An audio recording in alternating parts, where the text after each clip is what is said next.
curve. There's no curvature.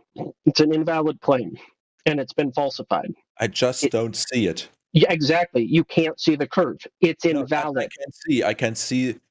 What I can't see is the non-existence of a set curve. The non-existence of said curve, precisely. No, that's what I can't see. What I can't see is the curve. Say that sentence again. I can't. Are you see telling me you?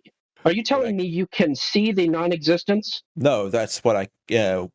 Look, what I can see is the curve. What I can't see is the non-existence of it. Okay, point to the curve. Where do you see it? Where do I see it? I see it in the fact that like the oil rigs themselves are obscured. No, that's just you seeing things. What you are saying is obscuring them is behind them. That is impossible. So What's where do you see obscuring it? the oil rigs? What's obscuring the oil rig? The first one. What's obscuring the bottom of it if you think it's being obscured?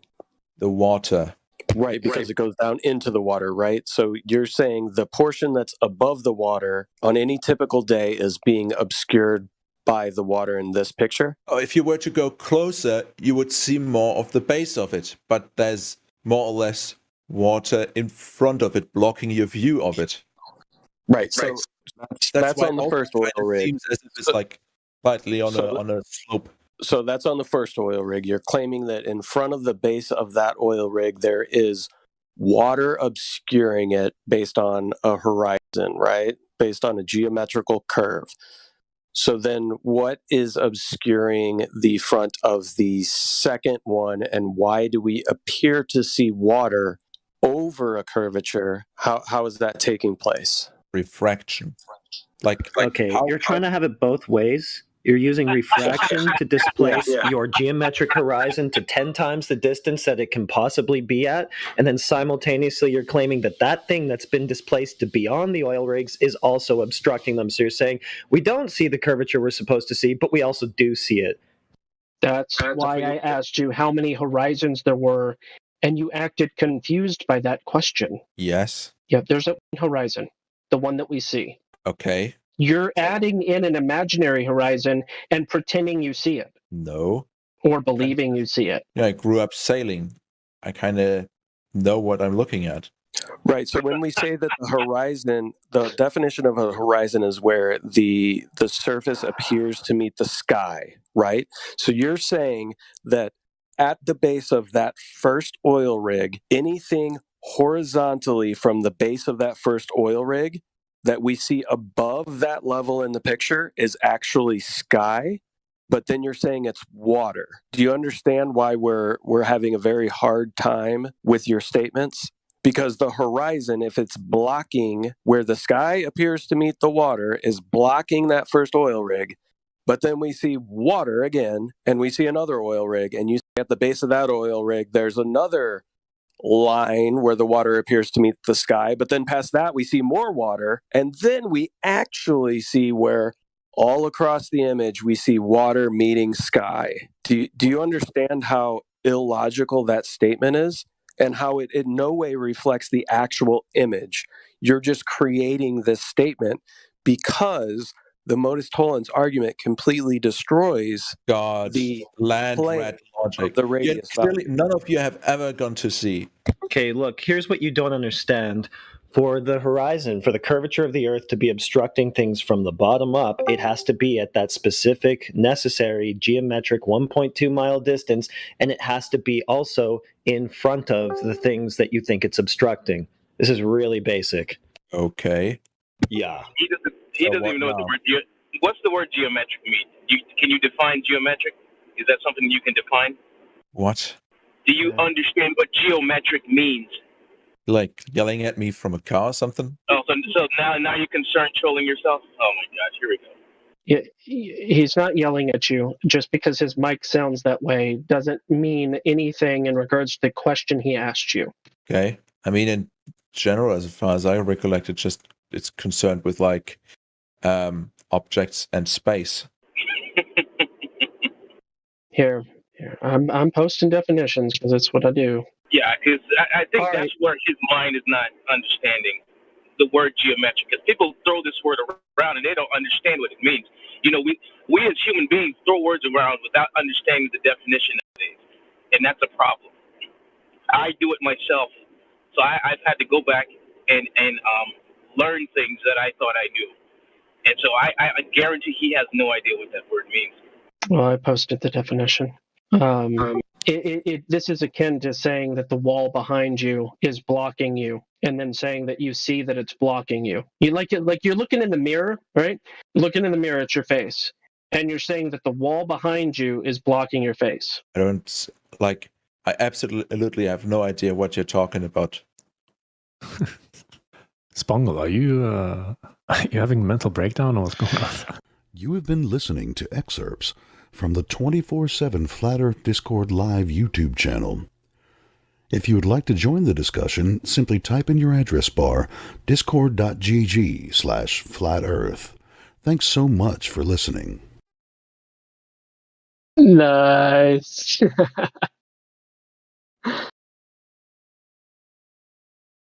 Maybe we could unmute some people. Mac. Hi, Mac. You can say hello. Oh, I'm offended. How lame. All right, Techie, how about you? We'll give you a try. Techie, say hello. Come on, Techie. Give some of that globe love, yours.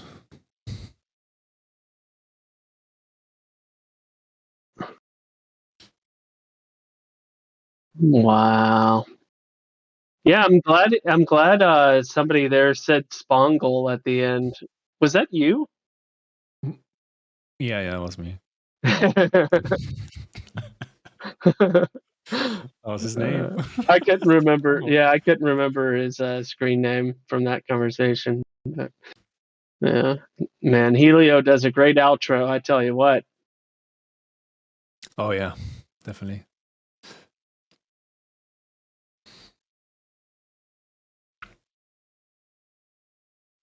What a shame he never came back. Bongle, yeah, that guy had some difficulties with logic, just plain simple logic. So seeing imaginary horizons, that's not rational, you're saying, guys? Yeah, I think that my analogy was quite accurate. It's like saying the wall behind you is blocking your face as you stare into the mirror. It's like saying that the wall that is behind you is blocking your face in the mirror. I mean, that analogy I think was spot on. That was, I get it, PC Tech, but that is no excuse. He was more than proficient enough in his English knowledge. Hi, Froze. Hey guys. Hello. So guys, how are we today? I actually just want to learn about the flat Earth. So. Yeah, me too, bro. That's why you're team tagging the troll activity? I don't know what that means. Oh, interesting. Oh, yes, you're a troll, are you? We don't like trolls here. What the fuck? Oh my god, look at his profile picture, guys. He's definitely a troll. All right, Frozix, Assault is new here. Oh, well, he's a returning customer, so he won't have some questions and inquiries to make. So can you just hold it for a second? Yeah, that's perfectly fine, bro. Thank you. What the fuck? No, it's just somebody being really overly obnoxious. Yeah, are you allowed to swear in this VC? Because I know you're not supposed to do it in lobby, but I don't know if you're allowed to do it here. How about you just ask a simple question with words? Okay, yeah, that's fair. So, what's like the main reason why you think the Earth is flat? Because like, there's always like one that you must believe in over the other theories, right? So, like, what's that one thing that makes you believe that the Earth is flat? Yeah. That's my question. The curvature claim was falsified. So, what do you mean by that? So, when you see like a ship go out to sea, well, which word do you not understand? Falsified or curve? The curve. What do you mean by the curve? Oh yeah. I mean, do you think you live on a ball? I personally do. Yeah. Okay. Does a ball have a continuous curve over its surface? I mean, I guess. You guess? Yeah, So I'm not you really don't sure. you're not really sure what a ball is then? Yeah, ball's just round in a circular shape. It's just a sphere, I think. So you don't know what the word curve means. Yeah, curve's just like goes around the ball. It's curved. So you do know what curve means. I guess I do. I guess I do. Impressive. Yeah, so you know the image with the two boats, and it's like it says something like blackbird or something like that on it. Can someone send that real quick? Yeah, blackbird singing in the dead of night. Yeah. I think Okay. it was that one. Yeah. Okay. It's got two boats, and it shows that like there's no horizon or something. Two Can someone just send boats, it? no horizon. I think it's that. I'm not even kidding. Yeah, you're a little off on your Well, details there. yeah, But the I'll be main alright. thing is that the I'll reason find that it. people know that Earth is not a ball is because the curvature was falsified. So maybe you need to learn what the word falsified means, or do you know? Okay. I'm trying to find that image real quick. I just can't find it. Yeah, maybe you should view Livestream voice text. Yeah, I'm in it. I'm in it. They always send it. It's been going around for years, but I can't remember what it's called. 2 years and 5 months. Yeah, so I joined this server like early 2020, I think. That You would can be set my that would be the initiation of the Black Swan image. Oh yeah. It might be Black Swan. Yeah, it is referred to as that. Yeah. I don't have pick perms anyway, so I can't send it. Oh yeah. Old dude sent it. Yeah, it was that one. Uh, Well, they're not boats. They're oil the oil platforms. rigs. Oh shit, I'm retarded. Yeah, my bad. Well, Okay, I'll let me try read not to it. treat you like you're calling yourself. But Yep. but I'm willing to learn, and that's the biggest thing here. Okay. Yeah, the claim of curvature has been falsified. It's as simple as that. Have you got any proof to back that? Because I actually just want to see. Oh, I'm not like trying to joke around or anything. I just want to see the Here's another good one for you. Alright. It'll be in the chat in just a second. Yeah, that's fine. There So you how go. long have you been a flat earther for? That's not what I refer to myself as. I refer to myself as a human. Okay. How long have you been a human for? More than 3.5 decades. Holy. Quite a bit.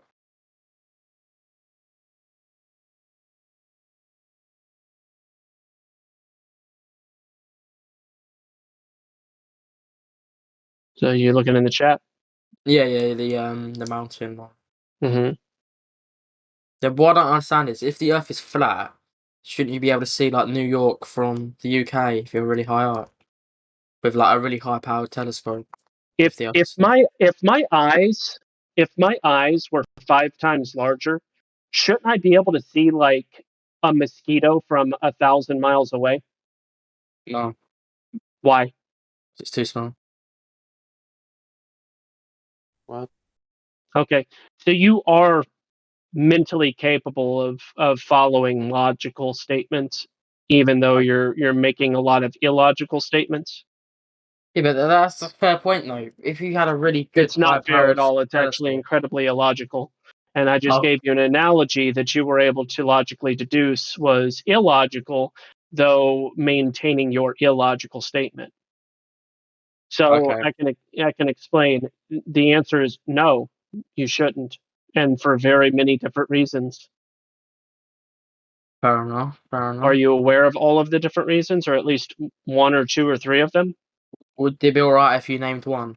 Yeah, please? angular resolution would be one of them. Perspective would be another. Perspective. Okay. Vanishing point would be another. Have you got another? Particulate matter would be another. Humidity and temperature gradients would be another. Yeah. The way You know that the light flat travels Earth through all Buddha of those things. You know the flat Earth Buddha bot that you did. Can you is there like one to show that with perspective, like you did with the Lookout Mountain? Okay, no, he sent it. Don't worry. Yeah. Go do your homework on that Lookout Mountain thing that I posted. Spend your time on it and recognize the fact that seeing Kentucky and Virginia from Georgia at this Lookout Mountain overlook spot is a geometric impossibility on the globe, but a physical part of our reality. It's actual. Yeah. So it invalidates the claim that Earth is a globe. This is one of very many examples. Okay. There are conditions. Hold on. There are conditions that come about where the horizon is much closer than it should be too, which also invalidates the claim that Earth is a ball of a specific geometric size, namely the 3,959 mile radius claim. Yeah. Yeah. So anyway, how did you like when was like the first bit of realization that you thought that the Earth was flat? When I looked into the details that I just shared with you. Fair enough. I'll go wrong with that. Okay, I'm gonna watch this video later. Old dude. Thanks for sending that. Appreciate that.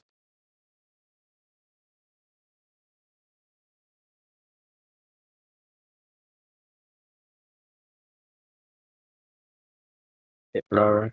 Let me just change the resolution. Like, do you have a flat Earth model that you can send, or? Oh no, I live on Earth actually. The real world. I don't live in Meta or any other fake pretend thing of imagination. Yeah, I said model, like what it's supposed to look like. I live in the real world, not a world of imagination, Willy Wonka land. Yeah, not. Okay, that's kind of evading the question, but I'll move on. How about the it's not sun. actually. It's actually directly addressing your question with the absurdity of such a request. There you go. Okay. How does the sun orbit the Earth? Oh, dude sent a friend request. Let me accept this bad boy.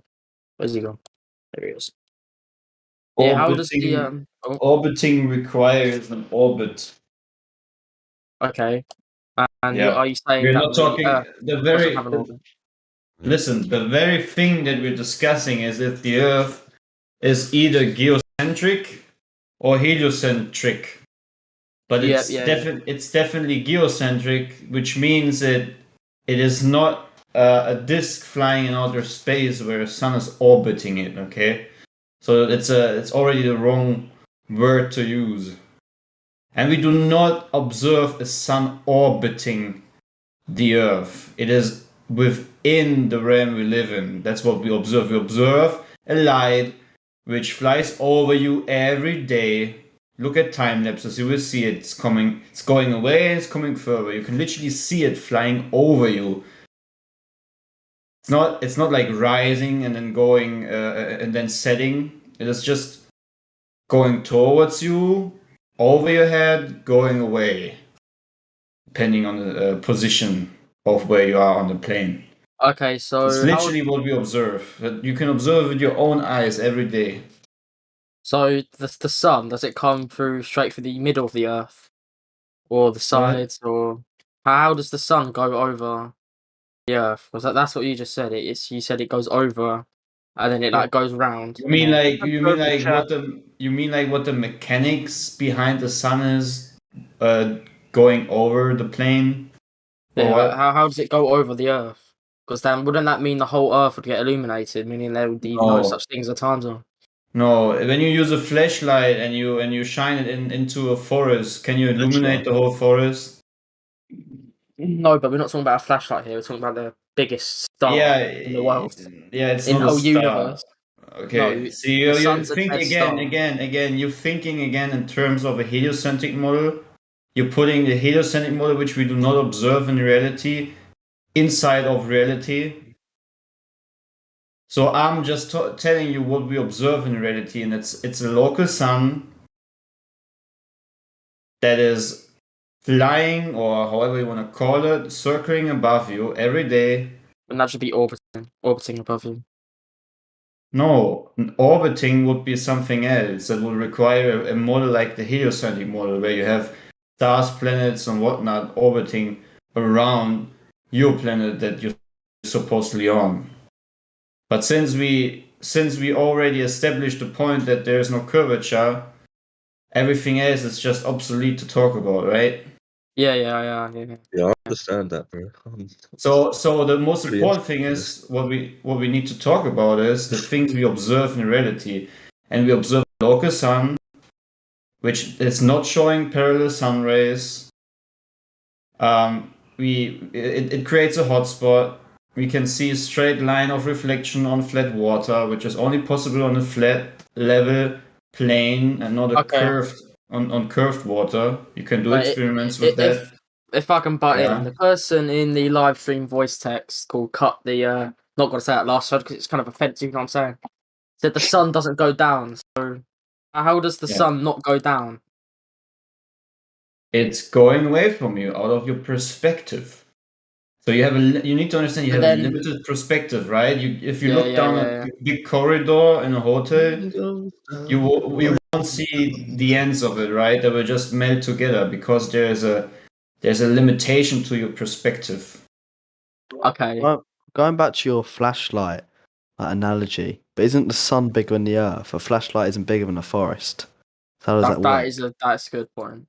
What evidence do you have that the sun is larger than the Earth? Pardon? What evidence do you have that the sun is larger than the Earth? Well, it is. No. You're not answering that. You're not answering the question. I don't know. You could use light speed to measure the distance, and then what evidence do you have that supports that the sun is larger than the Earth? That's why. You weren't the one talking, so I'll let the one that was making the absurd claim defend your claim. Surely, if the Earth is flat, but then surely, if the entire part of that Earth is like light and it's not dark, then surely that the sun must be bigger to make sure the Earth is light when it is. Surely you have presuppositions that you're trying to make assertions about. Do you know what a presupposition is? No. Okay, you have things in your imagination. You're talking about the things in your imagination rather than asking questions to seek clarification. Okay. Keep the imagination out and stick to what you can observe, what you can measure, and what you can. I'll learn about it. Listen. And what you can do, maybe in a small scale, as an experiment regarding how, for example, light rays work and so forth. Okay? So if we observe non-parallel light rays hitting the ground that you're standing on, you can then use a smaller scale of light to, for example, observe how light behaves when you go further away. It tends to go parallel, which means that the light equalizes in a way that you have that you can't have a hotspot first of all on the ground that you're shining the light on, and the light will get parallel light rays. The closer you get with the light source, you will ultimately see that the light rays are what is the English term? Sorry, I'm not natively English, so I forgot. Divergent rays? Yeah, right. They divert. So that's, for example, a thing you can do for yourself in a small experiment to verify what you're seeing in reality and not what you imagine in your brain to be something that might be reality. With a little experiment you can do yourself without being forced to just believe what some people say about the CGI suns that you're presented with through NASA and other institutions. Okay? Does that make sense? Yes, this does. I'm going to go do my homework now. I'm just trying. Thank you for your time. No problem. Have fun. Take care, mate. Take care. Alrighty then. So unfortunate. They always need to do homework as soon as you get to something interesting. Every time. Yeah, damn right, bro. It actually annoys me so much. But anyway, Sleepy Joe, you said ASL because I think as F is actually very offensive to the people here, and I don't want to be put in detention. So that's why I kind of like censored myself. You know what I'm saying? I don't understand what you just I don't said. think that will get you sent to detention. Oh, okay. You know, today I did a physics exam and I put flat Earth in it. Okay. Congrats. You're really unhinged, aren't you, Pros? Well, The implications of the fact that the Earth is not the ball you thought it was disturbs you. Is that what's going on? yeah, it's very scary.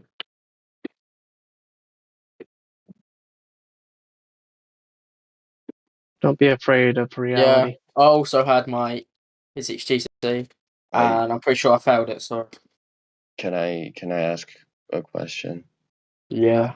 So, everyone here has been talking about stuff in live stream voice text, and I don't seem to have access to that channel.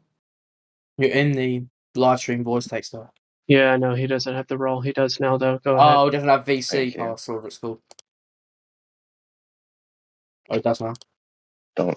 Where's Yeah. Wayne gone, guys? Who? What did you say, Frozex? No worries, bro. Alright. So, any other questions about the reality that you observe, me and you, every day? It's very simple most of the time, actually. But why isn't there a flat Earth model? Why just why yeah? Why isn't there... Why That's the do question you? I have. Why do you What? guys always need a model? I don't get it. Isn't It's it like, how enough? do you know it exists if you haven't seen a model of it? Because I'm seeing reality. I can look out of this window right now next to me, and I see reality that I can observe, that I can measure, that I can do tests upon. You say this perspective. Repeatable tests. Hey, Pros, have you You'll ever ridden a bicycle? Yeah, I have. Yeah. Did you have to have a miniature scale model of it before you understood how to ride a bicycle? Yes, I No. did. You did. I have one in my I- bedroom right now, actually.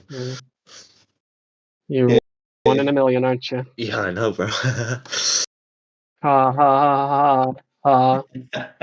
It was quite funny because you called me like 1 in a million, and like I'm not 1 in a million. You know what I mean?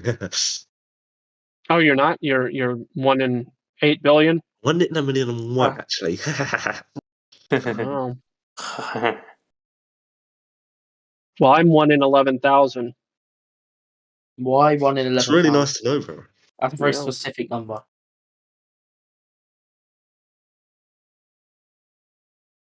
Huh?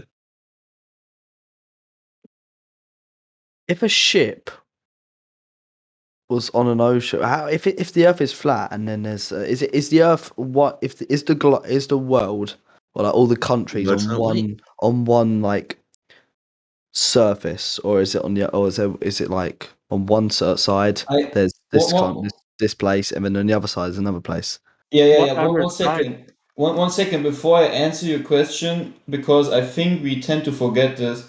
I just want to remind everyone who has a lot of questions about the Earth or reality. If you go down in the Discord, you see hashtags for almost probably every topic you can imagine regarding the reality that you live in, and it goes very deep into detail, deeper than we can probably sometimes explain things. Just saying, as a favor, if you're very interested, check out those hashtags. They will certainly give you a lot of information. Anyways, so can you repeat the question quick again? I'm sorry. Oh, well, is the as like we have all these different countries, are the countries on one surface, and as it's like if it's flat, oh. What You're not you need to lagging repeat anymore. everything you just said. No, he doesn't.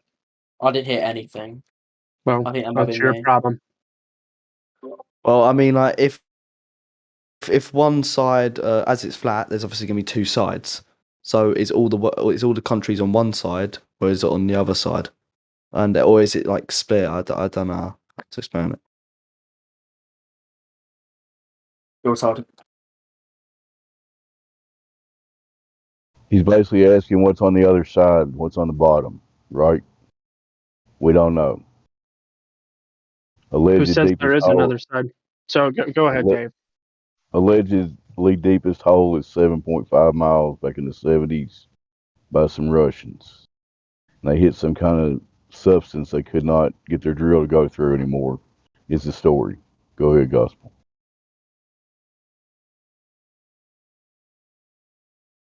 Yeah, why are you assuming there's another side? Because it's let's say for example, if it's flat, it's gonna be like a disc almost. Nope. But there's Nope. always one How dare side, you another say one. Nope. No. it isn't a disc? No one here's ever said it's a disc. Oh, no, not It's a a disc. But I mean, like it's a. topographical I don't know how to plane. explain it. What So shape it is has, it? it No, has no. listen, What shape listen, is it has hills, valleys, mountains, and so forth. It's not a flat disc But like that's a not the CD. definition of being flat. Then that's, you know, I said it's a flat is a flat surface. it's a flat topographical plane. No, that's For what I'm example, saying. listen. So, for example, if you look at a pancake from a far distance, it might look flat, right? But if you would be a very tiny guy on that pancake, you have hills, mountains, and valleys, right? Does that make sense? I mean, I don't know how much easier I need to clarify that. The pancake is still flat. Yes, that's why we say in general it's flat, but it's a topographical flat plane, which means it has mountains, valleys, rivers, and so forth. Yeah, but that's not my question. I'm saying what's on the other side. There must be another side What as it's other flat. side? What other side? Well, you already got the answer from Dave, who told you that the deepest hole is that was ever dig. Oh, what is wrong with these pictures from space then that clearly you have show a the Earth circle. is a sphere? If there's Well, circle one and at it's a time, flat, please.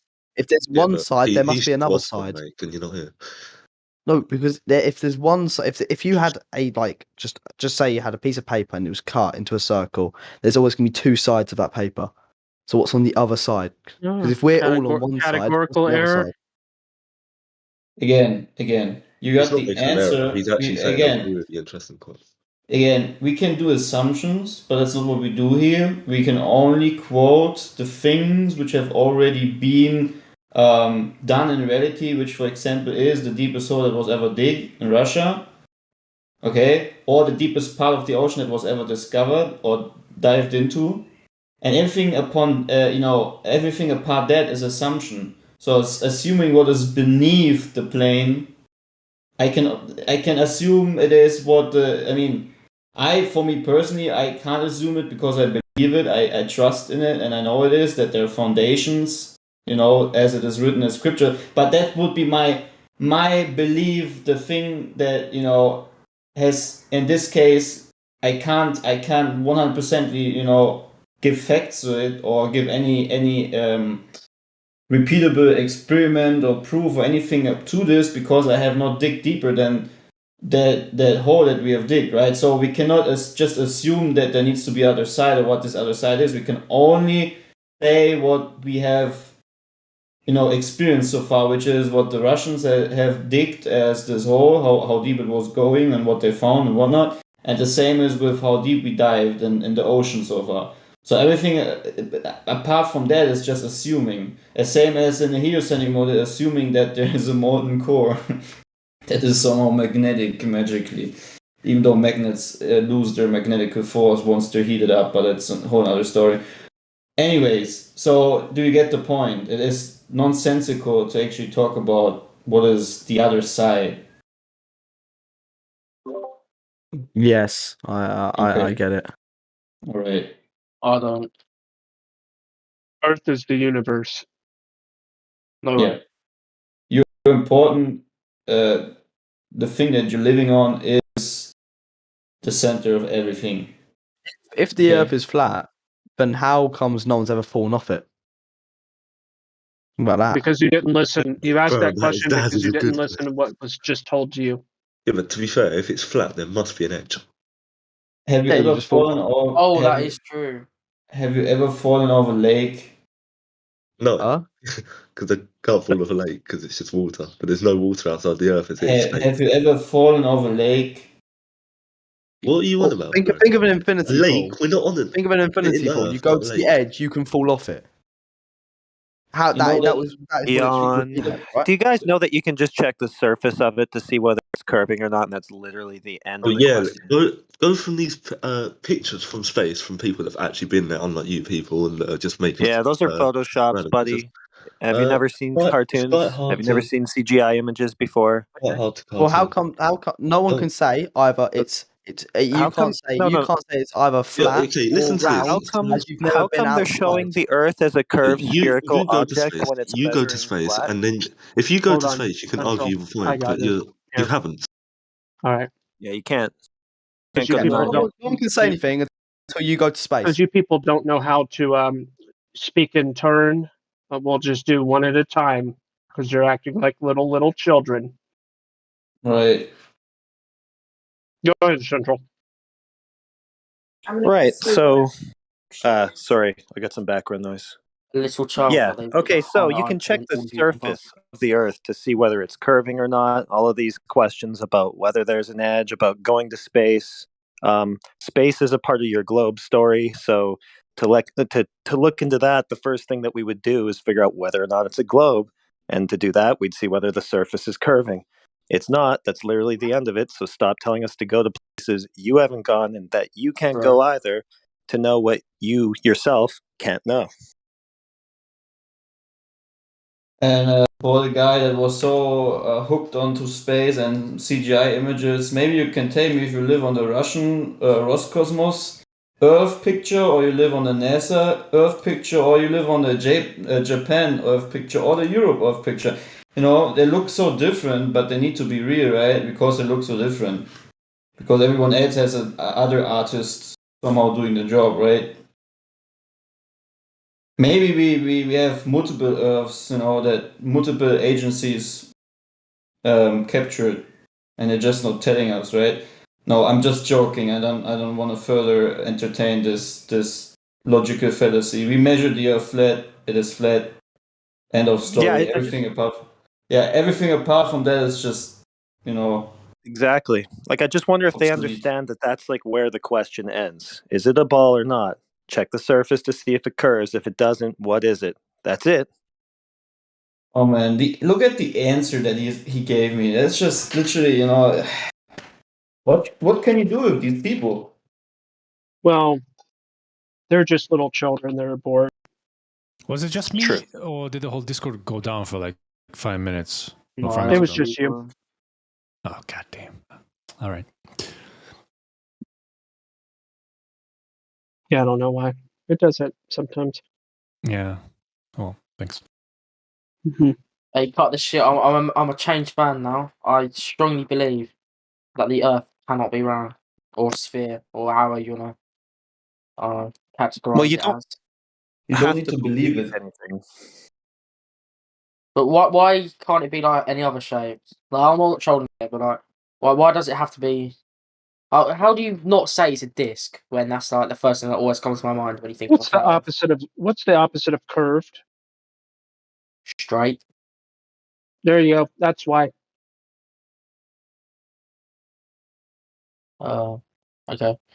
But like, well, why is it not a disc? What's it supposed to look like if we don't know what it looks We like? don't know what the entirety of the thing is. We just know that its surface is flat. Fair enough. So we would have to know what the whole Earth is in order to make a claim like it's a disc. Okay. Yeah, that makes sense. Yeah, that does make sense. Right, cheers. And we know that if its surface is flat, that it's definitely not a ball, right? Because a ball has to curve, right? Or if it was like, you know, when you push down. Deflated ball?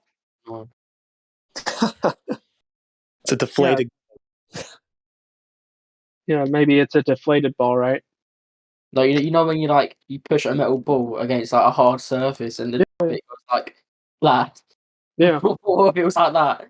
Yeah. What if it was? Would that validate or invalidate the claim of heliocentric ball Earth theory?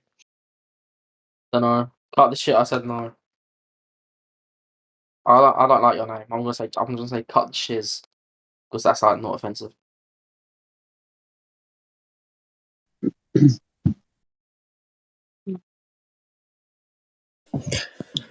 I'll remember that. Call you Cuddy. It's a good one.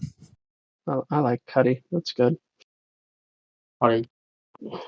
Oh, Cuddy, yeah, that's a good name. That's a good name. Seems like we made progress here. You guys actually seem to now understand the difference between flat and curve. That's further than we usually get. True. That's true. Do you any of you play any games or not? Used to. No. What I do wish. you used to play? Sometimes, but only Sims simulators. Sims 4. Oh. Yeah. No, that's not what I said. Oh. Has anyone seen the new Modern Warfare 2 trailer? Shit looks cold. No. No, watch it. It's good. Any of you play F1 or watch F1? No.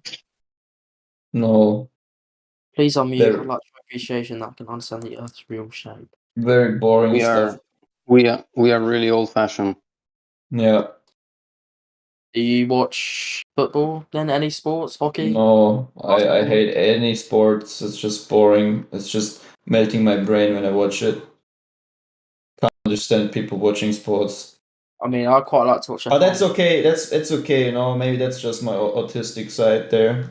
I just never understood it. I mean, I understood what is happening, but I can't understand how it's entertaining for people to watch football or any other sports. It's just, for me, it's just boring. Yeah, But fucking that's hate just football. me. I only watch football when it's the World Cup or the Euros. I rather watch like. Oh, you're 8-hour American, video. aren't you? No, German. I rather watch 8-hour video of something that other people would disregard as being a conspiracy theory, right? To gain more dots than wasting my time with watching sports. Have you ever tried to watch sports? Yes, yeah, I did. It's You just tried not watching my F1? thing. Yeah. Did I you enjoy mean, it? sometimes I was forced to it because of friends, but Forced. yeah, no, I Guess you can't didn't enjoy like it. it then. It's just boring. It's just boring for me. I don't know. I mean, people get all hyped up, right? Like, oh, look at this team, look at that, blah blah, and they talk You about get it it. like if it's their religion or something. But I just don't. I don't care really. It's just boring. Fair enough. I'm quite into F1. I enjoy it. It I reminds respect. me. It reminds me a bit of the Roman days where they give them bread and games. You know, Bread. like to somehow make their minds be focused on things that keeps them in a circular thinking pattern because they're so so captured by the things that they need to watch and keep up with that they will never have any time for topics like this, for example, and so forth. Anybody likes skateboarding? Oh Skateboarding. yeah, man, skateboarding I did, and longboarding. That's also what I did a long time. I should do it again, actually. You know, that stuff I like. That's cool. That's what I like. That's what I like. Does anyone play Battlefront 2? No. Did anyone No, used to we're play? like Anyone play no, we're CSGO? zero. No, I used to play a lot of Battlefield 1942. Battlefield? Battlefield 1942. Is that what you're talking about? No, I'm talking about Battlefront. Nice one, man. Nice one. I figured I'd bring up a game that I played almost 20 boys, years I'm ago. gonna have to go. So it All was right. lovely I thought it was talking to all of you. All right, man. Yeah, Have nice a to meet great you, day. man. Stay nice. Yeah. God bless you. Battlefield 1942 Game of the Year 2002. Wow. That's been a while. Yeah. I still play that game every now and then, actually.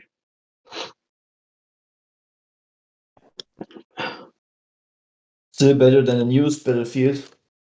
I wouldn't know. I don't play any of those. No, I neither. I just sometimes, see a video pop out on YouTube and sometimes I just watch something about it. I just seen all the hate towards this new stuff. I actually didn't realize that it was 20 years old. It's really funny. Well, that was a short global discussion. Yeah, it'd be like that. I think they came together. They left together. Yeah. Techie is still here though. You can. Who's still here? Techie. Techie. Oh, right. Techie, you survived. Congratulations. Yeah. Yeah, I don't think Techie was part of that little clique.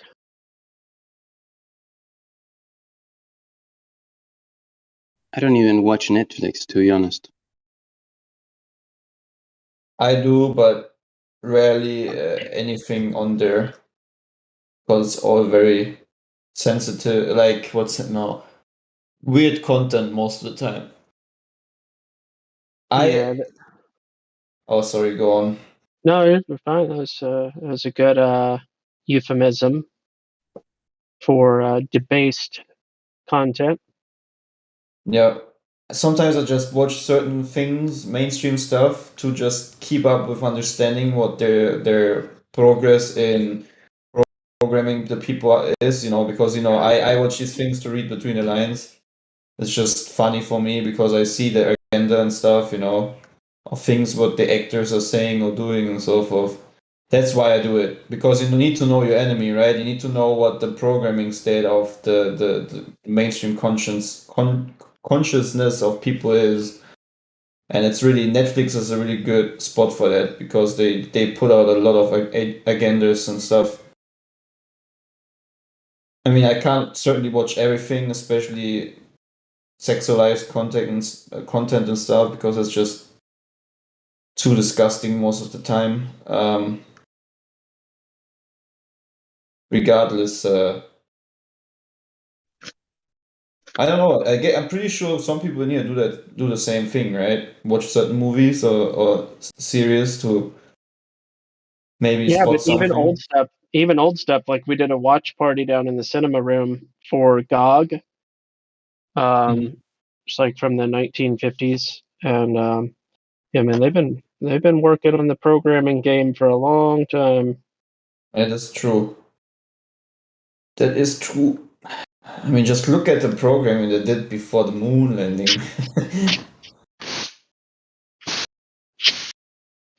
With all the space. I mean, literally the first ever cinema movie was about space, right? What, the moon? Like You're this talking French. about the rocket that shot into the moon's eyeball? Yeah. Or I think it was the first movie with special cinematronics, or however they call it, special effects. Yeah. It wasn't the last. Right. That's just funny, right? How that theme was already about going out of this realm. Or just, this programming goes so far back. It's unbelievable, actually.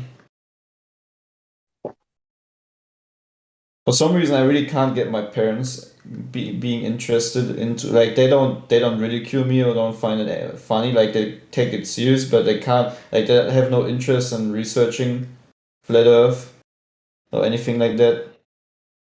I don't know why. Same with my sister and brother.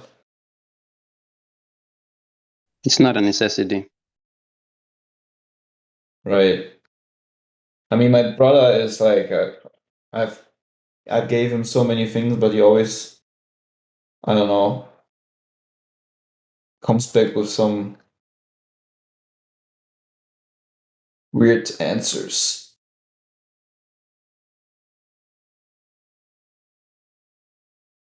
But you have a lot of knowledge, huh? About the flat Earth. Me? Yeah. Well, I don't know. I think there are people in here and out there on YouTube that have far more capabilities of maybe explaining things regarding the flat Earth. I just would say I pretty much aware of the basics. But like, there are other guys who can have a little bit more insight into maybe difficult things. But I mean, at the end, we don't need to go into a difficult topic when it's about proving the Earth to be stationary, right? It's actually very simple. But yeah, I will never say like that I gain enough knowledge or that I'm now that I have a lot of knowledge, because I'm always, keep on going, so to say. Like if someone would come up with something that would change a perspective of something, I'm gladly to hear it, or change my opinion. I mean, I'm still waiting for the globe to show Earth curvature, right? But I mean, that's just, we know that will never happen because it can't exist.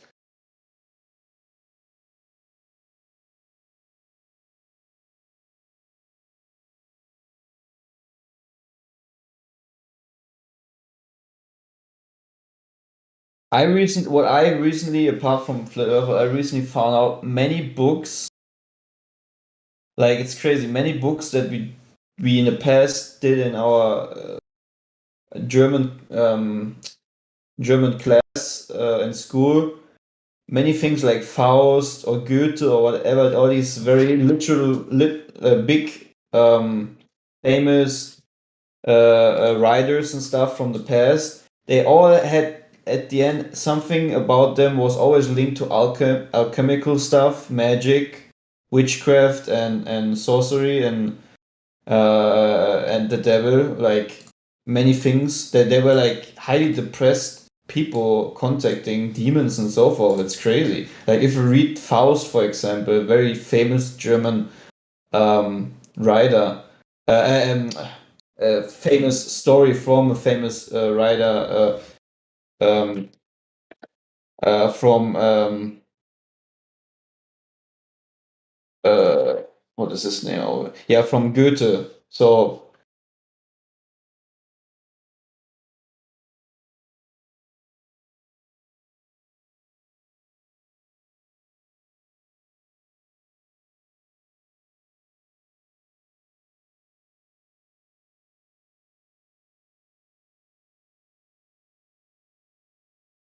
and he poisoned a lot of people. But just think about it. Most of these famous people that are being taught in school, they're all sorcerers. They're all, like the things that we are warned about in scriptures. So that, like, I don't know how many satanic texts in a certain way satanic I have read in school. It's crazy. And they're glorified, these people like Goethe and so forth, they're glorified in Germany.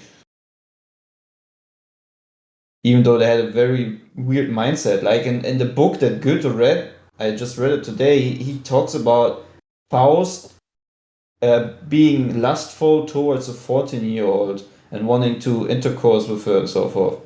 Just think about this. Like, isn't that crazy? And he was 30 years old. Like the character Faust that Goethe is writing a story about. There's so many things that are just disgusting. Calling upon the names of demons and so forth, or also. And then whole conversations with what is he called in the book? Mephisto. And that's the thing. And that's the stuff that you learn in school. The stories you learn in school, and people like. I know why we learn it, because for someone who has no knowledge about this stuff, you think it's just fairy tales, right? It's just Goethe made something up. But if you then go back into research in the background of Goethe and you find out that these people were highly into witchcraft and so forth, you understand why these people had so much knowledge about this stuff and could have gone so much into detail, because probably they themselves contacted demons and so forth Otherwise, how would you know at that time, without internet and so forth, to have such detailed description of these things? Yeah, anyways, seems like I'm going away from the topic. School, yeah, that's a topic. Yeah, I think school is very much an establishment created by the adversary. By the enemy. Yeah. It actually destroys very important God-given capabilities of making sense of your own reality that you're living in. And it destroys characters. I had such a hard time at school. It's crazy. I don't have very good memories. Yeah. Can imagine. Except high school. High school was fun. High school, but I did not take it serious at all. I didn't take serious at all high school. But it was I used to love going to school. But I didn't take it serious. And I still don't feel bad. I don't feel bad about it. You know, I could feel terrible, like, why didn't I take high school serious? I'm so stupid. I was so irresponsible. I mean, we know why. I mean, I used to go to Barnes and Nobles, you know, in America, and that was heaven for me. I used to find everything there. Mm-hmm. Anything I wanted.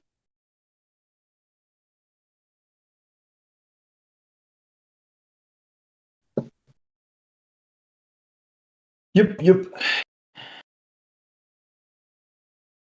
Is Barnes and Noble still available in America? Yes, right? What? Barnes and Nobles? I don't know what that is, unfortunately. Anybody in America? Sorry, I was muted. Yeah, it's a bookstore. They're all over the place in America.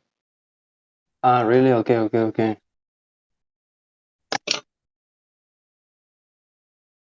So, Gospel Bearer, what is the worst thing about the US right now? What would you say? About the Earth?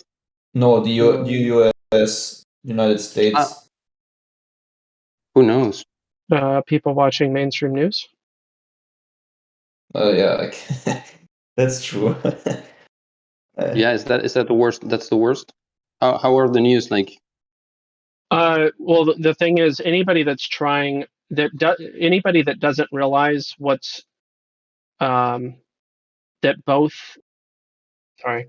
anybody that doesn't have knowledge of a Hegelian dialectic and false dichotomies is plagued by the back and forth narrative of left versus right, up versus down, light versus dark, whatever.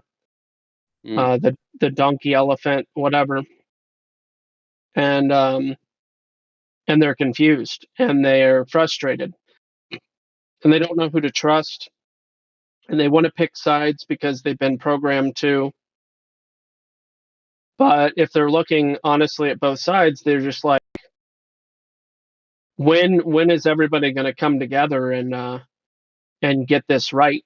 So they're being groomed for in a completely underhanded, backwards way.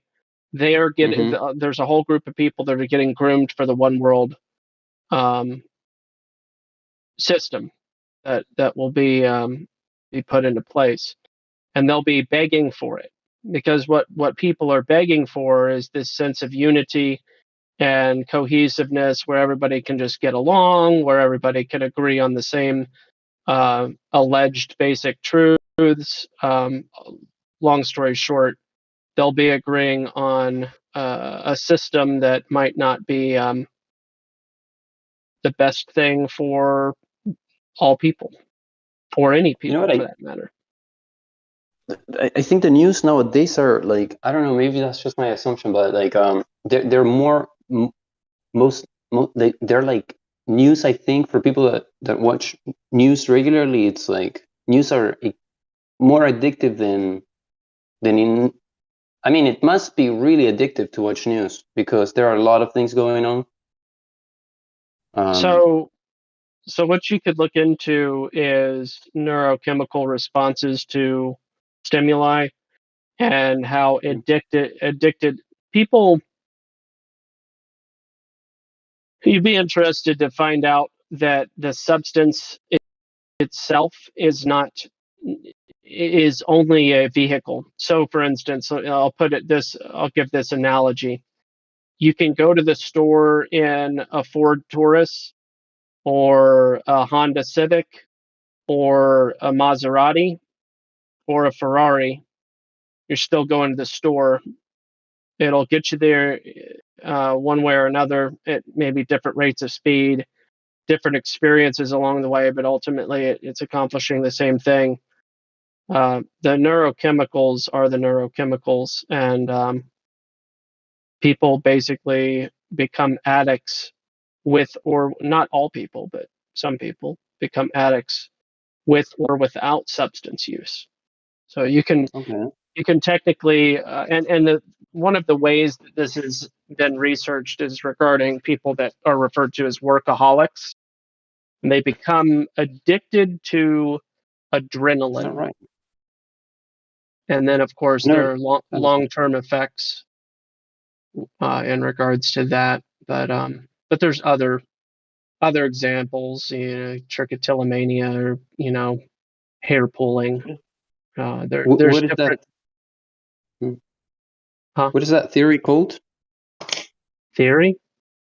Is that's a theory? I assume. The theory of neurochemicals? Okay. No, not really. Neurochemicals, do they exist? Is dopamine a thing? Is norepinephrine a thing? Is adrenaline a thing? Inevitable, right? I don't know. I guess I'd have to see some. I don't know. If they're not things, we have then to. I don't know. We have to be addicted to something all the time. No, some people are. Some people are addicts. Is all I'm saying. And you don't have to be a consumer of substances in order to be an addict. You can actually accomplish the triggering of the release of different neurochemicals based on different behaviors. So watching the news, let's take cortisol, for instance, which is a stress response hormone or neurochemical. Sometimes they get called neurochemicals, sometimes it depends on what category you're talking about. But whatever the case, cortisol has its pros and cons. Everything has its purpose, but when it gets abused, so to speak, it has a negative long-term effect. At least this is what's been demonstrated in long-term clinical studies. So cortisol being a stress response, also associated with fear. There's a release of cortisol. Like our body produces these things. We don't have to consume anything for dopamine to be released. A lot of people don't realize that like certain substances are, like the analogy I was giving about the Ford Taurus, or I might even say a bicycle or a tricycle even. Some things will take you there slower than others. Some will be like a rocket. Whatever the case, they're only doing the same thing all the other things are doing. They're opening up a release of neurochemicals that are already inside of you. And this is why people pursue different type of hedonistic opportunity behaviors so that they can accomplish the same end. And it's all different levels based on the activity and behavior or substance, but it's all the exact same thing. When I got sober, my number one favorite thing to become addicted to that releases serotonin, endorphins, dopamine, even melatonin. Smiling. Yep. Smiling doesn't get you high, folks. It's not like what he said, like a rocket, but it does that regardless. Yeah, Agreed. and So the dopamine can, and then depending on what you're doing, dopamine can start to help release oxytocin, which I guess is the love drug, and is only released when like you like doing something over a period of time to the point where you start to physically fall in love with it, and that's oxytocin. Am I right? I mean, you could take it that way. Okay. Oxytocin gets released when we're making physical contact with other people. Oh, okay. Yeah, it's a pretty interesting one. But yeah, laughing I mean, does it too. Smiling and laughing, they're my favorite now. Anyway, go ahead. Yeah, no, it's a fact. You can take a hike and put your hands behind your head, like you're getting like somebody's got a gun behind you. You got to put your hands behind your head, but obviously there's no gun behind you. Anyway, take a hike, put your hands behind your head, pull your elbows back slightly. And what this does is it loosens up or stretches your chest cavity, allowing for your diaphragm to allow more oxygen into your lungs, so on and so on. There's different like techniques that people have used for a long time to accomplish these different things, and it's about that level of abuse. When somebody's watching 12 hours of CNN, Fox News, Right Side Broadcast, Newsmax, it doesn't matter which one they're watching. They're watching all the same things, taking their mind on a journey of, well, mostly cortisol, but there's probably other chemicals being I lost released. what you said at the end. My connection went bad. The cortisol part? You said hands behind your head, take a hike, and hands behind your head, and then my thing crashed. Oh yeah, it's a thing that people do when, like, if you're wanting to increase your oxygen intake, you can put your hands behind your head, pull your elbows back slightly. It stretches your chest cavity. It allows your lungs to get more oxygen, basically, because you're. Yeah. Okay. I'm gonna do that because I already stretch like that to try to pop my sternum every once in a while. Yeah. It's a technique for deeper breathing, and if you do it too much, breathe too deeply, you'll get lightheaded. That releases extra dopamine. You could technically almost pass out or lose your balance or whatever by doing so, and obviously you gotta be careful. But it's about moderation and stuff. Isn't it funny how like the more oxygen you get, the more of those other chemicals like almost want to be released? There's that. This is the topic and area that I would take people when I used to work with people in addiction programs. I would help them understand that the substance actually wasn't in itself chemically altering anything. It was only a means to an end that is already within you. And when I explained that, there was an element of curiosity that most of the people I communicated with would have. They'd be like, the drugs are in me already. Yeah. And I'm like, yeah, they are. So when that's actually the best part. Yeah, it is, because when you use a fast pass, you're breaking like a lot of people like sugar. I don't think that there's anybody that likes sugar so much that they would pour a 5-pound bag of sugar into their mouth. No. Like, so. And you never met my 4-year-old. Touche. Well, listen, we've all done it. Well, maybe not all. Pixie sticks are the closest one. There you go. I took a spoonful. Actual spoonful of sugar. And I was like, this doesn't taste very good initially. And I started realizing, why recipes existed and so on and so on. But yeah, too much of a good thing. I agree. I am studying to be a substance abuse counselor too, and one of the things that they taught me in treatment was, the drugs are already inside of you, and you'll never get as high as when your body just naturally releases the right cocktail. You can never get that from drugs, because the drugs are going to release. They're going to release a certain amount of certain something, and that's what the high feels like. But when your body naturally releases it due to a genuine, it's not being spiked by anything, then it, I agree. I've never been higher than when I've just been happy and genuinely content. I will, you might already be aware, but I tell people that this is the greatest book on the subject of substance abuse that I've ever read. It is the book Addictive Thinking by Abraham Tversky.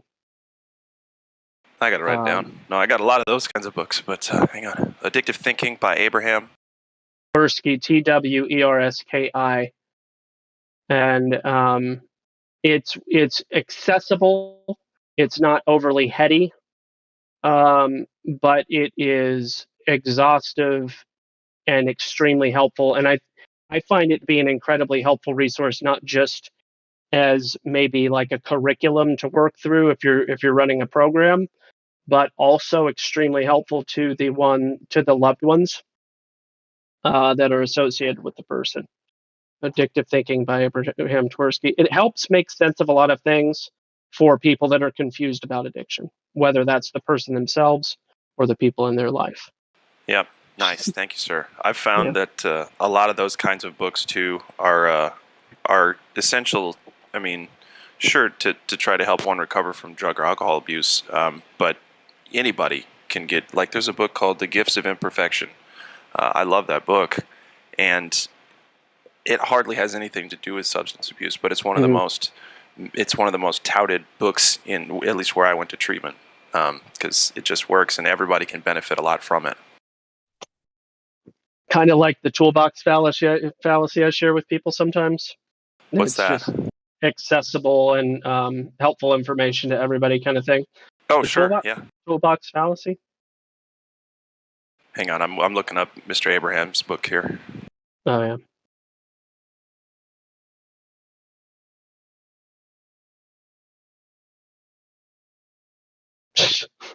Nice, levelist.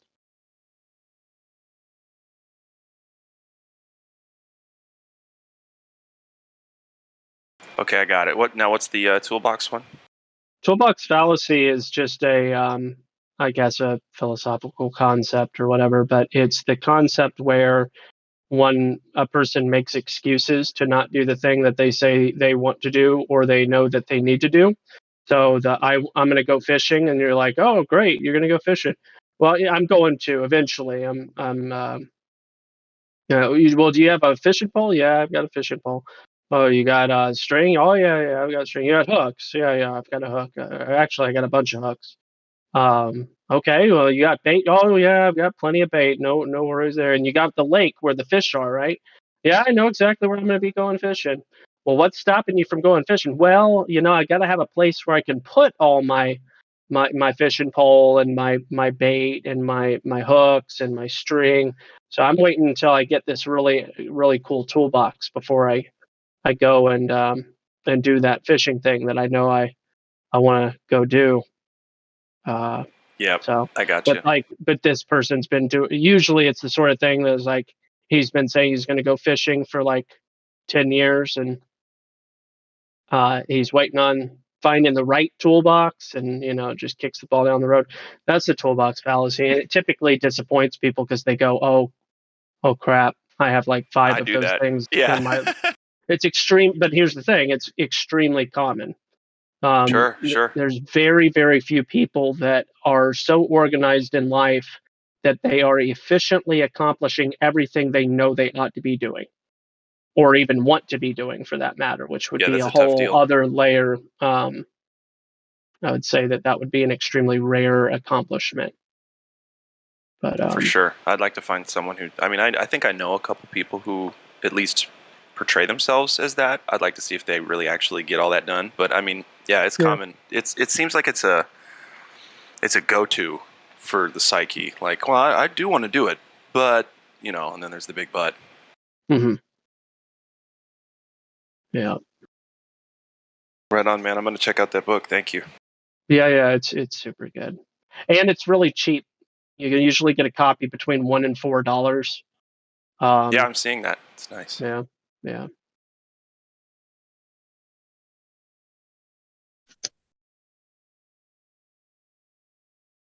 I guess Techie left. Chong, chong, chong. So that leaves zero Globers in the chat.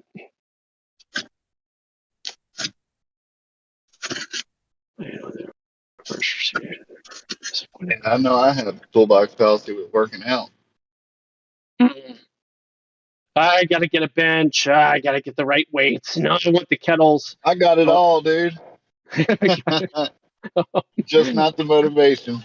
Oh man, the motivation is the toolbox. Yeah, it's the sort of thing. I don't know if it's like this with you with reading, but when I read, I'm like, yeah, I like reading. When I'm not reading, I'm like, yeah, I don't feel like reading. Good grief. It's like once you start doing the thing, so there's different start getting momentum. Philosophical understandings about which comes first. Which is it, behavior and then cognition, or is it cognition and then behavior? So does the motivation breed more motivation to do the behavior, or does the behavior breed the motivation? And there are people that have a variety and spectrum of opinions on which comes first. And if you did, yeah, sorry. Well, I'm just going to say it. Interestingly enough, it happens to be the ones that put behavior first as the ones that wind up having more effective results, because at least you did something. So anyway, it's starting is always the hardest part, because once you start and then you got that something to work off of. Like, I did it yesterday. Let me go ahead and do it today. I don't want to ruin it, Yeah.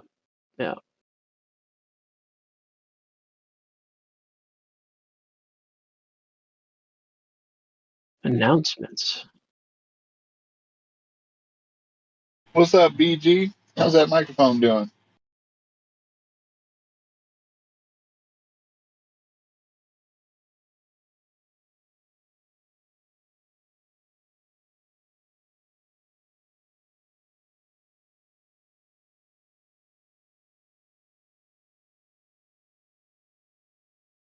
I don't know. You tell me, man. You working? Sounds good. It's a little low. Absolutely perfect. It's coming in. It is at like 10% volume as opposed to 100%. You may have to turn me up. I'm just planting some roses right now. I hate Make that 5%. It sounds like it's going down. Hang on, let me turn it up. Oh yeah, well that's better. that sound better. Oh well, it did there for a second. I just wonder, what's the distance of your microphone from your mouth? I'm using some Skull Candy headphones while I'm listening. Okay. I'm currently planting some rose bushes right now. I hate. Nice. Good stuff. Oh, I'm tired of working, fellas.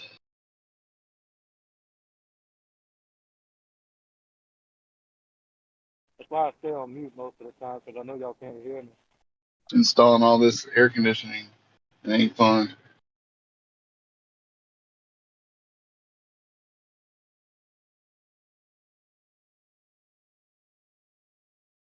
But man, yesterday was awesome in this chat.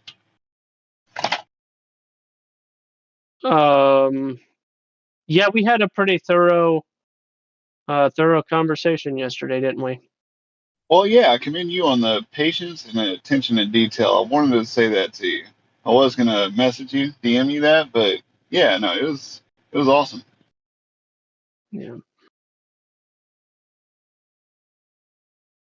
It was funny how that dude left too. Like like a little bit brokenhearted almost. Yeah.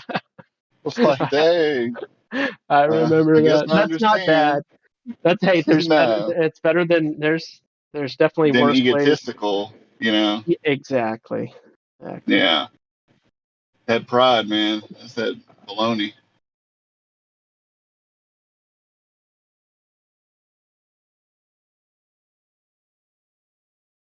Yeah, I'm usually best suited to talk to people that are enthusiastic about being rational.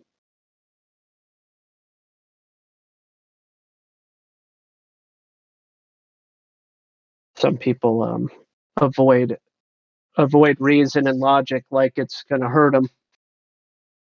I usually can't make very much progress with those types.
Yeehaw. Hey, there's a bunch of people boosting this going around. Boosty boost.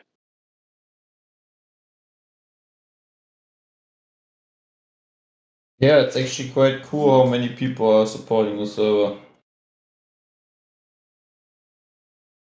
Yeah. What is the 49? Good stuff.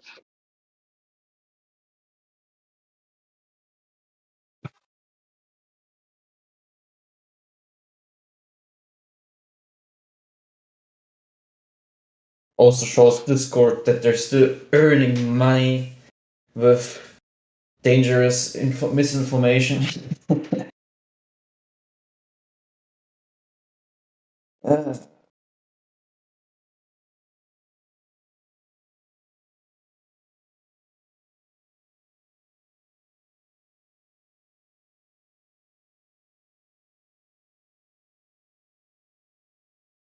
But I gotta clean my room.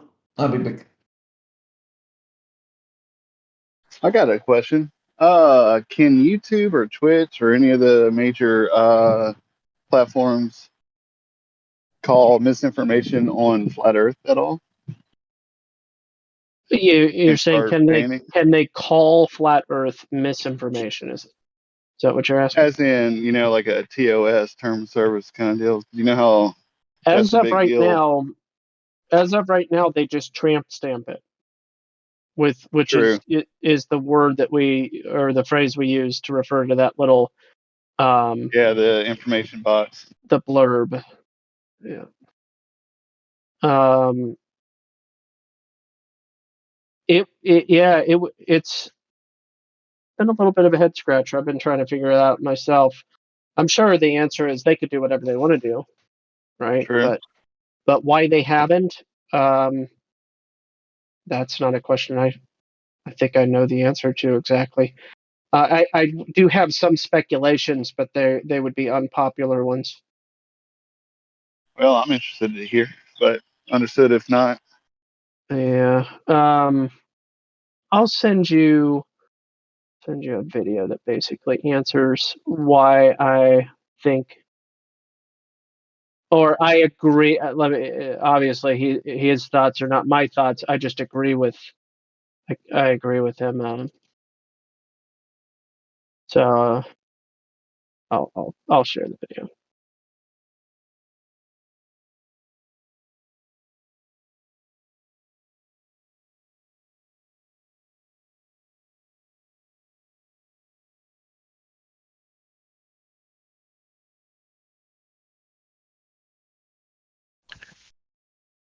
One thing about that tramp stamp that really bugs me, like within the last year or so, they added that the flat Earth theory has been scientifically disproven. Yeah. Somebody added that. Yeah.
This is so hard.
And ye shall know the truth, and the truth shall make you free.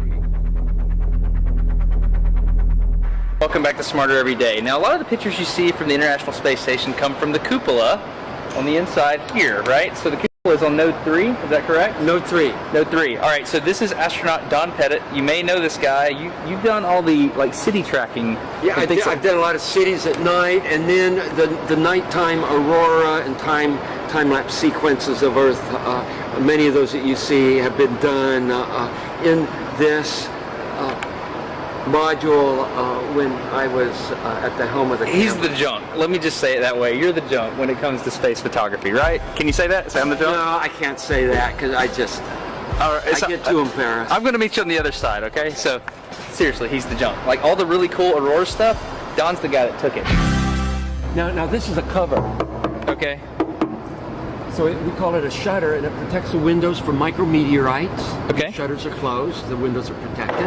And also thermally insulates the windows from the radiation environment of space. So can you shut these things from the outside? No. You can open and close them from the inside. Oh, okay, wait. On the inside, you're throwing a lever or something. Yeah, you're turning a knob. And it's open. Yeah. On the outside. On the outside. How do you do that and maintain a pressure seal between them? O-ring type seals. No, you don't. With a rotating shaft. All our hatch seals are O-ring type seals. Yeah, but how... my brain's up here. Let's go inside. We can see it. Okay. Watch your head. All right.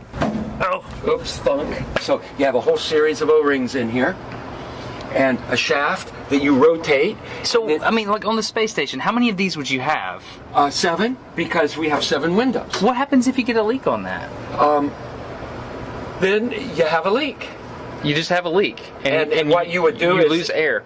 Yeah, you would probably seal the whole cupola off, and then there's probably a plan, I don't know off the top of my head, but there's probably a plan for replacing the mechanism. It might require a spacewalk. So my question is, how can you operate a lid on the outside of the space station by manipulating something mechanical on the inside of the space station without losing air pressure? It's called real good engineering.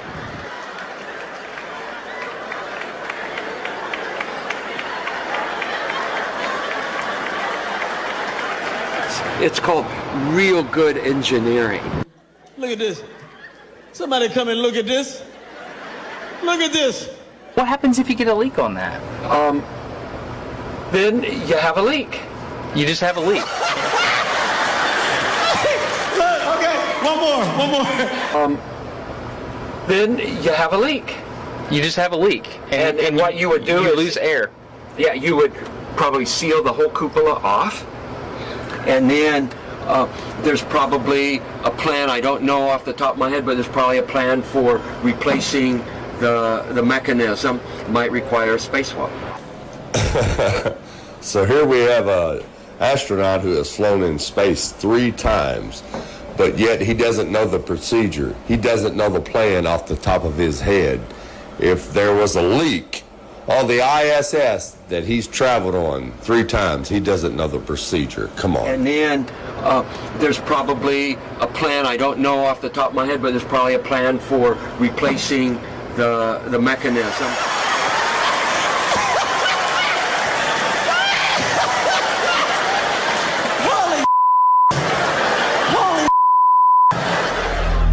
The reason he don't know the plan is because it's all fake. He was caught by surprise with the question.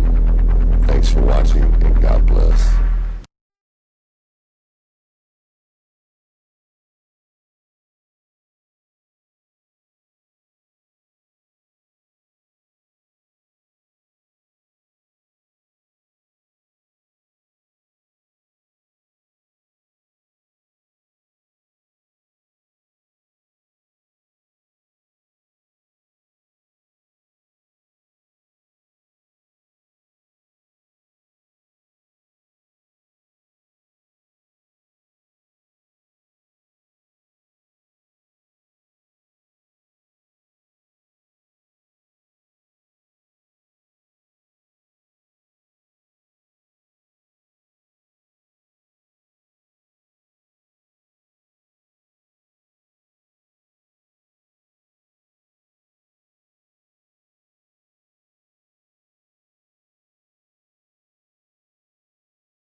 Why is it so quiet? I don't know. I lost my power a few minutes ago, and I came back, and everybody was quiet. I think it was all my fault. I don't know.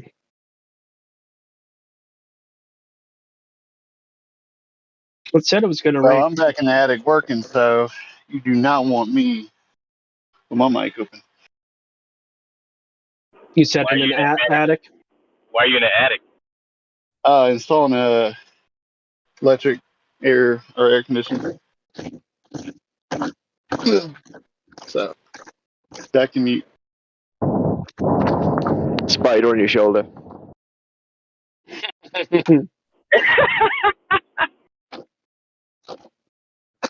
Not nice.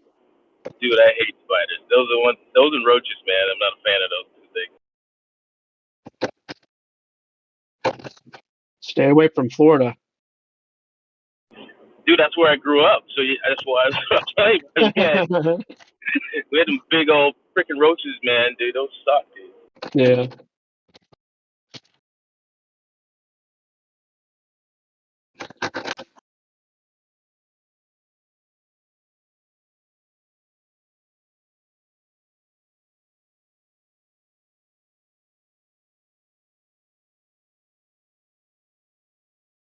Dude, that's what's awesome about up here.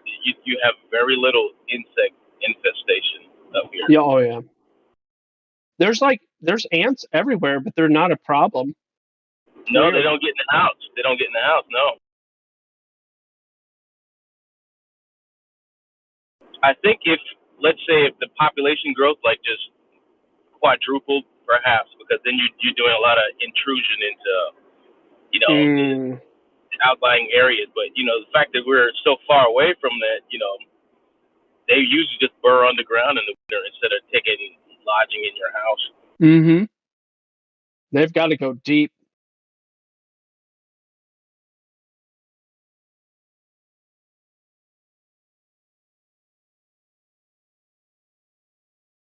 It's amazing how they survive these winters. And the prairie dogs, I don't know how those things survive the winters. The prairie dogs, how the hell do they survive those winters, dude?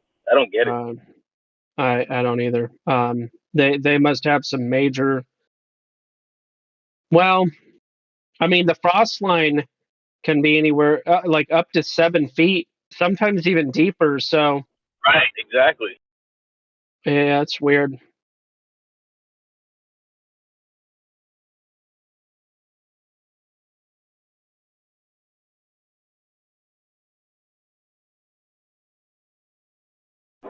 And I guess they hibernate. Is that what happens? They hibernate like bears. I mean, or are the actors in the tunnels? I mean, what the hell are they doing? I don't know. It's a pretty long time for them to be doing something though, and they come out in force. They're just they must be procreating down there during the winter because they come out like there's just so many of them. Yeah, depending on on the Air Force Base, dude, it's just loaded with those things. Mm-hmm.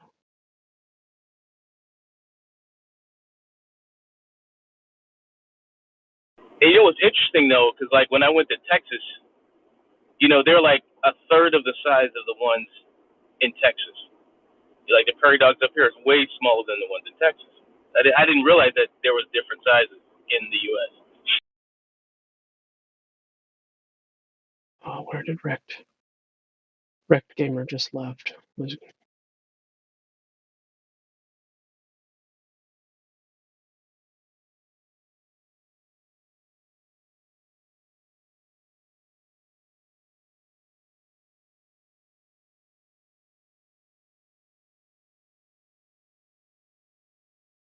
Oh wow.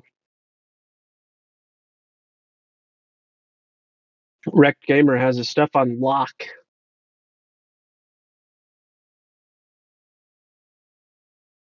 I'll just have to ping him. Wrecked Gamer.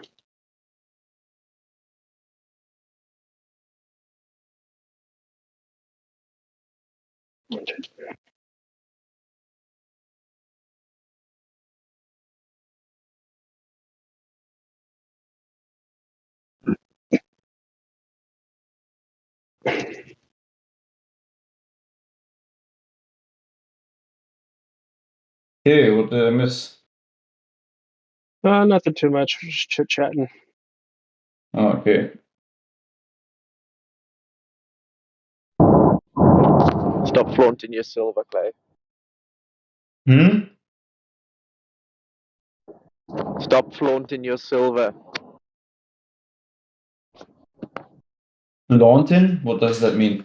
Flaunting. Flauntting. Flaunting. What does that mean? It means showing off. I was joking, man. I don't get it. Yeah, he was just saying he was celebrating your silver roll in a roundabout way. What does the silver roll mean? Whatever you want it to mean, I guess. Is there any meaning to it? Yeah, I think that there's a few role permissions that increase with silver. I think one of those is specifically VC check-in, for instance. So you have more access and stuff. Yeah, basically. Ah, okay. Oh, well, that's cool.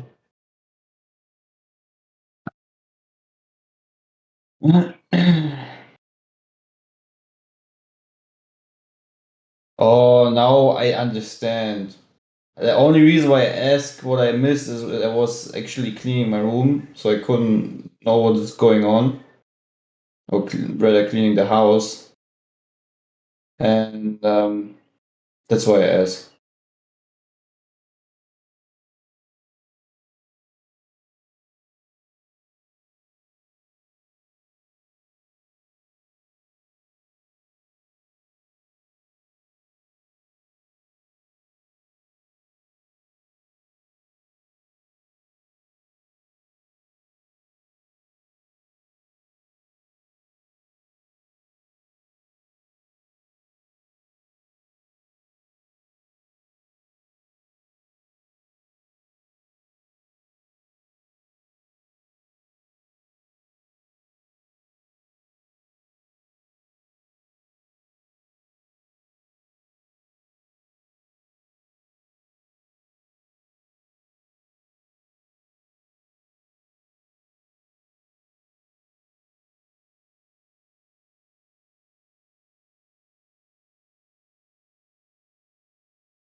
Multi-world theory.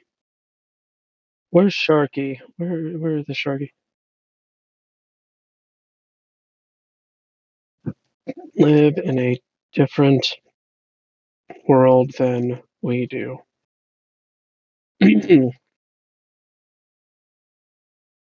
Also, at Sharky,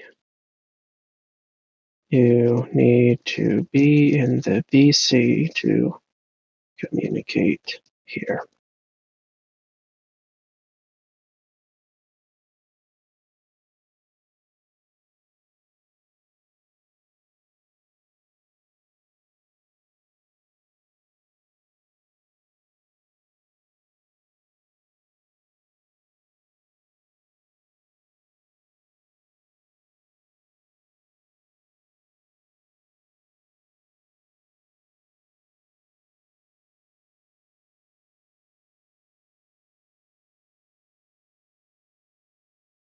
Last warning, Sharky.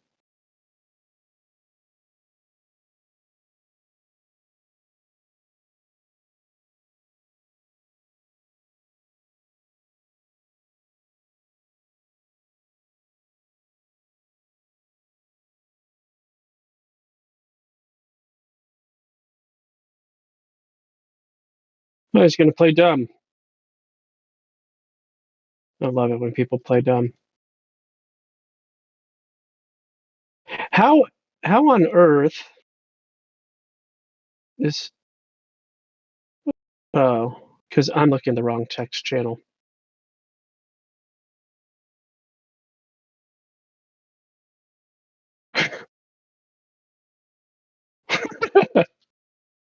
Whoops.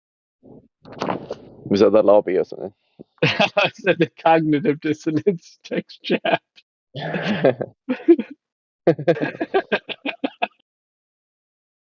I was about to re-ban him.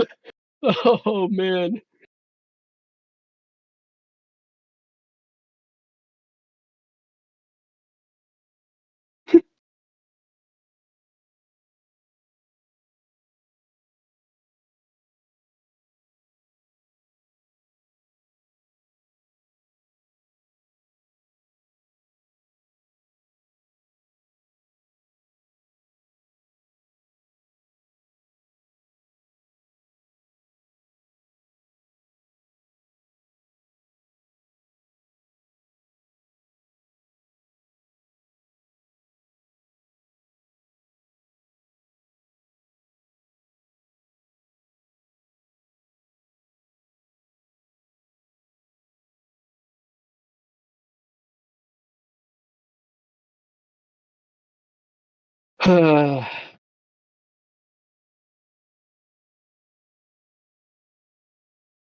What is why does the Giga Chad have to have his pants unzipped though? Jim, are you there? Why does Giga Chad have to have his pants unzipped? Can't this Giga Chad also be so Giga Chad that he also has modesty? Does he have to be?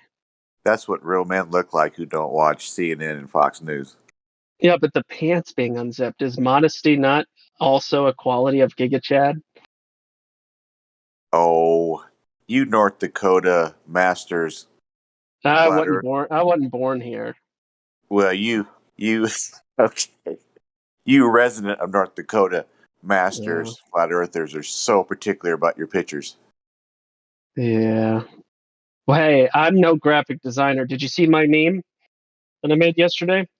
No, I don't think I did. Actually, it's inappropriate to call it a meme. I'll call it an infographic. Memes. It's just in the memes category. Lookout Mountain. There you go. So I made that one, and as you can tell, I did not get a degree in graphic design, but I tried. I put the relevant stuff on there. It looks good. Now, if you were actually getting paid for that, then it'd be different. But I think you're doing this out of the goodness of your heart, aren't you? Yeah, and for convenience sake, because I've been talking about Lookout Mountain for a couple of years now, and I'm always like having to like re-look up the information over and over again. So so I finally put together all the information all in one graphic and made it easy on myself. Have you ever known? You probably have, Gospel. Have you ever noticed people that actually go on debates who support the globe position? You know, that doesn't exist. Are just a little bit strange or weird. I've never gotten a positive vibe watching a globe advocate who actually gets on and debates a flat earther and is actually just kind of like, I hate to use the word normal, but it's like just a normal person that you could go have a beer with or something like that. It's just like they're a little different. Yeah, have you seen Fight the Flat Earth? No, I haven't. Here. It's called Fight the Flat Earth. Yeah, here's a GIF. That's one of the Fight the Flat Earth guys. Who's he? he's one of the Fight the Flat Earth guys. There's a handful of them, and there's another image that floats around where they're wearing some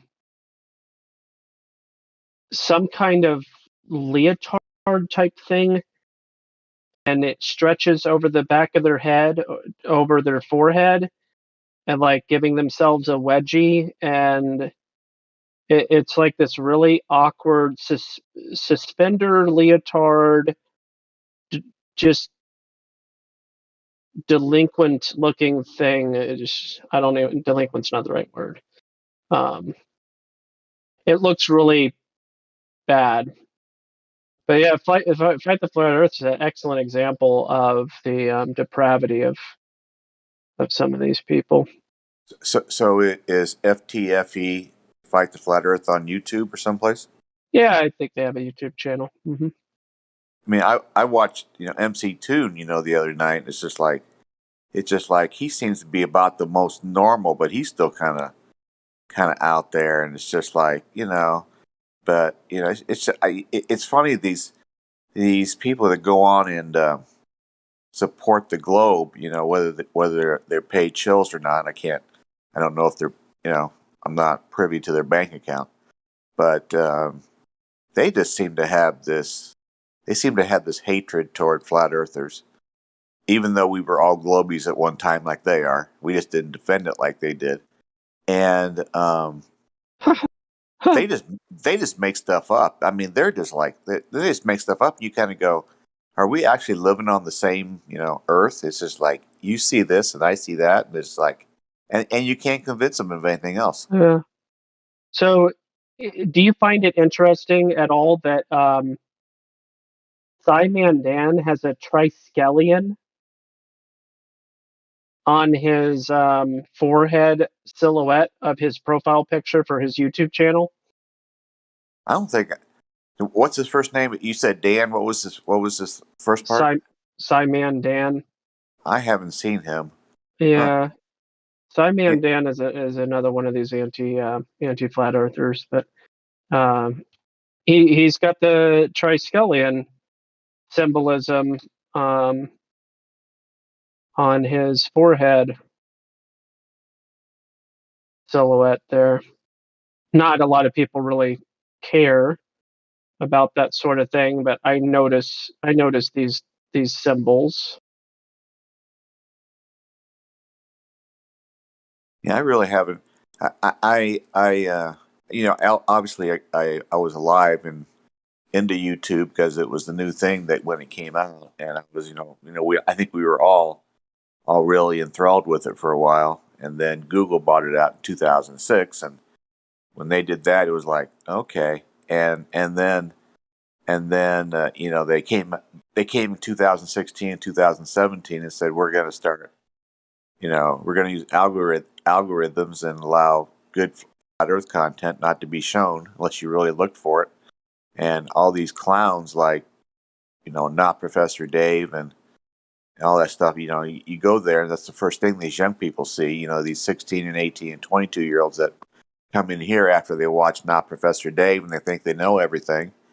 And, and they just get destroyed because Not Professor Dave talks down to everybody, even his own people. He talks down to, and he's very rude, and he thinks I'm amazed how many grown-up men and women listen to Not Professor Dave or want to be Professor Dave and actually believe what he has to say, what he says. I mean, it just blows me away how many people just kind of, people just repeat like a parrot what he says. It's just unbelievable. Mm-hmm. And they don't care. They don't care that he's a 2-time dropout. They just don't care.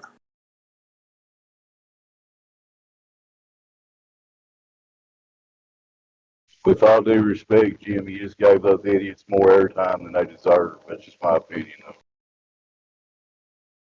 That's weird. A weird phone call. Alrighty. So how's the weather 6 miles from the Canadian border today? Well, what do we got here? We've got 67 degrees. Supposedly on and off rain, but we haven't had any rain yet, which is fine. We need to dry up a little bit because we've had more than enough rain already. Did you say? Did I hear you say right that you're around the 49th parallel north? Yep.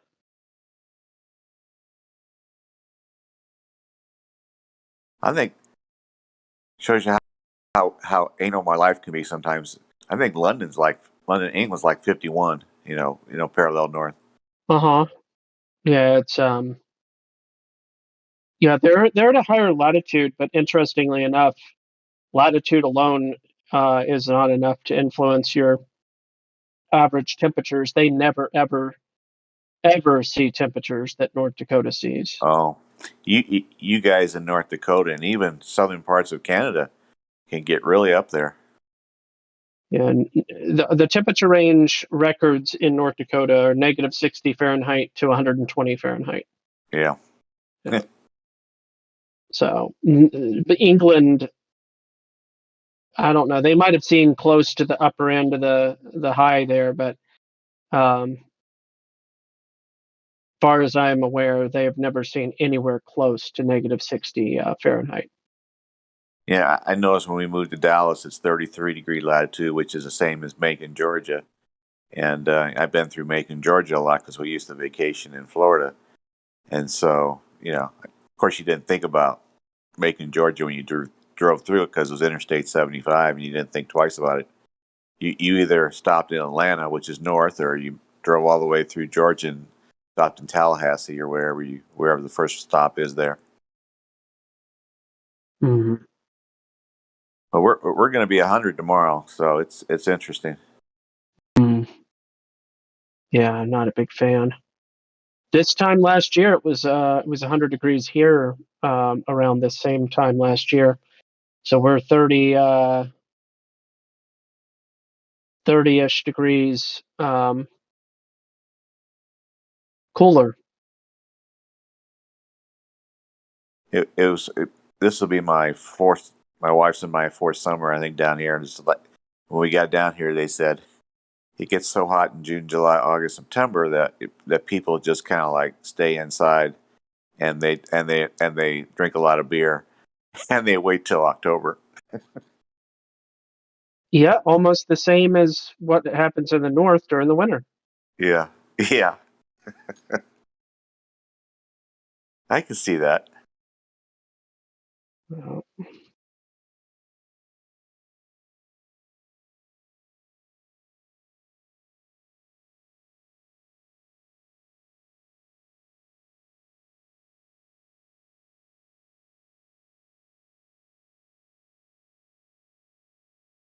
Used to be people from Texas would move away, go to California to escape the hot weather, and now they're leaving California to come back to Texas to escape the politics and the 14% state income tax on, if you make quite a bit of money, you got to pay 14% in state income tax. It turns out fire is hotter than hot weather. What's that? It also turns out that fire is hotter than hot weather. Oh, okay. Uh-huh. I'm being a little facetious, like California being on fire, Yeah. That's all. Both literally and figuratively. I heard yesterday, I thought it was fascinating that in hot weather when the sun's out and heating the pavement or concrete, that concrete's 40 degrees hotter than the grass that surrounds it. I thought that was pretty interesting. Oh yeah. The grass not only does it diffuse heat, it also diffuses light as part of why you can almost never have mirage over grasslands. It's kind of interesting.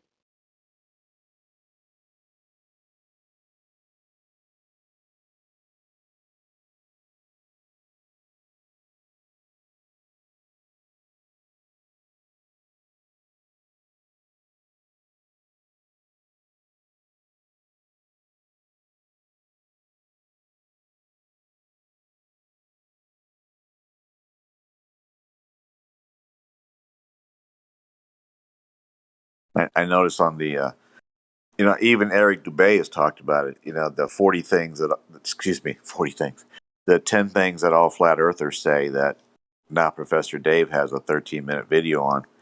And I think the second one he talks about explain the sunlights on different parts of the earth, and during the winter in the north he has the sun going around right at the southern part of Australia at 41 degrees south latitude, in December and January, where obviously the Tropic of Capricorn is the farthest it goes down at 23.44 degrees south latitude.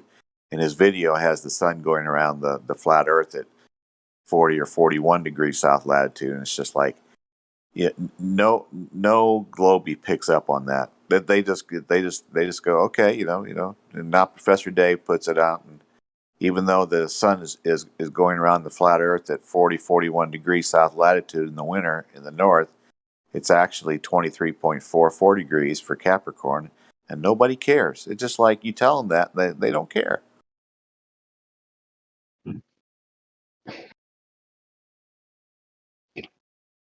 I'm supposed to have a 17-degree noon time or midday. I won't say noon. I'll say midday sun on the winter solstice. Yeah, and I'm looking forward to this winter. Checking that out for sure, because 17 degrees seems really, really low.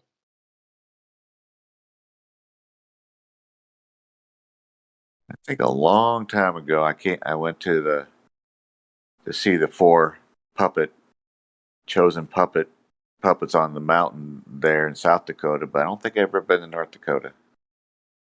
Remember, never been to Fargo. In other words, Hey, Wrecked Gamer, I posted a comment for you, Wrecked Gamer, accidentally in the wrong text channel. I'll have to post it again. Let's see if I can find this thing.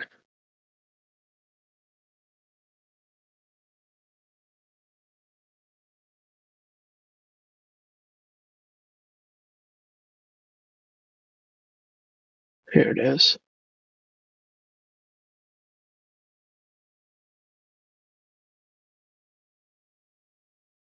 I'll just repost it in the live stream voice text because I can't DM it to you, sir.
Where's my list?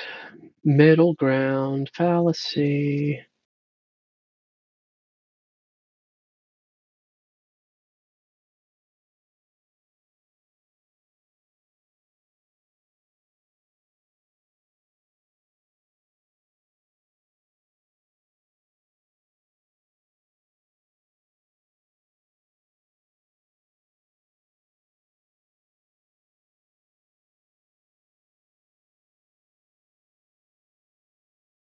yeah, I found the FTFE YouTube stuff. Yeah, it's pretty. They love their not Professor Dave.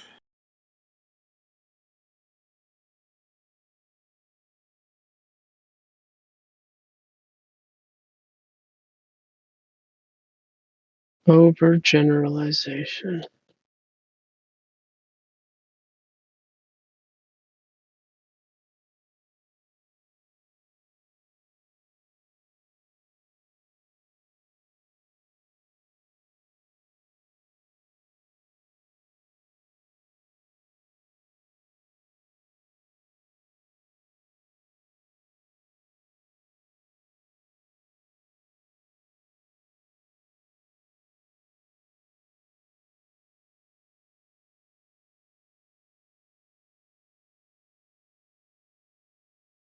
True. It's not effective.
Yes. This is a really good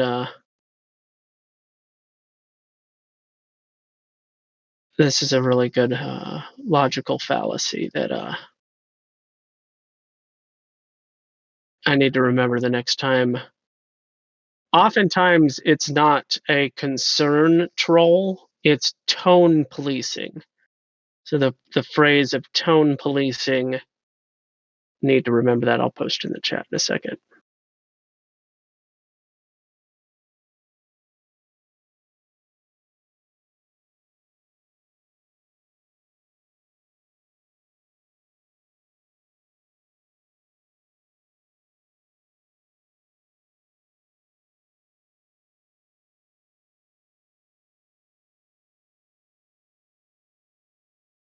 Tone policing.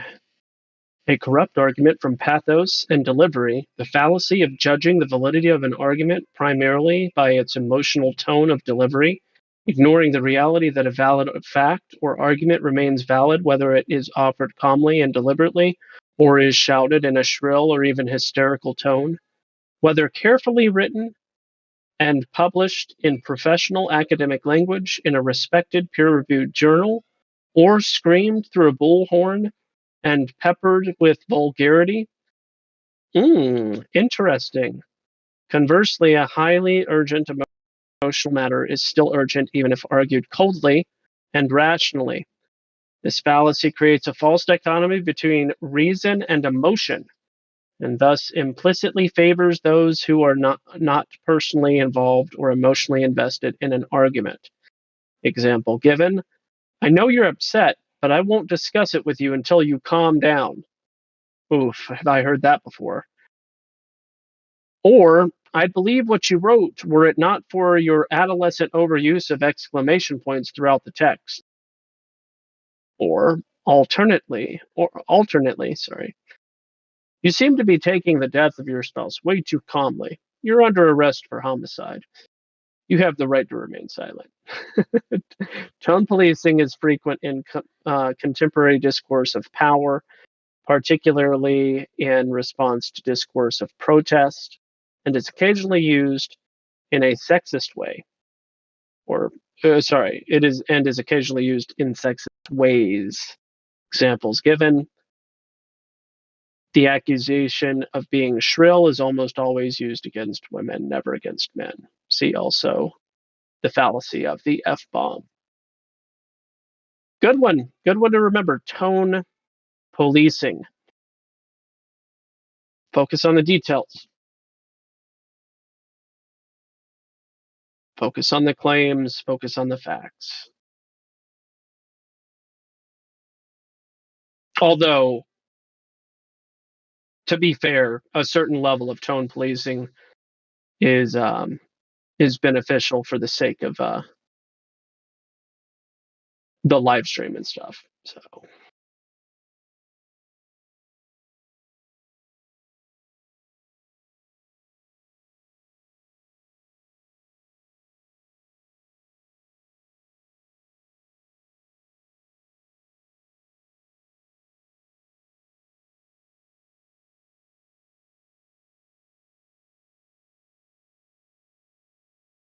the two sides fallacy.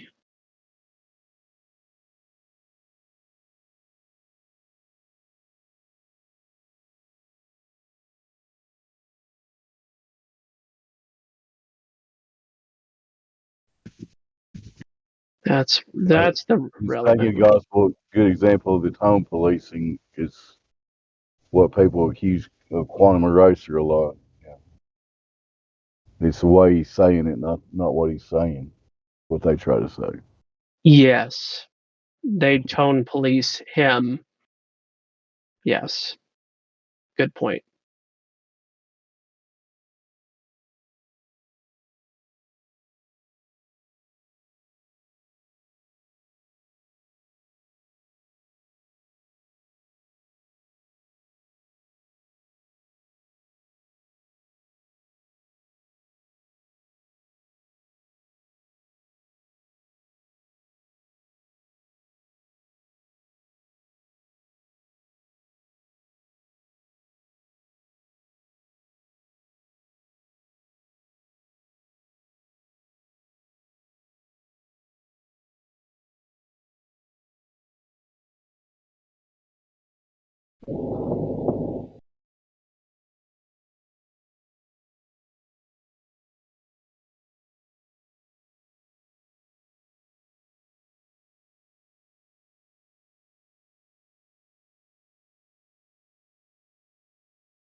Wow.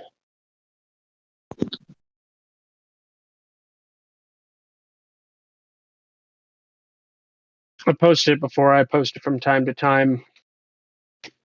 It's a good long list of logical fallacies.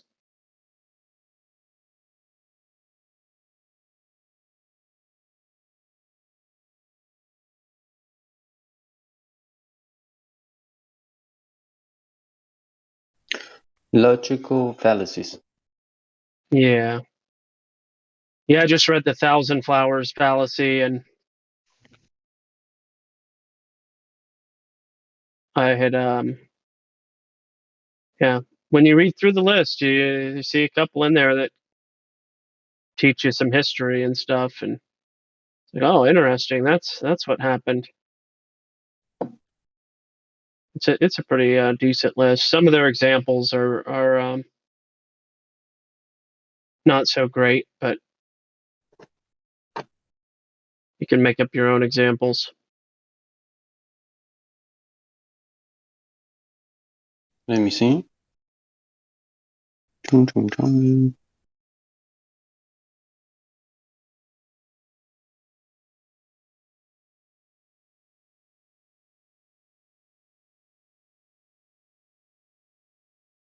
Oh, it's a huge list, man. Oh yeah, it's a long list. It's in black and white. It's very easy to read, though. Wow, here you have some material to study. Huh?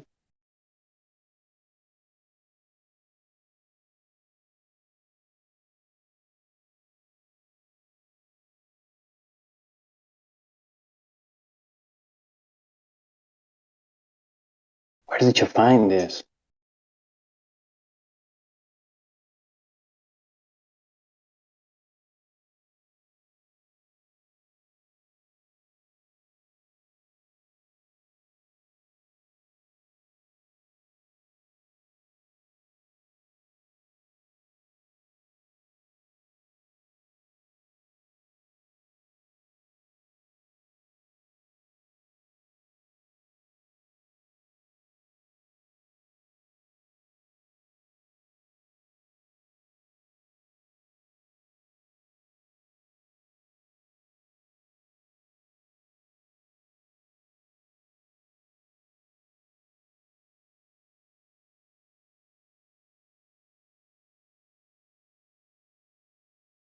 Thanks for posting. It's quite interesting. Wow, Yeah, so yeah. much content here.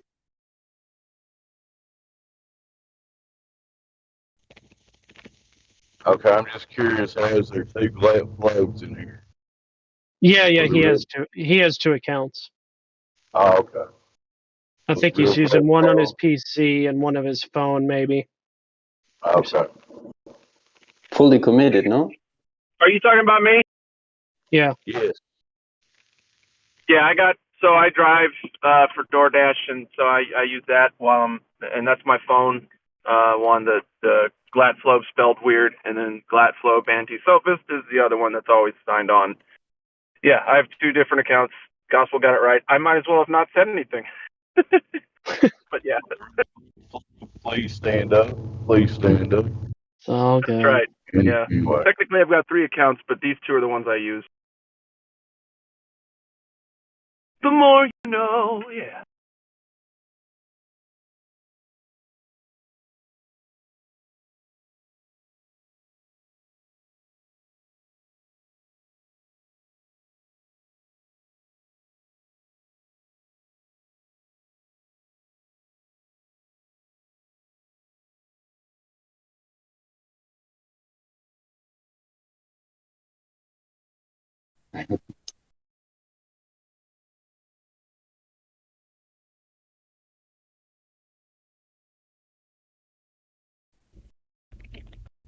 So does Jacob Rothschild ever talk? Or, I mean, it has some good information if he doesn't.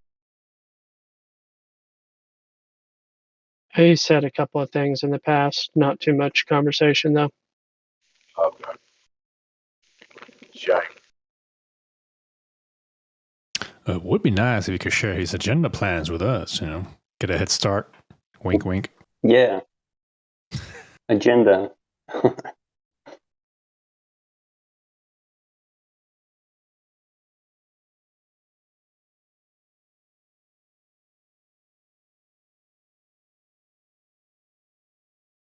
Wait, who?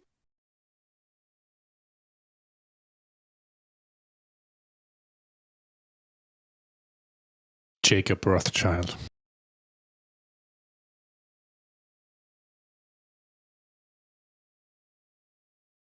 Hmm.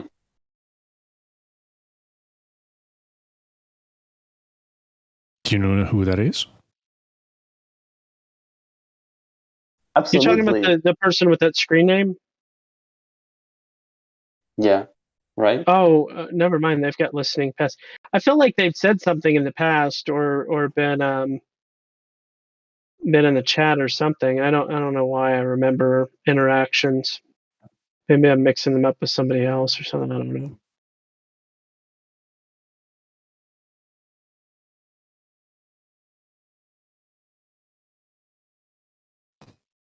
How's everybody doing? I believe our friend Klaus Schwab is the one that speaks. I haven't heard Jacob Rothschild talk. All right, thank you. Yeah.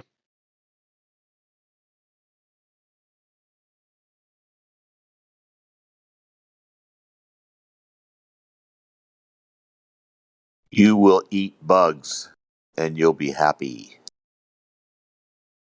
Yeah, why does he uses the you? Why doesn't he use the we? I don't know. That's the thing. I don't. That's a good point. But you know what? I'm going to do devil's advocate real quick. Bugs are really good protein, and they're everywhere. And that's all I'm going to say. Actually, grasshoppers are actually very good for you because they eat grass, and they eat grass, and that's actually quite good. So we eat grasshoppers. That's good. I think it's the other things that. I mean, could I get used to dark chocolate covered grasshoppers? I don't know, but I could easy. I think if somebody told me they weren't grasshoppers underneath that 88% dark chocolate, I might go for it. Well, and here's the deal, though. It's an overpopulation scam, so they're going to make us think that we have to eat bugs when you can just grow your own food and slaughter your own meat, when you need it on your own land. If you want to do that, Earth still provides everything that we need. People just think that they gotta live in cities. I gotta have a career. Derp a derp, right? No, thank you on the bugs. I'll have my porterhouse. I think Klaus Schwab doesn't say I because some animals are more equal than other animals.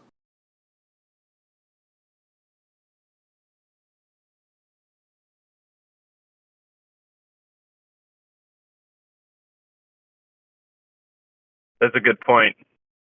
More equal.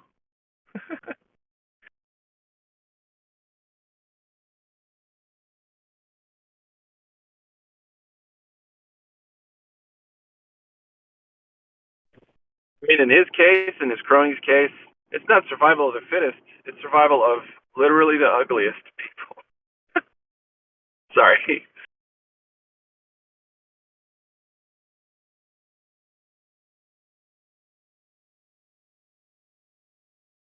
And you can make the argument it's the survival of those who sell their soul the easiest.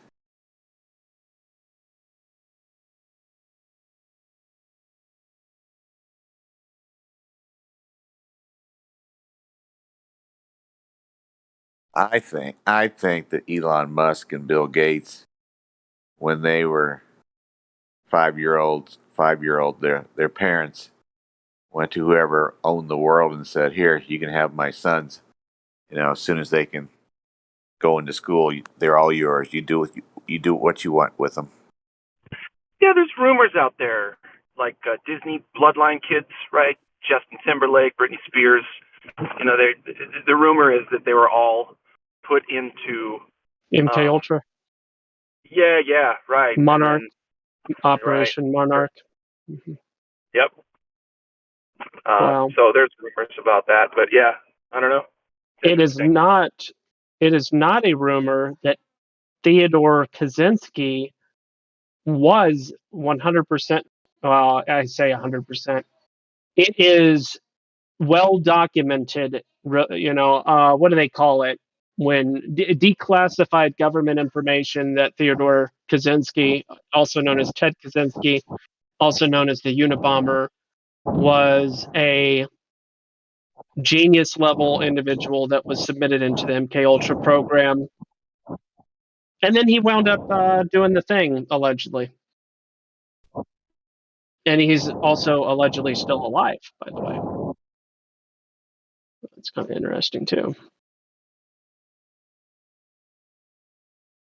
An interview with that guy would be kind of interesting. I don't know how many of you have read his manifesto, but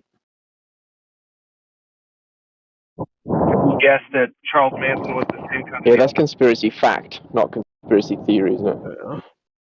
Yeah, I would say that Charles Manson would probably more so have been, if I'm not mistaken, a disciple of Aleister Crowley, but I'll double check that one.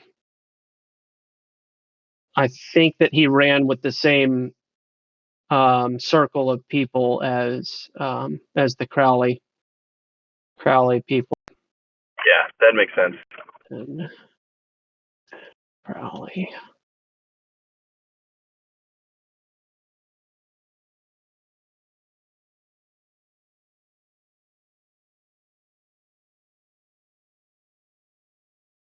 Trevor. Yeah, well, yeah. So Trevor and Crowley. I don't know that name very well. This Trevor guy.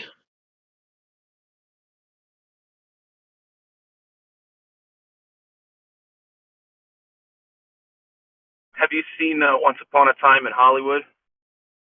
No, I haven't. There's, I won't spoil it, but let's just say,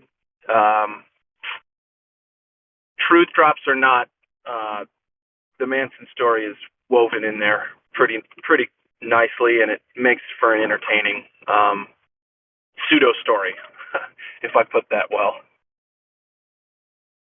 Yeah, I just saw that. A couple months ago. It's been on TV 3-4 times now. I just saw it the first time and was like, it's an interesting take on things, and it's kind of a weird movie. But of course, the guy who makes the movie is kind of weird. Produces the movie is kind of weird, but it's an interesting take on that whole 1968 or 69, whenever the Tate murders happened. It's just an interesting look at it.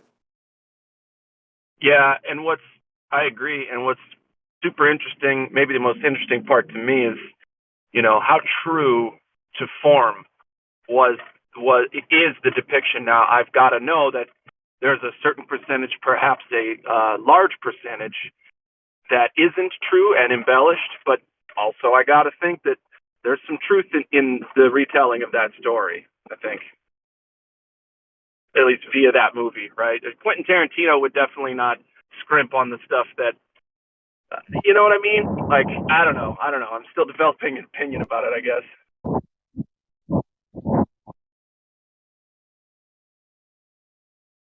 And that producer sure loves his gore movies. He loves to shoot people up and cut them up and make it as bloody as possible. Yeah. I've always appreciated his style, though, in doing so. If you're going to do it, try to make it your own. I don't know. Sympathy for the devil, I guess.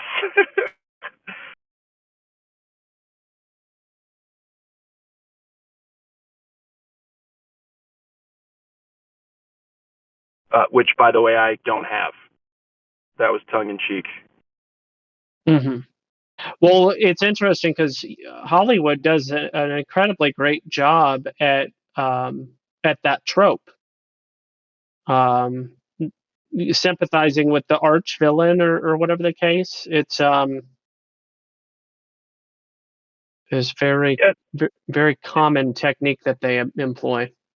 Yeah, the anti-hero, right? Like a Batman character, stuff like. Well, Batman's supposed to be a good guy. Yeah, for Bad sure, Santa. Bad Santa is an example of an anti-hero. Yeah. Now, an anti-hero is not the same thing as the villain. So every now and then,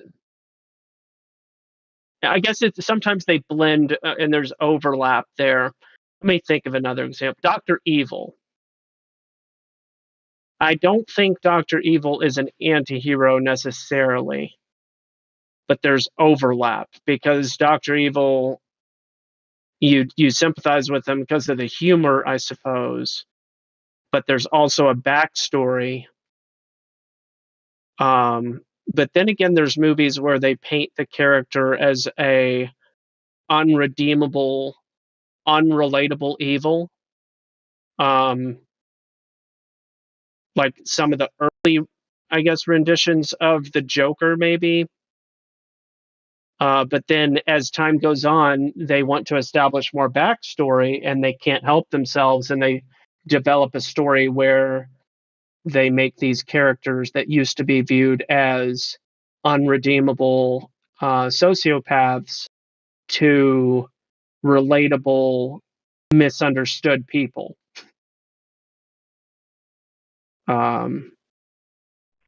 Right. Yeah. I think it's because they want to suck you back into the story. It's like, ooh, he's evil, and then I'm bored of him being evil, him or her, and I'm glad that they got destroyed. Where's the next evil one? And then it's like, wait a second, we can develop a lot of human-like traits for this monster, and then people will be like, really? Oh man, the monster's kind of like me. Yep. I love you, Hollywood. Thank you for giving me something to relate to. Like Thanos would be a good example of that. Right. Where where it's fairly obvious that this all-powerful guy, instead of creating more arable land and fruitful produce, he has the power to wipe out all these people, but he doesn't have the power to just make some more land and plants and food. Yeah, for sure. Well, there's no such thing as a perfect story, perfect ending, I guess. I don't know. Yeah. The Thanos one's an interesting part of the global climate change narrative. Exactly. They're using our beloved fantasy kind of against us to accept that maybe half of us do need to just take a hike, right? You need to heal up the world. Yeah. Well, I don't buy it. Yeah, and it's really interesting when you find out that look at the square footage of Maui. I believe Maui's the big island, if I'm not mistaken. Hawaii. And take the number of people, divide the square feet of the big island by the number of people in the whole world. Like, obviously there's some logistical difficulties, but it is interesting when you point out that as far as square footage goes, it wouldn't be implausible, impractical, but technically everybody could take like a vacation to Hawaii all at the same time, even if only for a couple of minutes.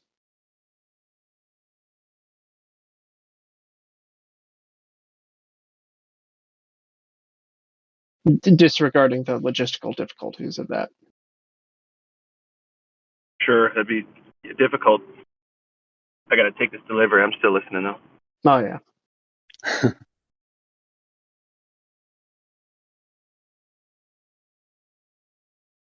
Yeah.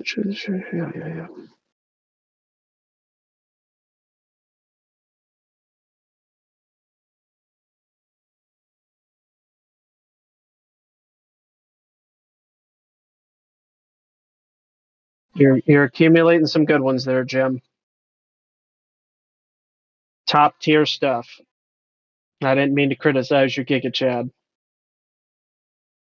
Well, I apologize on the Giga Chat because I forgot I forgot to button my my trousers up before I took that selfie. So I apologize. Oh, okay. Yeah. I apologize, and I'm sure there was some part of me that was trying to woo the women out there too. So yeah.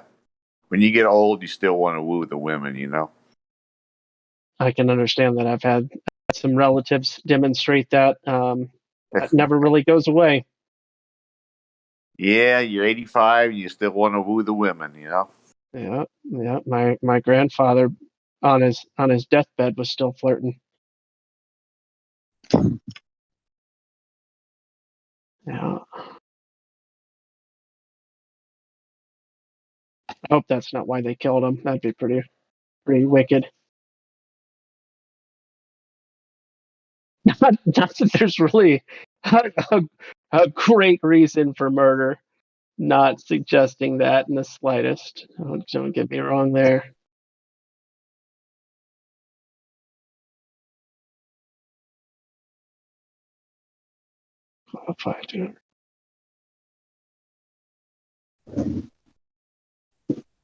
No thanks.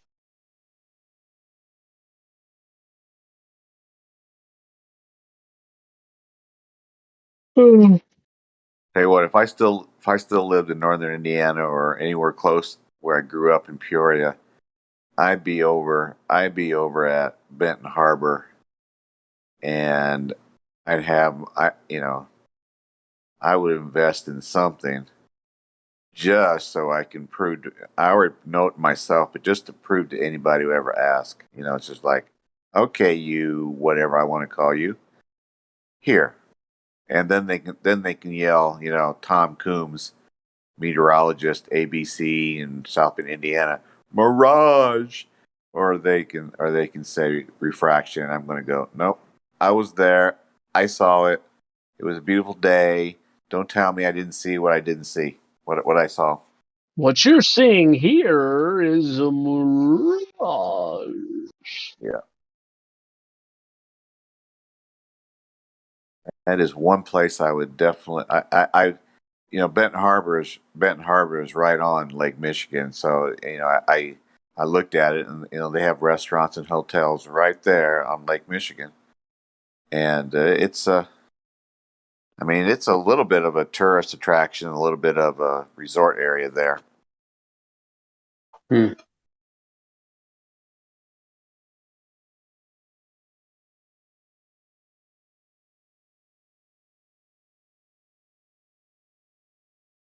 Figured if I drove up there, it's 2,400 miles there and back, so that'd be $500 in gas.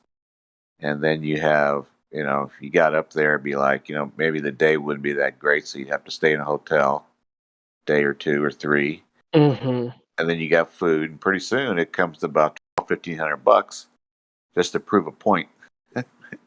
Yeah. Yeah, it's easier to network. That's why I was trying to find out anybody in northern Georgia or southern southeastern Tennessee that could go take a trip over to Lookout Mountain with the P900 P1000 and actually take some pictures of Pinnacle Mountain. It can be done. It's been done before. It's just the internet, dead internet theory actualized, because you just can't find what you're looking for these days on the internet. You type in cheeseburger and you get 2 trillion, no, not trillion, sorry, 2 billion results. And then you click, and it's 212. You literally only see 200 results, even though allegedly 2 billion exist. Allegedly, how would you know though? You can't confirm it. There's no key. There's no unlock function to allow for more results to pop up. It's super frustrating, but anyway, when you try to look for photographs from Lookout Mountain of Pinnacle Mountain, which is in Virginia, the Kentucky-Virginia border, I bet you that's probably been pictured hundreds of times. Millions and millions and millions of people have visited Lookout Mountain. It's a pretty decent tourist destination, and it's near Chattanooga and other fun stuff to do in the northwest Georgia, and but yeah, you just can't find it.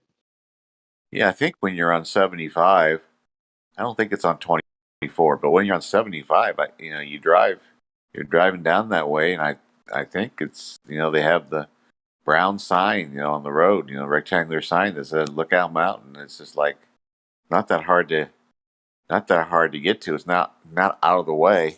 No. See the 7 states, blah blah blah. I'm just excited about the infographic that now I can aid my conversation, and sometimes I'm hesitant to bring it up because I know the work ahead of me. But anyway, my wife and I were driving back from Alabama one time. We went we went from Nashville. My daughter was playing volleyball, and she got done in a volleyball game. My wife and I go, we're going to go to Huntsville, Alabama, and see the space stuff there. It's like, okay, and I can't wait. So the game got over like 9:30, and we took off, and it was like the longest 4 hours of my life because I was wired, sleep, and my wife was very tired. But we got there, and the next day we went to, we actually went there, in there, and they have all the 256 kilobyte or whatever it is, that they took to Apollo to the moon. and all that stuff. And I just ate that all up. There's JFK, his big portrait right there, and I just ate that stuff up. And it's just like they built that whole thing around a lie, and it's like, what's that? I went to the Smithsonian Aeronautical Museum in DC. That was one of the Smithsonian museums that I visited, and you see all the different relics, props, all the different props. And it's like, wow, look at the charring. Look at the charring on the metal of the shuttle.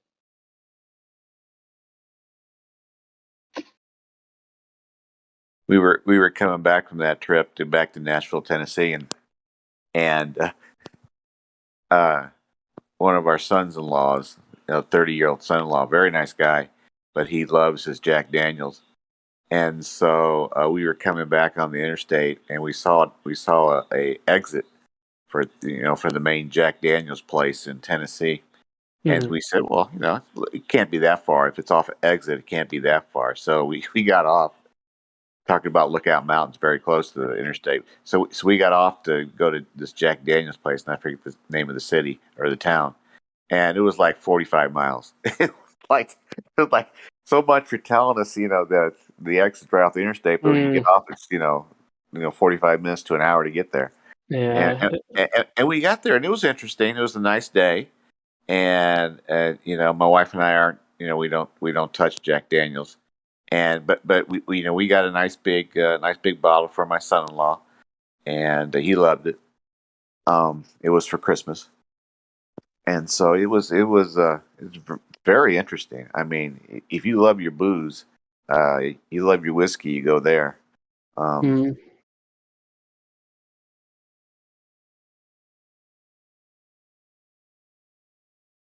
Forget the name of the town. I should remember, but it's been 5 or 6 years, 7 years maybe.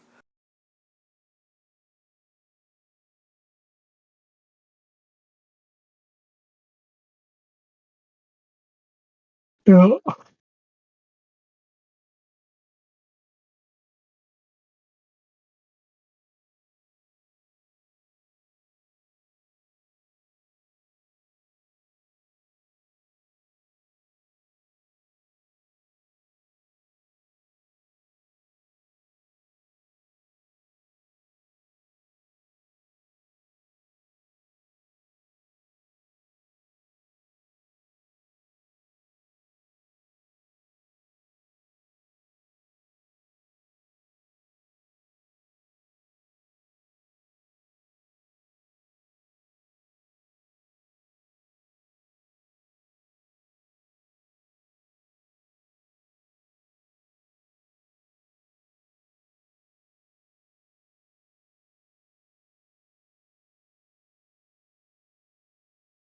Something quick and funny. Yesterday, I took a delivery, McDonald's delivery, big bag of food to a place called Total Wellness.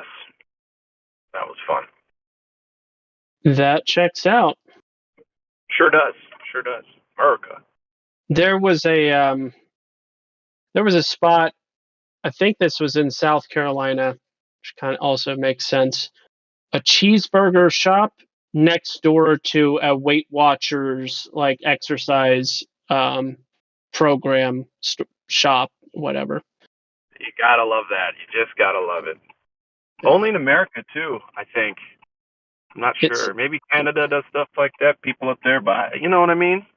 It seems I think that we way. start that. Yeah. Hypocrisy is the status quo is the phrase I've been saying. Yep. And now I'm going to pick up a bunch of cupcakes for a lady.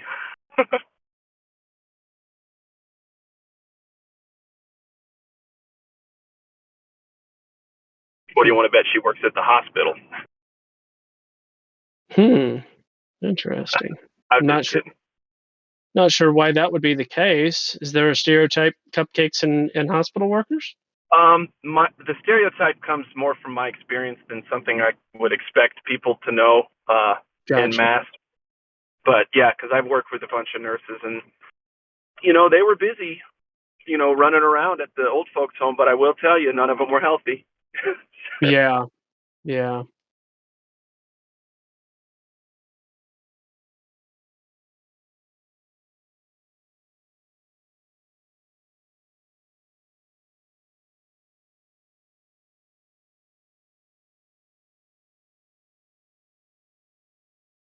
But again, I'm fit for my age and such, and they worked way harder, twice as hard as I did. They had to train me on how to like work faster and harder and stuff. So whether or not they were, not as healthy as they could be, they worked circles around me for a little bit. Mm.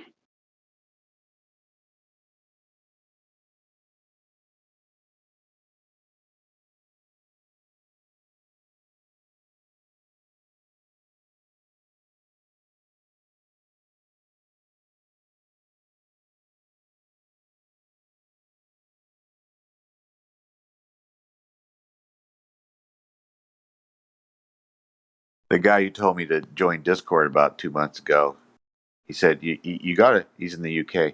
You gotta join Discord. You gotta join Discord. Nathan Oakley is just great. He's just great. You'll learn so much. And it's just like, okay. But I never get off of here or Instagram until 2 or 3 o'clock in the morning. And Nathan comes on in 4 hours, at 7 a.m. So he comes on 4 or 5 hours later, and he's just on for 2 hours, and I never get up in time to listen to him. So I joined Discord, listen to Nathan, and I haven't listened to Nathan other than probably 30 minutes. And so it's just interesting how. But this guy in the UK, he does all kinds of memes, and he just started a TikTok with his memes, and Mm-hmm. and he really knows his stuff. But I guess he's shy. He tells me he's shy. He I think he has a Discord account. Flat Earth. I think he does. And his first name's Jay, and he just doesn't want to come on to voice stream because he's shy about getting on. He listens on YouTube all the time, and every once in a while he'll hear something that I'm on Discord, and he'll send me a message on Facebook, and he'll say, "Well, that was really funny," or "I learned a lot," and it's like he knows everybody on Discord 24/7 on the voice stream, Hi, and Jay. so we need to give a shout out to Jay from the UK and get him to come on the Okay. Discord voice stream so we can get to know him.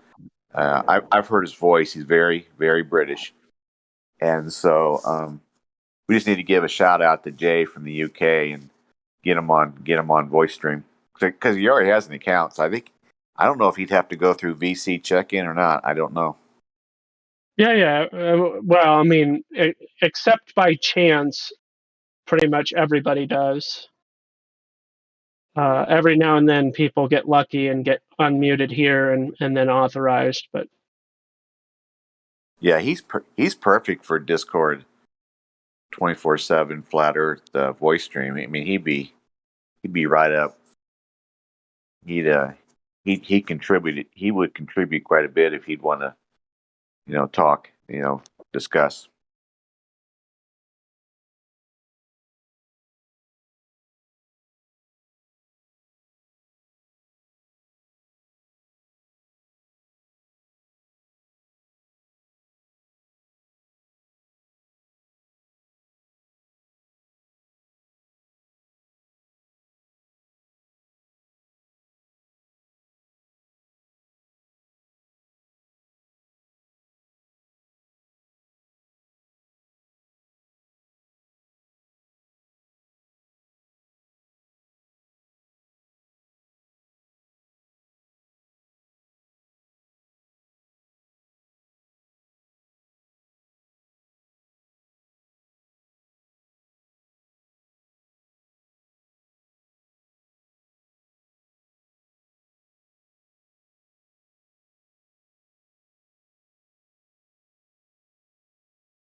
And ye shall know the truth, and the truth shall make you free.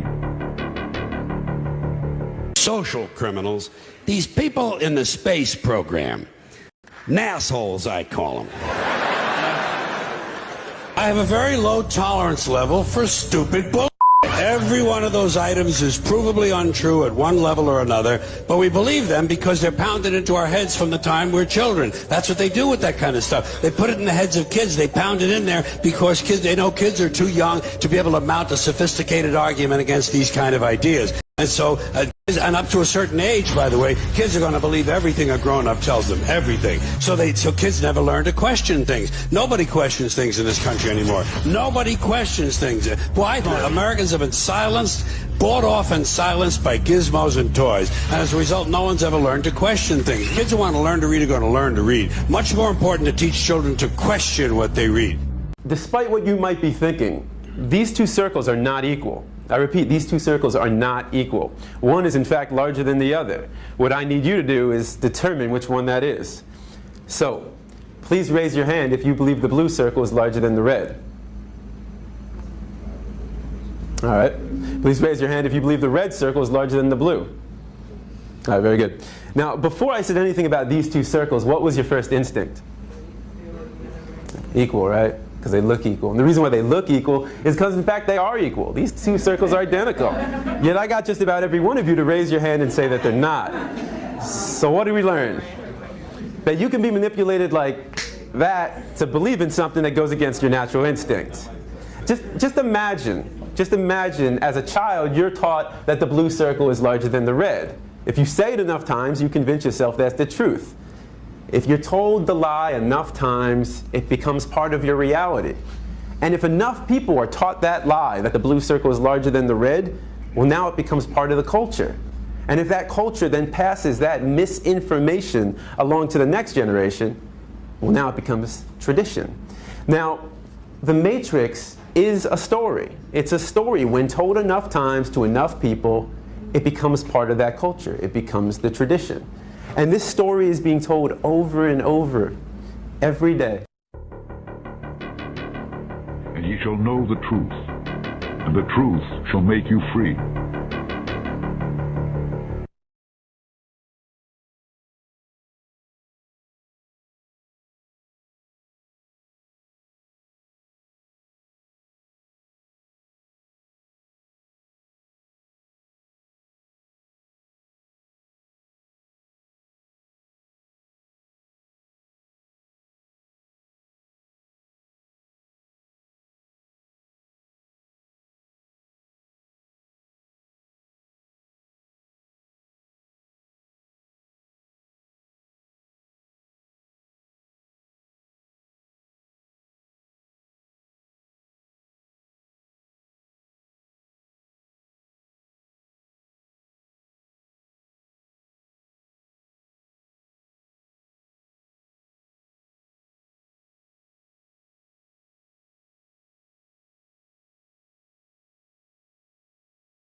They got you by the balls.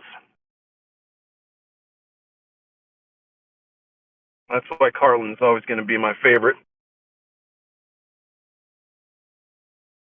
You know, I tried to show my stepdad, my parents, that bit where Carlin goes off on the, it's a big club and you ain't in it. That kind of deal.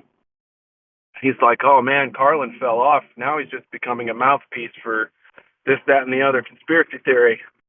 And I'm like, man, you don't get it. He's been trying to do this the whole time with humor, but he knew he was reaching the end, so he was just going to start, laying it out, right? I don't know. Some people just don't want to believe the truth, no matter how it's being presented to them. And to me, it's more than cognitive dissonance. I think it's a shame. It's too bad. They're going to fight it no matter what for the sake of it. They don't. A lot of these folks don't even care if it's the truth. They're just like, you know what? That goes so much against my comfy worldview that I've been used to so much my whole life. I can't bring myself to consider that it could be flawed even 0.5%. And so to me, that's sad. But it's not impossible to reverse at all.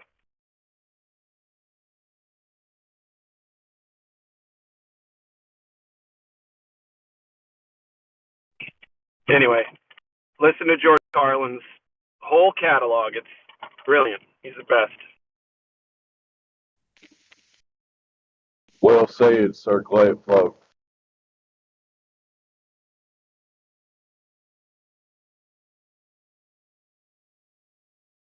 Thank you, sir. And now I'm going to have to keep talking because you are not Dead Air Dave. So now I have to fill the time. Unless you want to be considered Dead Air Dave, then I could just shut up. But What is the limit? I don't know. My favorite line from that Carlin piece, I know I'm paraphrasing, I'll try to get it right.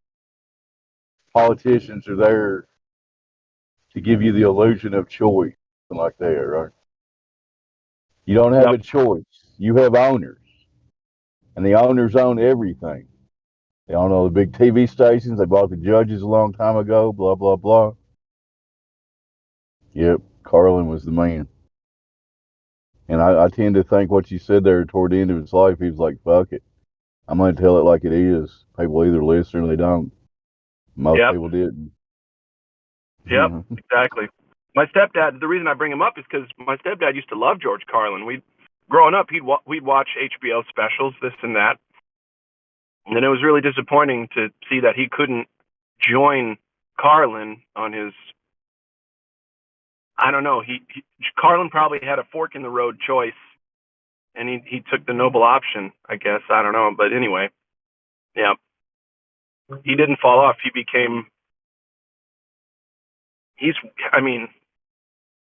He woke so many people up without even trying, even his earlier stuff. It was just so cerebral and funny. It made you think.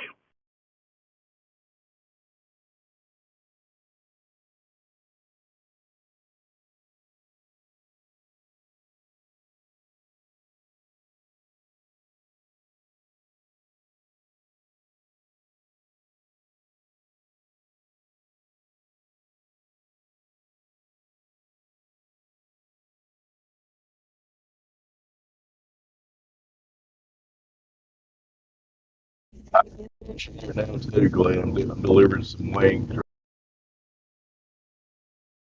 40 buffalo wings.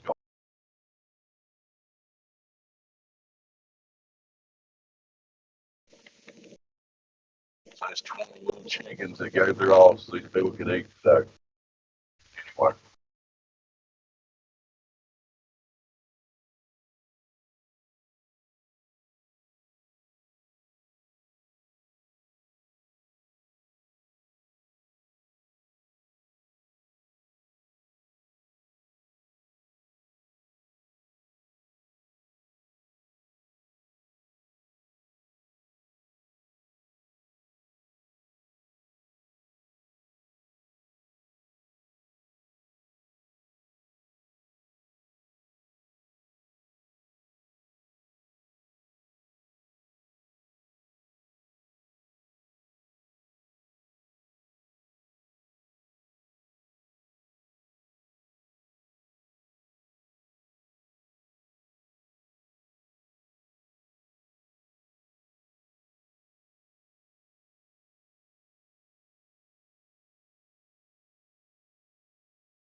Good afternoon, soldiers.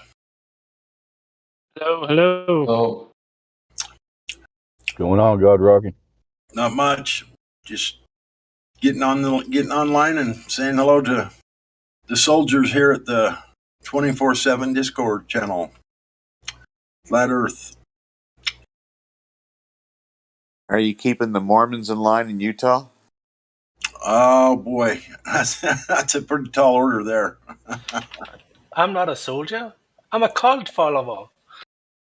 Okay. Yeah, I was called a cultist this morning. So Oh, Yeah, it was a reference to this morning with that Doctor something dude. Dr. Phil or what? No. No, what is it? That guy with the blog. I'm not sure I know who you're talking about. Let me scroll up. The name should be relatively. Talking about Danny Faulkner. Yeah. Exactly. That's who it was, Okay. Dr. Danny Faulkner. He was here? Yeah. He's been in and out over the past couple of months. Huh. How did that go? Same as always. I deafened him yesterday, and he's still deafened because basically I don't really see the point. All he does is come here to record sound bites that he uses for his different things, and he's just he's a straw man campaigner, I guess. You know, he wrote a 200-page flat Earth book with the straw man on the cover, and made all sorts of nonsensical claims. And then what he does is, when he's questioned about the claims that he makes, he says, "Well, I'm not saying everyone." He just avoids the point that he's doing misinformation and misrepresenting. He's just, "Well, I'm not saying that everybody does this or everybody says this." So basically, he's admitting to cherry picking in a sanctimonious, backhanded way. It's just really, he's just gross. I don't like it at all. Yeah, I can understand that. That's not. And he's throwing around big words like cult, not really being very self-aware that he's in one of the largest cults there is. Right. But he's a professional astronomer, so it must be a globe gospel. Come on, man. Astrotheologist, we're calling them these days. Oh, astrotheologist. Oh, well, at least they're telling somewhat about the truth, that it's just theology. I mean, it's not. It's just imagination, right? Yeah. Genesis Of the stars. Genesis 14:1, verse 15. And God put the moon and the sun at 93 million miles away and 238,000 miles away, and made a solar system with planets, and spun us around an ever-expanding universe. And God saw that it was very good. Yeah, that's not in Genesis. That's in the book of Second Hesitations. Oh, come on. Someone actually published that? No. Oh.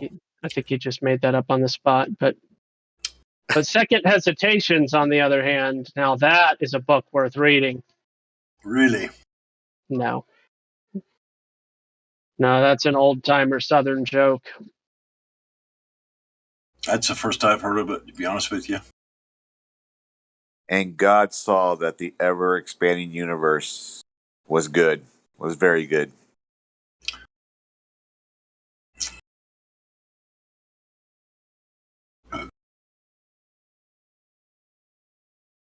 Yeah, Danny Faulkner was in yesterday morning for an hour or two, and then I wasn't sleeping very well just a few hours ago, 12 hours ago, and I popped into Discord 24/7, and there he was again in the middle of the night.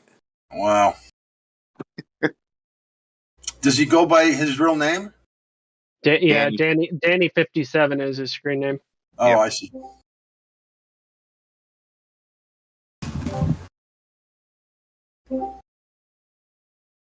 Well, that's very interesting to think that, astrotheologist.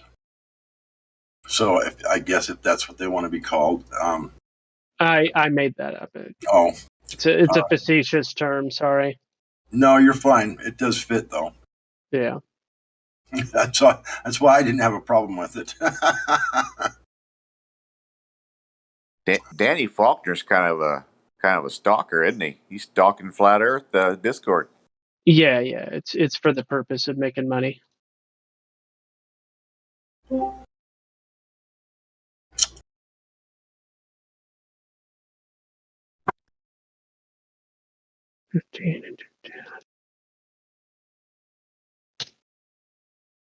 I guess my neighbor just told me that she'd heard on the news they announced a heat wave coming our way now. Oh yeah.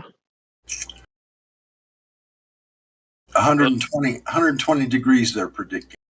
Well, don't send it our way here in the Midwest. Things are pretty nice right now.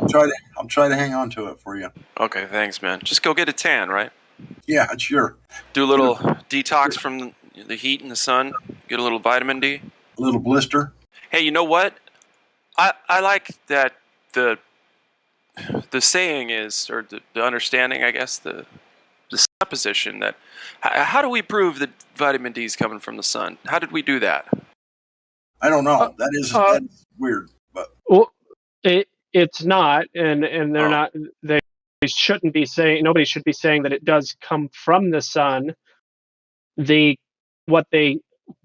far as I understand it, the effect of the ultraviolet light on our skin causes our body to produce vitamin D.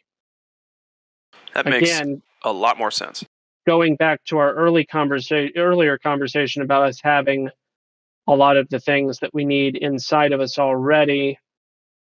Now, in this instance, is there a non-sun way to trigger that release, or whatever's going on? I don't know, but it appears that sunlight does this thing that they say. Right. Now, the other thing about vitamins, now they have the colloquial name of vitamin, which you kind of pair it with vitamins and minerals. But it's not a hormone. But I don't think vitamins are sort of like, I guess what you're getting at. This is what I'll just butt in for 1 second. Sorry, that vitamins are not. It's just another way for you to say minerals, I guess, in a way, because vitamins. They're not, though. The opposite of that. Oh, really? Yeah, most of the vitamins are actually acids. So I don't know if that's a fact for every single one of the vitamins. I'll find out the name. I forget what, because vitamin D has. Take vitamin D3 every morning with 500 milligrams of vitamin C, and about every other day I'll take 50 milligrams of zinc, because I've done some research, and apparently those vitamins or minerals are supposed to enhance your immune system. Now, I don't know if it's true or not, but vitamin D is essential for your immune system. It's not that it enhances it, it's that if your body is not producing vitamin D, your immune system will go to whack. Like it's essential for it. I see. Cholecalciferol is the chemical name for vitamin D. I don't know if that means that. Hold on. One of the 5 forms of vitamin D. It is a secosteroid. I knew, vitamin C is an acid. I know that, but well, actually, sorry to interrupt you. Vitamin C, the one that we look online and we read ascorbic acid, vitamin C, that's not vitamin C. Vitamin C is actually a complex of multiple different nutrients, and one of vitamin C, when you find it in a fruit and they take it out, it's actually a complex of zinc, vitamin C, and other minerals. It's not only vitamin C. there's no such thing as ascorbic acid in nature by itself. It's always it's always Yeah. it's always a complex of a few other nutrients together, and that makes what the real vitamin C. I've And also heard that, in addition to that, I've also heard that the C doesn't mean like it's a vitamin A or B. It's not classified for its letter, like a B12, a B6, these kinds of things. But C for catalyst, because it catalyzes things to happen in the body. That's what I've heard. Yeah. Well, that makes me wonder then whether I should continue to take my vitamin C on a daily basis. Always take it, yeah, especially for the placebo effect. You should look whole food vitamin C, and they extract it from fruits, and that's much better and absorbs better, and it has the benefit itself. Yeah, the same thing is true of carrots. If you try to take beta carotene all by itself, bullshit. It doesn't do anything for you in the way that carrots have a perfect ratio of the different nutrients that it has, and yeah, it's pretty interesting. Beta carotenoids are not vitamin A. Vitamin A is retinol, and retinol is a hormone also. It comes from animal fats. You cannot get vitamin A from carrots. Hey man, don't tell vegans that. They're really adamant.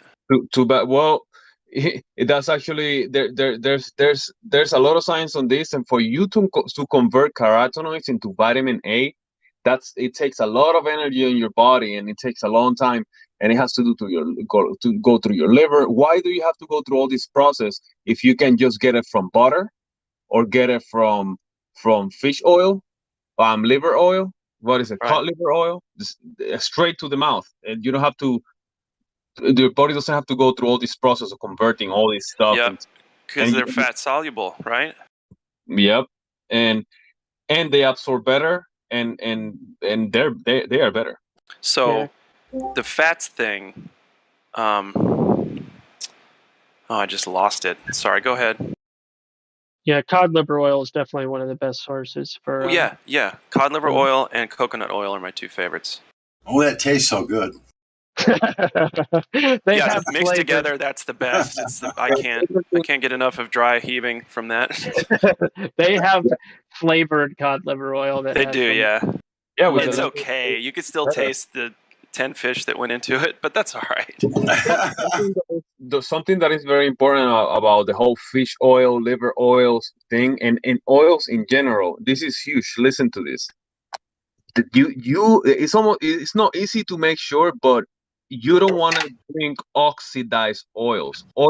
Fish oil can be good for you when it's in a healthy state, in a non-oxidized state. But when it's oxidized, it's actually quite the opposite. It's horrible for you. Yeah. And so is that the same thing as having it fermented? I've had fermented cod liver oil.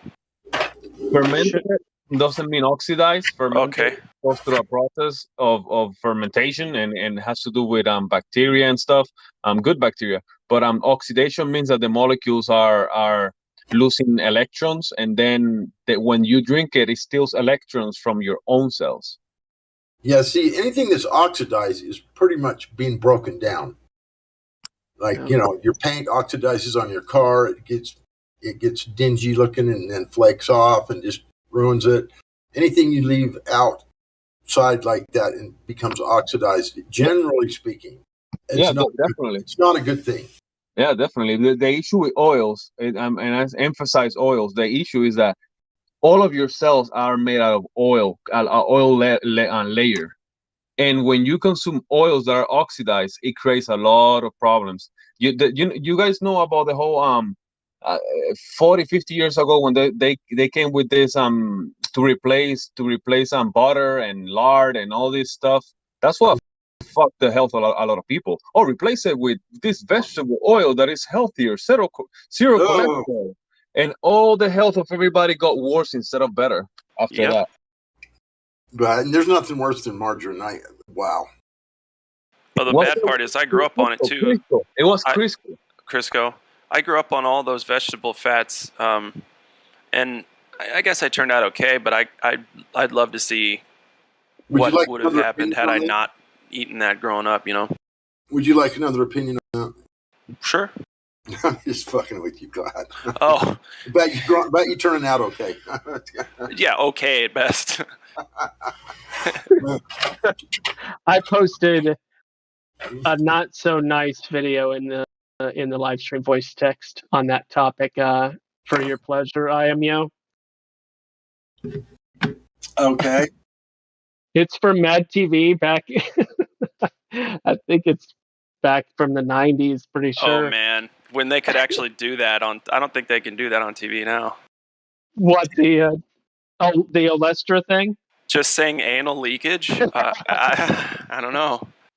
Yeah, I don't know either. But man, oh man, I remember watching that when that was brand new, and yeah, yeah, that Mad TV was crazy because I grew up reading Magazine and Cracked Magazine, and those were filthy. And I was like, "Whoa, they've got a TV show!" Oh, it was better than Saturday Night Live most of the time.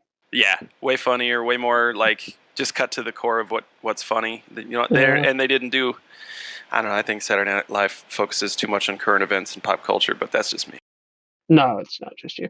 Hey, I think that that little joke in that commercial really impacted the industry, though. I think a lot of people went, "Ooh, I know it's just a joke, but I don't think I'm ever going to be buying. I'm not ever going to be buying that again." Well, someone that doesn't go ooh to anal leakage, what's wrong with it? It was a public service announcement. It was comedy. It's all of it. True. Because they made that just like The Onion doesn't just make random stuff up. The Onion and other joke things like that. They take an actual story and then just hyperbolize it. And yeah. The Onion is an excellent one.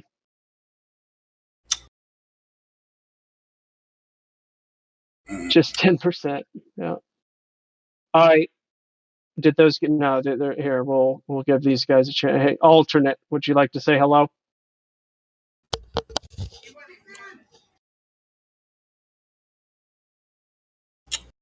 Was that a yes or a no? Was that you trying to mute yourself?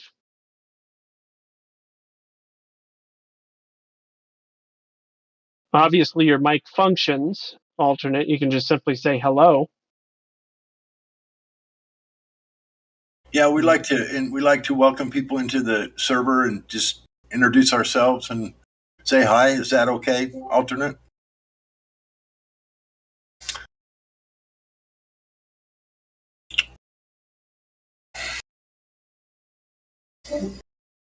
Being that you proved that your mic works and you're not saying hello.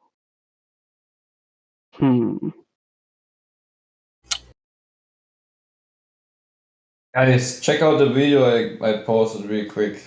That Chinese astronaut is somehow magically pulled towards the back wall and hits his head even on the top of the fake station.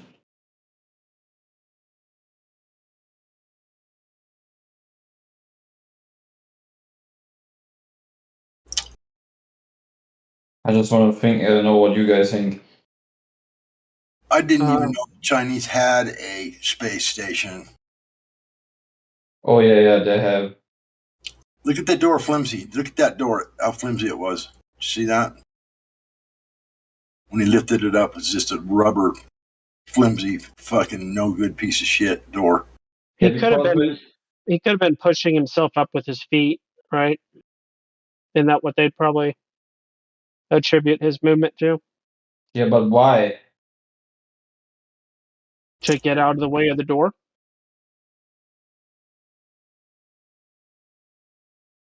Yeah, I mean, as far out as that door comes, you have to get out of the way of the door for it to shut. So it definitely looks awkward, but And for me, it reminds me a bit of that moment when you're in a parabolic flight and that I know what you mean. Yeah, Look at the guy in the background. He pins his hands against the walls to make sure that he doesn't move, or against that girl. See, he stretches out both of his arms. Right. Pins himself. They're all going to. If you look to on the two guys, thank you for pointing it out. They're all going to the left side at that moment when he's going back. Yeah, that's a vomit comet situation where the plane is probably in a dive or something, and then it's either pulling out of it or doing some kind of a little bit of a turn maneuver, and you can see how it shifts them over. Maybe so. And away, would you please say hello? Hey, Gospel, I miss you. Why do you have to say that every time? I know it really just gets that brainstem going, you know. Oh no, not this guy. Not exactly. It's just odd. Miss you Odd too, behavior. brother. How you been? Sydney, I told you that flat globe.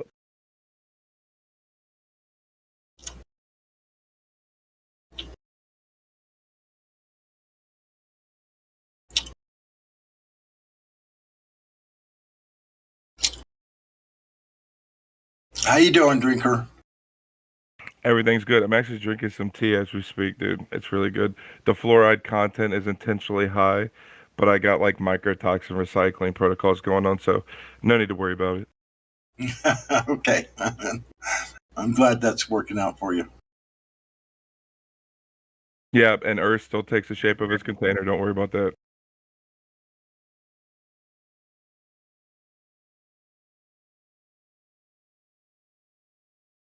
Does P take the shape of its container also? Never mind. Act like I didn't say The that. Earth does for sure.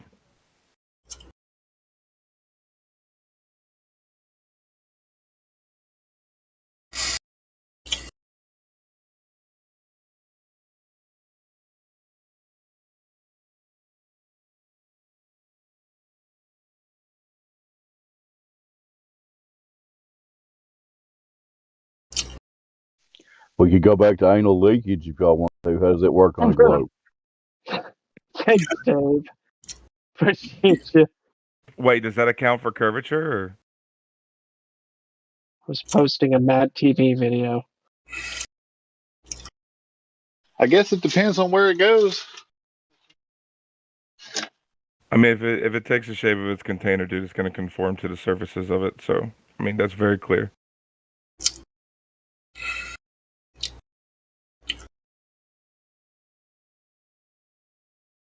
You're confusing me because the shape of the surface of the Earth is obviously flat, and the container above us, if you're saying what you're saying, is obviously flat then too?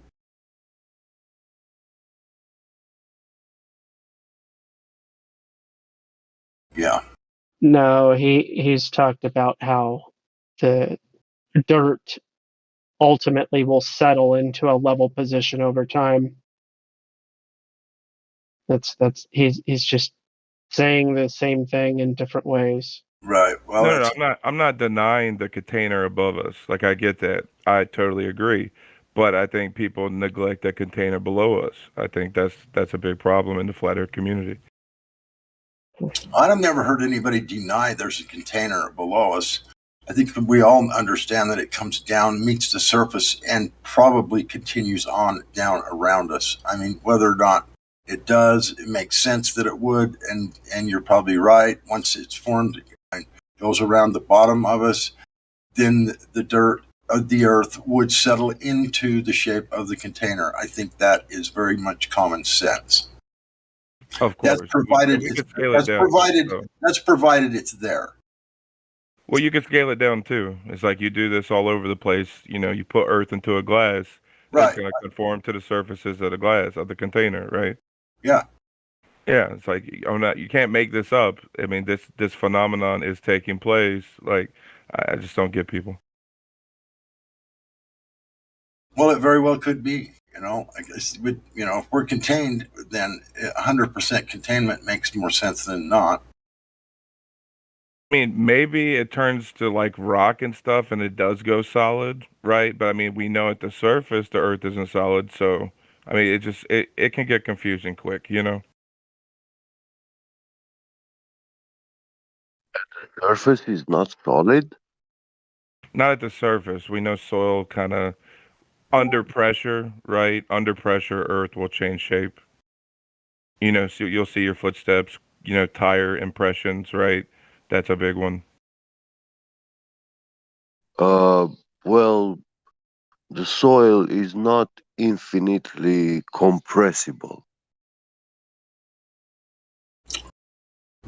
Not infinitely, no, but if you compress the soil enough and long enough, it would probably turn to a solid substance. And then there's probably a limit. The limit due to the available pressure that is on it, it's only going to get so hard. Now, if there was an infinite amount of pressure on it, who knows how hard it would get?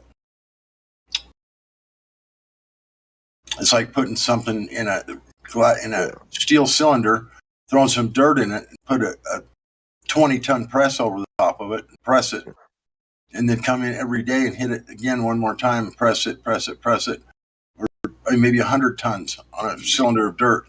Maybe after a year or two, it would be a rock. I don't know.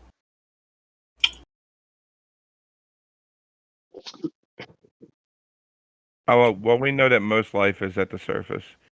Even if it's underneath the surface, it only goes down but so far. I mean, how far down does life go? I mean, you got to look this stuff up, I guess.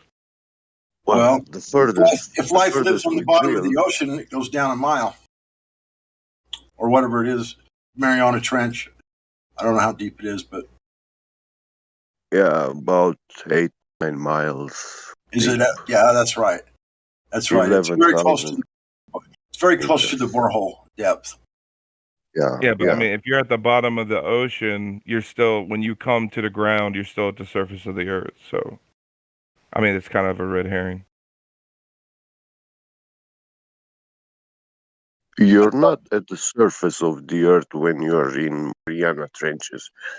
You are deep below seawater. Okay, but you're standing on the earth when you hit bottom, right? So therefore, you're at the surface of the earth when you're at the bottom of the ocean. So if that deep, you think you will be able to be standing? No, obviously not. It would crush a human being. You need a special suit, a heavy suit, heavy diving suit. I don't even think they make one that could fight that kind of pressure. Yeah, I don't even. It doesn't exist. Yeah. Yeah, no. I mean, I thought they were sending robots down there or whatever. Robots are a totally different story. I don't know. They are not. Yeah. Robots don't breathe. I mean, if you're at the top of a mountain, right? I mean, that's really what's going on. You're at the top of a mountain. Remove the water. Just walk down the mountain, right? And you come to the bottom of the Mariana Trench. You're still at the surface of the earth. Yeah, correct. If you remove the water, then you will. You're not at the surface of the water, on the surface. Right? I get that.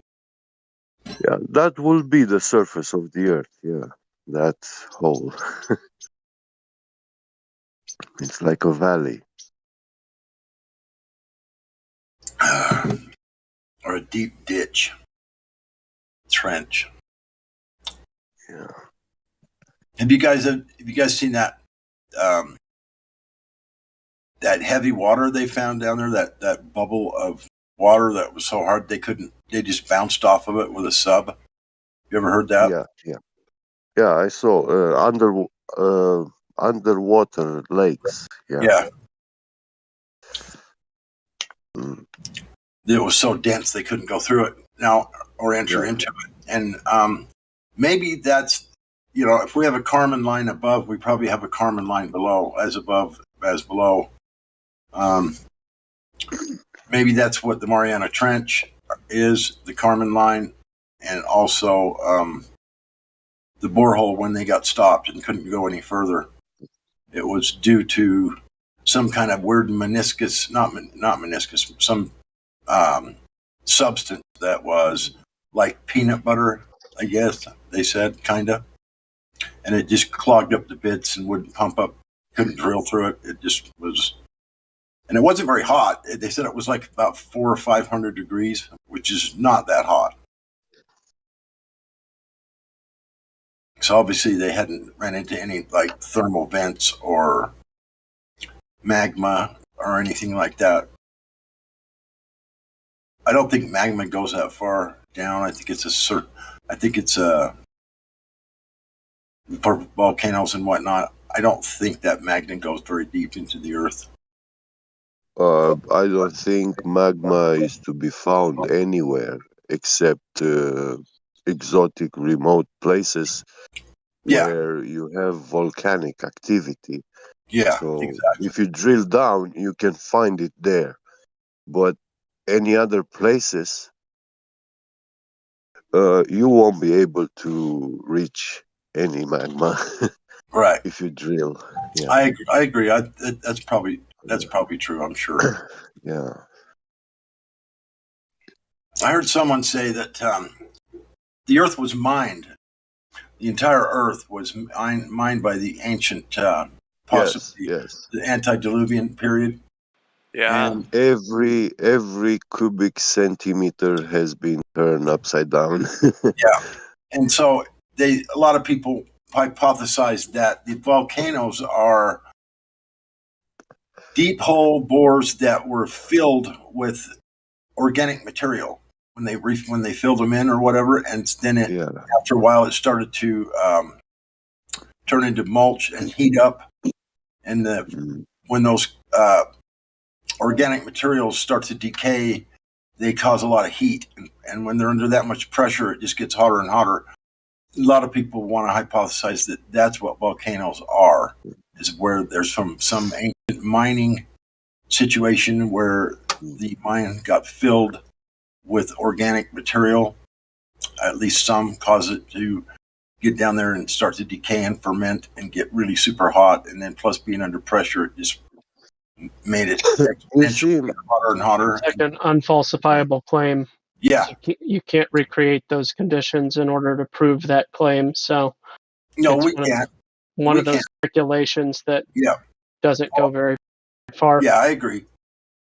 But in my mind, there are. It does make, at least it seems that maybe there's a slight possibility that could be the case in my mind.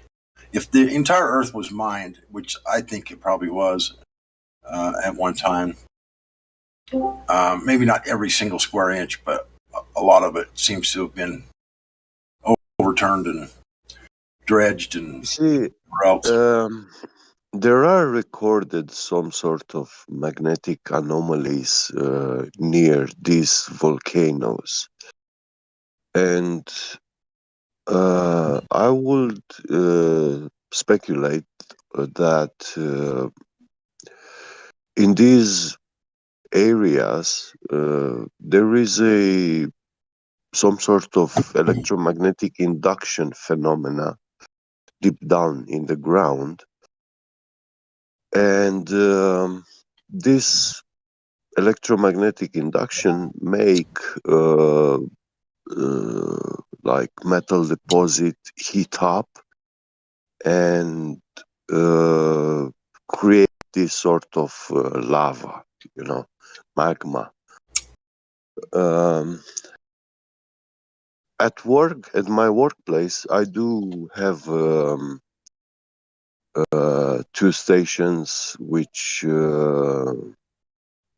heat up the metals using electromagnetic induction.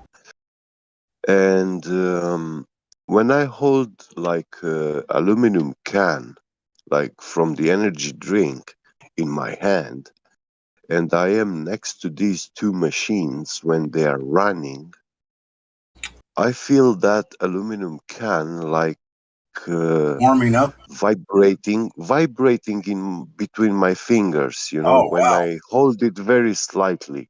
I feel like there is a current going through it. I feel it vibrating, it's very weird.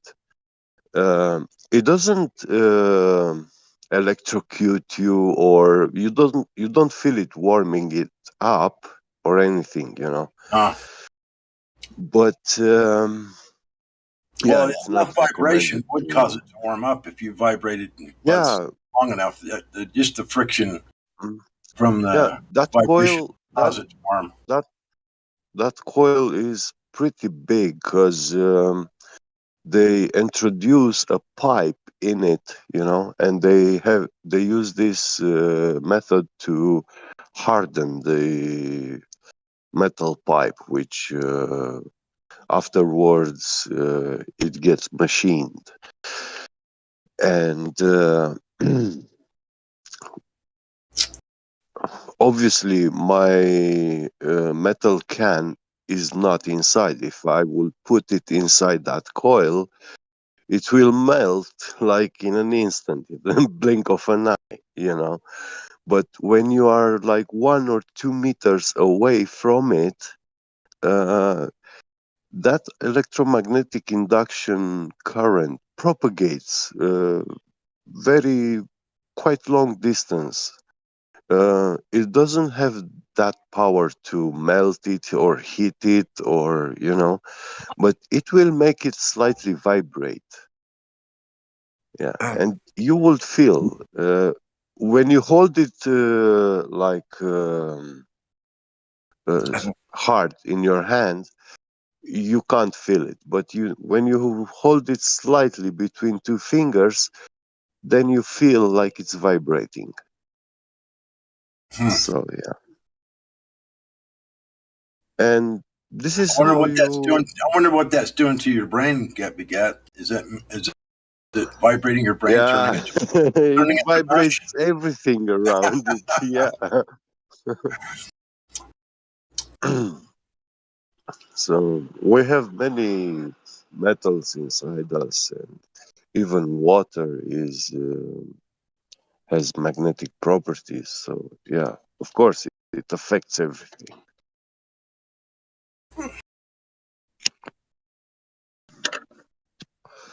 But it wouldn't be like a microwave or any this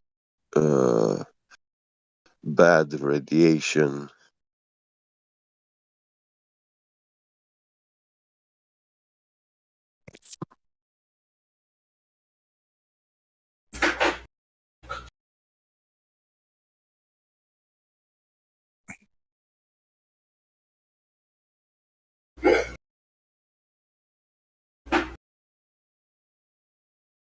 Yeah, eh, I just got an idea now. I could take some aluminum foil kitchen and hang it onto something next to the machine and see when the coil is on if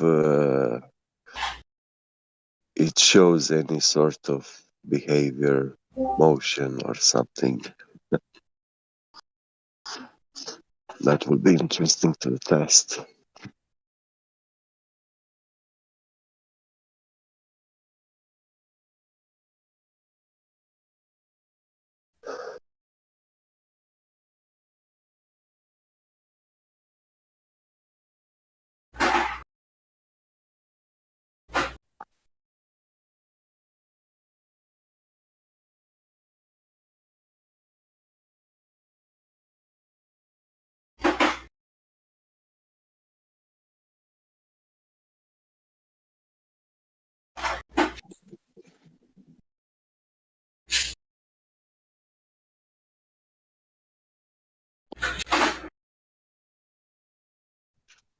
We have a new member named Jesse Gordon. Hello, Jesse.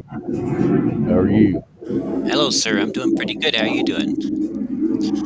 You got some kind of background noise. Other than that, I heard you say something else. That was someone else. Oh, okay. Hello, Jesse. Welcome. Thank you. Server today. Got any questions Welcome. for us? No, sir. Just stopping in to see what's happening. So, what do you think about? The Earth is? Go ahead, Gibby. Yeah, what do you think about the shape of the world you live in? I think it's a fascinating topic. that's interestingly difficult to like measure. Does that make sense? Well, that's not really that true. Well, hang on now. He's got a surveying tool in his PFP, so he might know a thing or two. He might not. Oh, he's a surveyor? I don't know. Just check his picture there. Because I'm all about surveying. Oh, so you have a theodolite? Yeah, I have theodolite. Yeah. So you use something like a plumb tool with it to calibrate it?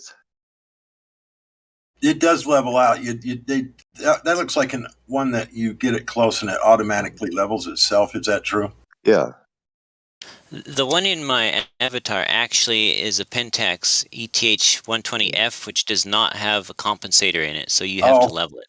I see. So you run a yeah. When you're centering it, then on your survey stake, you'll run a plumb bob down to the nail, and then you'll level it from there. Well, it actually has a little bubble level on it. Right. On the rotating part. Bubble. Yeah, it's a round bubble. You center it in the middle. Well, it also has a straight bubble on the rotating part. So you level it out, and then you rotate it 180 degrees, and you see if the bubble moves. If the bubble doesn't move, then you're presumably level. And I also check them against a water tube that I string up. So the water bubble is a very precise method for leveling stuff. Yeah, a water tube is. The water level bubble is not as accurate as you would think.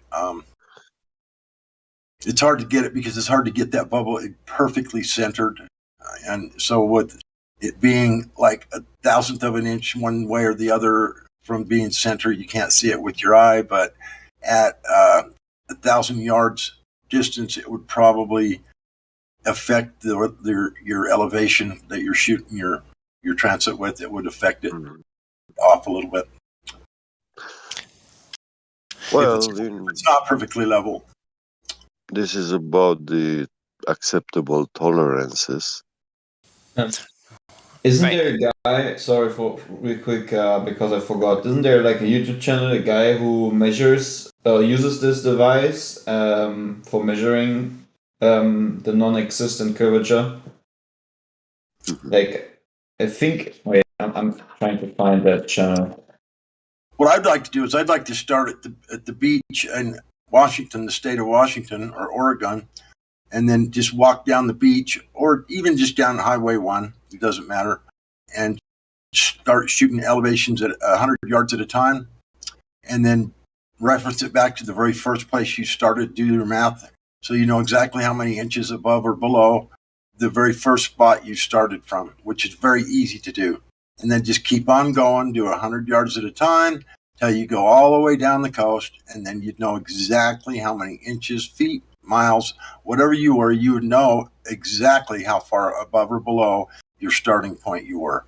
There would be no way to screw that up as long as you did if you had someone there to double check your math, verify your math so you're minusing or adding the proper amount of inches and tenths of inches and whatever you are above or below the last shot you took. As long as you did the math and took your time, there'd be no way you would be out one time by the time you went 1,000 miles down the coast.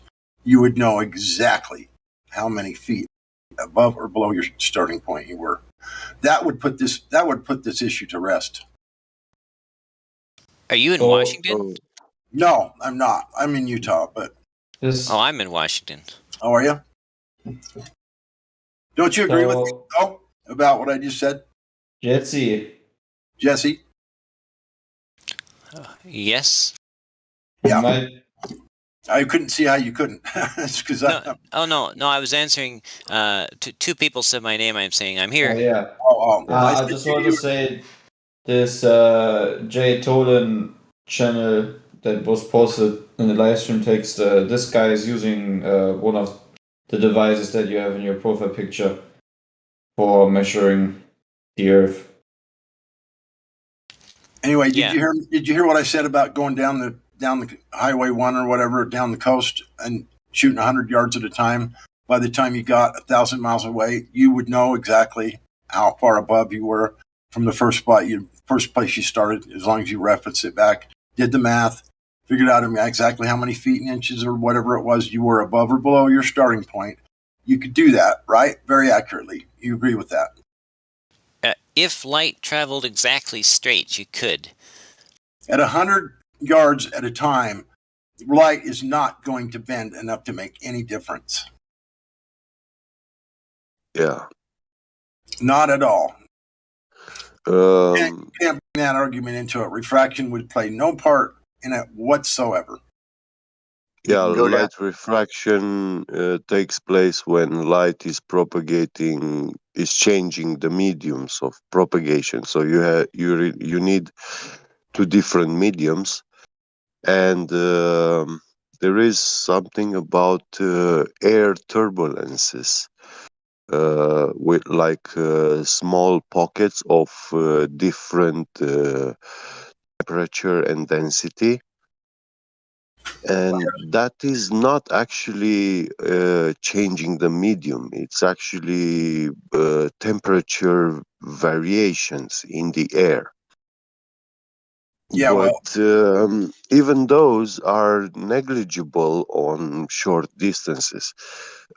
So you can use a theodolite to make 100 yards measurements at a time, but it wouldn't be very precise when you're trying to measure 10 miles distance with a theodolite. No, I'm talking 100 yards. In one shot.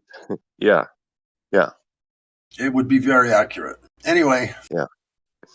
Do you have any evidence whatsoever, my friend, that light actually bends due to refraction? Can you show me an observation, or can you prove to me that takes place in the air at short distances or even a mile? Can you produce any observation or some sort of laser test or any test at all that you can come up with that actually shows light to bend? Can you show me that? Because if you can't, then we're not going to go with it. We're not going to go at all with any refraction causing any significant difference and affecting the results of the test to be possible that the horizon is rising up like a half a mile or 600 feet or whatever it is. You need to show me this observation or this refraction. You need to show me the light doing that, because as far as I know, it does not do it. If it does, it's so very little, it wouldn't make a bit of difference in your test or your observation. So please show me that you can prove that refraction actually happens, sir.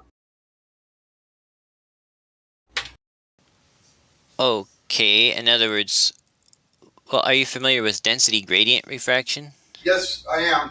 Show it to me. Mm-hmm. I don't want to hear about it. I want to see it. I want to hear which one it's extending horizon. Which type of horizon? Which type of refraction? Yeah, it's a good question, Sasha. One at a time. Because that's happening. Yeah. I know. I want to know which one is, because when it's miraging, it's upside down. With that, when it's sinking, it's blah blah blah. When it's what is that? Blooming. Yeah, what is doing a black swan example when it's standing? How we call that? So I take it you can't show me that. How we call that refraction when a horizon extends 10 times or 20 times more? No, it must be written in every scientific book, because it's happening. No, I can show it. I try really hard to not talk over people, and because I like the kind of discussion where we can really learn from each other. Okay, great. Can I repeat my question? Which type of refraction extending horizon? Which kind of refraction extending horizon? Yeah. Yeah, like which kind of refraction actually facilitate you to see further than you should be able to see? Oh, right. Density gradient refraction. Okay, let's. Density gradient. Can you post me now that density gradient refraction, and then it's saying density gradient refraction extending horizon. John Smith, 1977. Then I don't know whoever Einstein, whatever name, but you will say now we will read that from the source where you find it out.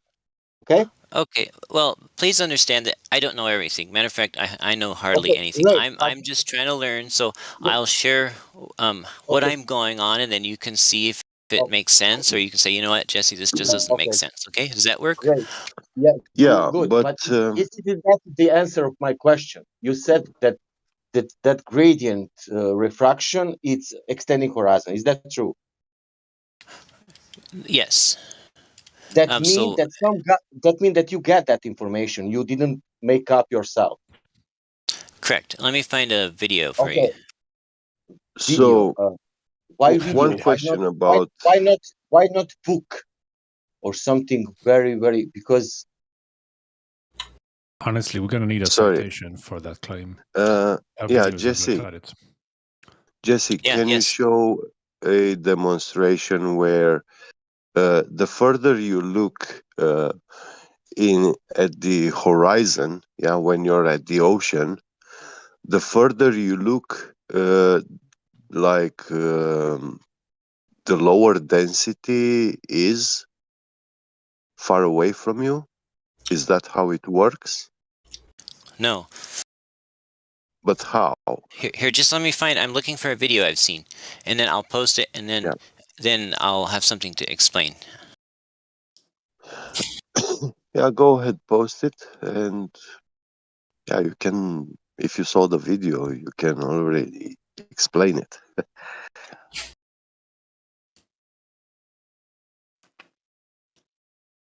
This is the light bending in a fish tank with the sugar density gradient, which is obviously not air, but it illustrates, you know. There, I posted it. That fish okay. tank illustrates that Sorry, get light. because I asked. Sorry, get because I asking. So there's questions. sugar at the horizon. That's great. Are you saying that is the answer of my question? I asked you which type of refraction extending horizon. That means on the air, and you show me something in container, some light, and you said density gradient refraction doing that, and I asked you, okay, great. Now tell me from which person you got that source, that horizon it's extended because of gradient density refraction. With sugar too. You got to add sugar in there now. Yeah, but the problem is that wait, the water in that fish tank has sugar and salt, and it's a mixture there, and it's pretty much uniform in all the fish tank. No. So from one end to the other, you do not have a sugar density gradient because the sugar is dissolved in the water, and the gradient is from the bottom to the top of the water. I got to say one more thing real quick, and I'll shut up. Sure, go ahead. Listen, diabetics beware of the horizon. Okay, I'm done. Yeah. Because I want. It's a good thing it's not geometric, right? Yeah. I want to know only what is where is horizon in that video? The horizon is not shown in that video, but okay. Can I show you some other video about, let's say, how it's raining in Croatia? Meteorological, which month, it's raining in Croatia. Well, I didn't. And then we will discuss why that has connection with the horizon. Can I post you video about raining in Croatia, and then we will discuss horizon? Just post a video in relation to the price of rice in China. I like that the sugar water needs to be contained because it still won't behave like. Look at this logic. I'm going on the beach. I'm going on the beach. Let's say that Black Swan example. I'm going there, and I see horizon 10 times further. And in that moment, I cannot think about distance, about horizon. In that moment, I need to think about sugar and that container and that video. And then I realized, oh my God, I watched that video. That means that horizon, it's I don't know what it's doing. Yeah. One moment, Sasha. Jesse, Yes. you gave us the example with the fish tank where a laser light, you can see it like bending downwards when it's going through that water in the fish tank. Now, can you show me any such phenomena going on when you shoot a laser beam through air that and when you have mist, fog, can you show me that laser curving downwards? No, he cannot. No one's been able to. It's a joke, is what it is. Yeah. It's a bad joke. The And they funny need to thing, quit yeah, they need to quit telling it. I want to tell you about reality, because when you have a laser refracting in the air which we breathe, yeah, It just when you observe this phenomena at large scale, you shoot a laser beam parallel with the ground, and when you are like 5 miles, 10 miles far away from the laser source, you will see that laser beam, it will be curving upwards towards the sky, pretty much opposite to what happens in the fish tank.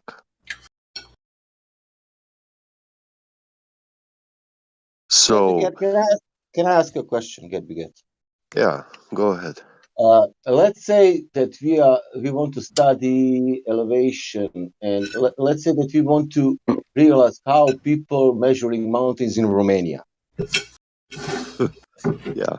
Okay. And how many mountains you have? At least you have 20 mountains in. It must be Yeah, more. we have thousands of them, but yeah, okay, let's go. Not only mountains, topography. Something is 200 meters, something is 1,000 meters. How we know that all that numbers? In Romania, I'm now specifically about Romania. Well, for a man to count all the mountains in Romania, it will be very hard because there are thousands of them.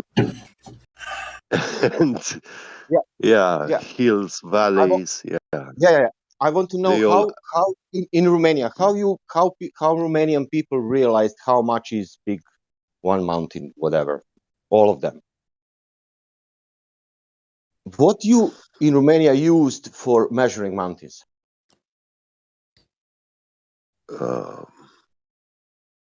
Well, they used this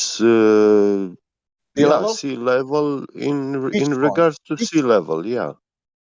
Okay, let's say Polonia, because Romania has the sea. Polonia has not the sea. Which sea Polonia taking for the mountains?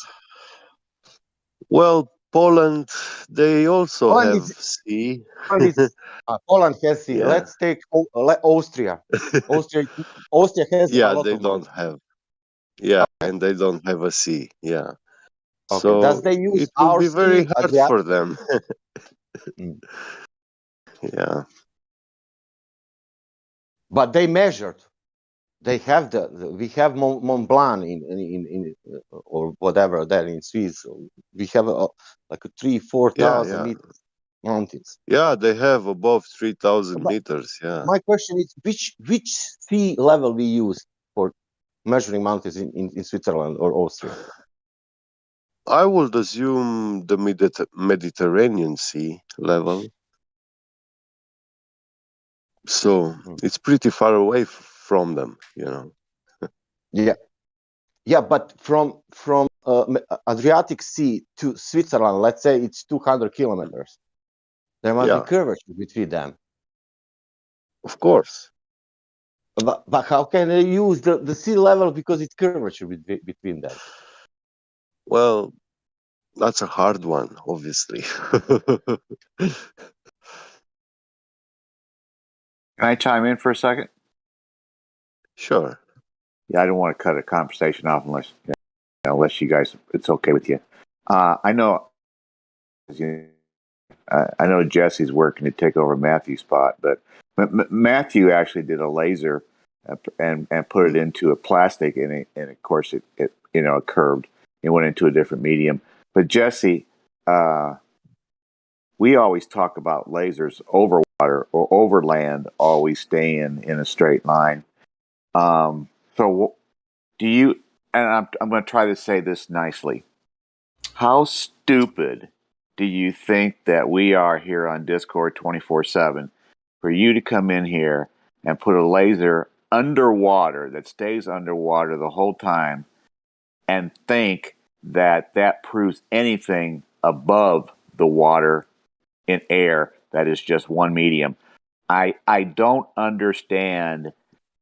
I've only been, I've only been a flat earther for 8 months. Wait. You forgot the But sugar. don't assume that Jesse thinks that we are stupid. You made this assumption, and I suggest you don't make it. But Jim put it very well. That I like it how he put it. That even with that, he said, "I will say nicely," and he said, "Do you?" I will repeat the same words what he said. Yeah, I have. Okay, guys. To clarify this, I want to ask Jesse something. So, Jesse, how long you came across flat Earth knowledge and across us, this server? I just came across this server a few days ago. I was first introduced to Flat Earth in 2018. Okay. Yeah. So, and since 2018, how much have you researched about it? Well, I don't know. A fair amount. Of course, my real life friend who says, "Hey, Jesse, you should check into this." At the time, he was and he liked Mark Sargent really good, so he says, "Here, watch these." So I watched a lot of those. And then I watched a lot of other stuff, and then I started doing like measurements and observations and stuff. Yeah. Okay, and your position is the position of a person who is skeptical or willing to find the truth about this. Are you intellectually honest, interested to find which version, which view of the world is actually true? Yes. Yeah, good. That's a good thing to know, because we have a species of people coming in here. We call them anti-flat earthers, and these people are people who already took a default position, May I fighting. guess? Sorry? May I take a guess? Yes, sure. Go ahead. Bored belligerent globies? No. Probably, yeah, but no, I would say they're anti-flat bored of their lives. What is and that? Just want to fuck around, basically. Yeah. Practically, whatever you say, it will be all the time opposite, even double speaking, even whatever. Yeah. Whatever you say. Yeah, what I want to say about our small community here is that flat earthers, it is true, we are very extremist people, and that means that we will not go with blind belief systems. We will go with anything that we can empirically prove, empirically measure, and scientifically demonstrate with experiment and test and observations. So, because science is not a belief system. You know, like the word belief for science is blasphemous, like blasphemy for a religion. So, yeah, anything that anybody tries to present us, they come up with very nice stories to explain how you don't need to learn science or to know science to actually be a scientist. You know, that sounds crazy already. And can You you agree? one quick question, Jesse? Yeah. Uh, can you maybe explain why you think it would have been a great idea to send an experiment which cannot be applied on reality that we both experience? You mean the laser in the water? And the sugar water, yes. Oh, I'd love to. Yeah, I was actually making a point, and that was the foundation for my point, and then I never was allowed to So continue. you got 1 second before you go on. So you're gonna show me a place on Earth where we're gonna have sugar water naturally occurring, and and on the other hand, you need to explain me what it has to do with laser measurements over the water, which do not include shooting laser through the water. Thank you. You said that really well. Thank you. So the laser in the fish tank was simply something that a visual demonstration that any of us can do to see a density gradient in action, curving light. And then now let's put that on the air, the reality. Jesse, have you ever done scuba diving? No. No. Have you ever seen documentaries where it was about scuba divers and they filmed underwater? I'm not sure.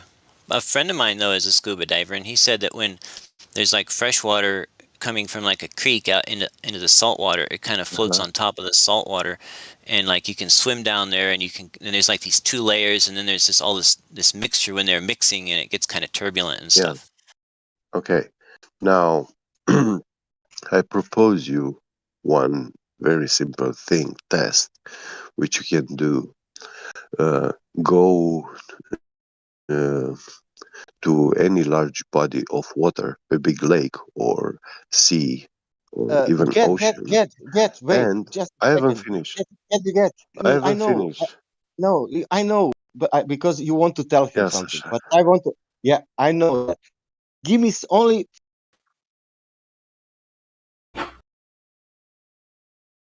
You cut out Sasha. Mic check.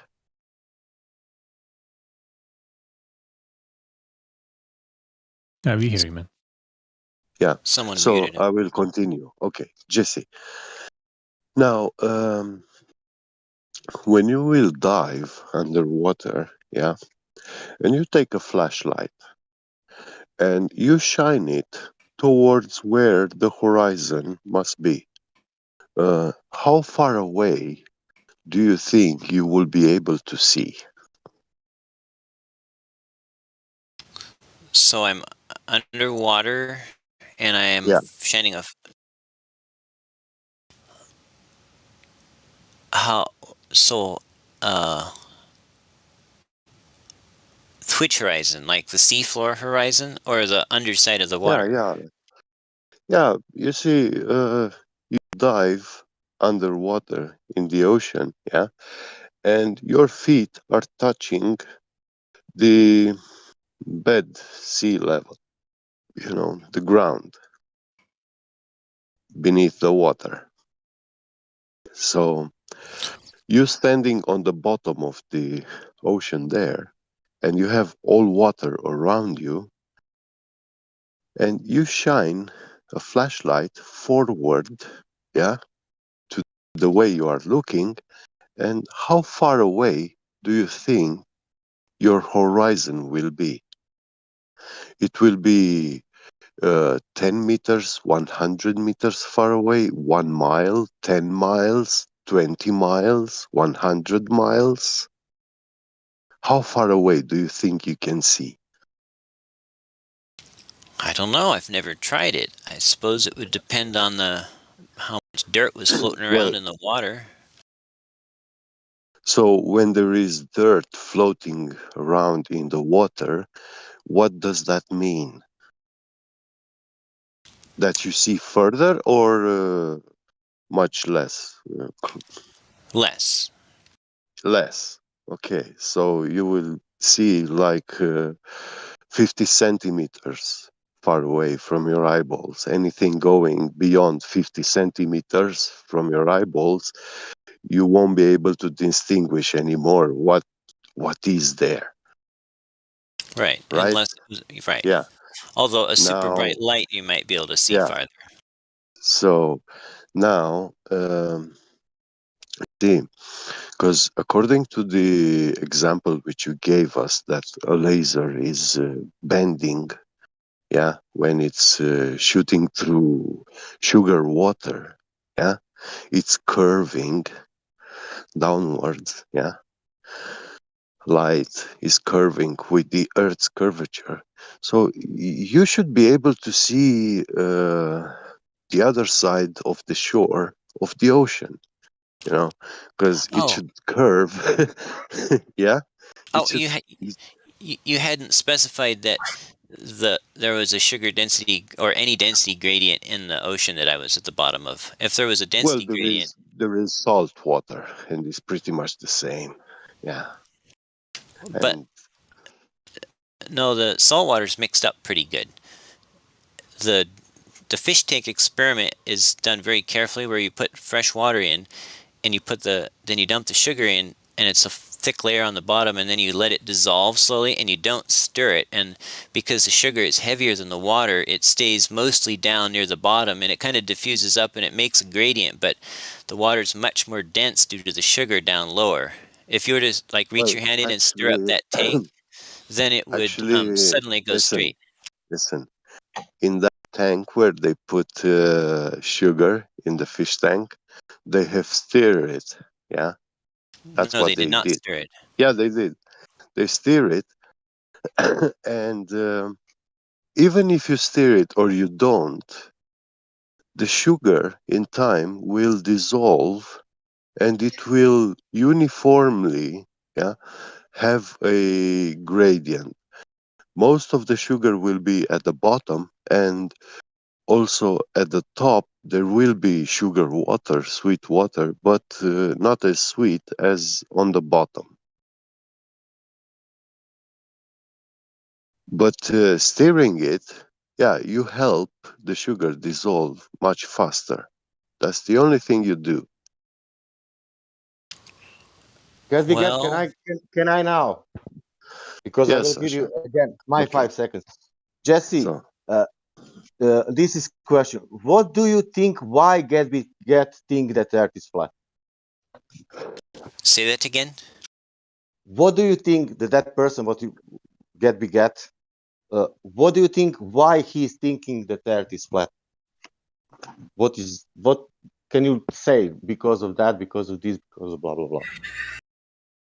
I'm not understanding you too well. I'm sorry. Okay, thinks that Earth is flat. What do you think? Why he's thinking like that? what makes me think that? Yeah. Oh. Well, I don't know. I guess I never asked. Wait. Are you curious? Can you try guess? One guess. Well, I mean, it could be a lot of different things. I really don't have a guess, I guess. You see, as you are a land surveyor. Oh, I need to correct. I'm Sorry? not. Yeah, I am not a land surveyor. I'm Oh, not no? licensed, and I've not been trained. But own the equipment and I know how to use it. Oh, okay, okay. Well, if Can you you learn tell how us, to use it, Gabriel, can you and tell us now you, why you think that Earth is flat? yes, of course, I will tell him. Yeah. So, you are a person who's dealing with taking measurements. You are using measurement instruments. And the funny thing is, I'm also doing the same thing. I work in CNC machine milling and turning, and I use precision measuring instruments, quite many of them, even interferometers or any sort of linear encoder that you can think of. I have already used, even piezoelectric, which are used to measure in picometers. And that's like 1000 below nanometer.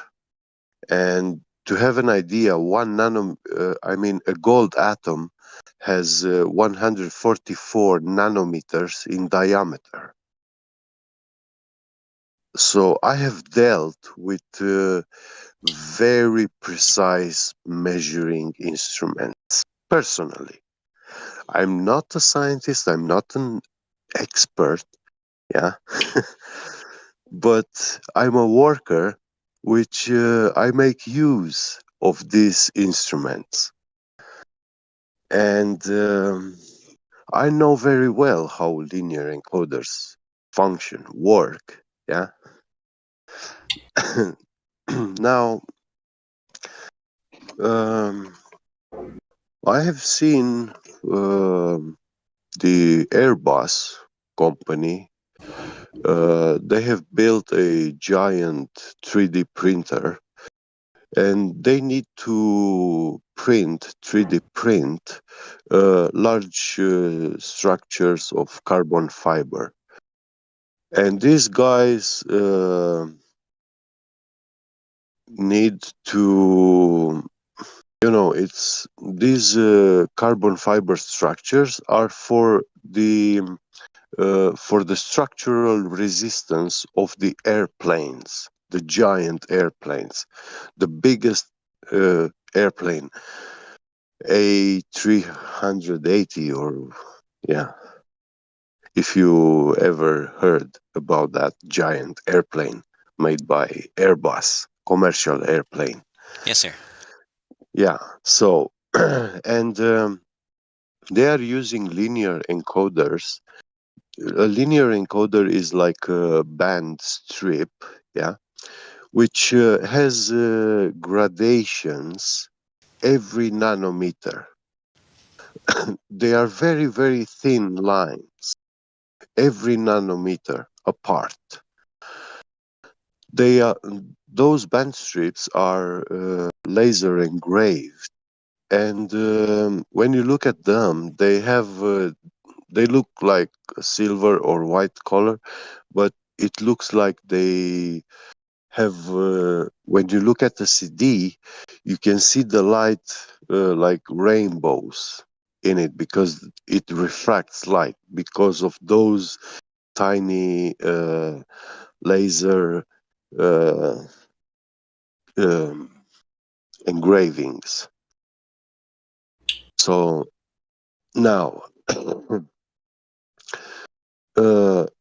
they have a laser sensor moving along this band strip, and it's like 2 millimeters or 10 millimeters apart from the band strip, and the laser diode shoots a laser beam into the strip, yeah, and it comes back into a laser sensor reader and takes a reading, yeah.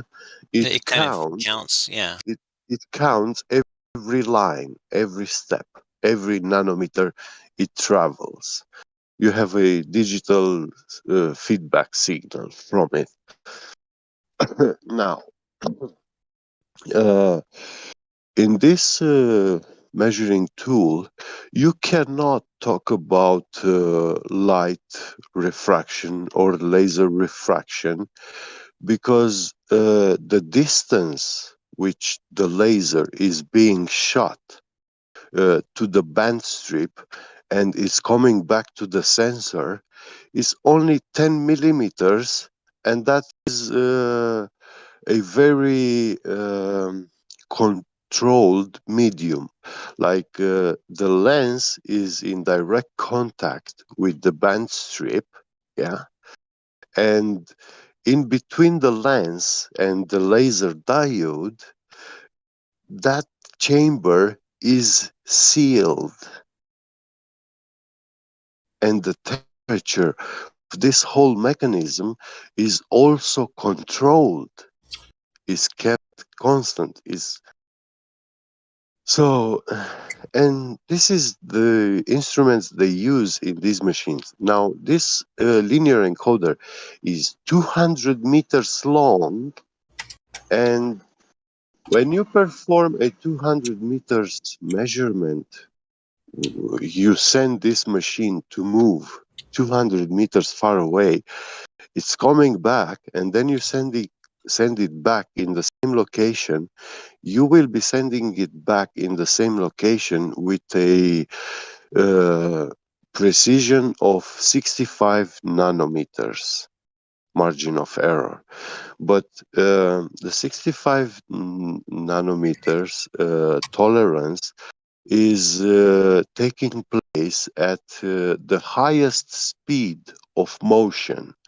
So that's when you get the maximum error, like 65 nanometers.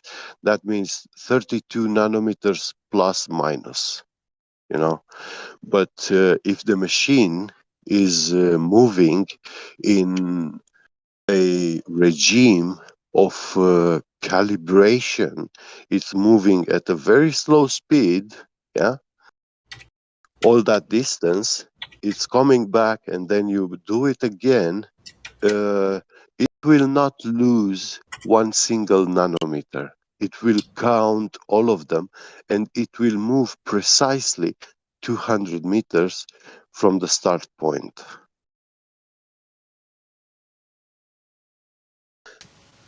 Okay. Now, this is how accurate Airbus is taking measurements, and guess what? They are using two plumb tools at both ends of this linear encoder. They have one on the ground, on the floor, and one at the top, because this printing head is like 4 meters tall, 3 or 4 meters tall. It's a giant machine inside a big building, like 200 meters long. And I don't know, 40, 60 wide, you know.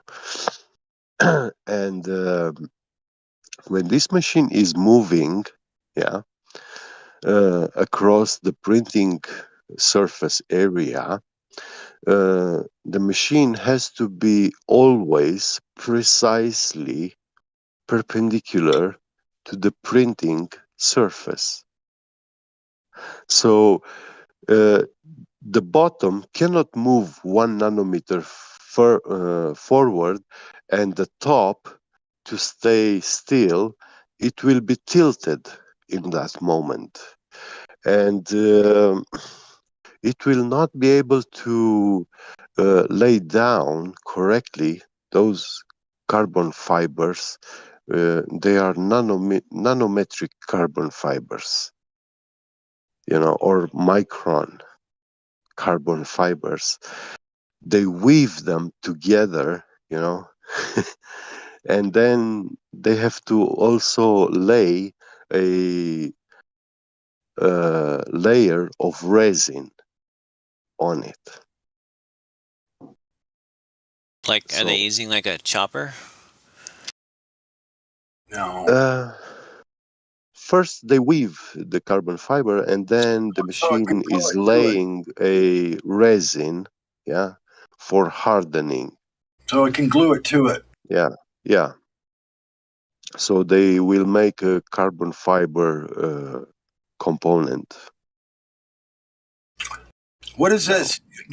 What is this? All this story about what you do for work.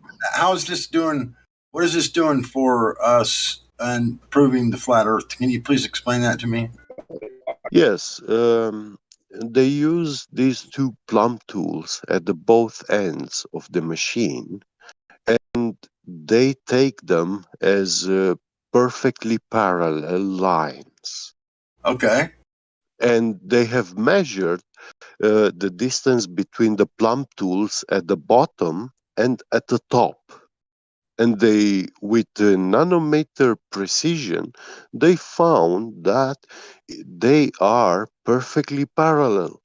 And according to these, they form a like not square rectangle, a perfect giant rectangle, yeah, where this printing head is moving, and when the bottom of the printing head is moving 1 nanometer, also the top has to move 1 nanometer. Yeah, I know. Or Yeah. the line will And now on a globe, your down vector is divergent from the center of the ball. And you cannot have two locations on Earth, yeah, two down vectors which are parallel, because that would be like saying you can have a sphere with two parallel radiuses.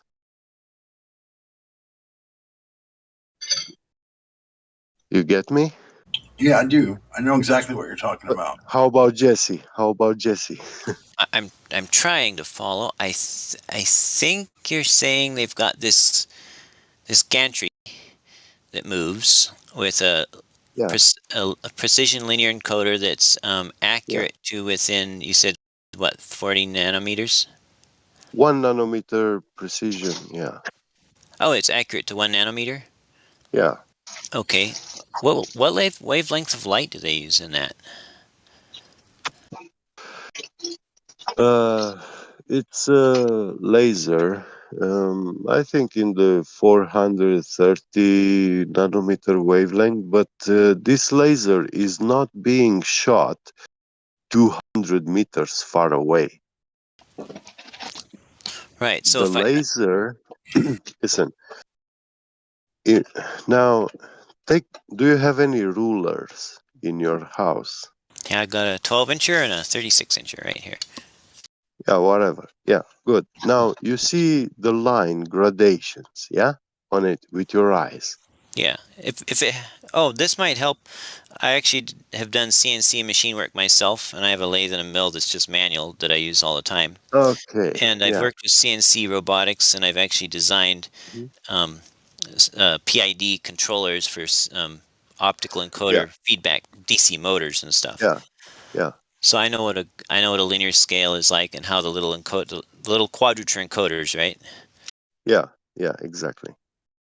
It's a optical linear encoder. So you have a device traveling along that ruler, and that device is taking measurements from the ruler. It reads every line, yeah, that it moves across. So the laser is not traveling 200 meters distance. The laser is only shooting, yeah, from the laser diode to the band strip, to the ruler, and this device is always like 10 millimeters far away from the ruler, because this device is moving across the ruler.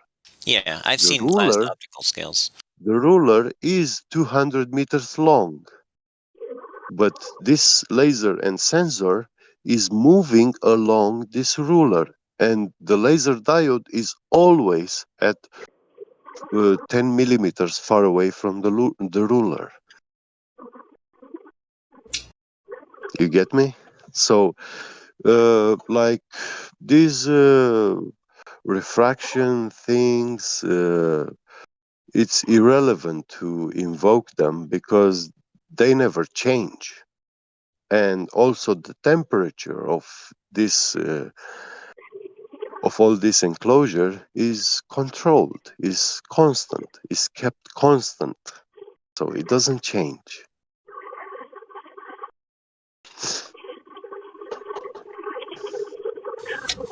Okay, so What he's getting at, Jesse, is we're way out of the weeds, man.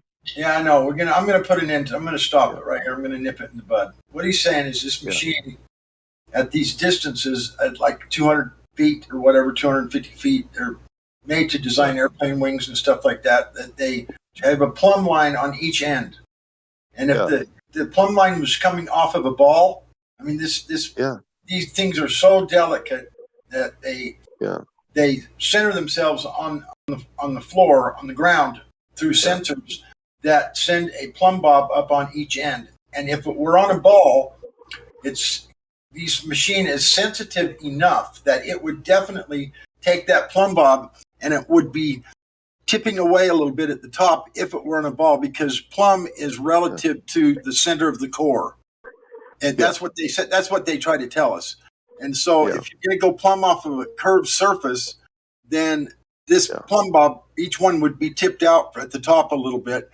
And when this machine measures from tip to tip and bottom to bottom on these plumb bobs, there's never any difference. It's identical. So what he's saying is this machine basically proves that the distance that this thing is capable of operating under shows that it's a flat surface, period. And so and the machine's delicately enough censored that it would know if it was not plumb off the those plumb bobs are found to be perfectly parallel when, if we were living on a ball, they were supposed to be at an angle.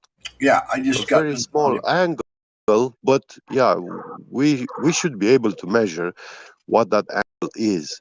And thanks to math and trigonometry, we can very easily find what that angle should be, because at a 100 meters distance, we are talking about 7.8 millimeters arc curvature.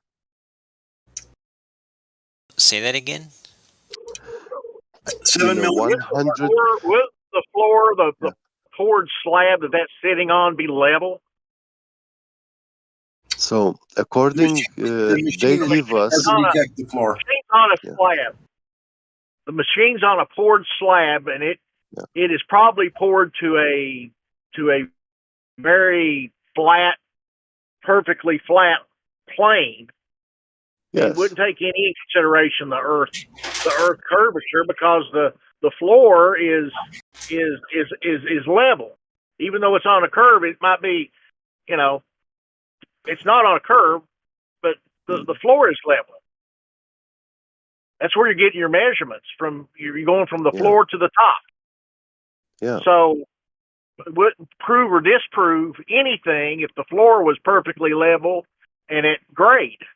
And it's a concrete floor or some type of surface that's very... Yeah, it's super flat. Yeah. But that's not how plumb bobs work, though. You hang those from the top. They hang down. Yeah, you hang them from the top, correct. Yeah.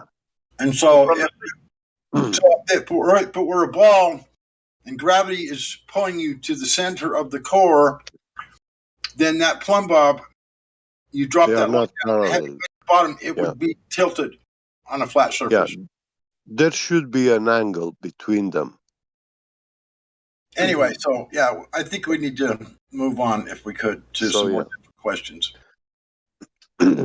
Please. So Jesse, I just wanted to say just a couple of quick things to you, bro. You brought that tank thing in here. I just want to. Do you have any idea how many times we've been shown that exact same photo in just the last month? Almost I'm every sure. day. At least 10 times, and you can multiply that by even more, month by month by month by month for over the last 2-3 years. So we've seen that photo and that argument probably a few hundred times at least. Yeah. And so it gets very redundant when we get people that bring in ridiculous arguments that are not analogous to reality, especially that one. The earth, nowhere on earth are you going to find sugar water. Nowhere on earth are you going to find sugar water specifically set up in a tank and a laser light. Not even the light is natural. You're using synthetic light. You're using unnatural water with sugar added to it. You're using things that are specifically designed to cause the most effect possible. They chose the laser beam that would bend the most through that environment. And so it gets really redundant for us, sir, that you try to do a little bit better research, because it has no bearing whatsoever on the curvature of the earth. You could not find even, just because that light bends through that sugar water, you can in no way compare that to reality. No way, not even one facet of it. Not the light. The light is fake. The water density and the sugar in it is set up. It's fake. You won't find that anywhere on Earth. Anywhere. And you won't be shooting a laser light through the water to find curvature or detect any curvature of the Earth, or the fact that light bends through the air. You wouldn't be sending it through water with sugar in it. Yeah. I mean, it's and so ridiculous, my friend, that it's very redundantly and annoying. It's really the worst part of all is that it's irrelevant. Yes, yeah, and on top of it, wouldn't be a that's what I be a just got done measurement of telling him. curvature. That's what I just got done telling him, that none of it applies to nature. Not the light, not the water, nothing. You can compare any part of it to anything in reality. Yeah, but not for that reason, though, Godrock. And for a more important reason than that. The reason why it's irrelevant is because of what it's simply not, which is a measurement of curvature. See, if you had a measurement of curvature, that would be relevant, but dicking around with random other things is irrelevant. Yeah, you're right. You're right. It is. That is not. There's a measure. No one's trying to detect curvature with that experiment. You're right. And that's what we asked for. We asked for light showing us light bending over the water in as far as a test that shows the curvature of the Earth. Now, when you bring out something like that, sir, you've got to be smarter than that, please. Please do better than that. Because that's why people get triggered in here, and that's why we get real annoyed, and then pretty soon we start being ignorant back. I mean, it's like slapping us in the face. It's like saying, look, I'm going to show these stupid motherfuckers this water thing with sugar in it, and show them that light bends, and just show them how fucking stupid they are. That's what it comes down to. He's not in that position. I know, but it makes some of us feel that way. It makes some of us feel that way. And these people need to knock this shit out. I established this before. Well, let's just move on, please. Let's move on, and Jesse, you show us a test that has something to do with curvature of the Earth, or he hasn't. Rockin, wait. He hasn't made the claim that test proves. This is the physics of light. This is how it explains that the Earth is a ball or not. He didn't say that. He said he saw this video and he believes it's reasonable enough, So yeah, he's not like 100% with it. And I want to tell Jesse that I just posted a picture in the live stream voice text 8 minutes after the hour. Can you see that picture, Jesse? Yes, sir. Yeah. So what do you see in that picture? Tell me. Looks like a curving green laser beam. I've seen that before. Yeah. Which way is it curving? That one appears to be curving up. Upwards, towards the sky. Yeah.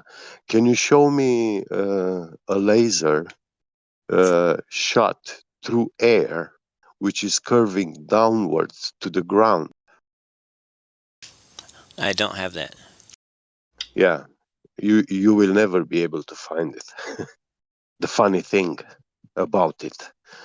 So when you shoot a laser through water, yeah, salt water, sugar water, sodium, whatever, yeah, it will curve downwards towards the bottom of the tank. And when you shoot a laser through a gas atmosphere, yeah, the air that we breathe, it will always curve upwards towards the sky and not downwards towards the ground. So why is that? I think it can curve either way, depending on which way the density gradient is. He just told you it couldn't, and so we're going to ask you for the observation that shows that it can, please. You can't just say that it does. You got to show it like he did.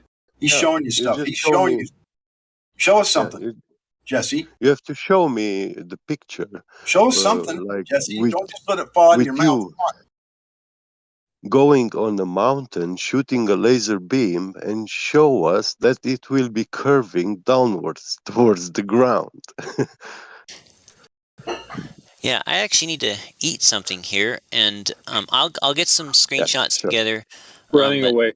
Well, no, it's not running away, but look at it. I've been asked numerous questions and not allowed to answer most of them, and I've not been allowed to answer a single point I've tried to make. So, and that's okay. You know, it's your guys's. You haven't allowed yourself to answer them.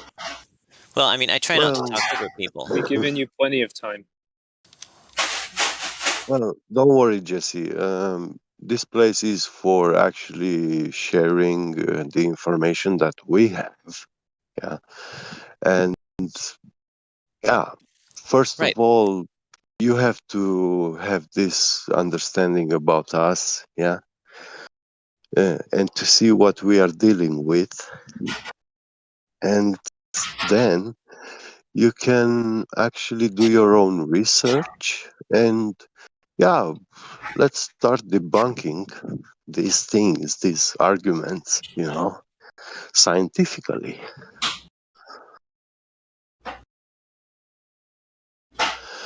But when you come here and you invoke like refraction of light, you want to talk with us about the physics of light, then you are the one who should be mastering it. You know, you must become an expert because mankind already has a vast knowledge on the physics of light. So we have scientific knowledge about the physics of light, but ordinary people, they don't get it in the educational system.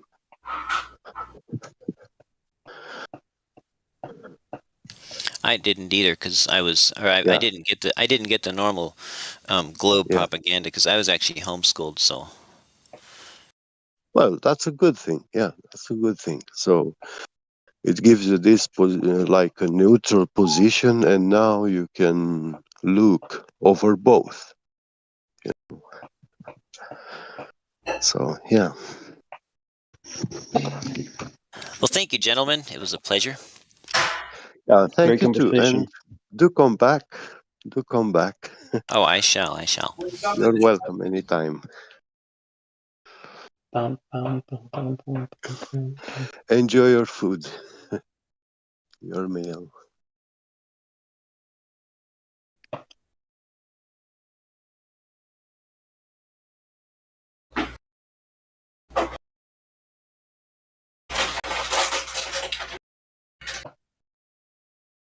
Sleepy Joe. Very nice song, eh? I was listening to it. It's a great song. Yeah.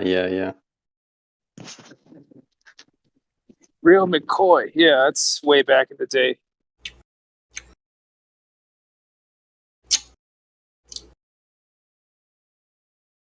Doesn't seem to get old.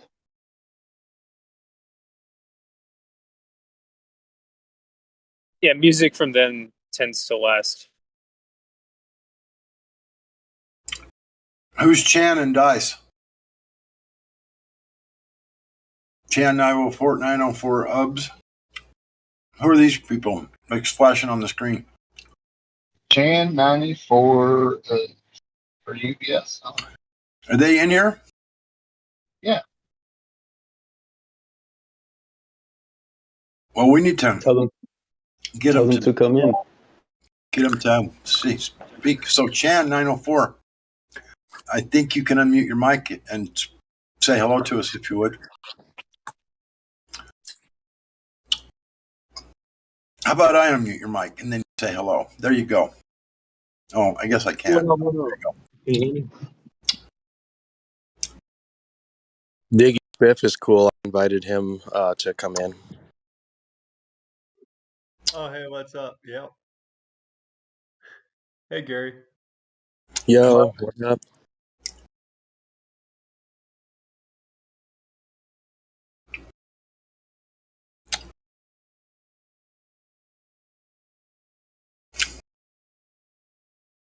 So, Diggy, is this your first time on the Flat Earth server or talking about the subject with anyone? Oh no, I've talked with Gary quite a bit. We've done actual observations and stuff like that. Oh, really? That's nice. Yeah. We're So friends in real life, so. Oh, that's cool.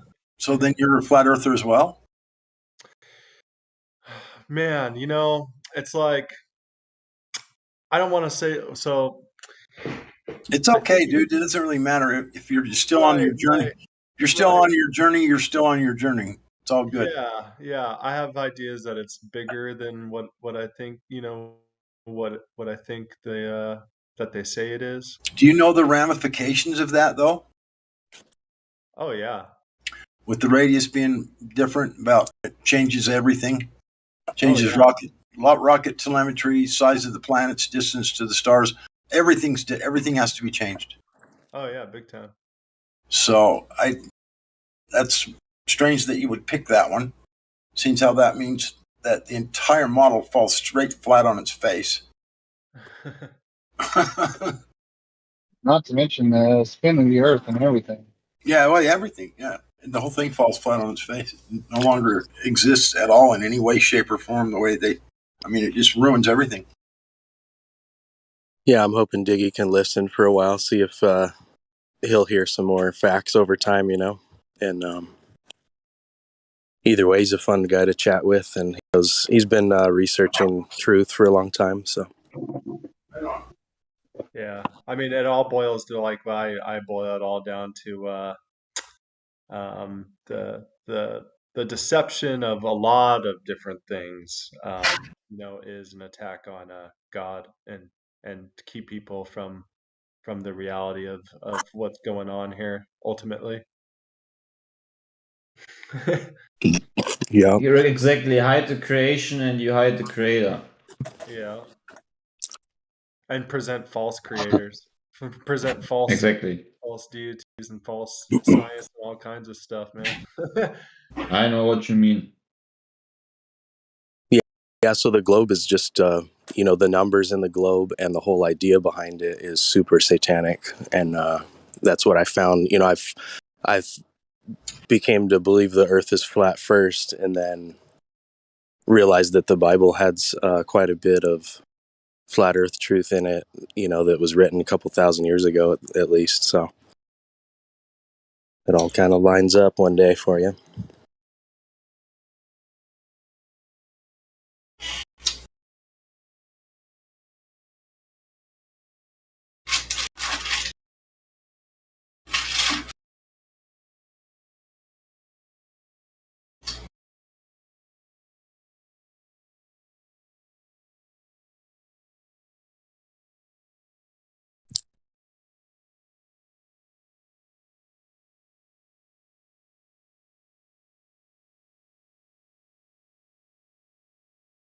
Well, Gigi, or however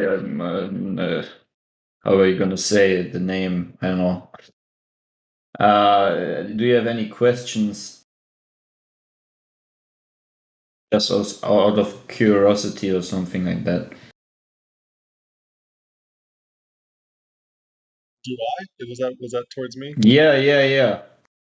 Oh no, I was just gonna listen for a bit and see. Just I don't know. I'm reading my Bible right now, actually. That's nice. I mean, you're already in a good way if you understand, what you said so far. So you're gonna you're gonna like what this created realm actually is from what these Satanists have tried to shove up in our brain. Oh right, yeah. I've read into I've gotten rid of a lot of them now, but I was reading into a lot of occult stuff to figure out what's going on their side and all kinds of stuff. And I've had a crazy spiritual encounter with seeing actual entities and stuff like that. And so I've completely, changed my way of thinking on the Bible and man, it's hard to explain really, but I'd have to Yeah, have a long explanation. But I was actually attacked by serpent type things, and Oh, I know what you mean, man. I think it was at sleep, right? no, not in sleep. No. And No, not even that. Okay. I still have entities and stuff attack me and stuff, but I've had to completely, I go all in on the Bible now. Yeah. It's important to know your enemy and to know what his weakness is. His weakness is the power which is in the name, right? Right. Man, I hope to hear about that one day, dude. Yeah, That man. sounds insane. I've learned, dude, all of our leaders and stuff, like even up above, man, things like Bohemian Grove, dude, the cremation of care, that whole cremation ceremony is I've learned that it's a cremation of an effigy of Jesus, Jesus says, put all of your cares on me, and they go up there every year and they burn an effigy of that, and say midsummer sets us free and all that business, and then they're burning it in front of an owl, and it's like, man, even the higher ups, man, they're being Yeah. deceived themselves, If you look at all these counterfeit religions and new age stuff and so forth, the funny thing is that what the devil always tries to do is he needs to counterfeit or steal from the Most High, actually, right? He needs to steal certain parts of the Bible and things that happen so forth and pervert it and put it upside down. Many New Age believers will also say, these certain practices are good that Jesus did and blah blah blah. They will create a counterfeit, but always take something from it, but leave the most important things out, right? And manipulate it and pervert it. I mean, to essentially destroy the very essence of what the literal text is about, or the meaning behind it. Right, absolutely. It's sad. It breaks my heart. Yeah. There's also, I think, in a lot of churches, there's a very big counterfeit spirit going on. Like, oh, big time. There's a Luciferian spirit that's claiming to be the Jesus Christ spirit. Yeah. For sure. I know all too well. Yeah. Very nice. You're gonna like Flat Earth then, man. That's the next big step, I guess. Yeah. Right. Just for when you have some time watching stuff or any questions, the hashtags below, like in the Discord, they're excellent. There's a lot of great information for every hashtag, and you're gonna have a lot of fun watching many videos or looking at things, exposing these evil people, or these evil, powers that are in place, to finally realize and see what they've been corrupting, regarding reality. Yeah, I'm glad you're in here, Clay Under Seal. I like that name. That's a good biblical name, and I'm glad you're in here because not everybody in here, follows the Bible or is a follower of Christ, and it's just really good timing to bring Jiggy in. Yeah, thank you. Now I forgot what I want to say, but yeah, it's just great. There's so much to learn every day, and I'm very happy about this. I have learned a lot since I'm here, about things that I haven't looked into, and it's just how everything adds. Someone here maybe brings up something new, and then you're like, "Wow, I didn't hear of that," and it's just perfect. I love these kind of things, exchanging information, so to say. Right. Yeah, enlightenment, right? Yeah. Yeah, I've met some of the realest people in this room. I just been in here a week, but in real life, I don't get to chat with a whole lot of real people, and in this room, people really call out the truth, and I love it. Me too. That's why I'm here. And in real life, it's very difficult even to have any discussion. Yeah. Because I don't know anyone to talk about it. Yeah, I heard a guy the other morning say that Santos Bonacci is a Satanist, and he's a harder one to point out. A lot of people love him because of his syncretism stuff, but it all basically is a bunch of Buddhist teachings mixed with New Age, and he's just one of the harder ones. I've never heard somebody call him out, and that really got me the other day. Yep. Love it. There's a great documentary about an ex-New Ager who was in a very big New Age movement. I forgot, they make comics where they explain the New Age stuff and so forth with some blue figures. I forgot what the name of it is, but he basically did a 4-hour documentary exposing everything, especially through scriptures, and you can really see the hand of the Most High.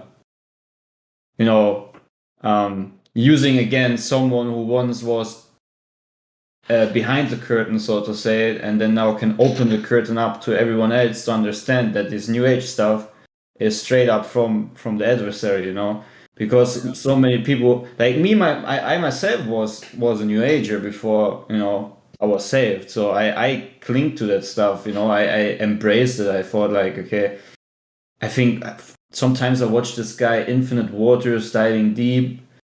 He even has the same birth date as me, and I was like, wow, this guy is talking so much good stuff. And today I'm just watching it, and I see how deceptive this whole thing is. And I look. There were a bunch of more channels I watched regarding New Age, but it's really the dead end, It's just at the end of the day, it's just about you, and making yourself, your own God. It's like the lie since the beginning that is always to find in these movements. Did he really said you shouldn't do that?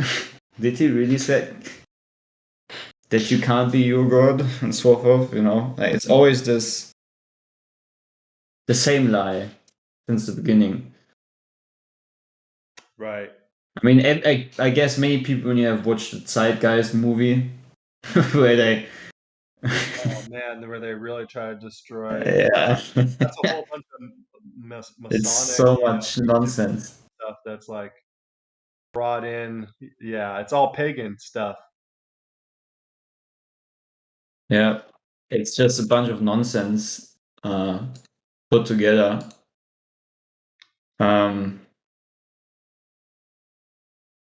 That's fine, man. These are things I actually watched. I think back in 2013 or something, or 2014. I was so 100% sure of what they said, to be true.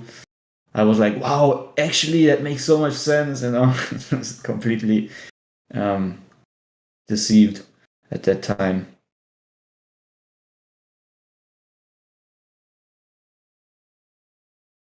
I never found happiness, like I said, always like this dead end, always like this, at the end of the day, not fulfilled meaning, because I try to find truth in the world, but it's like the truth, you can't find the truth in the world, because it's not of the world, because the kingdom is not of it. So if we live in the kingdom of lies, or the father of lies, how will you ever be able to find truth that you can build your house upon, right? Doesn't work. Right. That's just the truth of the matter. Like, if it says all were deceived by the serpent, then all were deceived. Like, you're not excluded. Like, I wasn't excluded. No one is. Right. There's so many people being deceived on so many different levels. Yeah. Right. So when you start seeing the symbol, you start seeing the same symbology. Symbology plays a huge part in knowing that, tying all these different religions together, and you start seeing that all these false religions are using the same symbology Yeah. different forms, even like Mary, in the Catholic Church, she's just a form of like Isis or Ishtar. They put her up front instead of Jesus. Yep. Yep. Yeah, she's just a human. Yep, and they use the same sun and moon and all that stuff. They use like pagan stuff in there along with it. And shoot, man, the Roman Catholic Church using the Egyptian, the Egyptian obelisk, just like they have in Washington D.C. and the city of London. 3 central power points to try to control the world, but it's all under, the whole pyramid thing. Freemasons, they're the builders that rejected the cornerstone, and they put it on our dollar bill, the Egyptian pyramid, that they're trying to build a another Tower of Babylon to God, basically. Yeah, it's all Yeah. it's craziness. Yeah, the thing that I noticed, the thing that tipped me off on Santos, I listened to Santos Bonacci a few years ago and gained some flat earth clues about it from him. And then a friend sent me one of his videos recently where he's on Tinfoil Hat Cast. And in there, I realized he's a sun worshiper. And he talks about the Kundalini, basically the sacred spinal fluid going up your 33 vertebrae and all this stuff. And if you don't know any of these wrong teachings, then you can't point it out. But years later, now I watch it again and it's like, oh, yeah, he's just a sun worshiper. Yeah, and the Kundalini thing is all about waking up the serpent, like from Yep. Man, I guess there's no mods in here. I love this. waking up the Sorry, serpent from continue. bottomless Nice. pit, It's I like mean, we are supposed to be a temple of God, so doing stuff like Kundalini is like raising that serpent up to your to the Godhead. It's like, no, that's not what you're supposed to do. Yeah. Supposed to keep them chained down and binded down below. it's just about which doors you open, right? And what spirit dwells within your temple. And it should be one spirit. I mean, it's nice to be a spiritual guy, but it's important to know what spirit you have, right? And Yeah. everyone is spiritual, but many people have a lot of spirits in their temple, and they will make them do a lot of stuff, and they surely have a lot of influence on their thinking and mind and belief or whatnot. And it's important to clean up that temple, but that it's only possible through complete surrender. You need to surrender and say and lay out all the dark rooms in your temple, where things are hiding. You need to let the light, come in. Yep. Which is Christ, the Messiah, the truth. The truth. Yeah. but you need to confess it, right? Surrenderance doesn't say just say one little prayer with like 3-4 sentences. No, you need to talk all about the deep things out of your childhood, all the things that are. Everyone knows all the dark things that are hiding in our temple, in our corner. We all know the topics. We just need to bring them forth out of our mouth and put them in front of our Father and say, look, this is the stuff I was hiding from you, and I can no longer carry this burden. Make me free. Absolutely. Then- I go to a spiritual warfare class every couple of weeks and stuff, and they're helping me cleanse my temple and all of my the bad spirits and stuff, that I've held, and all the darkness and stuff that I've held throughout my life, and man, I've got a whole bunch of different prayers and all kinds of stuff that they like pamphlets and stuff that they've given me on spiritual warfare, and Right. putting that out in front of the court, the court It's- of God, so he can see it, Mhm. he can forgive you for the sins and you can move forward from it. It's a good thing, but essentially, I would say there isn't even any formula or template that you need to, stick to. It's just you saying, I can no longer be my own carrier, my own, so to say, what is the donkey that is carrying all the heavy load. I need to get that load off of my shoulders and finally turn back to the one that was always there trying to help me, right? I mean, what greater thing is it to be in the hands of the one that will do everything for you, everything that is hurting you or is heavy on your shoulders or whatnot. He is willfully there to put all of that off your shoulders. Absolutely. It's actually, he wants to do work on you, right? He wants to form the clay and make you the thing that he intended you to be, and not what you intended for your own selfish desire to be, right? Amen.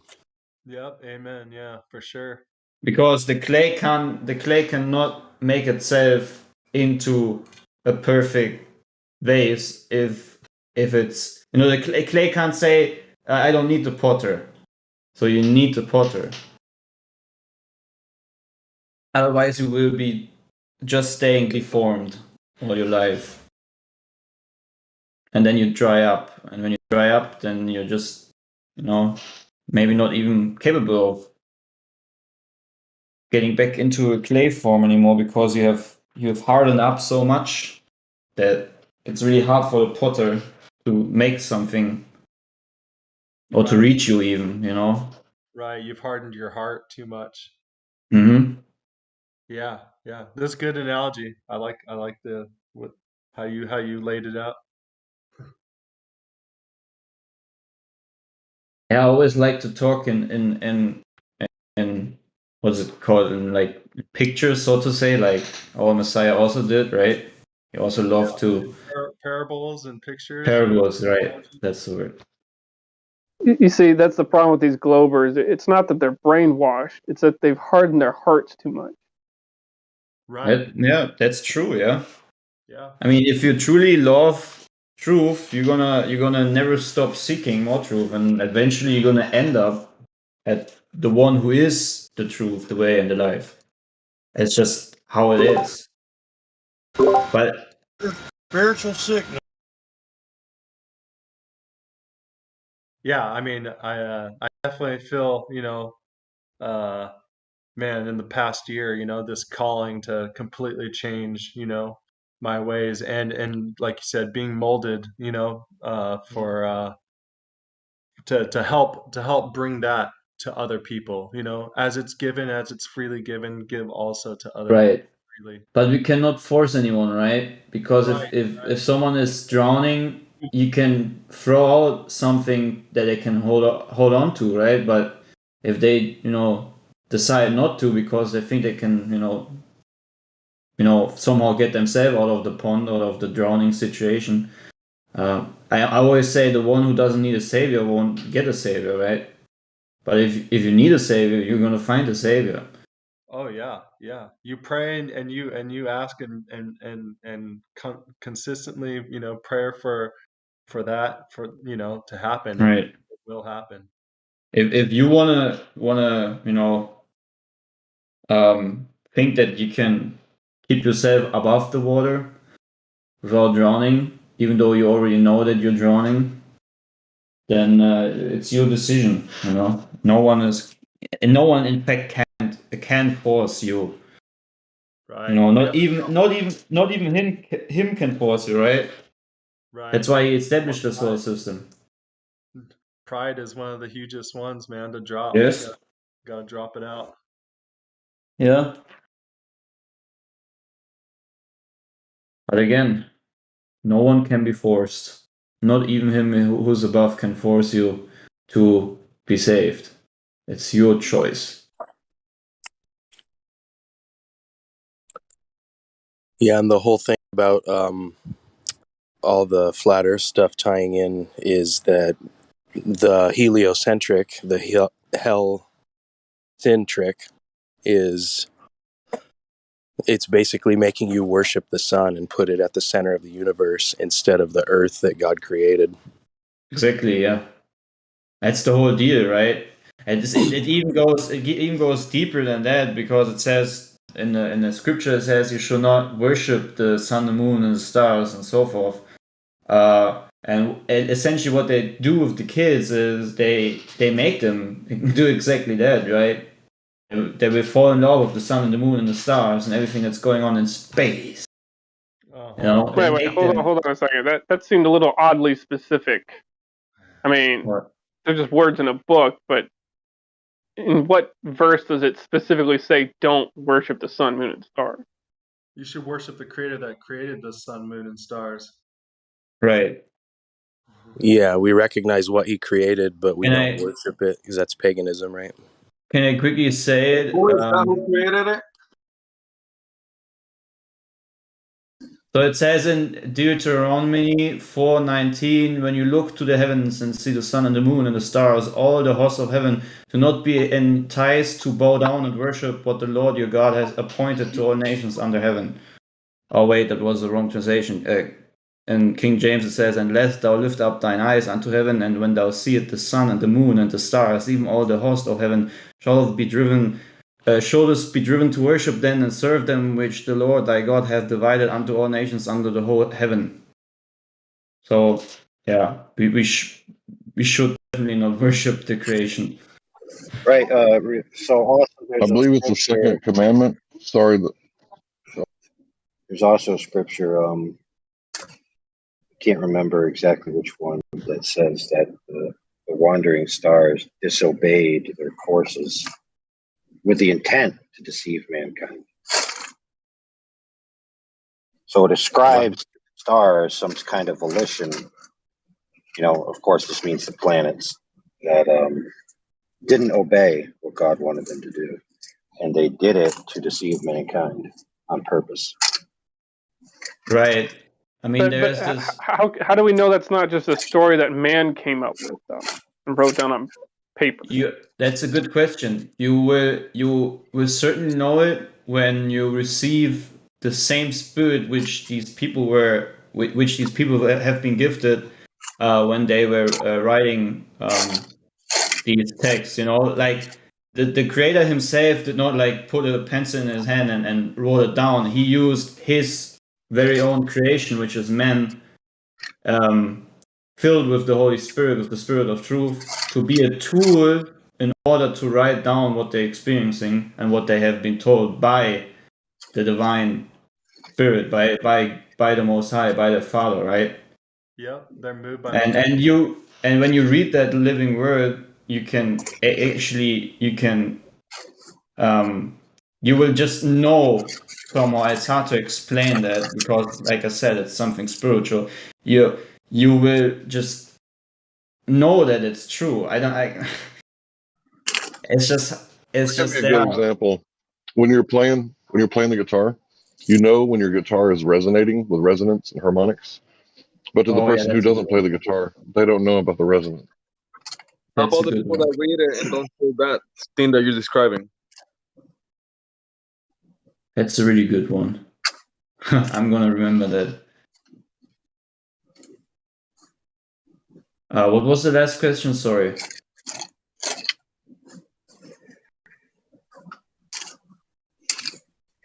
Well, think about it regardless. It doesn't really matter. Let's just say it's true or not true. The premises make perfect sense.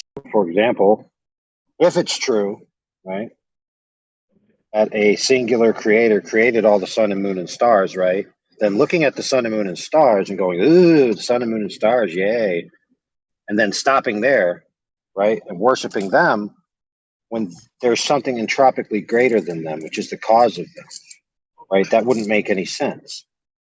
So even if, whether it's true or not, it's extremely coherent in its logic. Mankind has a tendency to love the creation rather than the creator. It's always been Right. our. That's true. I mean, that's honestly something I see a lot. People love to talk about the created things, but they really do not want to honor the one who has created all things, including themselves, right? The only reason because we can talk, breathe, eat, live is because we do not have made any work in order to create that, since he has created everything.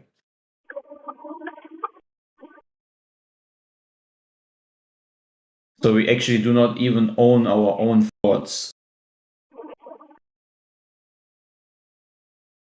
It's all his. So we don't need to be angry if he decides what is, so to say.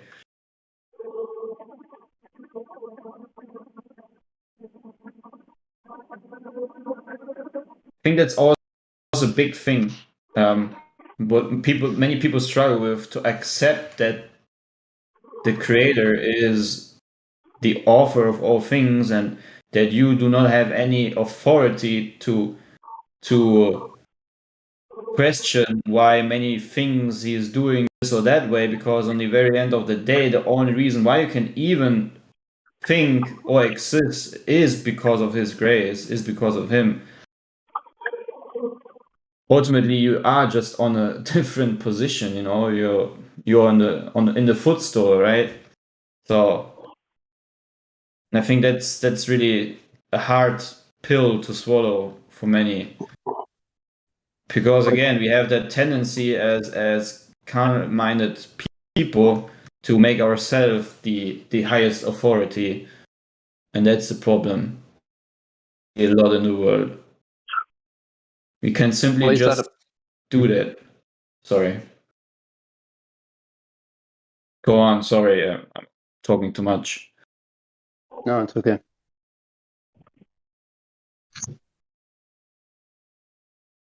This has been cool. I'm going to go back to work, but I'm going to put y'all in my earbuds and listen along. Thank you. Right, I man. love you Have fun. guys. I love you all too. Y'all make my day go by so much faster. Yeah, take care. Yeah, we'll talk to you soon, Dig. So back to creation, to the flat stationary realm. Diggy, is there anything specific you yourself are already looking into, maybe, or question? I mean, there must be something, right? Gosh, I don't know, man. Like when you read the first page of the Flat Earth book. I'm just joking, but it's just, it's just so obvious that it's talking about a stationary plane. Right. No, not even obvious. It's literally doing that. Okay, sorry, go on. I don't. Yeah, I don't have any questions. Gosh, I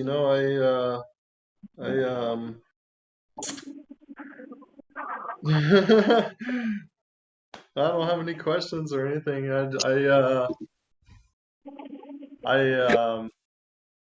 Gosh, I just I try to think, um, uh, man, I don't know. I just, honestly, I like, whatever it is, I just try to, honestly, I just try to walk in the spirit. I try to do everything in faith with God and everything every day. Mhm.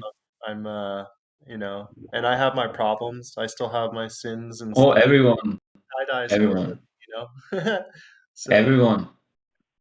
it's The like, you're a soldier, so you're gonna have a lot of scars throughout the battle. This is a battleground, This is not a walk in the park, We're in a spiritual war, which means if you don't have any war or fights going on regarding the flesh or anything in your life, then you maybe should, be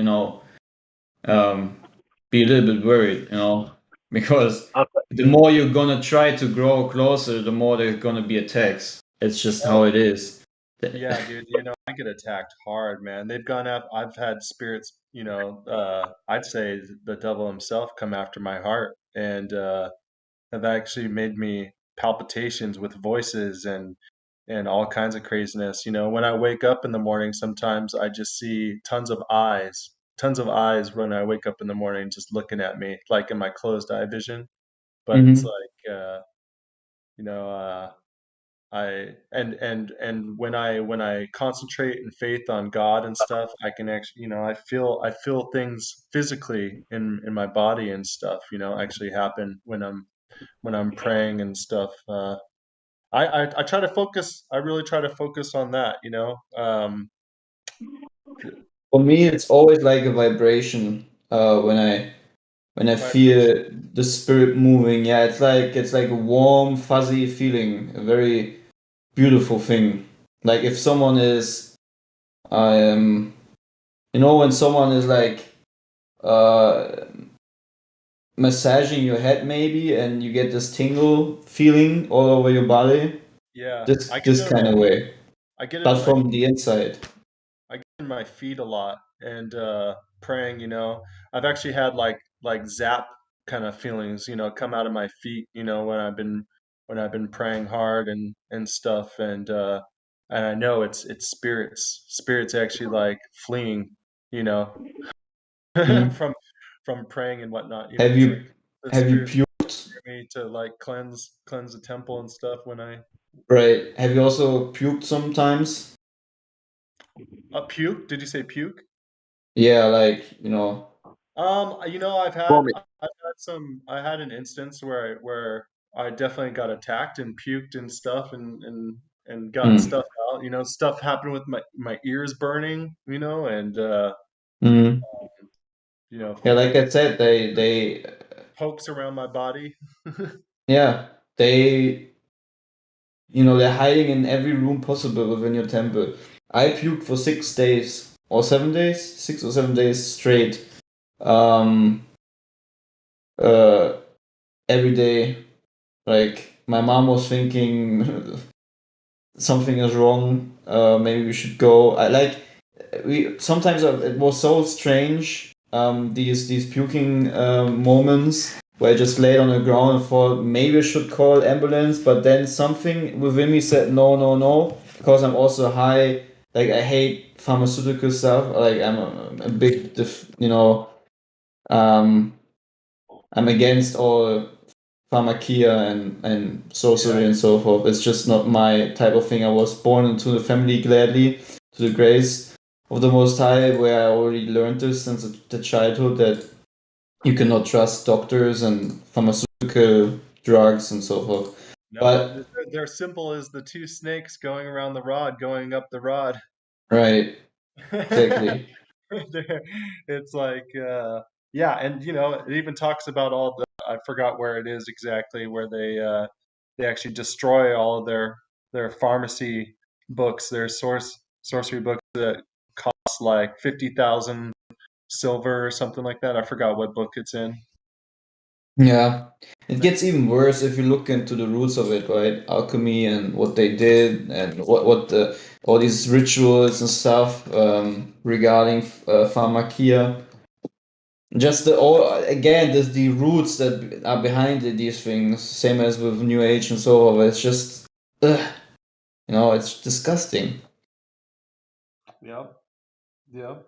Very disgusting things are always on the root of the, if the root is already rotten, there will be no fruit in the future also, right? So if the root of pharmakia is already a rotten tree, well, how should the tree ever bear good fruit, right? Right. Right. So yeah, I would always suggest to stay away from any pharmaceutical stuff.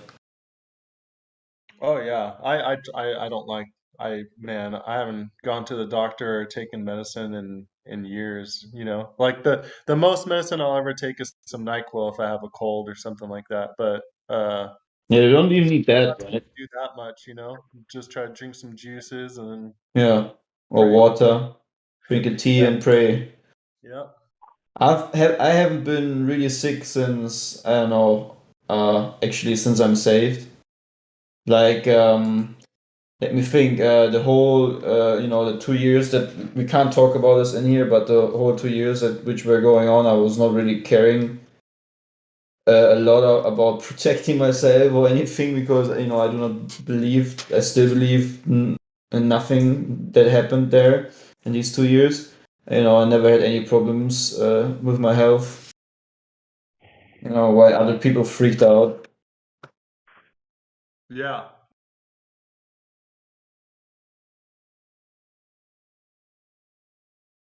I'll be right back. I'm gonna go AFK for a sec. Yeah, I'm gonna take a shot because I need to soon go to sleep.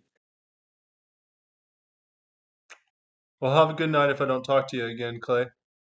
Yeah, you too, man. Stay blessed. Yeah, yeah. God bless you, man. God bless you.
And does it resonate with you?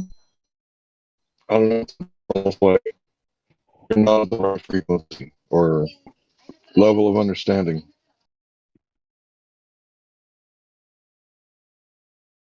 You were cutting out. Oh, okay. Never mind.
No drinking in the server, please, guys.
Anybody there? Hello? Yeah, I was wondering the same thing. Hello. Some people. Hello? Hello, What's up? world?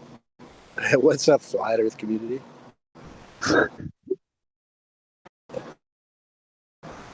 I am not a community. I am an individual, okay? Where is curvature? Aren't you part of a larger community of like-minded individuals? Okay, that's better. That's better. I guess everybody's just chilling over here and not much going on, huh?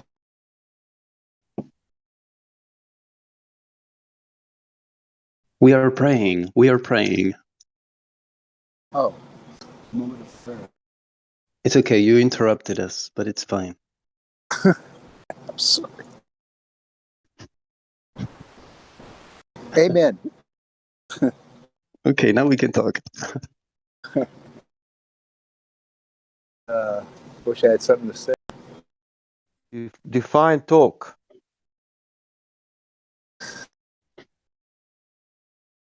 Do you understand the words coming out of my mouth?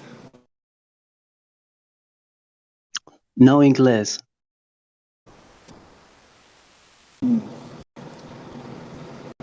¿Cómo estás?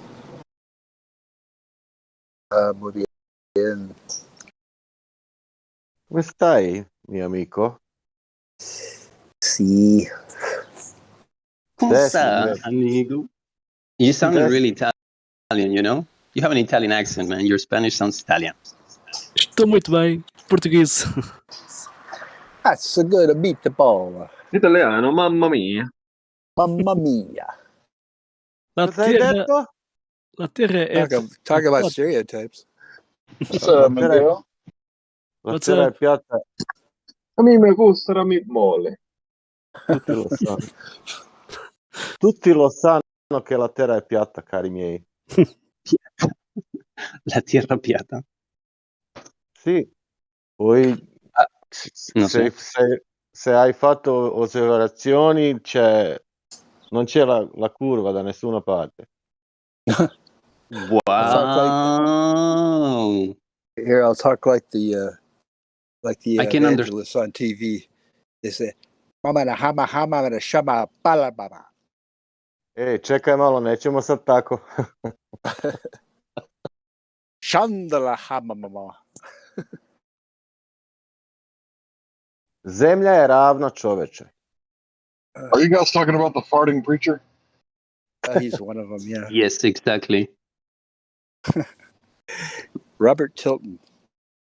What a piece of work. Dude just rakes in millions of dollars from these people sending him money. He's got this center where they receive the envelopes. They pull out the letter and they throw it in the garbage and they just pull out the money. Oh, real nice.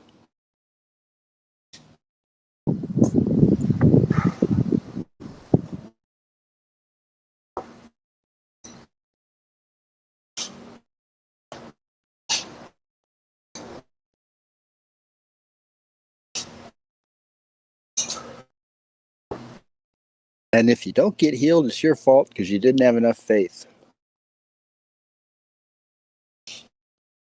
Who said that? Or money.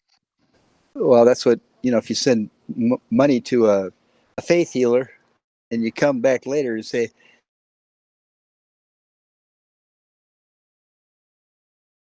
they go, what? I guess you didn't have enough faith, did you? Oh, you need to have faith. Yeah. Yeah, well, my point is it's a scam.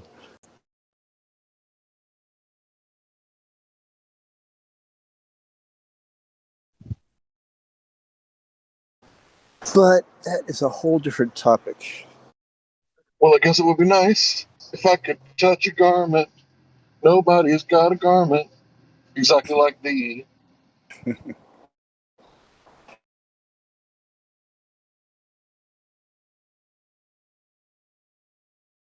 Yep, she had a great amount of faith. She says, if I just touch the hem of his garment, I'll be healed.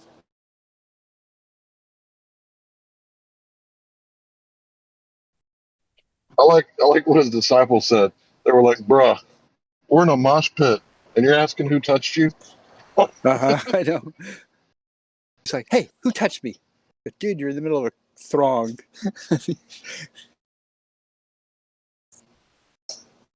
No, I felt my power go out of me.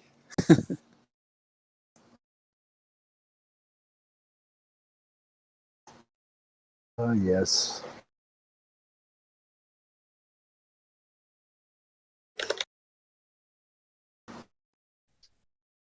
Okay, so a guy just like pulled into the turning lane and passed everybody who's been waiting on the light to take a right at the light. And I'm supposed to go, he knows not what he do, Lord. He knows not what he do. That guy knew what he was doing. Driving like a fool.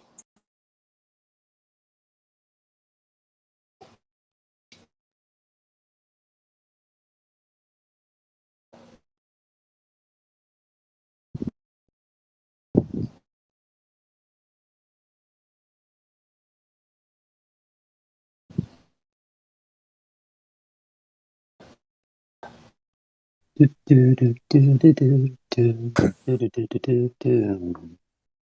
from Ipanema goes walking when she walks. Ba, ba, ba, ba, ba, ba, ba, ba, ba.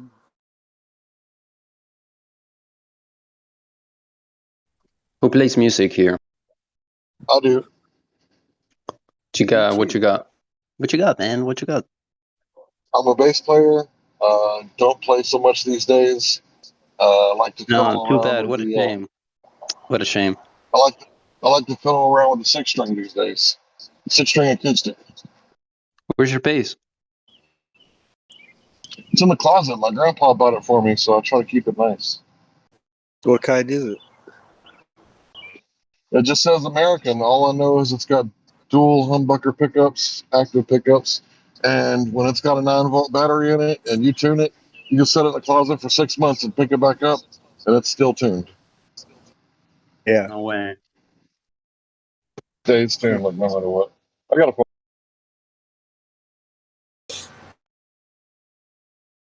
You play the bass on your own or with other people too?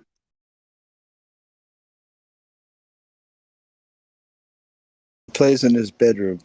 Yeah. Hmm.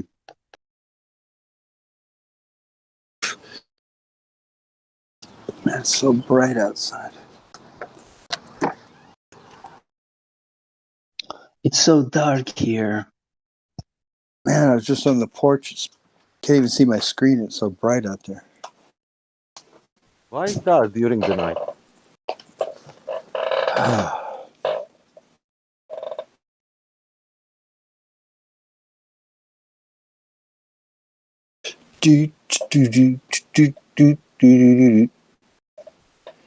Can you see the force? No, not really.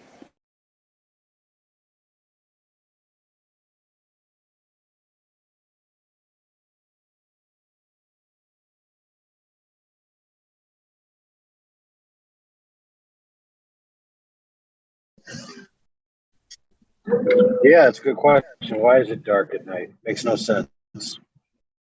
Why is it dark at night? Yeah, exactly. Yeah.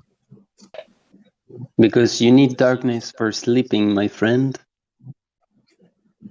But why is not blue? Yeah, you close your eyes. Close your eyes. Then it's dark.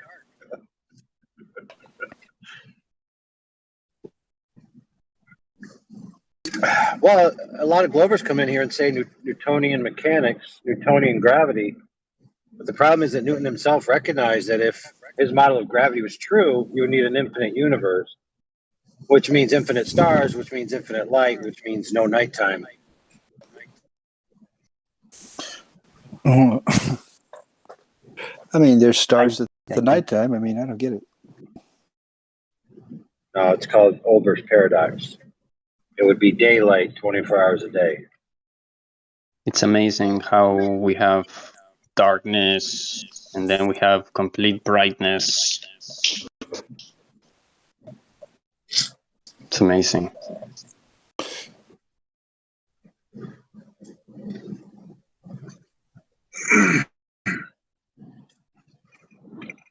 Yep, so Newton realized that because it's not daylight all the time, his model of the quote-unquote universe gravitationally can't possibly be true. Ergo, they needed a new model, right? Step in Einstein to save the day, right? Oh, that's a big one. Yeah. So now we have an expanding universe, and that solves the problem of an infinite universe. Now, keep in mind, when it comes to Newtonian gravity, Globers will try to say, oh, well, the Earth can't be flat because if it was flat, then everybody would stand diagonal, right? Because the gravity would be in the center, it would be splayed out diagonally. But they're not even understanding because they're using a concept in their mind of a flat Earth that's very thin.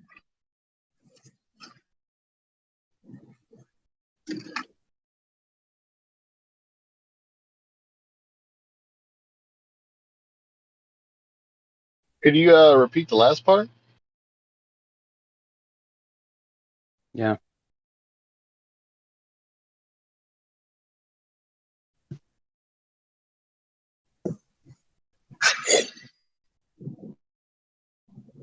Yeah, I was saying they conceptualize the flat Earth as being thin disk, right, floating in free space, which is why they apply the Newtonian math to it, and they get these vectors. What's that? Wait, who claims what? Globers in general, when they try to debunk flat Earth, they imagine it as a disk floating in space, right? That's thin. Yeah, I hate that. Right? So much wider than it is thick, right? Very thin, like a thin crust pizza, you know? Who are they So trying then to they debate? try to apply, well, they're trying to debate a straw man because it's easy to defeat arguments that nobody holds. But we are not. You know, and people play it up. Well, yeah, exactly.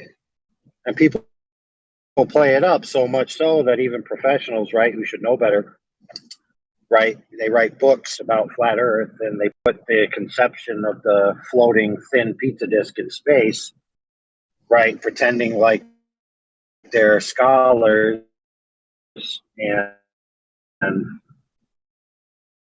having good content, but immediately caricature the whole thing.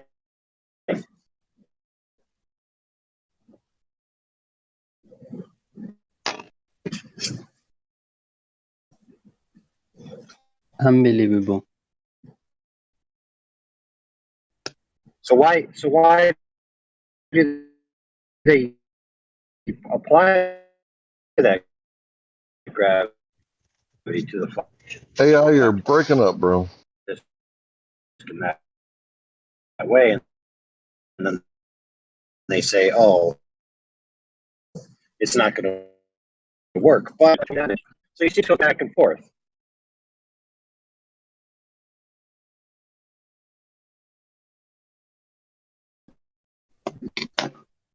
In reality, you can have Newtonian gravity, even Einsteinian gravity, and the Earth be flat. So it's highly irrelevant position.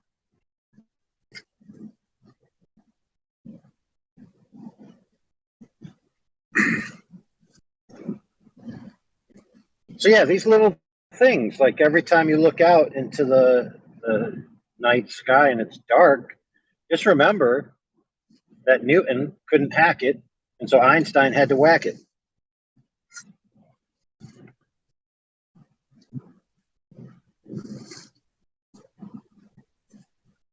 It's amazing. Yeah, but Einstein didn't come along just for that reason. He also came along to negate experimental validation that the Earth is moving, you know, such as Airy's failure, or Michelson-Morley,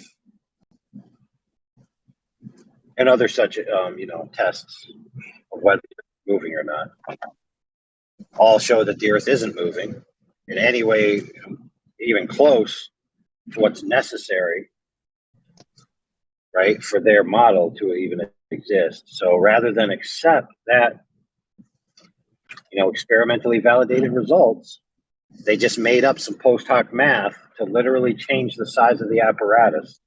So you have a meter stick, right? And so rather than it being a meter stick, it now shrinks. And therefore, we get to keep the Earth moving through space rather than just accept the results. Now, how can you falsify it? You can't, because everything shrinks equally. It's all relative, right?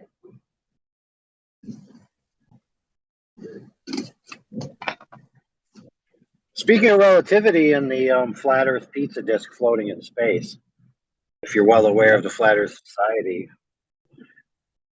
there'll always be this idea that people will posit that the flat earthers believe that the Earth is accelerating upwards at 9.8 meters per second to give the effect of gravity, right? And then they laugh at flat earthers and say, oh, flat earthers are stupid because they believe this stupidity. Well, the idea of the Earth or things below you accelerating upwards at 9.8 meters per second didn't come from the flat earthers. It came from Einsteinian relativity. Funny enough, think about it. If an object accelerating downwards at 9.8 meters per second and force is mass times acceleration, right, then in order to have anything standing still, like let's say a cup on your table, okay, the table must be inputting a force in the equal and opposite direction of 9.8 meters per second squared, right? In order to counteract the acceleration that would constantly increase and break right through the table. So even within relativity, the table is accelerating upwards at 9.8 meters per second to counteract the cup accelerating downwards at 9.8 meters per second, while they're both standing still. Okay? But lo and behold, they'll put it on the Flat Earth Society website and make people think that it's flat earthers that believe such nonsense. Let them play with that,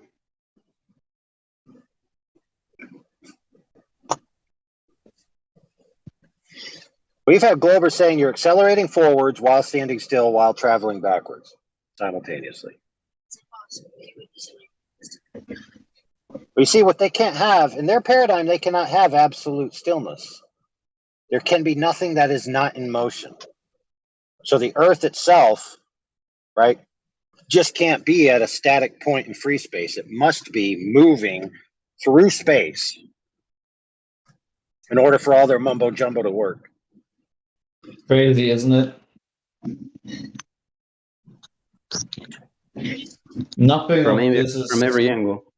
Yeah, nothing of this is being observed, but still people cling on to this belief system. It's actually insane, You cannot measure it, you cannot feel it, you can't experience it, but you sure can believe it. You might have already said this. I was out of the room for a little bit, but do you know why they say that the universe is expanding and all that? Is there some validity to the stars separating a little bit, or what's that about? Well, they see some red shift and some blue shift, right? So then they get some shifty math, and then they shift it down your throat. It's just to hold together the Big Bang because everything exploded, right? So they have to lie about because that. Of that theory, it has to be separating. Yeah, which it isn't. If you just look at the stars, they've been in the same place since the pyramids were built. Forever, yeah. I got you.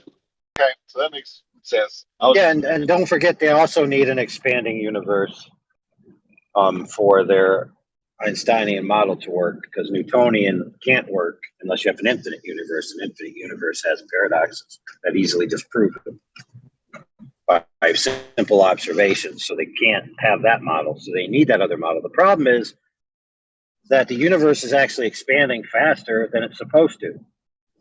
So problematic, right? So now they have to invent new exotic matter that's pushing the universe apart faster than it should be going apart from the initial explosion of the Big Bang. That's where that dark matter bullcrap comes So into it's play. like, No, dark energy, not dark matter. Dark matter has to do with the galaxy missing gravitation. Dark energy has to do with the expansion of the universe increasing in speed. Huh. Okay.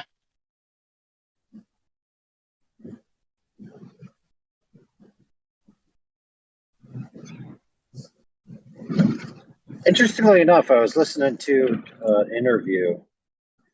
One of the guys who's searching for this stuff, and Brian Greene, I think, one of the, he's kind of like Michael Cox and all those other guys that are just figurehead physicists that always do the shows and interviews and stuff.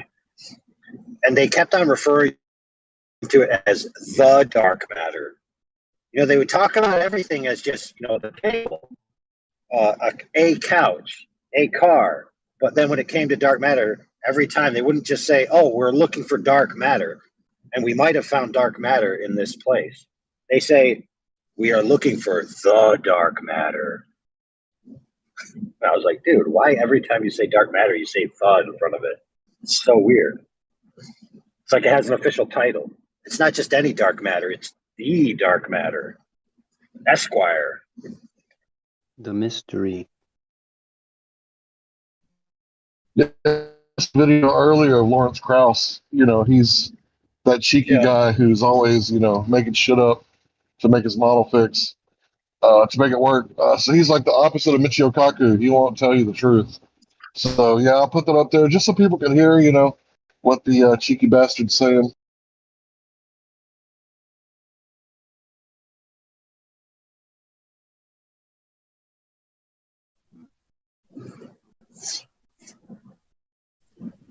So he's the one that explains the Casimir effect. That's where we get the dark matter from, and the number with 120 zeros. Right? He explains it as virtual particles popping in and out of existence. And that's why you have 0 point energy.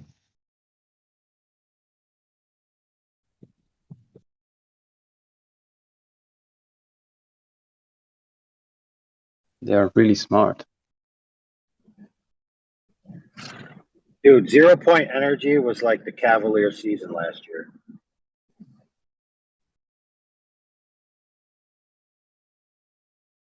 They are so smart that you can't understand anything.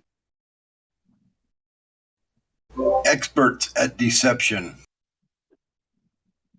So if I were to explain, like, instead of the way they explain it, if I were to just explain, like, what's actually going on, if you take everything out of a container and you got a vacuum, right, you would expect there to be no static charge, right, no electromagnetic charge, nothing in there. Well, there's still just a little bit, half a volt of energy in there. So they always say 0 point energy because it's like 0.5. So if you have like a 2 volt battery, right, it's going to be like 2.5. Or sometimes they'll give you like a 1.5 volt battery and then it registers like 1.8. And it's because there's always that point energy in every system. But in a vacuum, it's a catastrophe for their model. And it's where we get that number where they're off by a factor of 1 to the 120th power. And he just, hand wave dismisses it and says, oh, it's virtual particles. It's the quantum foam. So Lawrence Krauss, man, I do not like that guy. Yeah, I'm pretty sure he's the guy that quoted, if you take all the positive numbers and all the negative numbers and add them together, you get 0. And so within 0 is an infinity of numbers. And therefore, because of a force called gravity, something can come from nothing.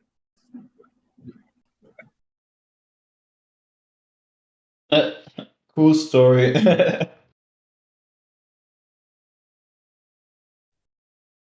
Yeah, he's, as far as I can tell, he's like the shaman guy who's smoking like way too much peyote and like interpreting, the stars for everybody at the village. But everybody at the village is like, this dude's smoking way too much peyote. You can't even understand what he's talking about.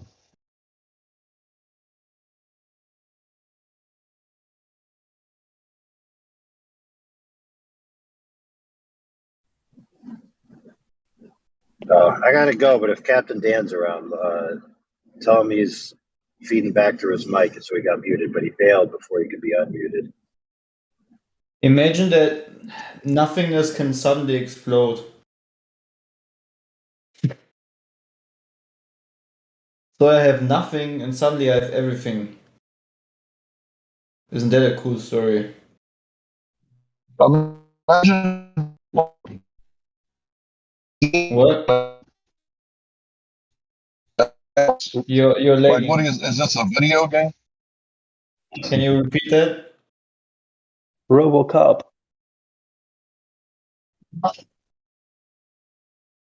Can you repeat what you said? For me, you were lagging.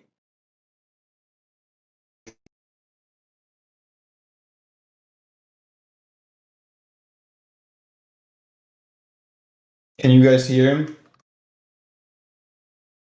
Why do people a robot? Like, why does that happen? Is that a lack of connection or what? Yeah, probably. Yeah. Can you hear me okay now? Yeah. Yeah, perfectly. So most cell phones, they have a 10-to-1 download ratio, which means that I'm downloading 10 times faster than I'm uploading. So I can hear you guys talking perfectly, but when I start losing signal, it's like Oh, it's it's the like location, right? away from the tower, because light doesn't travel forever according to the inverse square law. So signal strength doesn't travel forever. Right. Are you Yeah, when sure you're not?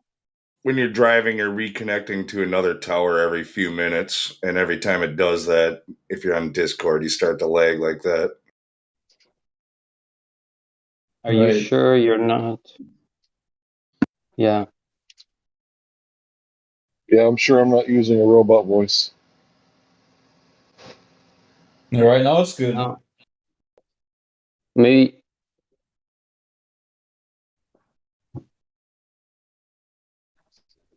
Or you're over the curb. You're on the other side of the curb. That's why. Maybe. Get out of here with that Top Gun bullshit.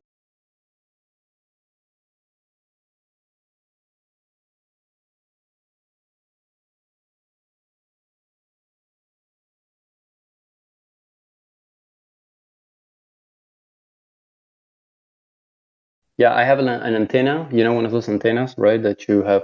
So like the antenna is like it's coming from the south. So it's about I don't know, maybe less than maybe 5 miles from my home. But if I go to the opposite side of my house, I lose connection. But if I face it forward, like in the living room, I have an okay I have a good connection. Crazy.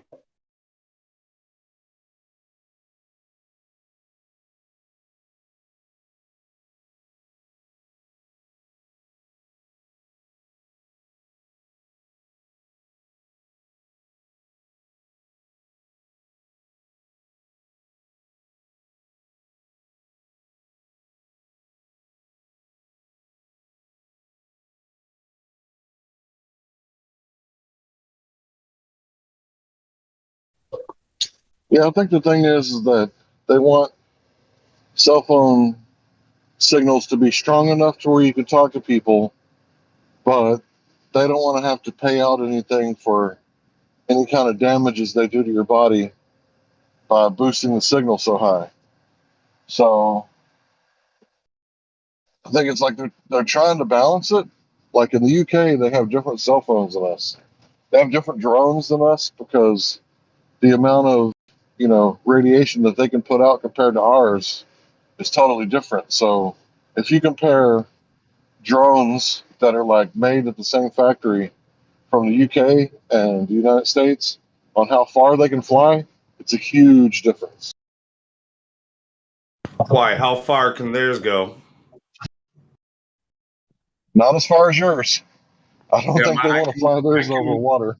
I mean, at least by the specs, I'm never taking it that far. It's just too risky. But according to them, as long as I got line of sight, I can go 10 miles with mine. Well, what about that dude that ate radiation on TV back in the day? Y'all know about that? Yeah, I saw him. Yeah, it's kind of one of those things where it's weird. He just ate it and talked about swimming in it.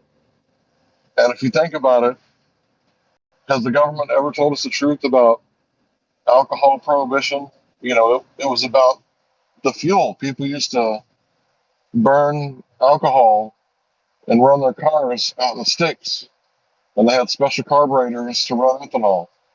And then we know that we can make marijuana fuel. I think it's hemp diesel, and marijuana was illegal. And imagine if iridium or plutonium or whatever. Imagine if it's not really harmful like they say, and everybody could have their own steam engine in their backyard.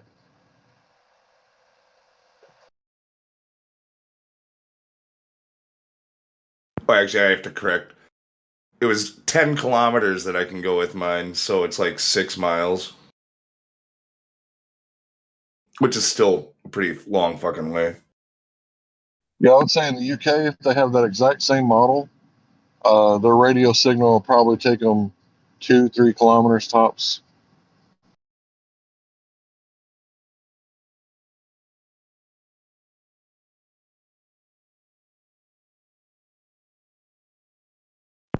Obviously, they don't have the FCC. They got something similar to the FCC, and their regulations are more strict than ours. The SEC is full of pretender clowns. So are really big red shoes, like size 18. The SEC is kind of like full of globers. They speak from both sides of their mouth all of the time, and they say one thing and do something else.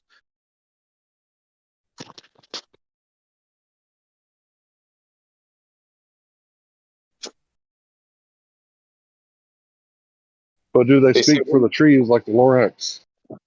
We're here to protect the consumer, and they do things to hurt the consumer.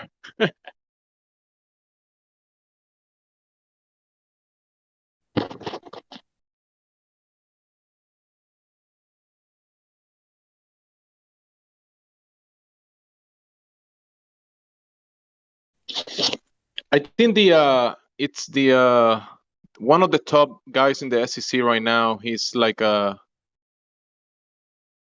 he used to work for what was JP Morgan or one of these big institutions. So many of these people, they finish their work in the SEC and then go to work for the big guys. So they many times make decisions that are gonna benefit them in the long term for sure. I mean, like all politicians, basically. But the only thing is that the SEC, they're not, how do you say, elected or any of that. They're not elected officials. I think they're kind of put in there by other elected officials. Yeah, it's part of the revolving door that these lifelong politicians get. They're just appointed for a little while here, then they get appointed for a little while there. And they spend their whole life in government never doing anything of value.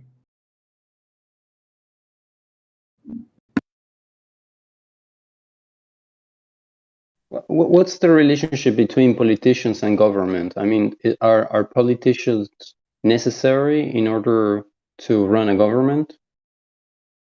Like, why do always why do I always hear people like why like do we always criticize politicians? I mean, do they play an important role, or are they not Absolutely. necessary? No, we could get rid of all of them, and life would only be better immediately. But like, can we still have a government without politicians? Yeah, I'm sure you could. You could probably have a government run by an AI. That's probably what's doing it right now.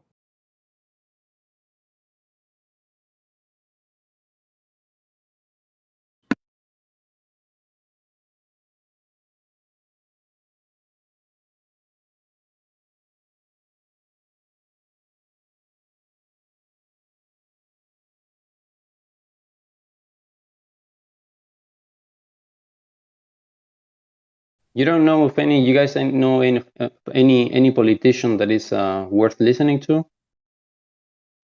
Nope. No, sir, I do not. Not a single one. You can. All it does is it sucks you into this left-right paradigm, and it's a trap either way. Neither one of them is on your side.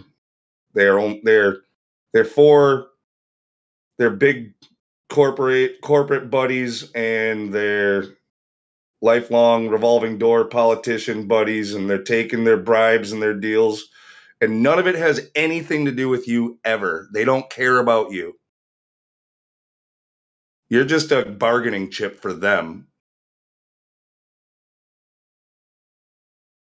There's nobody out there like defending human rights, like. Nah, they pretend, but they don't really care.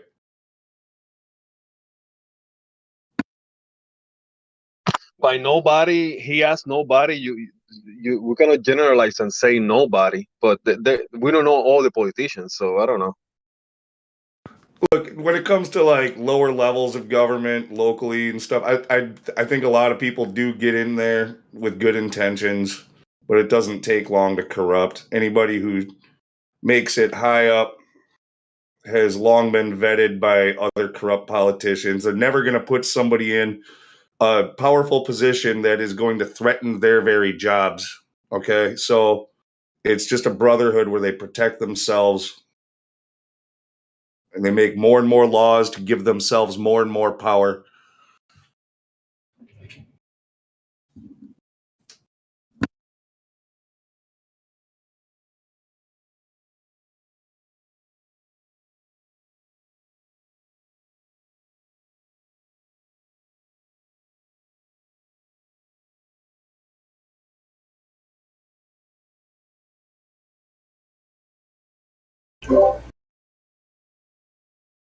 I heard some good feedback from the president of El Salvador. Does anybody know anything about the president of El Salvador?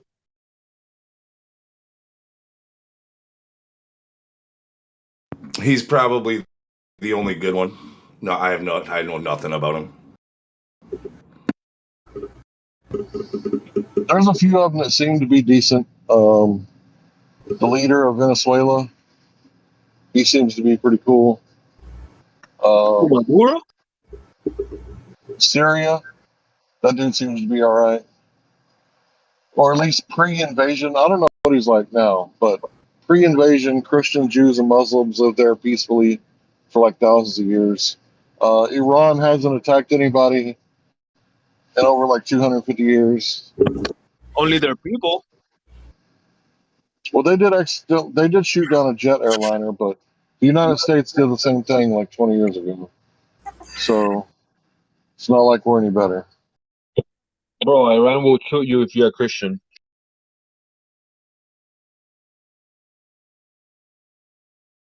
You're telling me Iran would kill me if I'm a Christian, huh? That's what I heard, mate. Aren't they like very extreme Muslim extremist for the most part? Have you been watching mainstream media? Yeah, who knows, man. Well, I don't watch mainstream media, but I know people who are from the Middle East. They're not religious, and I know people from the Iran. One of my clients is from Iran, and he tells me that the government there is pretty bad. That may be true. I've never been there, so if you got ears on the ground, you're probably doing better than me then. No, I don't got. I know somebody that grew up there, lives here in the U.S., and says he only goes there to visit family for vacation because the politics there are extremely religious. The government goes by their book of religion, and you gotta follow those rules. If not, they can even decapitate you for not following the rules. Nice. I bet they got low All right. crime though, don't they? What was that? I bet they have a real low crime rate then, don't they?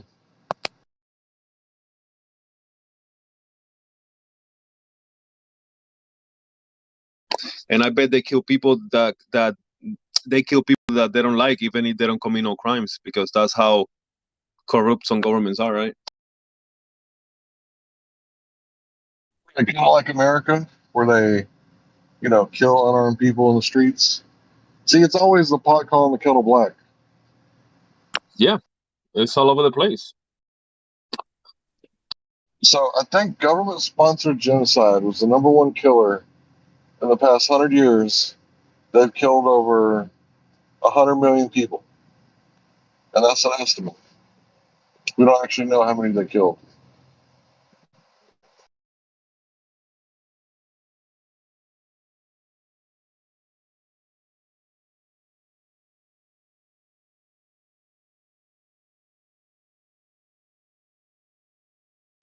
That's like an estimate, meaning of stuff that you can back up that they actually did kill, not knowing the more nefarious, insidious ways that they do kill, like just by, oh man, who knows what shit that they put in the water or chemtrailing or you obviously can't even count that stuff. You never know. People getting poisoned all the time. Oh yeah. So yeah, it's a well-known fact. The water supply has killed a lot of people. Even medical malpractice have killed a lot of people. Yeah, they don't. Aside from genocide, like he's saying, the statistic that you usually hear is medical malpractice is the number one killer every year, and like by a long shot. At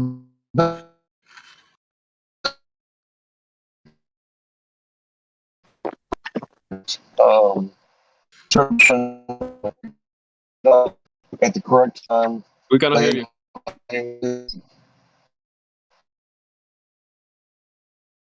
You sound like a robot.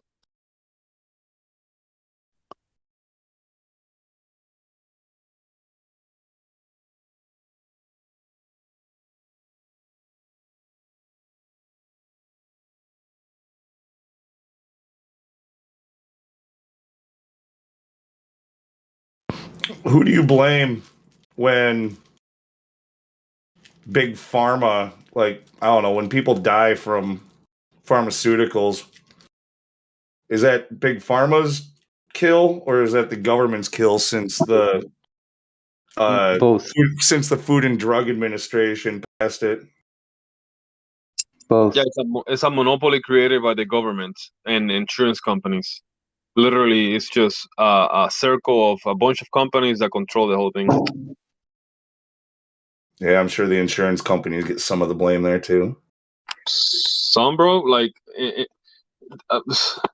it's a big part of it because the money that runs through there, and they deny so many people for care, and there's a lot of money that goes through the insurance. Yeah, that's a big racket. All insurance is another big racket. Isn't it the individual that handed over their authority to a stranger? Isn't it their fault a little bit? The what? I mean, I guess that's a case by case situation. If the information they were given told them that it was safe and blah blah blah, which is what is typical, right? Say it's safe, effective, nothing to worry about. I don't know. I mean, yeah, partial blame. Kind of like, I mean, some states handle traffic like accidents different, but in mine, no matter what, if you're in a traffic accident, you take at least 1% of the blame just for being on the road. Yeah, I'm just thinking, you can watch all the TV ads that you want to, but if you hand over your authority, especially in a medical situation, to somebody else without doing your due diligence, you got to absorb some of that blame. Yeah, definitely. A lot of people sadly go to their they make a choice to go into people that actually are not helping them long term.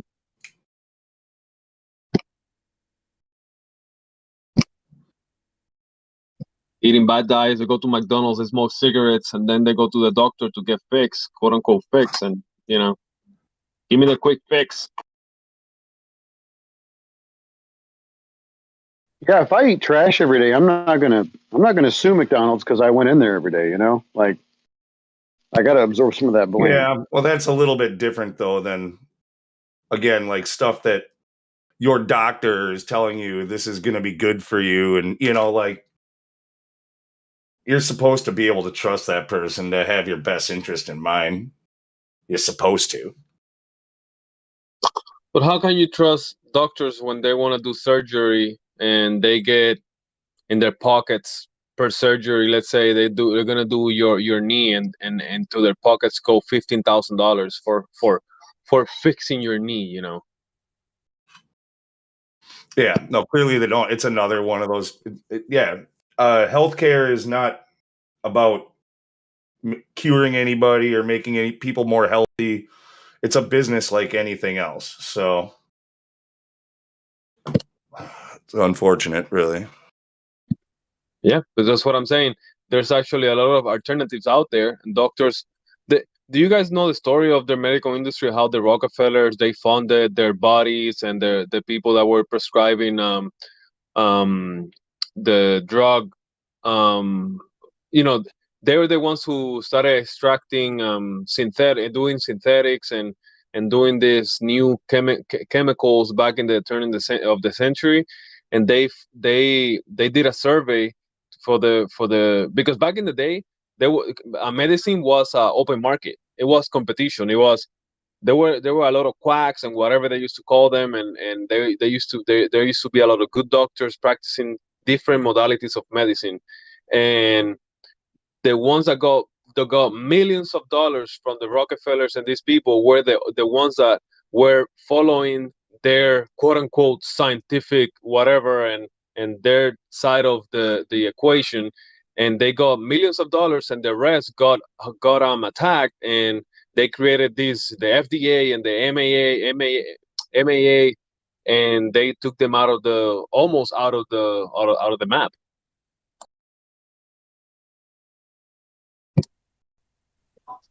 Yeah, I know what you're talking about. Yeah, basically they took over the educational system. Yeah, So when you got everybody teaching everybody to be compartmentalized idiots, right? Yeah, So exactly. if you got a problem, right, you say you have a neurological disorder, okay? Is the gastrointestinal doctor, the gastroenterologist, is he talking to the neurologist? Are they like working side by side to figure out what's wrong with you? Like, no, you go to the gastroenterologist and then you go to the neurologist. And the only thing they ask about the other side is, what kind of medication are you on? Right? So they want to make sure, that they don't kill you by giving you, chemicals that don't belong together. But they want you on chemicals. Like, that's the whole thing. It's like, yeah, doctor, my hair keeps growing. Why don't you take some methotrexate? We'll get rid of that hair for you. Oh, methotrexate, what's that? Oh, don't ask no questions. I won't tell you no lies. Just a little kind of a heads up with what they're pushing in a lot of countries, and expect it everywhere eventually. Like these new government IDs, like world, like where it's got all of your information and might end up being on a biometric chip and stuff like that, like in your body. That'll be one of those tools that they use, what you just mentioned, Hank, to try to sell it to you. It's going to be how much better health care will be, because all of your information will be tracked along and shared with the next doctor. Yeah, that'll be one of the selling points for pushing that.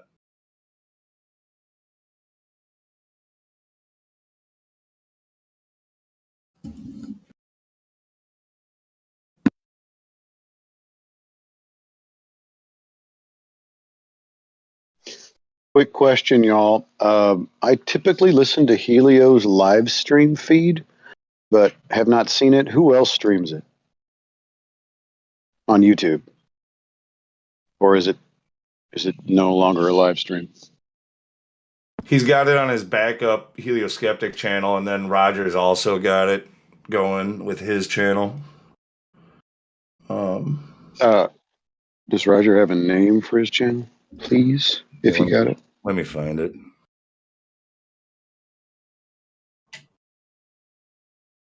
So is it because he cannot stream on YouTube anymore? Was there a strike or something? Yeah, you got it. You got a 7-day. Oh, What? That sucks. Are we responsible? Somebody is. do you know? Copyright. Do you know what it was for, Lou? That someone? I mean, No, not really. asked you for what. I think I heard it had something to do with elections. That's like one of the big things they're still censoring, and What? yeah. So don't talk about that.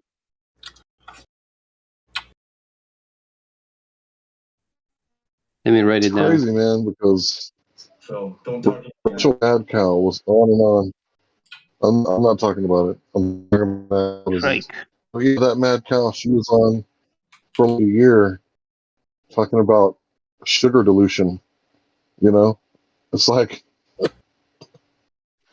it's like that was fake news. Well, that's okay. You can do that, but now that it's like 4 years later, mind blowing, right? Well, I think I heard on the news this morning, getting ready for work, that they're just, is it the Congress or the Senate, whatever? They're just going to start doing some hearings or whatever that are starting like today or tomorrow or something with that January 6th siege.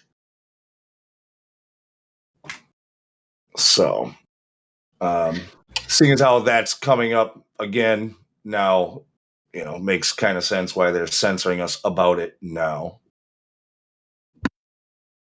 I'll tell you what, this soft release of world communism is kind of tricky to navigate. I don't know about you guys, but it's been kind of weird.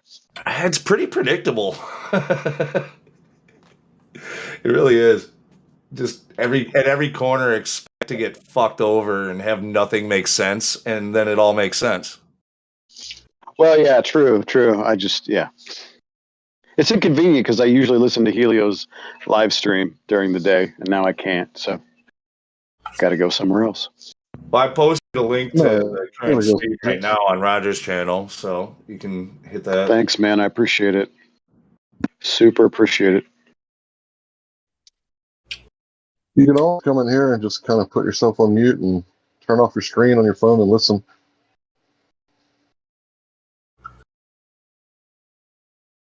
Discord's kind of a battery drain, though. It takes a lot of resources.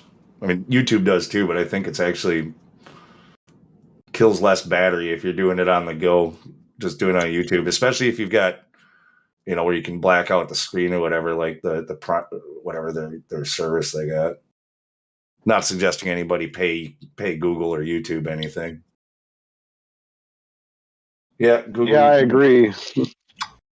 My experience has been Discord will suck the battery down, but if I listen on live stream, it's not near as bad.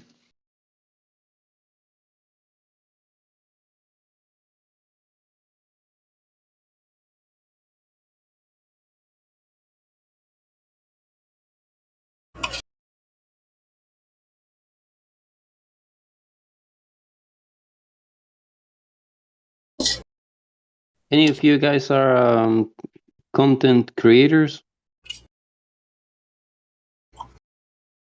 Every one of us here, you included, you're a content creator right now. Oh man. Oh man.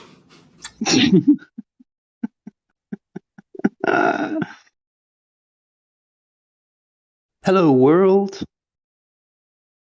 It's gonna be okay. Yeah, you don't want to be a content creator. Like the only thing you can talk about is like cute kitten videos and celebrities like Johnny Depp and his divorce court or whatever. You can't talk about anything else. It seems like, oh, you're talking about white shoes past Labor Day? That's racist. Can't talk about that.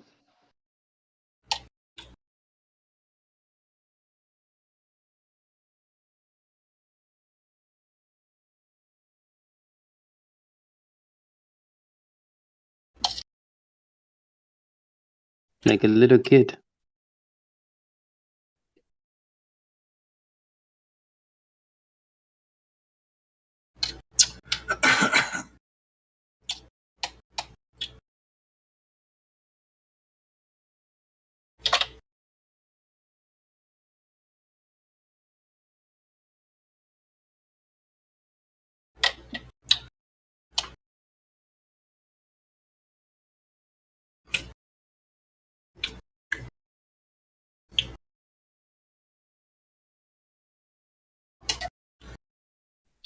So the other day I saw some lights in the sky when I was waiting for the meteor showers.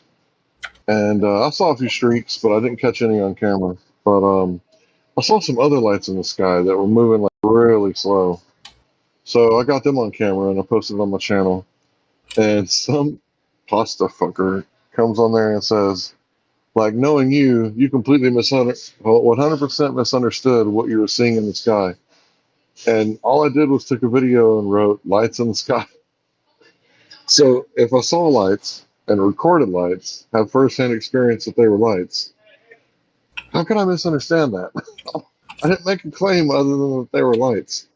So it's like, after all these years of me not using my channel, somebody is still subscribed to me. And like, it's their job to like refute everything that I say. Larry, did you say pasta fucker? Let me go look for his name. The kid at work Let's made see. an interesting observation 2 days ago. Something I've never seen. Apparently, the way that the clouds were kind of filtering the view or whatever, he saw the moon like right next to the sun. And then when we tried to, he told me about it. I tried to look, I couldn't see it, but it was just for a second. And he was like, he said that he saw all the details, the craters and everything, which is intriguing. Like how if the sun's behind it by millions and millions and millions of miles, it would all be backlit, which means like that would just be what Earth. What do they call that? Like Earth glow or something? That would be shining on the moon. Unless it's translucent and it's coming through the backside. That's Yeah, crazy. but I'm just saying, like, usually when you see the moon during the day, it's got to be on like opposite sides of the sky, pretty much, right? Like, or they can only get so close before you don't see the moon anymore during the day. But just because of the way that the clouds were or whatever, he was able to see it like right next to the sun.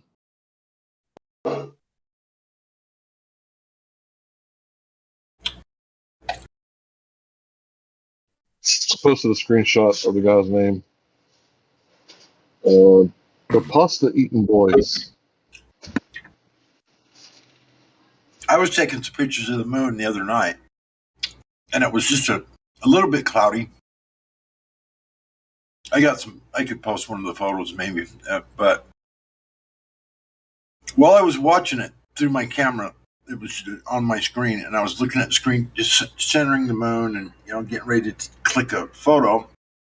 I kept seeing these really thin clouds that would go in front of the moon, but they were blowing like super fast. It was just like this real thin cloud would just go shoo right across the screen. And then a few seconds later, another one would come across the screen from a little bit, not right at the top or a little bit lower, whatever. Like they were like real thin, wispy clouds, but they were going really fast. And it was super calm out, and there was quite a bit of clouds out. I mean, it was really strange. I mean, I have no idea what that could have been. traveling across across the screen or in front of the moon, and they were just going super fast. And I kept seeing them, just one after another. Juice, juice, juice. Just these real thin clouds. And I'm, holy shit. I can't even come up with any reason why that would happen.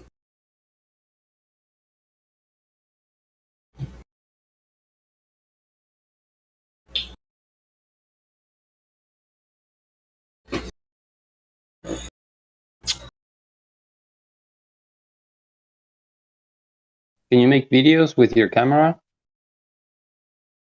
Yeah. Yeah.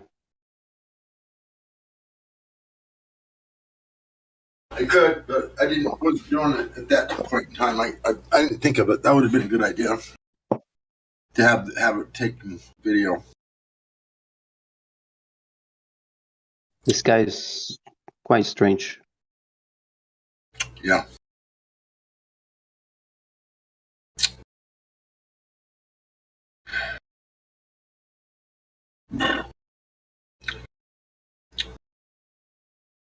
I saw the other day, a few weeks ago, I saw the whole rainbow around the sun.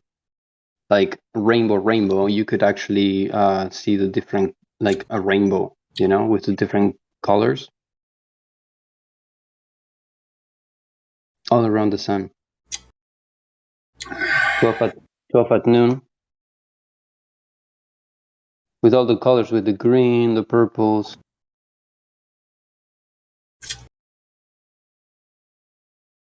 A 360 degree angle. A 360 full circle rainbow around the sun.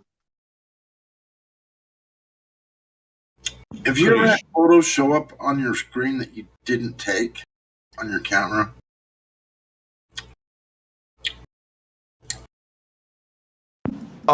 Yeah, a couple of random ones, but it's like you can just be like, I don't know what happened there. But you're like, I got a bunch of them that just showed up on my camera, and I can't for the life of me figure out.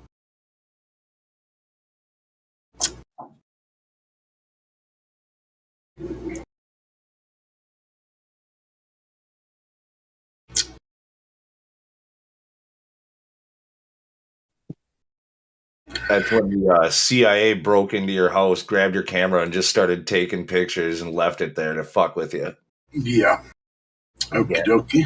They're gaslighting you. I've had shit like that happen before. I'm not saying it was a CIA, but I bought a tenderloin and I bought like this pack of like flavor to like marinate it with. So all you have to do is like open up the plastic, put the tenderloin in there, and like put it in the refrigerator for like a day. So I have the receipt. I put it on top of the fridge. My wife saw me get it because I was like, "Hey, I'm gonna try this out. What do you think?" And normally I would just put a rub on it, but this was like a liquid teriyaki. So I was like, "Okay, we'll try this. $3, no big deal." Like I come back a couple days, I'm like, "Okay, I got the pork thawing out. I'm gonna go ahead and get the paper so I can read it, the seasoning." And I couldn't find it anywhere. Like I pulled out the refrigerator, looked behind it, looked under it. Like it wasn't anywhere to find. And my wife was like, "Why are you upset?" I'm like, "I'm upset because I know that I bought it. I got the receipt for it. I know I took it home because I set it on top of the refrigerator. It's like it's gone." So is like the renter, the landlord, is he like in our house going, "Oh, that looks nice. I'll take one of these." Yeah. So it's like when shit disappears from your house. Like I had a Gladius machete. So it's just a machete, right? But it's springy and it's shaped like a Gladius. So I love short swords. And recently that motherfucker went missing. I'm like, oh man, we got some thieves around here. And I know it wasn't my children. They know better. They know I'm like an investigator. Shit. Yeah, but when kids are around, don't ever say you know. Look, they know I get all investigative. And they do not like investigative dad because I'll be getting to the bottom of shit. They're like, oh no, he's in his investigative mode. Oh my god. They hate that shit because they know I'm gonna get to the bottom of it. I mean, just with living with anybody in the house, also, it's like, nah, somebody moved it. It's misplaced. It's got to be.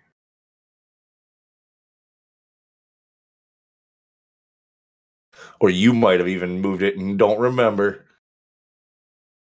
How do you misplace a sword? I don't know. You sound like you got a lot of swords. It might be easy. Man.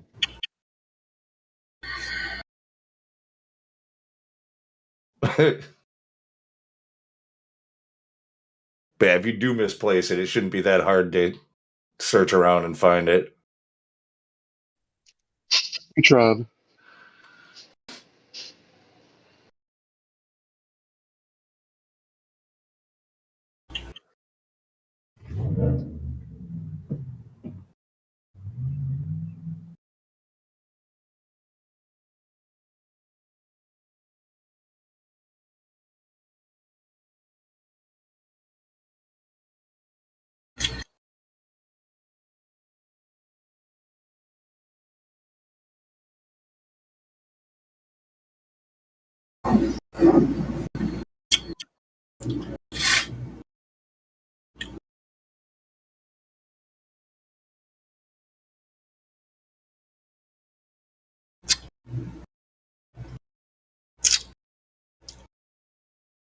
You know what's my favorite thing about nature?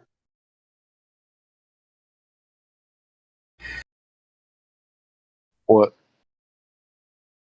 Dude, I love earthquakes and thunderstorms. Freaking love thunderstorms. And earthquakes. I don't know why I have an obsession with earthquakes. I like electrical storms, like when it's not raining or anything, but you just, like on those hot summer nights or whatever, yeah, and the whole sky is just putting on a light show. Yeah, that's cool. And when you get the thunder, there's like you can. Dude, I felt, like when you're in a concert and you're close to the amplifiers. Amplifiers is called. Yeah, you feel like the hit in your chest. Yeah. Yeah, I felt that like in a few storms before. Yeah, I've had a Amazing. couple of times where I've had lightning strike what sure as hell seemed like it was right across the damn street. It's hard to tell, but That's insane. makes you jump. Like you feel, holy. I've had lightning hit like 10, like not 10 feet, like 30 feet from me. Hit a tree and it started it on fire. We were sitting on a picnic table in the campground, and my hair was standing straight up. I used to have really long hair, and my hair was standing straight up, like a foot and a half above my head, just like all the static electricity in the air. And I could feel the hairs coming through my Levi's on my leg. I could Literally. I could pet them on above my pants. They had worked their way up through the weave on my Levi's, and the hairs were sticking up through my Levi's. There was so much static in the air. And then lightning hit like about 30 feet from me and hit a tree. And then it hit a couple of more times that were a little bit further away. A little too much, man. Just before the lightning struck, you could hear this noise. It went zzz. It sounded like an electrical charge noise. It went zzz, clam. And Wow. when it was making that zzz noise, you could feel the air shift. It's like the air moved 2 feet to the left, just whoosh, moved over, and then boom. Dude, my dad got That's insane, man. My dad got chased by lightning like a year ago. Freaking like he's too ashamed to even tell people about it. Like when I heard him, I just looked at him. I'm like, what the fuck? He's like, yeah, God hates me. Like, but yeah, but yeah, he was like just nearly missed. He went running. He was out by his pool. He went running into the little like pump house thing that he's got down there. And lightning struck it like as soon as he got in there, and he got thrown against the wall. And he get like 2 strikes. Yeah, 2 strikes within like seconds.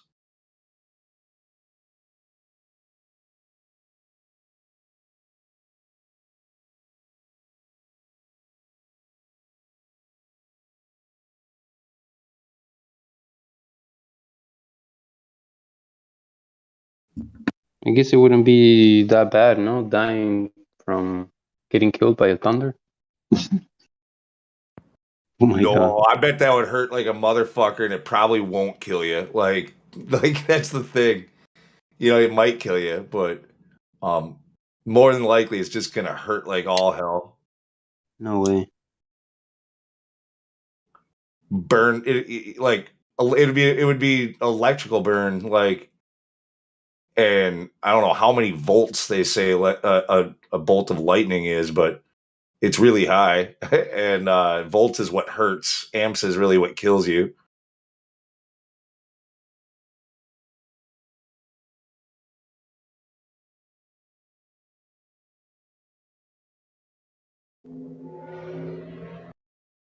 That's kind of like the principle, like how tasers work, right? They can shock the shit out of you and be pretty sure they're not going to kill you.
Mic check.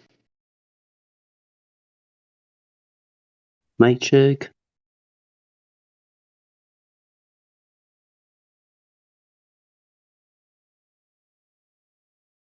Yeah.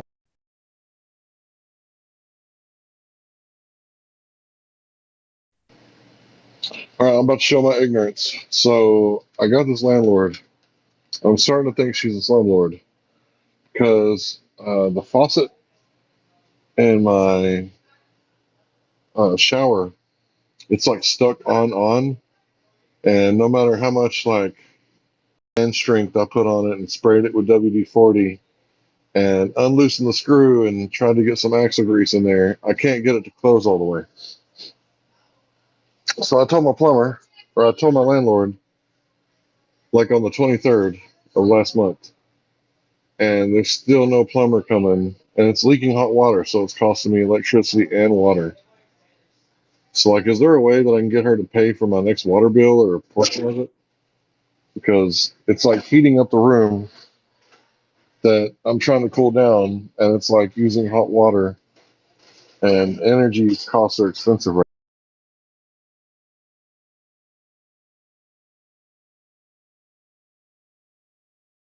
What did he say about it?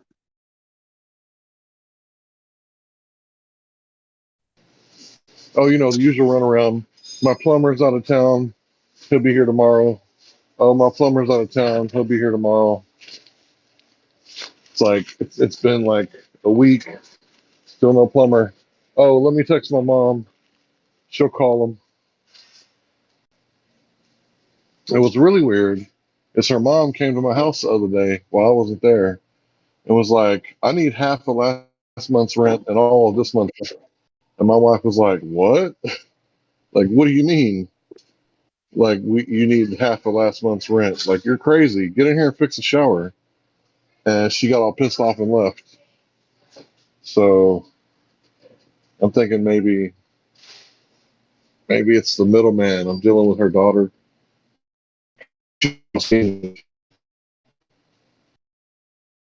My wife today fixed the shower.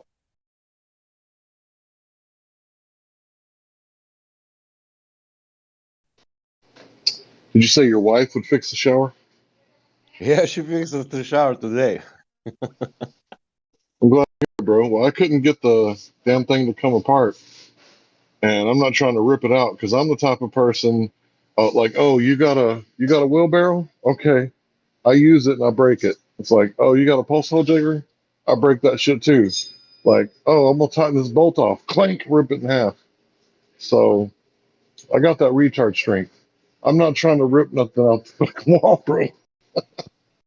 Wait, so you're like leaking? So there's water leaking constantly, nonstop? Yeah, it's running down the drain. You got to stop the whole water this thing in the house, man.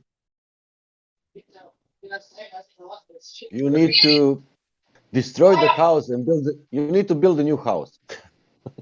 It's not my house. It's the landlord's house. No, you need to stop the water, like from the main what's it called? The main line, but it's still coming out of the hot water heater, right? Nah, what are you talking about? So every night I'm supposed to go outside and turn off my water. Yeah. That's crazy. That's not my house to fix.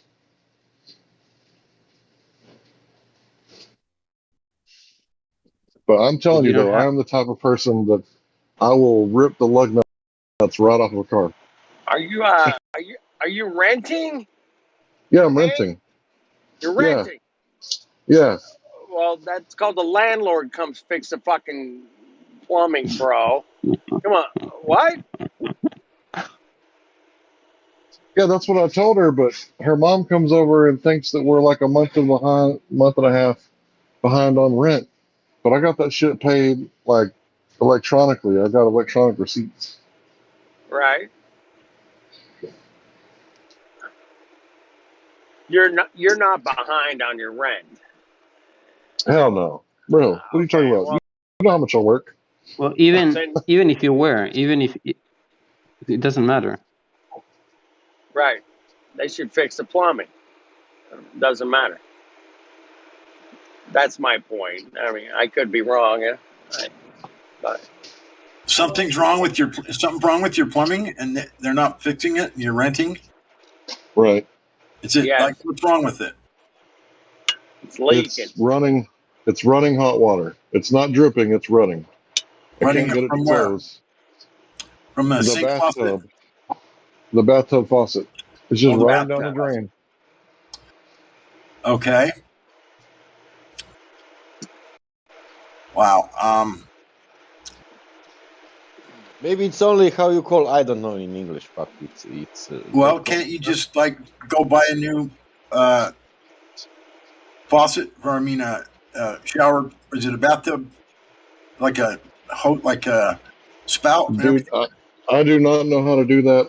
I tried to take it apart. I took the screw out of it. I was gently pulling on it. I sprayed the what is that stuff called? It gets in between the screws so you can pull it out. The what's this shit called? Loctite. Yeah, to get the Loctite out. Larry, make a photo WD-40. and send it in the chat. What'd you squirt in there? WD-40 or something to loosen it up? I tried WD-40 after I tried what's that? Penetrate, that penetrating oil. Yeah, penetrating oil. Okay. Well, I guess you You gotta don't. call it. Was it copper? All of it copper in the walls? You know? I don't know, bro. I couldn't get it apart. Oh. Like I'm notorious for breaking shit. Like literally just ripping shit apart. I wish I was there for you, brother. I'd just come over and fix it. Yeah, me too, man. Hank, you're stronger than you think you are, man. And that's the problem. My wife says that to me all the time. Like, you do it so roughly. I'm like, well, no, I just do it at my own strength, and sometimes things fail. Yeah. You gotta call a They need- professional, ask for prices, and then tell the owner, "Hey, this is how much it's gonna cost. Like, what are we gonna do?" You know, and just. There you go. Yeah, I would just turn off the water main and, take the cover off of it. Get, exposed. Is it tiled over the thing, or is it just plastic, or is it one of those like inserts for a tub? Is it on the sheetrock wall? Where's it at? Where's the valve located? I think it's all tiled up. It's all tiled up. Yeah. Okay, well then there's just no access to it from behind. Is there an access panel on the back of it? No. No. No. We got two options. You can either cut a hole in the sheet. Can you cut a hole in the sheetrock behind it, or you can't get to it that way? Man, I'm telling you, I know how to work on cars. I don't know how to work on houses. Okay. I do not know shit. I'll be honest with you. Hey guys, It's gonna be expensive. Yeah. Hey guys, I think there's some Indian tribes who are known to be flat earthers who are also very good at plumbing. I think the Navajo, the Sioux, and the Blackfeet are known for their plumbing skills as well as their knowledge of flat Earth. So give them a call. I think it's Blackfeet, www.blackfeet.com, and see if you direct that way. Well, thanks for bringing it back to the flat Earth. Hey, that's what I'm here for. Blackfoot plumber, Flatfoot plumber. Blackfoot on the Flatfoot, man. The Flatfoot Indians. We must have some plumber flat earther, fuck. Some plumber flat earther. Flat earth plumber. Yeah. To help. Water's always level, cockheads. I would hand him your gas bill. I would hand him your gas bill and your electric bill for the heat for wasting all the hot water. Take it off the rent for a month and say, here's the rest of your rent money after you pay for all this hot water. Water's always level, plumbing company. Larry, I can help you with the bread, Larry, but with the plumbing, no. Water's always level. Oh, How about Bendy Water Plumbing Company? Bendy Water Plumbing. Woo, that's good. Hey, there's a truck in the fast lane, man. 18-wheeler in the fast lane. What the hell are you doing in the fucking fast? What the hell's wrong with this guy? Think how much it cost him to fill up with gasoline today. Oh fuck, $942. Yeah, thanks, asshole. Fucking. And you wonder why milk has doubled in price in the last year, huh? Yeah. Gas just went up to $5 a gallon here in Utah. I stand with Ukraine. I'm not going to stop until gas is $20 a gallon. 40. I'm going 40, Hank. I'm going $40. How much? How much would it cost us for Ukraine to get some of Russia's land? Let's go like $100 a gallon. Yeah. How much liter is a gallon? How much liters in a gallon? Yeah. Yeah, point 0.26 3.79 0.264 0.264. to 3.79. What? Three Do 3.7. the conversion. Or 4 point. Wait a minute. Excuse me. Liters are bigger than quarts. Yeah, it's 0.264 liters per gallon. Right. No, And it's How it's much? like How much is in liter? 3.78. In I'll do the dollar? conversion. In dollars per liter. $10. $10 per per liter liter. per gallon. Don't tell. Which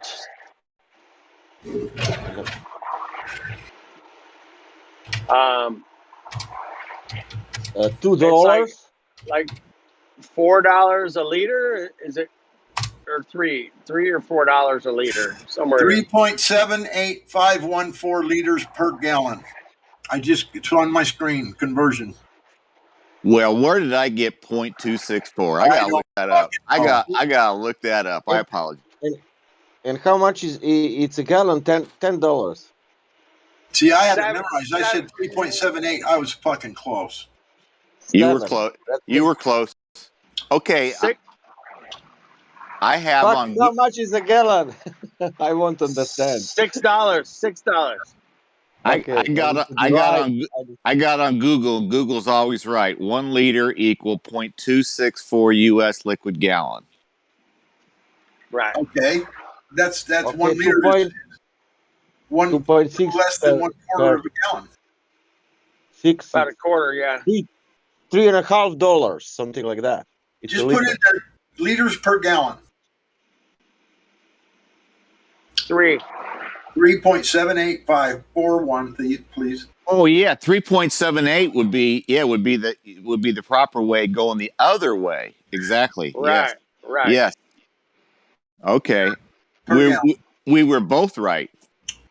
All right, I got some good news for you Europeans. Okay, so I heard today on the news that America is going to allow Venezuela to sell Europe oil. Isn't that nice of us to allow another country?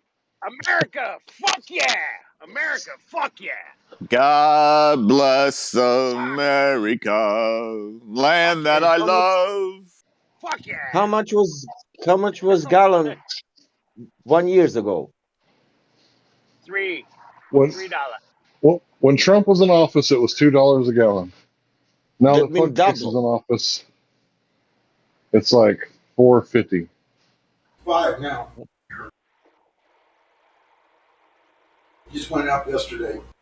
There's a spot in California that's like $8 per gallon.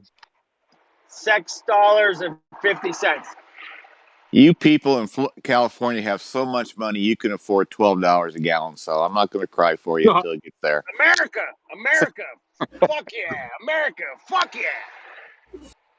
I heard that price of helicopters and trains will fall down. We love Biden. We love the administration. They're doing a great job. Biden is the best. Yeah, he's trying to. Brandon is trying to save the environment by making us ship oil from like Saudi Arabia, and when those ships come over here, they burn like 57 million gallons per mile. So that's definitely like saving, the world Hey, from global warming. Hank. What? Hank. Drill, baby, drill, baby. We got so many capped off oil wells here in Utah. It's ridiculous. They're capped. They're just capped off. They aren't pumping out of them. I wonder how my brother feels, because my brother is like extreme right, and when Trump was in office, like the oil field was like not doing so well, but now that we got this fucker in office, like they're probably booming over there. Yeah, we got just literally. My friend owns a bunch of property up the canyon, and he gets a royalty every month from Shell and Chevron, two different companies. They give him a check every month because he's got the oil wells, and they're just capped off. They're sitting up there with a concrete pad and a metal cap with a Chevron cap on it or a Shell cap on it. And he's still. And they're paying him not to have it pumped out. You're paying him not to pump it out. Yes. Fucking A. Fuck! I know. Oh shit, man. I hope that pisses somebody else off besides me, man. Fuck. They're paying him not to pump it. Yeah, Yep. that's Royalties for oil wells that are capped off and not even just capped not off. even. We'll pay you X amount a month. And then if we decide to ever start pumping out of them, of course your royalties will go up. But for That's right. now, we're just going to pay you this much Yeah. Just for pay not this much. to For not pump. just. Leave them capped off for now, please. Hey, Flat Earth dude. Yeah. And I'm proud to be an American, or at least I know I'm free. And I won't forget the man who died, who gave that right to me. Okay, I'll sing along now. And I gladly stand up next to you and defend her still today. 'Cause there ain't no doubt I love this land. God bless the USA.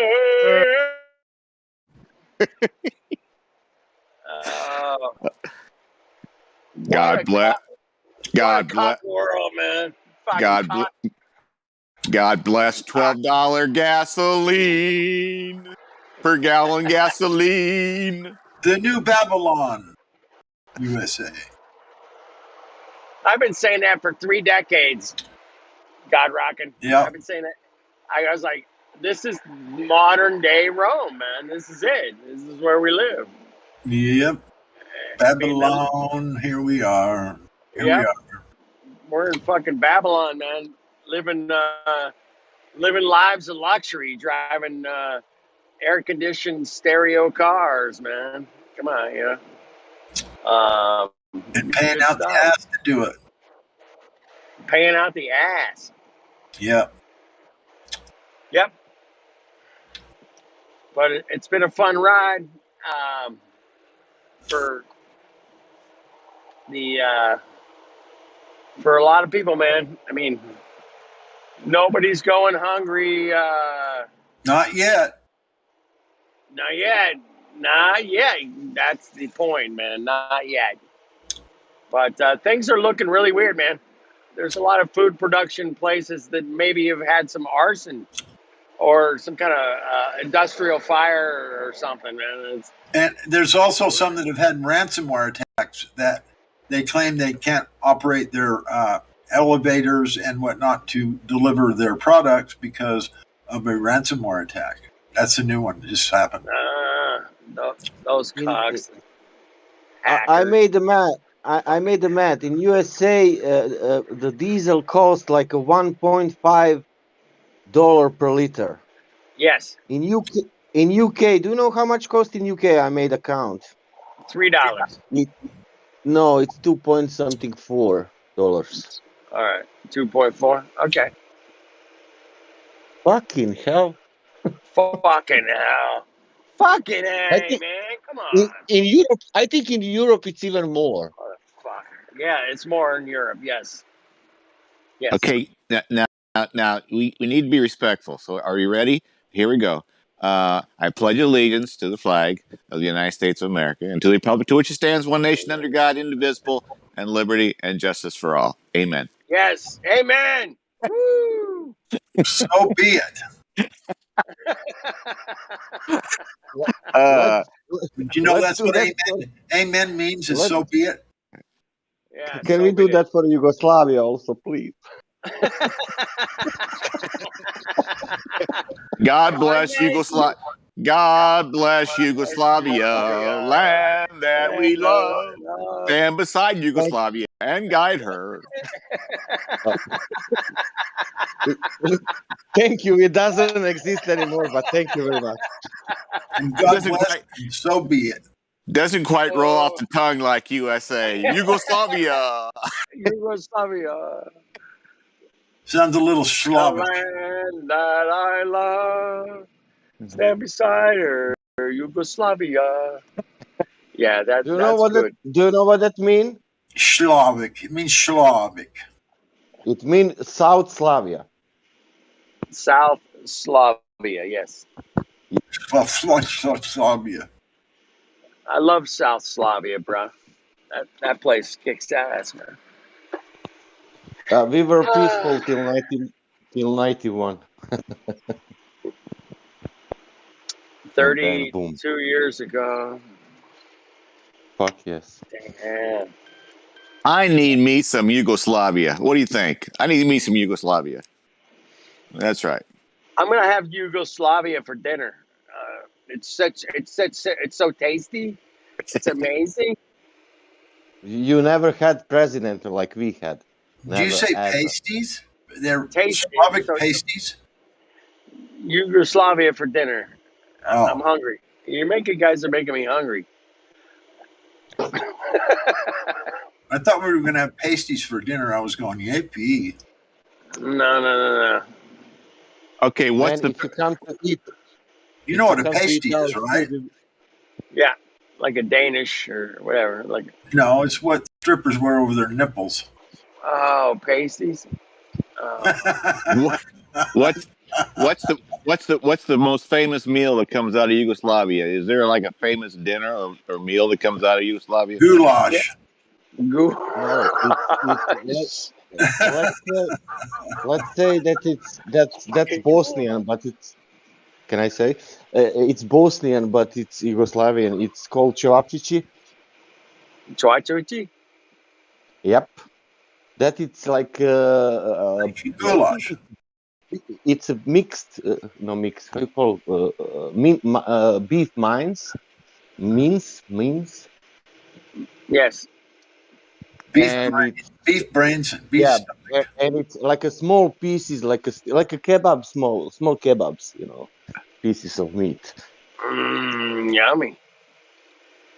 I can post Chilled the monkey brains with a spoon. Yeah. Monkey brains. It's like served with a. It's like tapioca pudding. Kind of bread, like a pie bread. And crust. Yeah, no, very very soft. And onion, fresh onion, and that's it. Do you know your national anthem? Could you sing it for us? Yeah. Yeah. Go ahead and sing the Yugoslavian national anthem for us. Do you know what is interesting? If you find the melody, the start of Polish anthem, it's starting the same. Only the rhythm it's faster. Okay, we're ready for it. Hej Slaveni, još ste živi, djedova. Fuck, I forget it. So good. You did wonderful. You really did.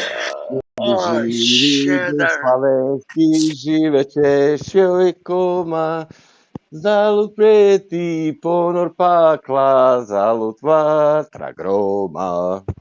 My hand is over my heart. Hey, does Yugoslavia have a Flat Earth Discord 24/7? No, but I can tell you what Yugoslavia had. For example, Yugoslavia had the best passport in the world in the time. Russia has over 2 million flat earthers, I've heard. Oh yeah. Really? They have server. Is that true? It's called. Wow, that's crazy. I think server is server is from USA. I'm not so sure, but they are speaking only on Serbian language. There are only people from. They are not speaking English. Maybe somebody come in English, but this is like a local. It's insane. Serbo-Croatian, because also Serbian Croatian language is almost the same. Is Serbia and Croatia inside of Yugoslavia, or are they independent? No, now they are independent. Oh. There was even enemies. Okay. In that war, but now you have let's say 7 countries there from that one country. It's Serbia, Croatia, North Macedonia, Kosovo, Bosnia, Slovenia, and Montenegro.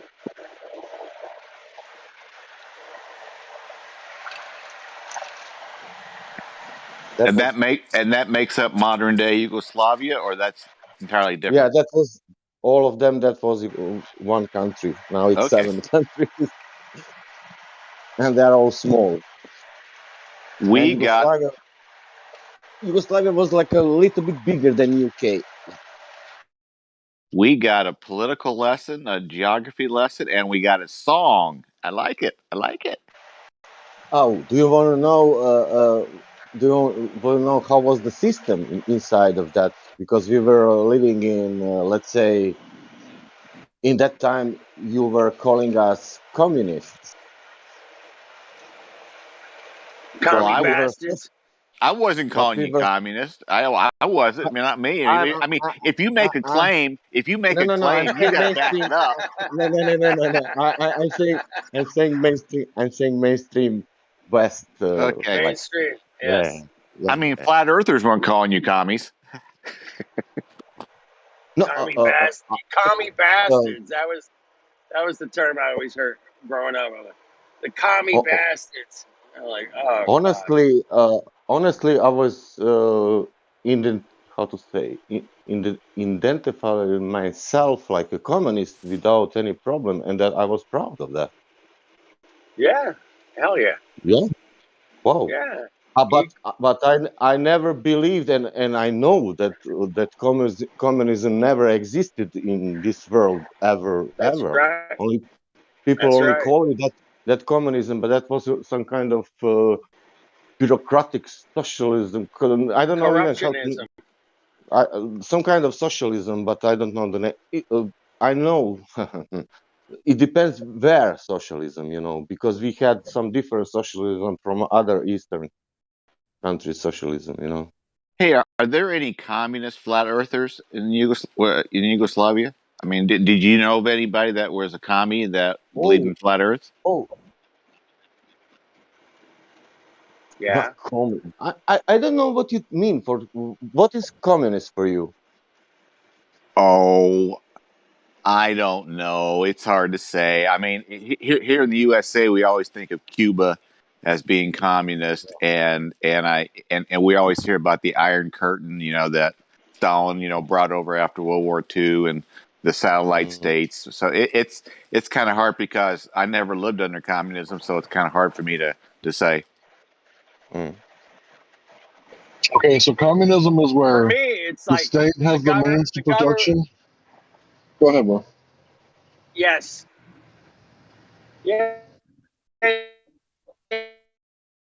Yeah, that's it. Go ahead, Hank. Hank, go ahead. Hank. Okay, yeah. The state has the means to production, so the state controls the corporations. Now, capitalism, a lot like that, is where eventually, the corporations control the state. So this is called oligarchy, but it's also late stage capitalism.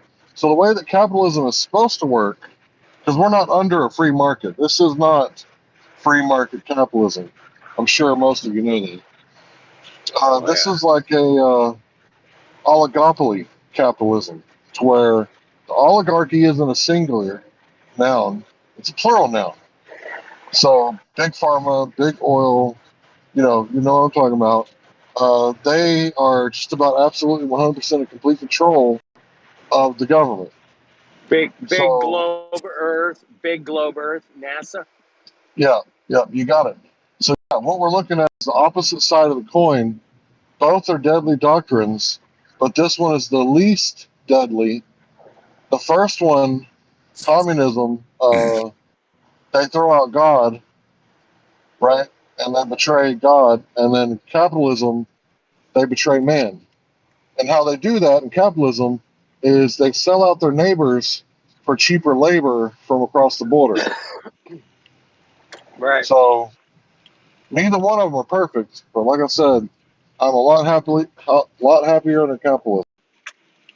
What capitalists do is make up a war in Vietnam by having two phony attacks. Have the Congress do the Gulf of Tonkin 3 days later, and then go kill 3 million Vietnamese as well as 58,000 Americans and call it freedom. So it's cool. It's cool. America, fuck America, land of the free, home of the brave. But America. I can tell you some things, some strange things in socialism. Like when people think, oh, there was because it is one kind of regime, let's say. But I didn't live that life. That's strange, I didn't feel any kind of pressure. Here's a breathtaking post for y'all. It's time to stop caring what flat earthers think and ignore them altogether. They lie, they misrepresent the evidence, and they are all breathtakingly ignorant.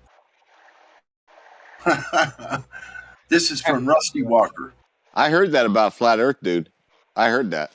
Yeah, that's me, man. They nailed it. They totally nailed it, man. I mean, breathtakingly ignorant. Oh my gosh. Breathtakingly ignorant. Breathtaking. because you're using your senses, and because you're using your common sense, because you're using your logic, because you're using your eyes. Logic? My God. No. I mean, hopefully all this breathtakingly ignorance will have them all suffocate. Because you're thinking and you have some questions, and because after you have also some question after question, and still after that you want more to be shown, but and it's not shown, but there are stories, and you're so ignorant because you don't want to listen to stories. I like and the you story. and you don't understand. And what else? You didn't go to school. Yeah, you are not on that level that you can even understand. You need to finish, I don't know what to understand. All I know is we got to keep flat earthers from procreating. We cannot have them having kids. Nope. Jim, back in the day, they'd be like, I wish all the flat earthers would just drink some bleach. Yeah. That's how bad. It was so bad, man. It was so Hey, bad. this is not medical advice, okay? Anyone? Or nutrition. we're not in the White House telling people what to do, right? Right. Yeah. Shine up and get your Coco Poco over here. Come on, get your Coco Poco. Was that actually real? He said people should drink chlorine. Bleach. Drink bleach. Bleach. There's a video of them saying we're gonna get people bleach. Yeah. Drink bleach, you flat. I mean, it was so bad, man. We were like under. Send that to the chat. I want to see it. Joe, Flatter Dude, he's referencing to people in the past telling, like in the debates here during conversations, some people who tell that to flat earthers, saying, "Oh, flat earthers do this," what he said. Yeah. I really doubt. I really doubt most most of these flat earthers really believe the Earth is flat. I think most of them like to spread conspiracy theories just for the fun of it. I've heard it is fun. But I've heard flat earthers. I hear flat earthers love their meth. They just can't get enough of it. I mean, they're meth filled. They're filled with meth. Math. Yeah. I love to do maths. What? Maths? Maths. Yeah, I love maths. With the S. Maths. It's called Godspeed. Yeah, they just sum it up with Godspeed. Maths. I heard that flat earthers are science deniers. No, not true. Not true. Not true. We are science. And listen to this. And then I heard that what they are denying. No. That cannot prove anything. But that's in context to the conversation at hand, because when am I roboting?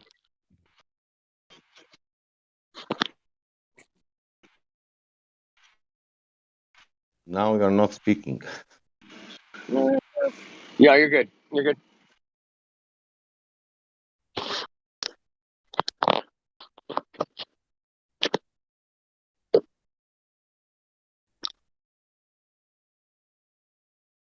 Thank you for singing the.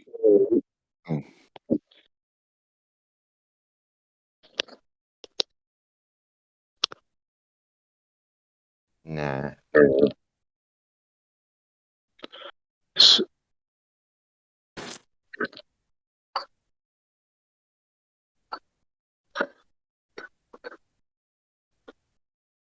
In reference to the conversation, and when some people label some people, all of you, flat earthers, whatever, right? The two words, the term, and the weaponized language that is used following such terms, you're not two words on a piece of paper. You are not a label. So when you wear a hat saying, "Yeah, I'm a flat earther at this moment because we're having a conversation about this," right? But that's Right. not who you are. Like the mechanic is not the mechanic. He's doing a job wearing a hat. Hey, But when he goes listen. home, he's not talking about the gas pressure that is needed to make the engine work, right? Yeah. James, I have a question for you. Good one. Go ahead.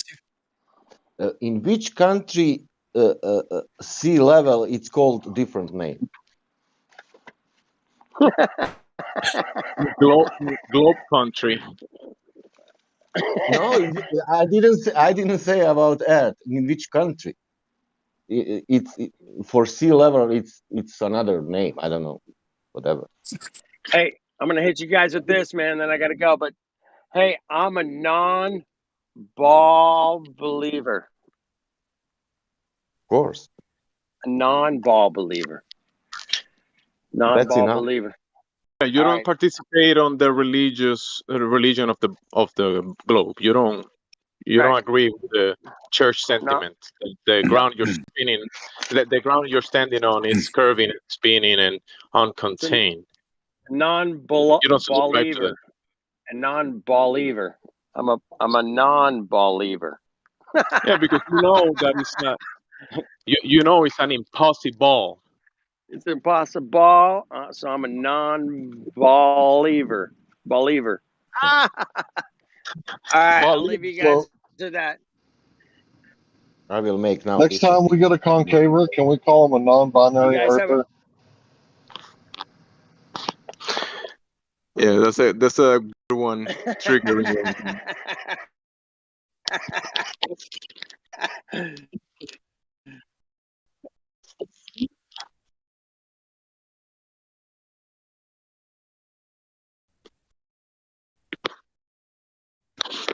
Marley, come on, Bobby. Flat Earth dude, if you can hear me still, I'm gonna make a meme out of the non-ball lever thing. You bet that sweet cherry ass you got. Yep.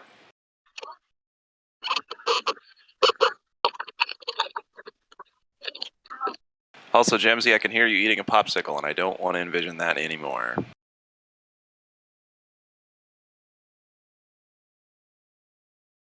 Thanks. A little more. Okay, fine, a little more.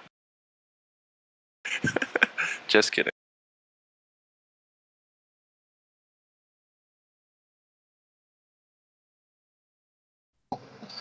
Last night, I was watching Scooby Doo with my children, like you do, you know. And I just happened to be messing with my camera, I'm trying some stuff out, and I zoomed in and got this. And I'm sitting there watching it with my kid, like, what do they do in that van? That's not just weed, partner. There's something else going on. I would guess opioids. Especially for Scoob. Look at him. No, not for Scoob, for Shaggy. Gosh. It looks like he just wasted his whole life and he got in a car and started talking to the dog about it and they both did heroin. You know, them Great Danes, they got dodgy hearts, man. He better sell his world. I mean, cartoon world drugs are probably so much better than the real ones here, you know? You guys ever seen Cool World? Brad Pitt movie? It's all animated world. It was a darn good flick, in my opinion.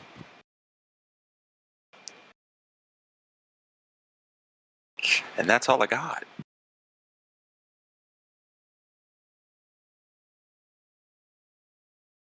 Yeah, wow. So, Larry, is that... So you took those pictures last night, like screenshots, or what was that? Yeah, I was zooming in on my big screen TV, kind of playing with my camera, getting used to it. And I made a little GIF of what I was actually doing. Let's see if I can get that in there.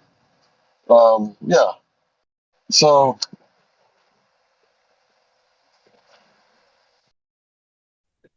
Gosh, I almost feel like no one should see either of those characters like that. Ruined my childhood.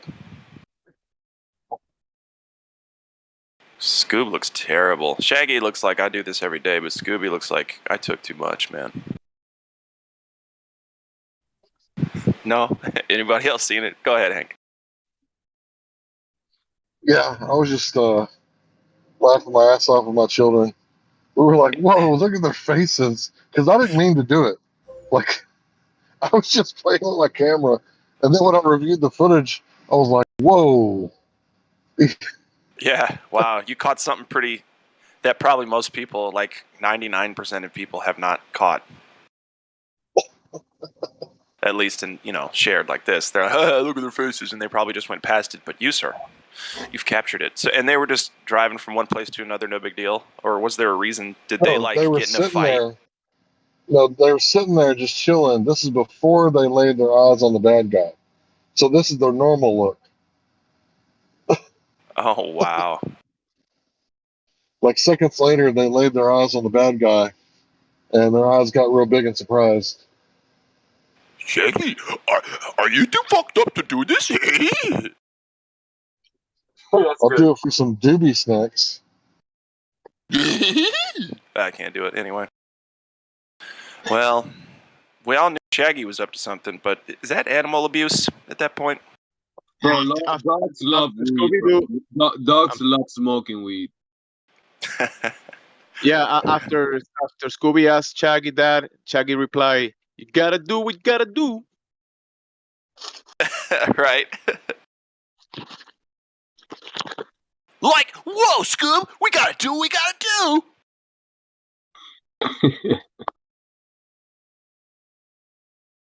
Like, this might even be a Jinkies moment, Scoob. We should probably doob it up. Doobie doobie doo.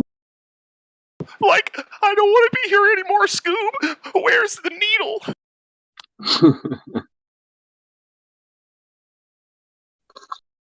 Was the lady with the blonde hair or the glasses?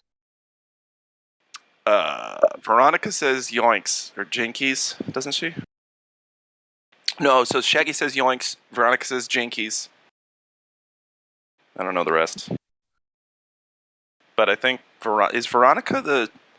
No. Who says jinkies? Veronica's the pretty one.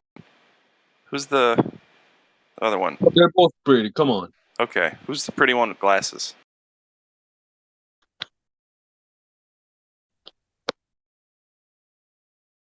Well, anyway.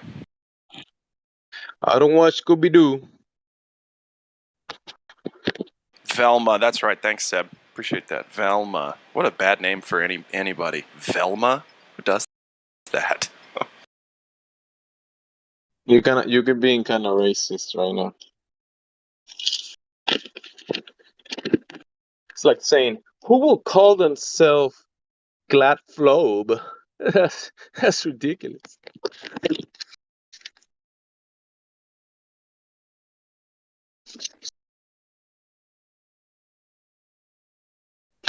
Filma. It's like a Phil dressing with a wig and glasses.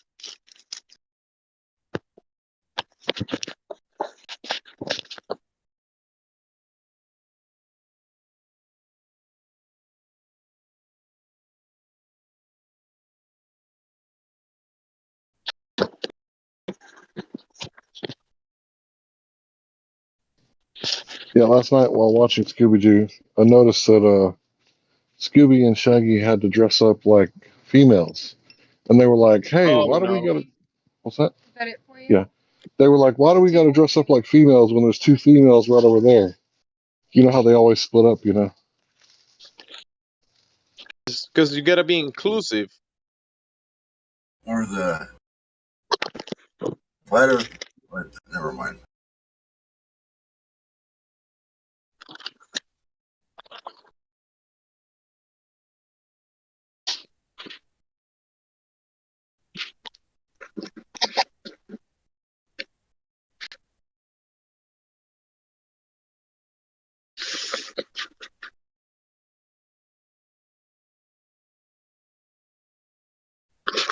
It's Daphne and Velma.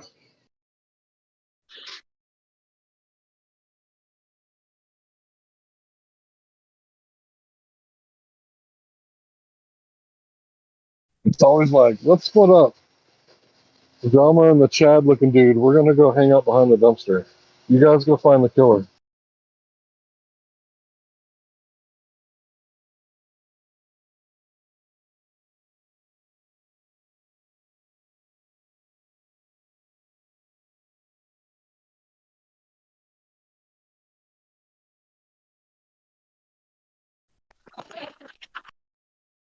So to answer Get question about which country doesn't have a what was it? Sea level?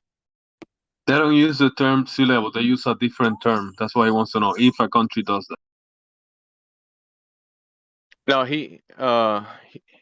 yeah, he's asking me like in a joking way.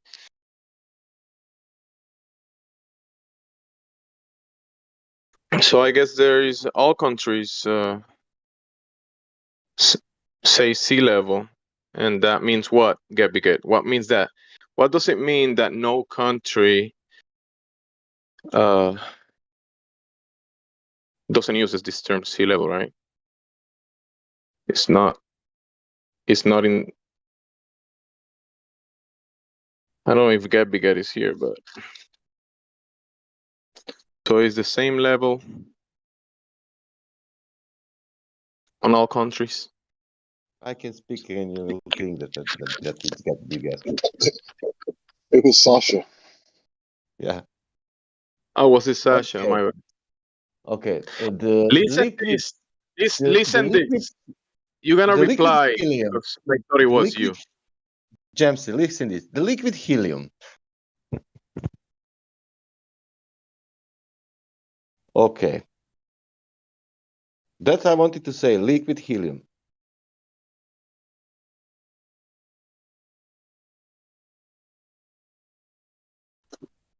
What? I'm sorry. I'm sorry. I didn't hear it. One more time, please, if you could. He said liquid helium. Oh, superfluid liquid helium. Right.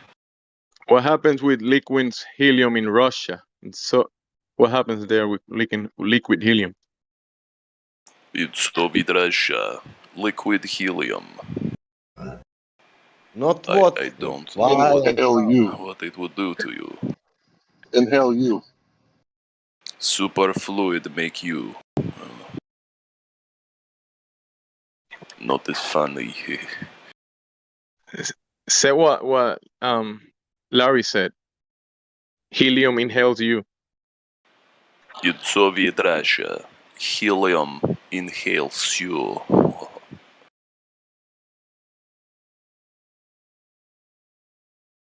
Now get my I miss vodka. Vlad. I miss Vlad, my Russian friend.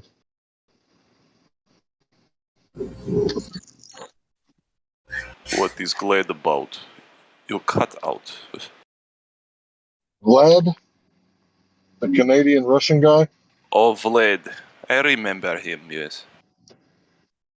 Yeah. Miss the guy. He had big attitude. You get a fresh halibut out of there, please.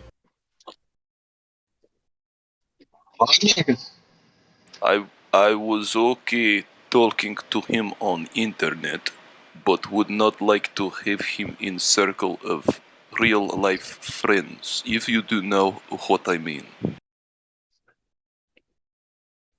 I could understand you. Ooh, that sounded good. Who was that? Oh, that was probably Sasha. That's why it sounded good. Yeah. I saw Larry's name light up, and I was like, no way.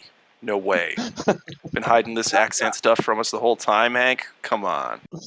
Sasha, can you expand on the liquid helium comment that you made and do it in a real Russian accent? I know you're not Russian, you're Romanian, right? It's nearly the same thing, yeah. I'd like to hear it too. Well, I like to know anything about that also. Right? Yes, that I can say something about that. Yeah. So what can you expand on the liquid helium? Yeah, I can. For example, I never saw the connection with the flat Earth. Because of that, I never wanted to look into that. Okay. Okay, we can say the gases and gas states and liquids and liquid Flying 66,000 miles per hour. gas pressure and liquid dynamics or whatever, that's dependent on this place, right? No globe required.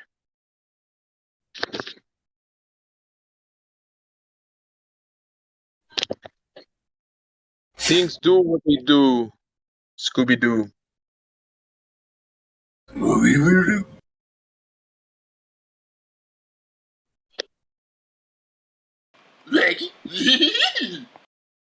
But the thing is that I thought, yeah, when you say liquid helium, that's I was joking because. oh yeah, I know you're joking, but the Gabby Get is the expert on that. So if you have questions about helium, Gabby Get, just ask him.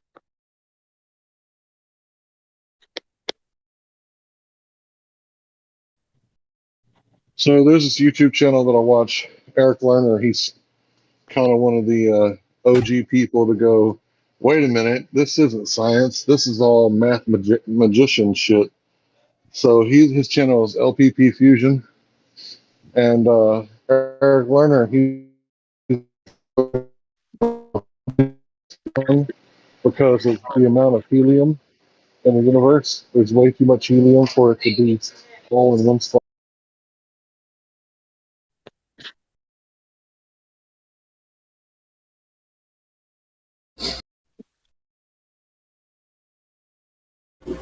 Was he coding out by any chance? Was I? Oh, he's out.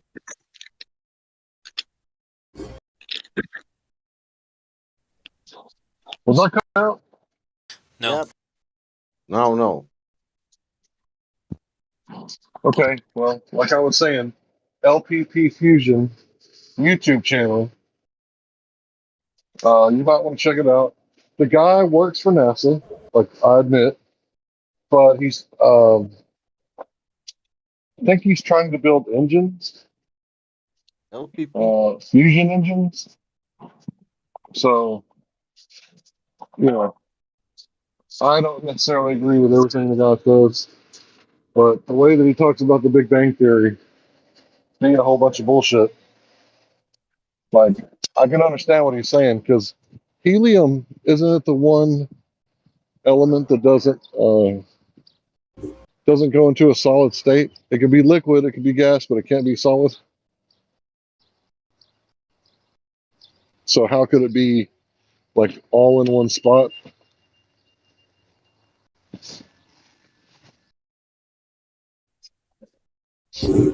Anyway, fuck the Big Bang.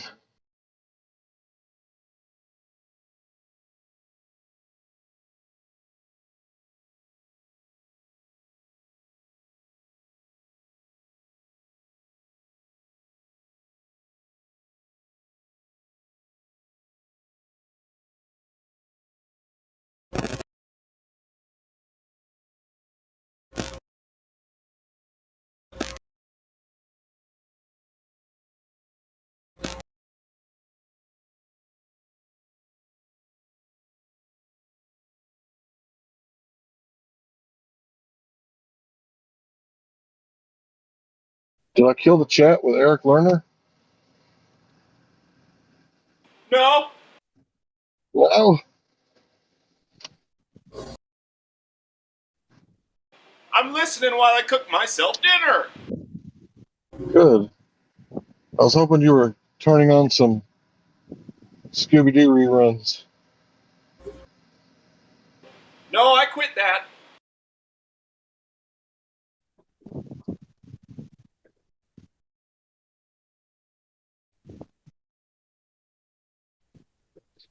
Even that columnist I talked to like a week ago in the parks, he was saying that he didn't think that Einstein's theory of special relativity was going to hang on much longer. He thought that there was going to be something new. But he was still a gravity cook.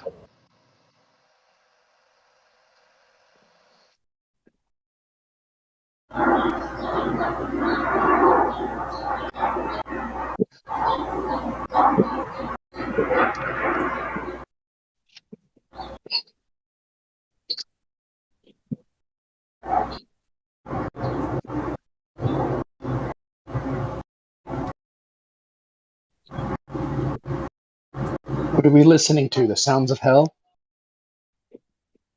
Tom Mikan. Yep.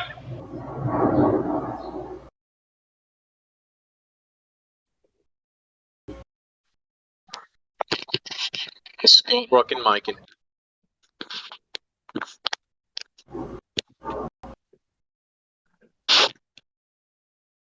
Last thing I heard him say, I think he asked for a fish.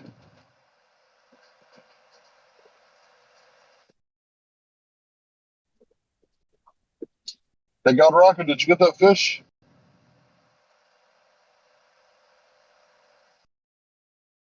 I muted him. Oh, shucks. Yeah, sometimes when he starts like hot mic and then he's having conversations in the background and we gotta protect the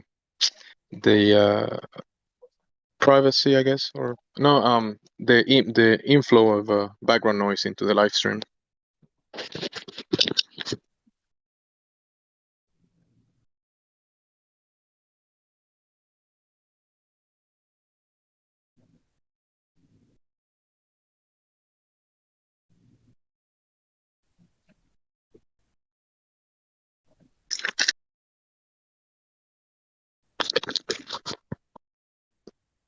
Heard Biden say we're going to go green or we're going to go homeless.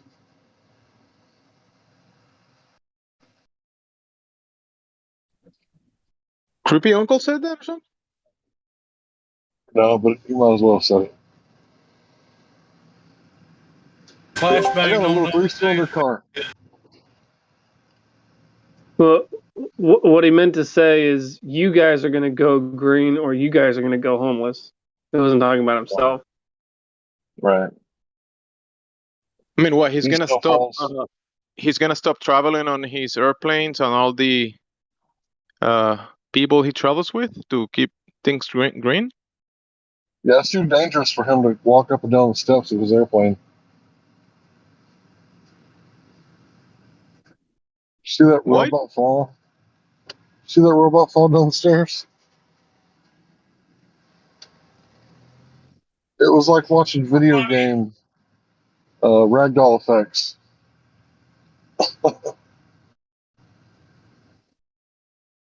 Did you know how in video games they don't try to like brace their fall by putting their arm down?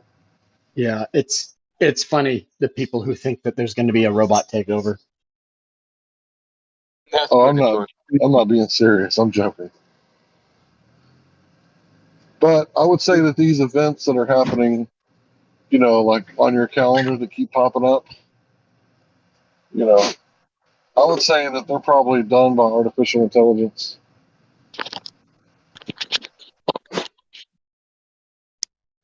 Obviously, humans are the ones acting them out. Yeah.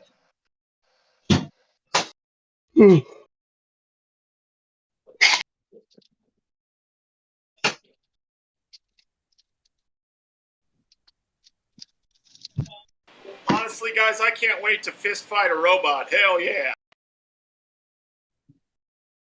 Shit, I'm gonna tase them. Make sure you live stream it or share it in the YouTube so we can watch it. Or at least Oh no, you'll be fighting them too. They're gonna take over, didn't you hear? Yeah, they'll call that game Rock'em Sock'em Human. fighting any robots.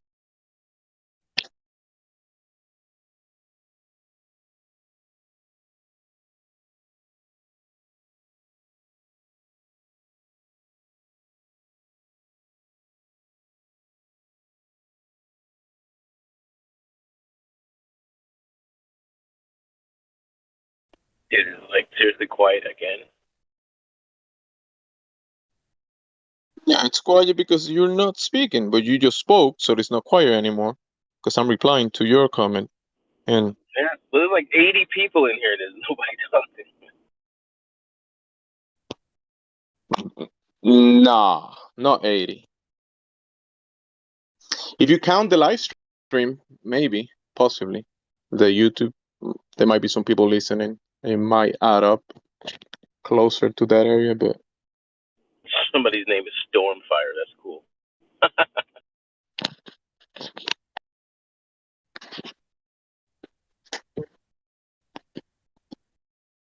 I'm wondering where his twin brother is. Firestorm.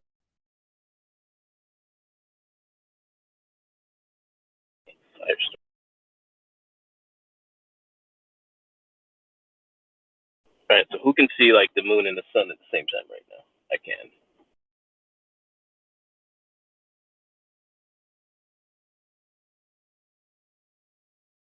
It's raining here.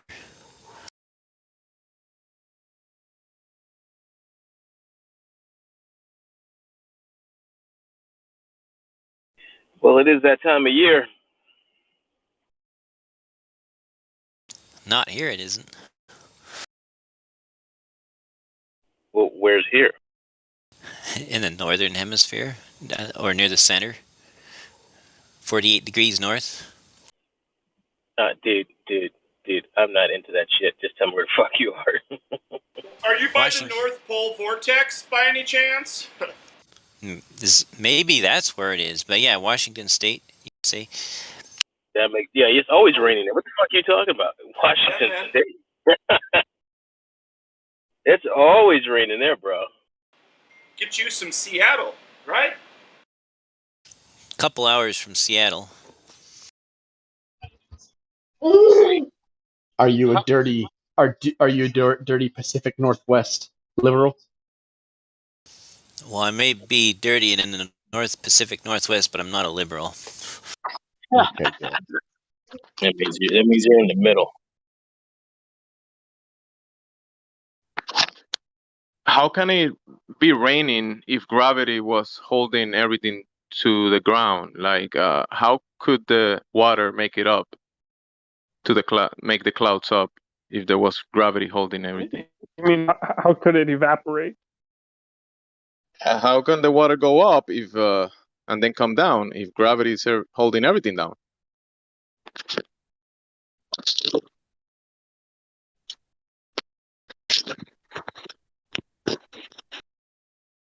Gravity explains everything until you don't want it to explain everything. So, that's the answer.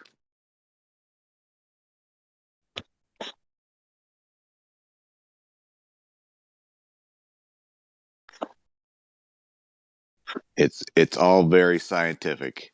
Sometimes gravity works and sometimes it doesn't. It just matters when you want it to. Aren't those clouds like a lot of mass? And if big mass attracts mass, should be on the ground always. That water.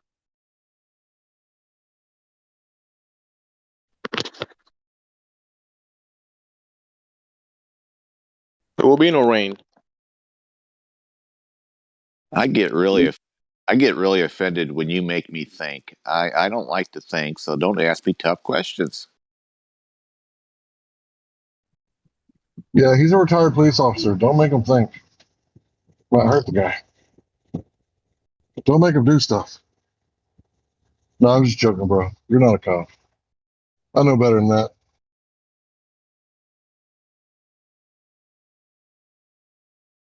Excuse me, sir. Have you had too much to think?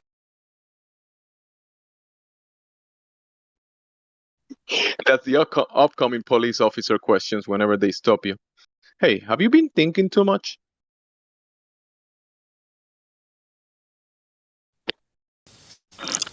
Office honester, I haven't thunk a thought all night.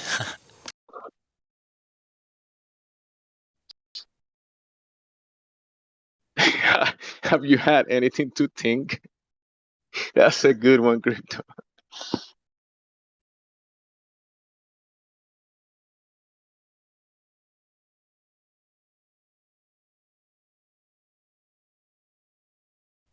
I plead the fifth. What will be your reply, Hank, if the officer asks you that question? Ask him. Larry. Surely you'd be pleading the fifth of vodka, right?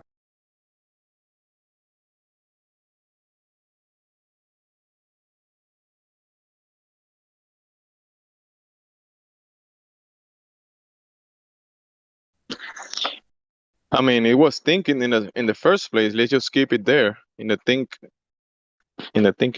No, don't voice it.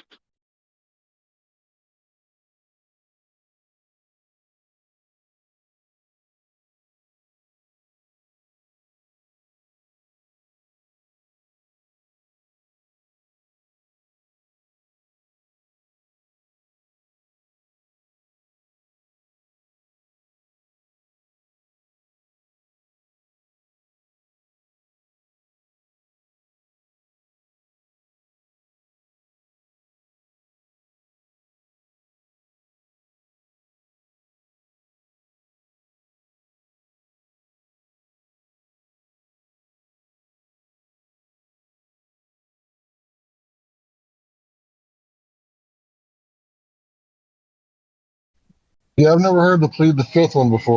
I've heard the have you had anything to drink? Too much to drink?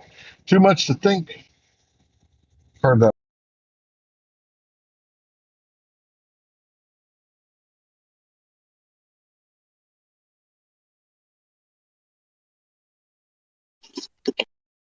Well, the best approach will just stay silent because thinking is silent.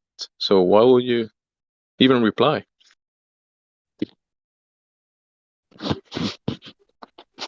I'm still thinking.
You guys talking? I cannot hear anything.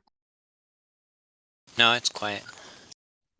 I thought somebody was going to play some ODD Chocolate Sand or something on the radio. Somebody stop singing about the Earth. We have a special guest. His name is Python. Welcome, Python. Nice name. Hey, I wonder why they call me that.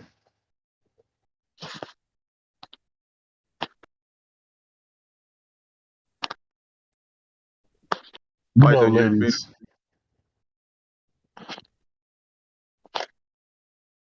You can reply.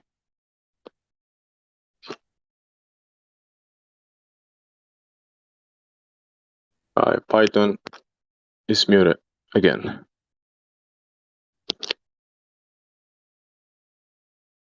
Go ahead. But Sasha is here. Sasha 2.0. Just like Actually, the server.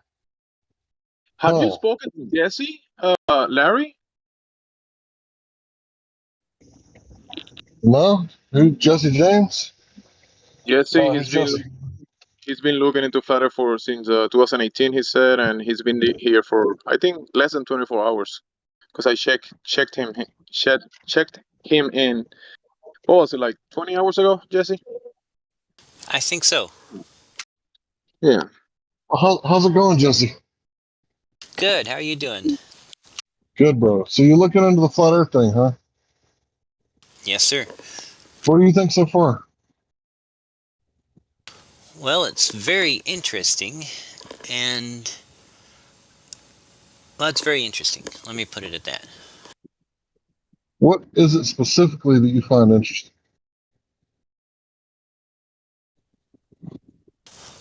Well, I guess the difficulty in getting a good measurement of the actual surface shape is fascinating to me. You know what's fascinating to me? Would you like to know? Certainly. Is I've been here hanging out with flat earthers off and on for like 7 years. And the fact that the debate is still going on. See, I thought for sure the flat earth was the stupidest thing I've ever heard in my life, and that it was going to be like immediately debunked.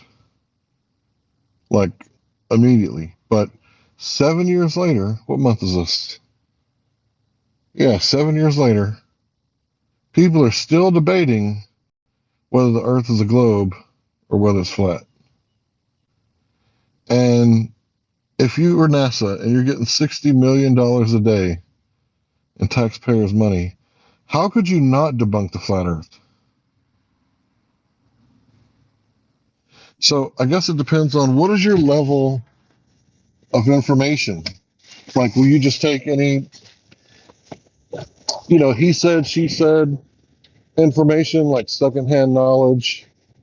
Like, my dad's an astronaut and he went to the ISS.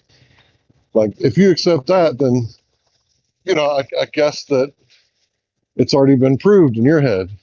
But if you need like something that you can go verify for yourself as information, then I guess, no, nobody can prove anything to you. You got to go prove it yourself. So you said that it was difficult to go check for yourself. I wouldn't say it's difficult. I would say that the gas prices will get you unless you live next to a large body of water at rest. And if you do, then it's actually pretty easy. Either you can see too far or you can't.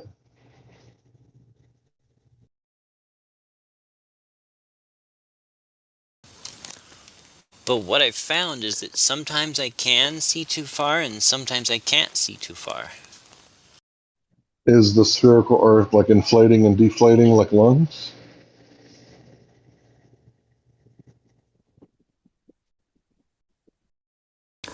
Well, that's what I'm trying to understand. I mean, I go out and I take pictures and do measurements and then I'm trying to fit it into what it all means, if that makes sense. Right. So I'm asking you a question: is the Earth breathing in and out so that the geometric horizon would move? You mean like changing from flat to curved and back and forth?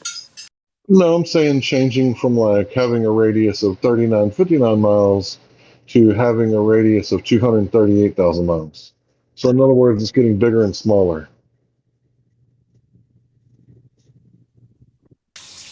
Well,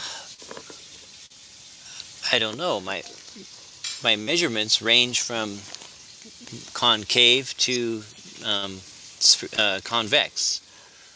What measurements? Like angle measurements and line of sight, and horizon. On Earth? Wait, is the Yes. horizon a real place? Well, it's just a term that is used in geometry. Does that hold on? Yeah, but when practically applied to reality rather than mathematically, the horizon is the horizon in the same place ever? The apparent horizon moves depending on Moves. So something. you can't use it. So you can't use it to measure anything because it's a rubber ruler, isn't it? Right. Yeah. Okay. Using the horizon. So it doesn't matter. It doesn't matter what you've measured because that's not going to tell you anything, is it? Well, I do non-horizon measurements too. Okay. That's adorable. So Jesse, if someone were to make the claim that all swans are white, wouldn't you only need to find one black swan to prove that claim wrong? Absolutely. All right. And if someone were to make the claim that all horizons are no further than 1.22 miles away at 1 foot observer height, wouldn't you need only one observation showing the horizon to be further to prove that claim wrong? As long as the claim and the proof were using the same definitions. If somebody claimed that the apparent horizon was always at a certain distance, then a single viewing of an apparent horizon You that was wouldn't at a say different that distance claim you would say that claim does exist, though, right? Because when they give us the dimensions of the Earth, they describe it as the horizon. So the claim does exist. I think they describe different horizons, like the geometric horizon. Okay, well, growing up in the 80s and 90s, I got to see a lot of science videos, so-called, and they always showed the ship going over the curve, and that's the curve, and that's how you can measure it. And that was Pythagoras' claim as well. Or no, I'm sorry, that was not Aristotle. Aristophanes. That was his claim. So, I mean, it's an old claim. But it's a fundamental claim on the globe side. Like, it has to be. Because that's what it was based on, right? And when I was young, like 40 years ago, I was studying that in the school, primary school, the ships going over horizon.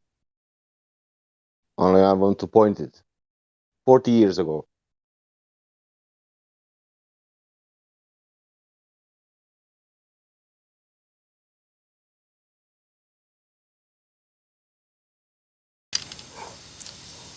So I guess the difficulty I was mentioning earlier was in that since light doesn't always take an exact straight path, and yet it's still the straightest thing we have that reaches out miles, when we measure the angle to a distant object, we don't know particularly what actual path the light is taking, if that makes sense. Like, if you look at that atmospheric I would say refraction, it's taking. I would say it's really easy. You observe the path it's taking, and that's the path it's taking. but if it were passing through, say, layers of air that was bending No, what you're invoking is something called terrestrial refraction, which is fictional. There's no such thing. Is there a radius in that calculation of refraction? If there is, it's not okay. If there is, it's not optical, which means it's not real. It's mathematical. It's used to explain. It's an ad hoc argument. It's used to explain why the math for the globe doesn't work.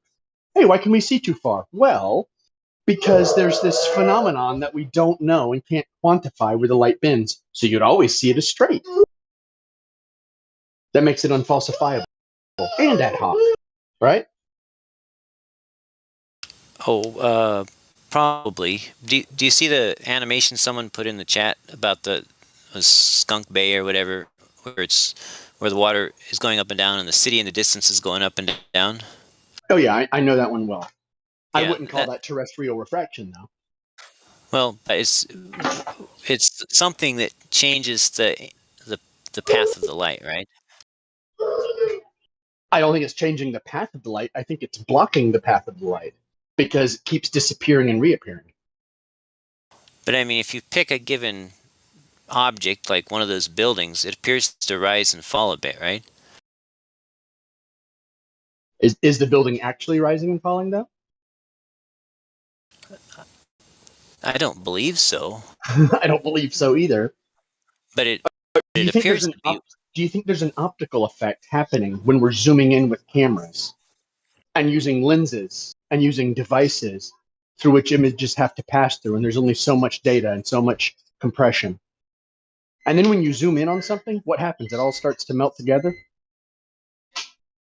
Where the object in the vertical meets the deck, they melt together. But when the roof line, for example, appears to move up, wouldn't that mean that the light was arriving into the camera from a higher angle? I don't know. You tell me. I think so. I'm just saying. Light moves in every direction. It does not bend on a radius. It moves in every direction. So you see stuff go up, down, squish. It diffuses. This idea that light bends down at the perfect radius to make the Earth look flat. We even had one guy argue that if you had a powerful enough zoom, you could zoom in on your own ass.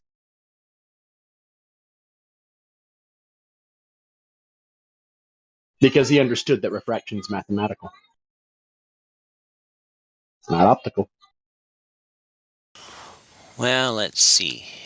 And it's also not related to actual refraction. Actual refraction that we can test is light passing from one medium into the next. So from gas to through solid through liquid or something like that. It changes direction each time. I stuck a picture in the chat there.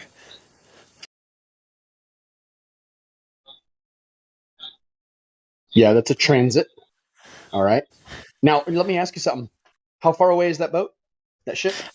I don't know.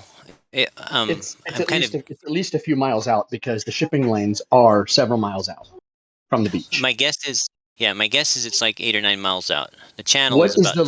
What's the level operational range of a transit? I don't know. I don't have one. It's on a radius. The maximum is roughly 900 feet. So you're going to get about a 2,000 foot diameter. And I know this because I do surveying. I put down 1 million square foot warehouses. That transit, once you get outside that 1,000 foot radius, that 900,000 foot radius, what happens is the fidelity of your level does what? Because your frame of reference for setting level is only the breadth of the transit. The level in there is only about 4 inches wide. Do you think you can make a level line from a 4-inch frame of reference extend out 3 miles? This isn't a transit. That is a geodetic robotic unit. It's not robotic neither, my friend. It's just a total station. No, it's a total station, but it's not robotic. Okay. What's the frame of reference for the level? I'm not sure what you mean. I'm not sure what you mean by frame. How wide is the level? Oh, the tube level. How long is it? Yeah. About an inch, maybe an inch and a half. So, are you running a straight line 3 miles out off of an inch and a half frame of reference? For real? Well, the answer's no. The answer's no, because in surveying you don't do it. So are you saying my angular accuracy is? I'm not It's sure. garbage. It's garbage because you ever use a torpedo level? I don't think so. Torpedo level is a tiny little level. You get it and you level the pictures in your house. Okay. Okay, that's essentially what that is. It's a torpedo level. It's a tiny little level that you could stick in your pocket. So could we look at Do you the think you manual? could, hold on, do you think you could level an entire building with a torpedo level? I don't know anything about torpedo levels. If only y'all built something every once in a while, you'd understand why a mason who's laying an 8-inch block uses a 4-foot level over the block. The block is only 8 inches, or 16 inches, I'm sorry, but he uses a 4-foot level on top of it. Do you know why that is? Why is that? Because the larger frame of reference for your level, the more fidelity the line along the entire building will have. So if you have just, like when we would set up the geodetic unit, we'd put an 8-foot level just on the top of the tripod, and then we would set it up there, and then we would level it. It levels itself. And then when we would go out and put on the reflectors, we never went out 550, 600 foot. For that, you set up a new station. So are you saying that my instrument that I used was inadequate for measuring? No instrument is adequate for that. There is none. What's the angular accuracy of my machine here? Well, you tell me. Let's You see. have that machine. You have that machine. Yeah, it's a Nikon DTM-420. Yep.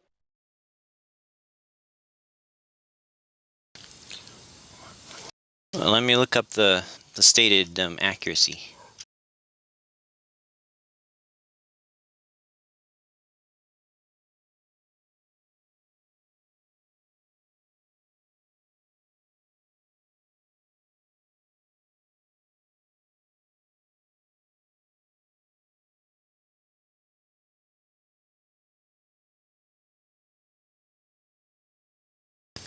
It says it has a 1 arcsecond minimum display and a 4 arcsecond accuracy. And what's the range of that for level, for maintaining level fidelity? Does it tell you that? Because it can point in a straight line and shoot in a straight line, and it can see a reflector miles away. But I'm asking about what's the accuracy of the level. Well, the level, I mean, it's only as accurate as the level, right? It can't be more accurate than the level. Operation, right, you're right. So the practical operational range, like if you're going to put up a building and do something that's responsible for like money or lives, what's the range? Nikon claims an angular accuracy. And they claim that it focuses to infinity, from like 2 feet to infinity, and that I'm seeing, they don't specify a limit to the distance. They specify an angular accuracy. Okay. The range that these are practical in, we don't use them outside 600 foot if we're putting up a building. And to measure something, okay, that's a transit. What you're looking at is a transit. I don't know why you keep calling it a total station. It's part of a transit. Can you put the number into Google? It's a Nikon DTM 430. There's the electronic total station. It's a 420. Yeah. Total station transit with case.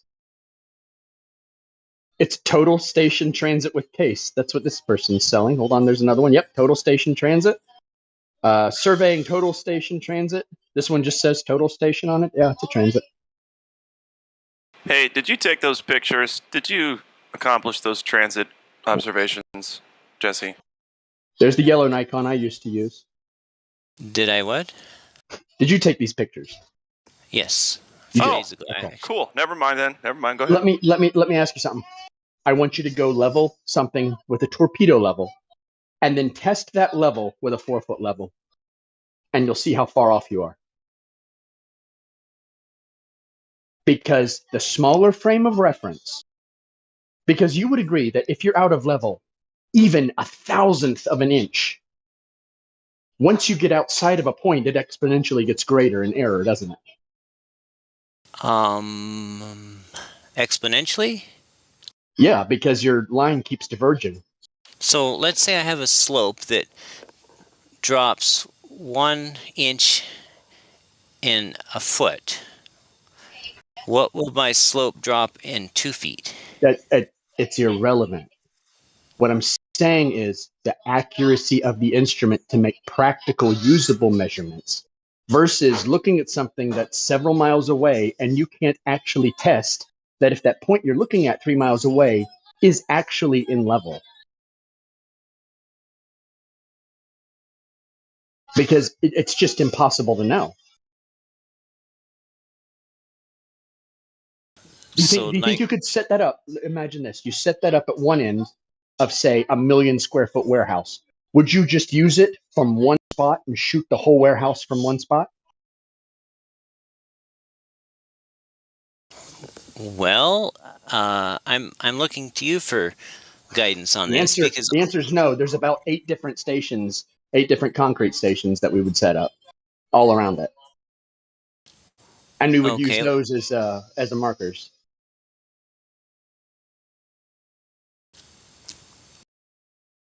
So help me understand, since you use these things, what does Nikon mean when they say it's got a 4 arcsecond accuracy? I don't get involved in all that. All I know is how to use it when I'm building, and I do know the operational range. Does that have something to do with the speed of light that nobody knows? Yes, it does. Okay, good. Not that I know of. Did you say, what was it, arc what? Arc second. Arc second. That means speed of light. Speed of, it's the distance, time taken to make a distance. Yeah. Speed of light. In this context, an arc second, it's just 1/3600th of a degree because they have degrees, and then there's 60 minutes of angle, and then there's in a degree, and then there's 60 seconds of angle. And So but here's the problem: is for people who are actually responsible for money and lives, the thing has to work and do a job, right? We can't just look at stuff and say this is what it is. We actually have to know how to use our hammers and our screwdrivers and our drills and our transit systems.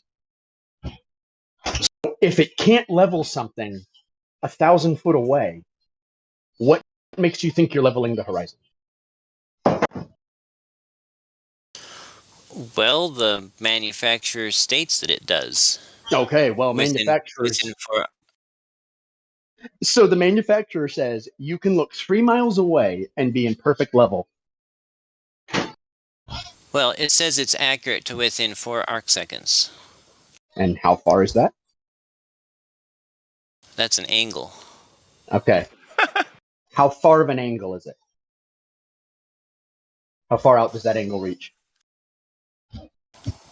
There's no limit to it. An angle's not a distance, right? All right. There's a point where the angle starts and ends, right? Or is it just infinity? What are we looking at here? No, an angle. Do you understand what they're saying when they're saying that? Do you? Well, I thought I did. Okay. Can that shoot a level line 1,000 foot and still maintain perfect fidelity? Not out 1,000th of an inch. How far? Just 1,000 feet. Let me calculate the possible error at 1,000 feet. Calculate it? No, I'm asking if anyone does it. Nobody does it. You do that, you'll get fired pretty fast.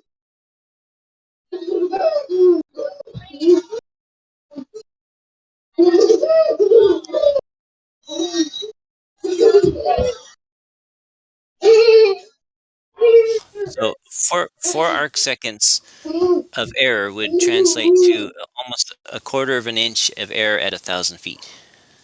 Jesus, what? A quarter of an inch of error at 1,000 feet. That's it. That's a lot, you know. Yeah. You know that's a lot, right?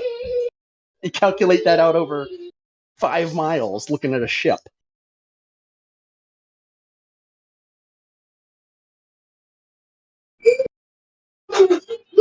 Because that doesn't maintain just a quarter of an inch. From that point on, it's just getting wider and wider and wider. Right, and so 4 arc seconds at 10 miles is a foot. A foot. I think you might be wrong about that, but it doesn't matter. Well, I just put 4 arc seconds into tangent, and then I multiplied that times 10 miles, and then I converted it to inches. Isn't that right? Well, I mean, I guess, but I mean, you're doing this off of what? The manufacturer's claims, right? Well, I mean, this is and the question is, how do you know how level it is? How do you know for sure? I test them against the water tube level. Test them against a water level. How big of a water level? You mean it's like an alcohol level, like spirit level? Well, no, like I take a piece of clear tubing. The last one I did was like a 16-foot clear tubing, and I fill it with water, and I put one end at the theodolite, and then I put the other end out in front. Why wouldn't you just get like an 8-foot manufactured level? Well, that'd be a lot easier, and probably more accurate. It'd be infinitely more accurate. Why use some weird kind of? Why would anyone use a tube? Just use a level. Use the tool for the job, right? Right? Why would you use anything else than a tool for the job? Well, because I don't. I mean, the bubble level in a carpenter's level is not very long, and that's why you get an 8-footer. There's also 10-footers, and I guarantee you, a 10-foot manufactured level made for the concrete industry is going to be more accurate than a tube of water. I guarantee you. Okay. What if I were to use a 100-foot tube of water? Then you would very quickly become a flat earther. Cool. Yes.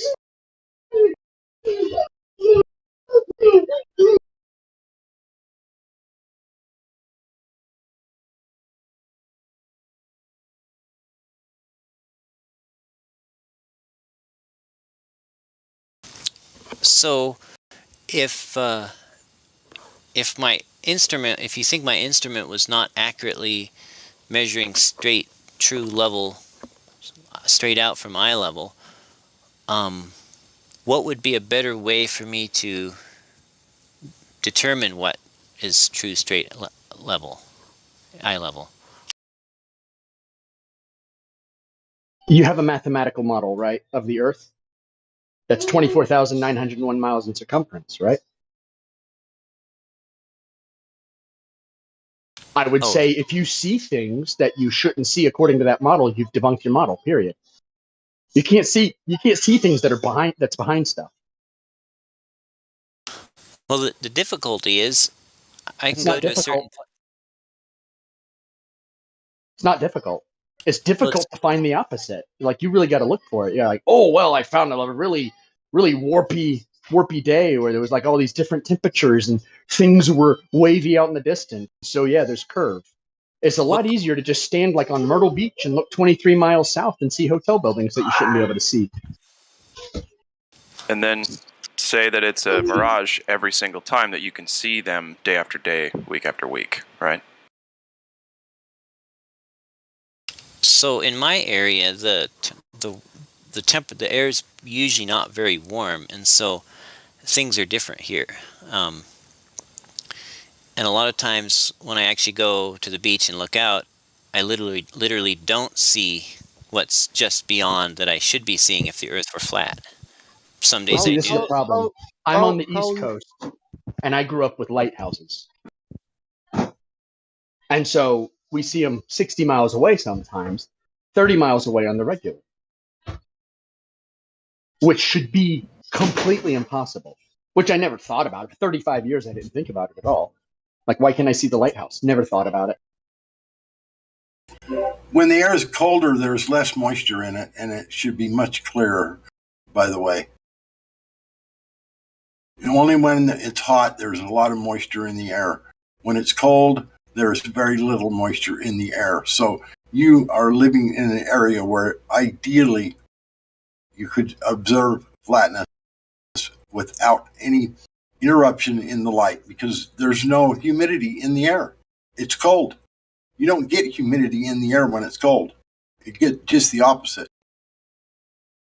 I posted another picture, and it shows 3 or 4 different pictures of the same city 20 miles away, taken from different elevations. And this is very typical for this area, basically.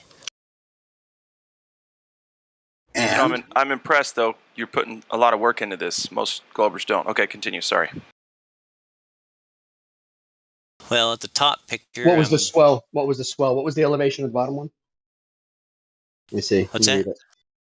Down near the water. It's a little bit. Down near the water. Oh, so down near the water, so there are waves in the way. Okay. I hope that now Look will at be. it. Look at it. Look at it. Zoom in on that. I- You can actually see the chop at the top of the water. It's waves. But now will be data. You know, now you will have now a first picture. It's distance that, elevation that, drop that. Second picture, elevation that, distance that, drop that. Is that true?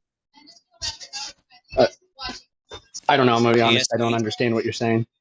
I'm saying that all 4 pictures will have the data. You know, what is elevation, what is distance, and what is the drop of the curvature. Well, here's the number one problem: is you can see the swells of waves in the water. You can see them. Look at this picture where it says view of towers. It's the second from the bottom. Look at the top of that. Is that a horizon line? Is that a line of water that's being compressed? No, that's wave chop. Like you can see it. It's actual wave chop. Yeah. Okay. So, yeah. I was 60. My eyes were about 6 feet, or the camera was about 6 feet above the water. Yeah. And the buildings on the other side were all sitting on 100 or on a 50-foot high hill, and some of them were 100 feet tall. Yeah. So, How far away are they? How far away are 20, 21, 22 miles. 22 So- miles at So 100 foot tall. Hold on, at 100 foot tall at 22 miles? So the view towers is actually 187 feet tall, and it's sitting on a 50-foot hill. Yeah. Can you get something without waves in the picture? I'm not Because sure there's I massive understand. waves in the picture. Like, look, if you're 5'10" and you have a wave that's 6 foot, if you angle your camera, it's going to be below the wave. It's going to get the wave in the picture. Right, yeah. You understand this, right? Well, yeah, if there were... Yeah, so you've gone down low, there's swells out in the middle, and you got swells in the way. Well, but there weren't 6-foot swells, because I would have seen the ships bobbing up and down. Oh, really? Yeah, the ships You go can out there. see, but hold on, then why can you see that it's a swell in the image? You can see it in the image, man. Well, I'm zoomed in really big. It's just what it looks like. But scroll up to the next, or the third from the last that says 40 feet above sea level.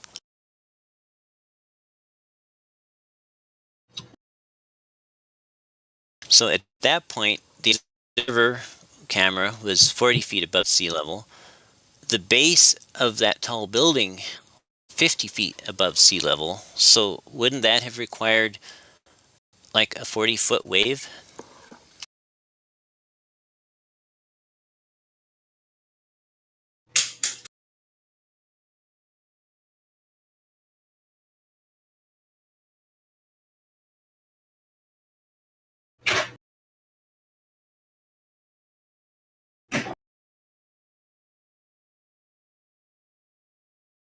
I don't think it'd have to be a 40-foot wave if it was closer to you than it was the buildings.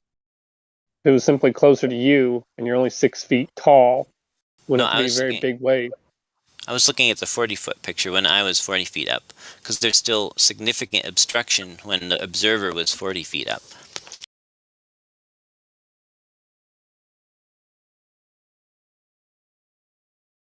So is this the Pacific Ocean? No, sir, it's the Strait of Yucca. And that's Victoria, BC, Canada, and the View Towers is in there. And I'm in Sequim, Washington.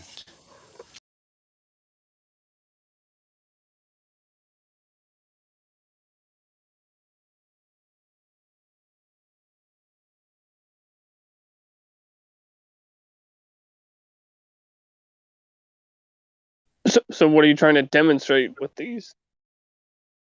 Well, I'm just trying to. Sorry, I got I got cut off. I'm just trying to show what I see and trying to understand how this works on a flat Earth, basically. How that works? Yeah, there's waves in your way. That is a flat. You're looking at a flat image. There are waves in your way. Yeah, there's water. I mean, you can see it. You can see that it's a wave. Like you can literally see that that's a swell of water. Look at the top of the water in the second to the bottom image. Zoom in on it. You can see the chop. Does that look like water going into the horizon? Like that's where it's ending? Is that the bulge of the Earth? Looks pretty close, doesn't it? It's very close. Hey, how come it's always these images where there's some wonky wave in the way, and then all of a sudden we got Earth? But then on a nice calm day, no waves, we see all the way to the bottom of things, like the black swan image. They tried to do the same thing with the black swan image. On a wavy day, they took pictures, said it was Earth curve. On a calm day, they ignore it. Why are we reduced to that? Aren't there better proofs than waves? hey Jesse, have you ever like looked at the sun and you can put a finger and cover the sun with your finger or your hand? Not sure I'm understanding. Yeah, when when you're looking at the sun and you can put your hand between your eyes and the sun and you can cover the sun with your hand. Like shade my eyes, kind of? Yeah. Okay. Does that mean that you're covering the sun because your hand is bigger than the sun? No, but it's angularly bigger, right? Okay. And does that mean that you're covering the sun for everybody else, like the whole world? No, no. Okay. So you can cover the sun even though the light is bigger than your hand. Yes. Yeah.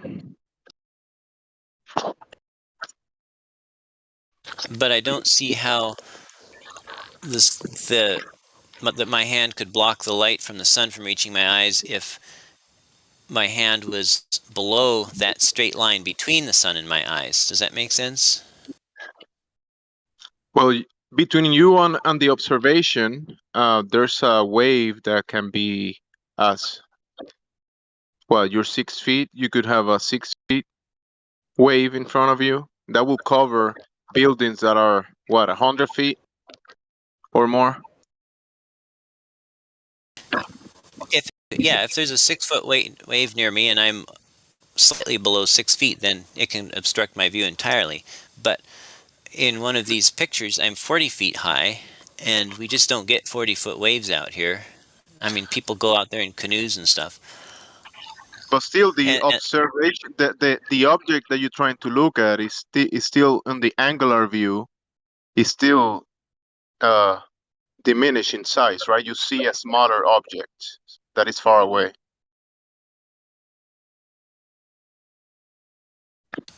Yeah, it's smaller.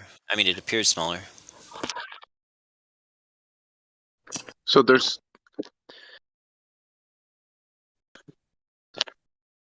is an obstruction between you, the observer, and the observation. Right. Obviously. And when you're looking through the air, you look in, there is water, particles, humidity, and that's why with a changing day, a different day, it will look different, right? One day you're gonna be able to see most of the building, and another day you're gonna see maybe a tiny bit of the building because the conditions are different. That's the theory. I haven't actually seen it where I can see the buildings when I shouldn't be able to, but that boat picture I showed earlier, I could definitely see clear down to the water on that boat that was 8 or 9 or 10 miles away. If it's a rainy day, will you be able to see the buildings if it's raining? If it's raining between me and them, it would probably be too opaque. Okay. If there's mist, like the heavy mist that we see sometimes, will you be able to see the building? No. No, that the heavy mist, and the fog and stuff blocks off the view. It's got to be So good there are weather. conditions, many variables that you can take into account, and doesn't mean that you don't see the object because the water is curving 8 inches per mile square.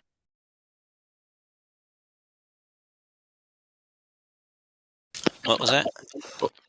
Is the only reason that you don't see the objects?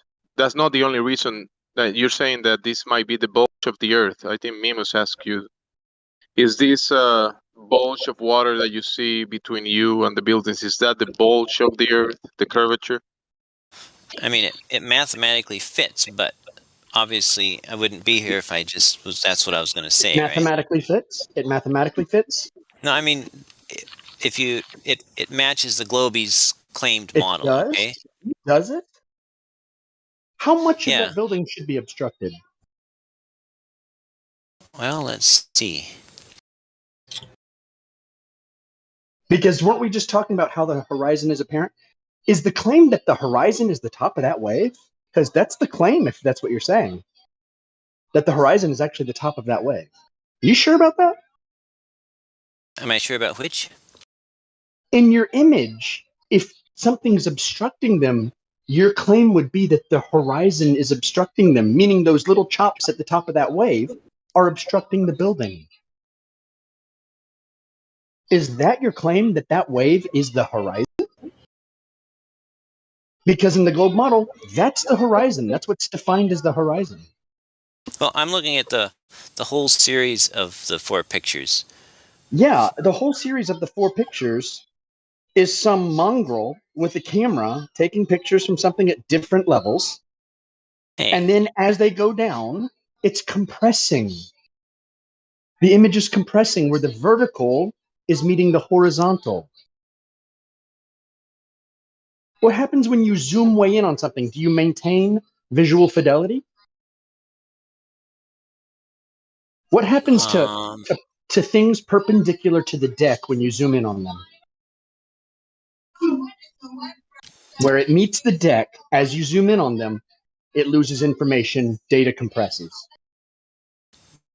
I'm not sure I'm following. Okay. But I have a P1000 and I'd be delighted to do an experiment that you described next time I'm out there. Sure, about one that's not over the area. Or do it on a calm day. There's no wind. You see the little boat? You see the little boat I just posted? Oh yeah. Oh. You see how the waves are like chopping up? The bottom of it is shrinking up and down and up and down. Oh, let me play it. I just saw the thumbnail. Yeah. Which, by the way, that's on a flat table, perfectly flat table. Yeah. Why is it doing that? Why is it all wavy and distorted, losing information in the image?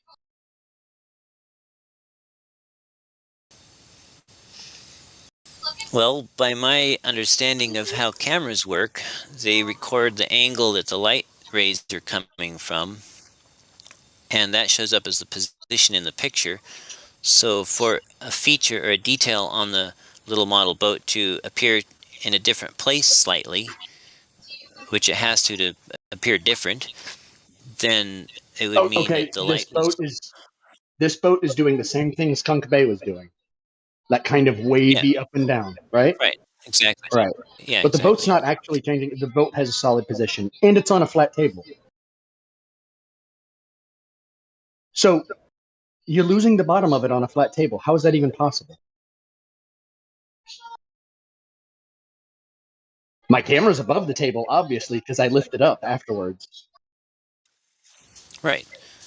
Well, the way I understand it, the something is changing the path of the light slightly, causing it to reach the camera from a different angle than it was otherwise would, and that something is probably has to do with a slight temperature gradient caused by the table being a bit different temperature than the room, maybe, or I don't know.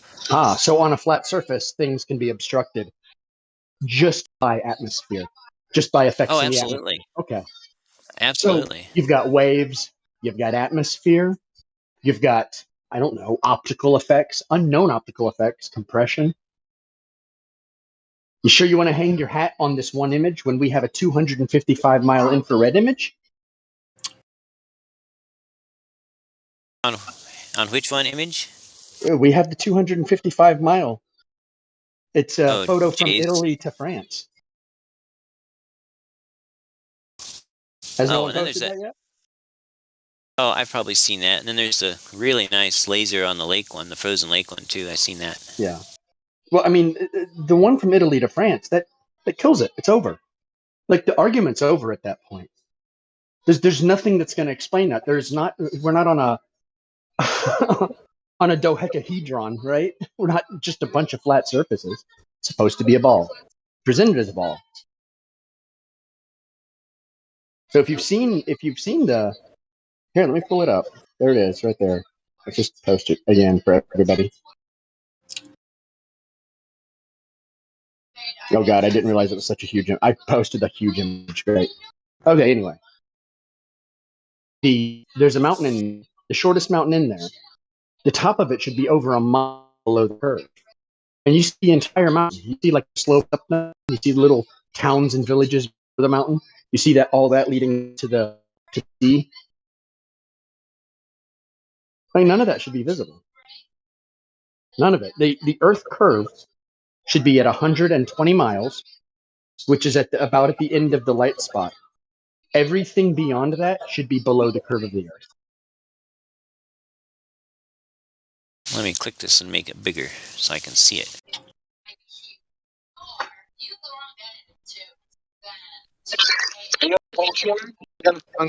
The one that I'm gonna post, just download it and then open it in your computer or your image Yeah, viewer. it's giving you a low res image.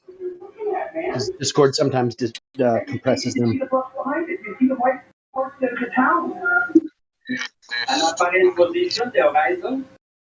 But now there's also a picture from the other direction. Somebody's hot micing real bad. Who's hot micing? Who's hot micing? Who's hot micing? Is it God rocking? Who's hot micing? I think it was.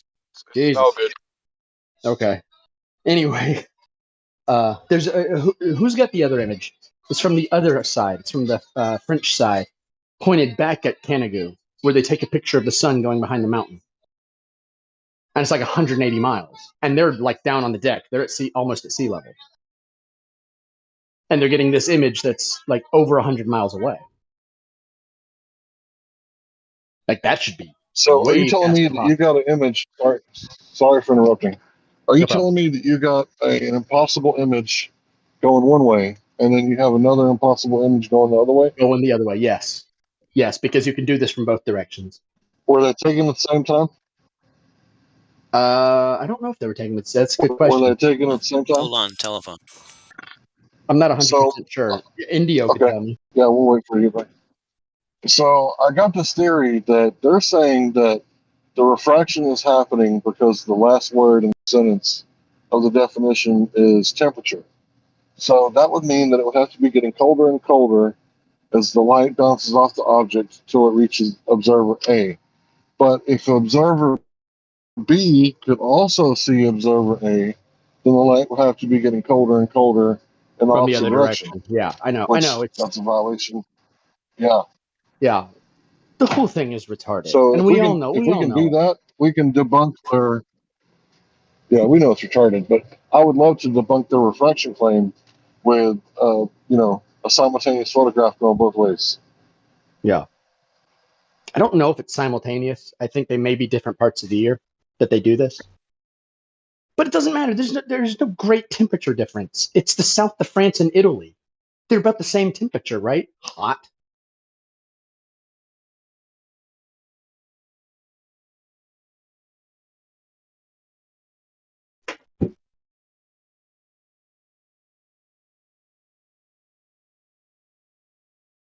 Is she rising up just like a regular, just like? Oh yeah. Oh, nice spot, Indio. Okay. So that's 7,765. Yeah, they're getting crushed. Who's hot micing? Who's hot micing? Who keeps hot micing? Who keeps doing this? You. Someone is doing it bad.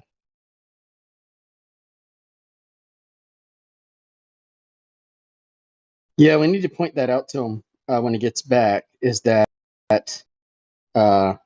he's got these buildings, and now they're like 25% wider because they're compressing. They're crushing.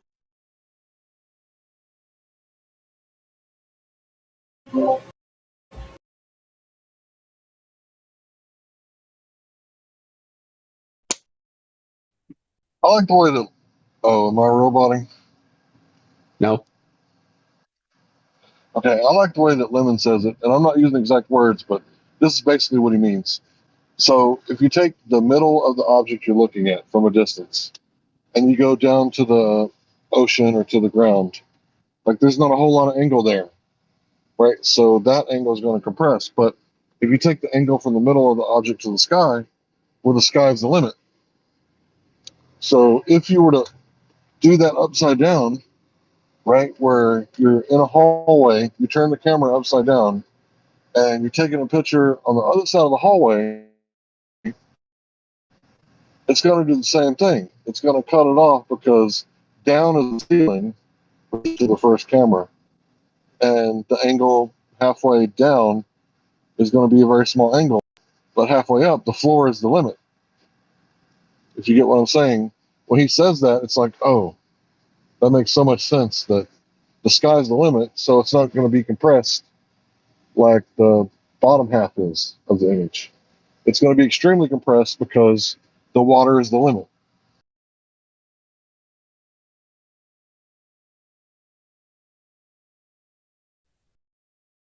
And the limit would be the limit of angle that your eye can perceive the optics of your eye, which isn't very high. And, the Rayleigh criterion, the apparent size, all those things together.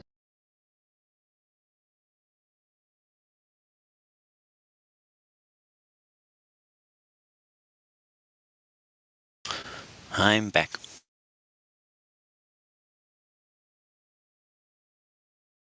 Okay, so Indio posted an image. He took yours and checked, and your building is 25% wider. 25% wider than what? Yeah. Look at the image Indio posted.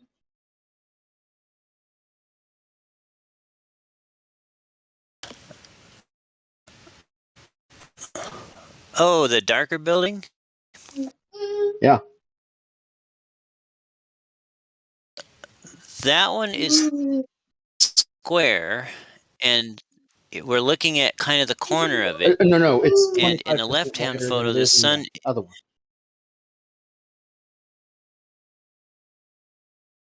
Could you draw the lines of demarcation?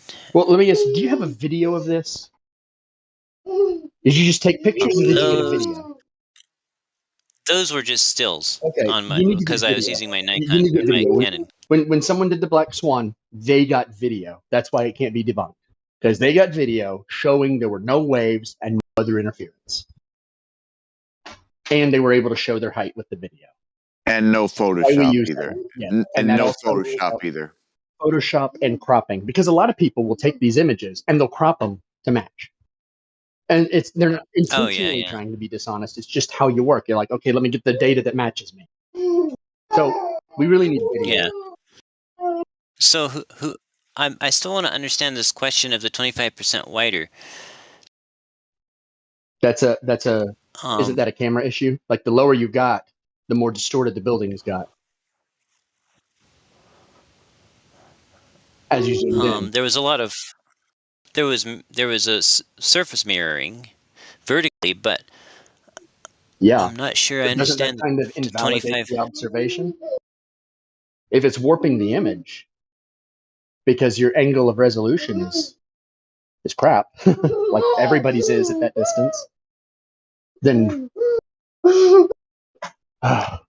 Freya, baby. Let's see. So Enjoy your kids while you got them. They grow up fast. Yeah, I'll enjoy it So when that- they're gone. So who did the width, or who determined the 25% missing or wider? Here, let's just look at it like this. Does the building look the same? Is it distorted? It's much more blurry. There's obviously there's some optical effects interfering with the image, right? yes. Okay. That's why we need video. We're not saying anything other than the image is clearly distorted. You need video. Because video we could rule out waves, couldn't we? Oh, I see. Oh, yeah.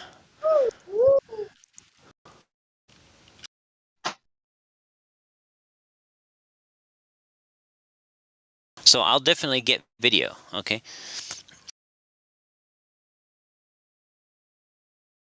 Yes. Plus, if the weather. let me ask you, what's weightier evidence? 255 miles or 22 miles? Well, I don't want to just, take one picture and say, aha, that's the final absolute truth. If you go to our wiki, we have hundreds of these. It's not just one. Hundreds. Right, but I still need to reconcile it with what I see in my neighborhood, What? What are you talking about, dude?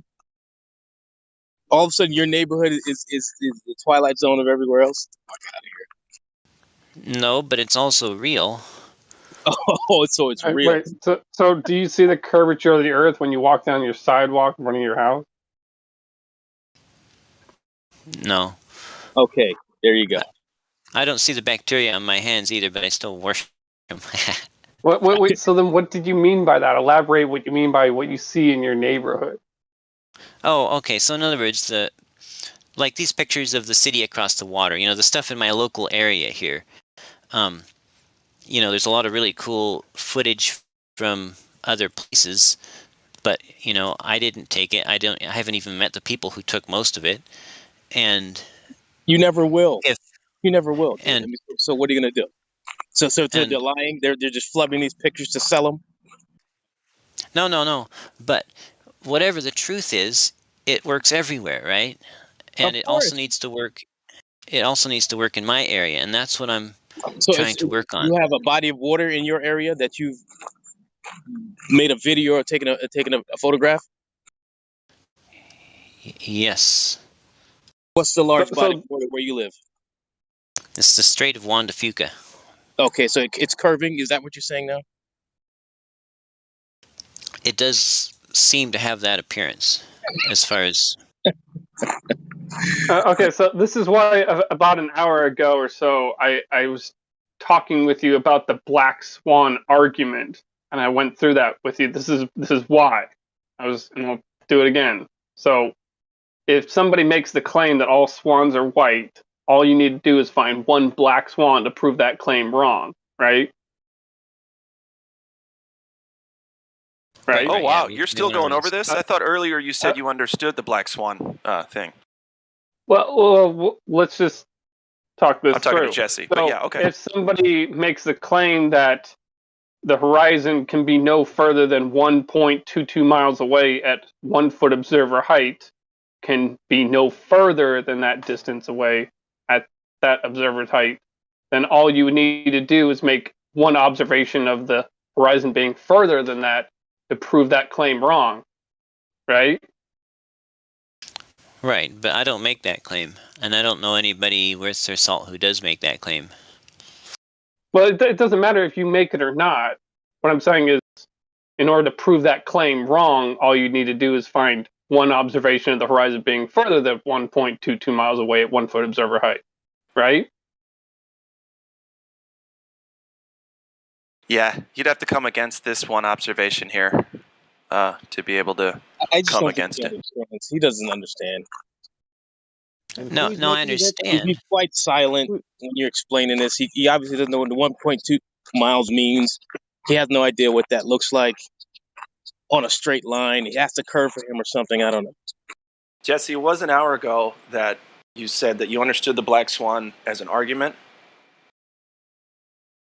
Well, here, let me help him a little further with this. So these things that you're showing us, these pictures that you've taken, these are all a bunch of more white swans. Plenty more, lots and lots of white swans. But you see, showing us lots of white swans doesn't stop us from having already found a black swan. And us already having found that black swan proves wrong the idea that all swans are white. So while you keep pointing at all these different white swans, like, wait, what about this white swan? What about this white swan? It's like, no. It doesn't matter how many white swans you find, as long as we've already found one black swan. Not all freaking swans are white. So since we've already falsified the radius once, the radius has just been falsified, and that's it. It doesn't matter where you see the horizon being closer than 1.22 miles away at 1 foot observer height, or you see it further, it's already been falsified. So it doesn't really matter where you see the horizon. It's already been falsified with one observation. So this globe Earth radius is. But on Well, this, anyway. Jesse, on these 4 pictures, do you have distance? It's roughly 21 to 22, maybe 23 miles. So how can you see something that far away? Well, the topmost picture, I was over 100 feet high, which even on the globe should allow me to see that far.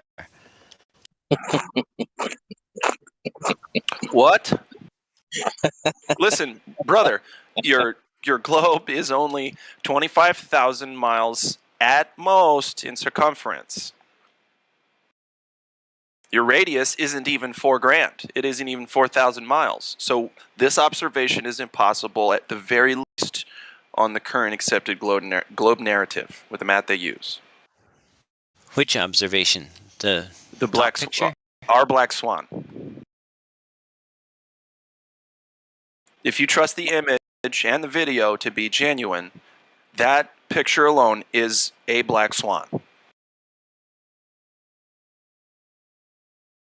And we have a bunch of them. Okay, You but understand this started it. It's 1 foot observer height he's at, and he's seeing something 10 miles in the distance. And you just said at 100 feet, I could see 22 miles, and that should be perfect. He's seeing something at 10 miles, so that's half the distance you're talking. So how is he seeing that at 1 foot observer height? Explain that. Jesse, you can't. That's the thing. That was his statement was right. He added 99 feet for 20 miles. All right. Okay, Jesse, here's the thing. We see too far.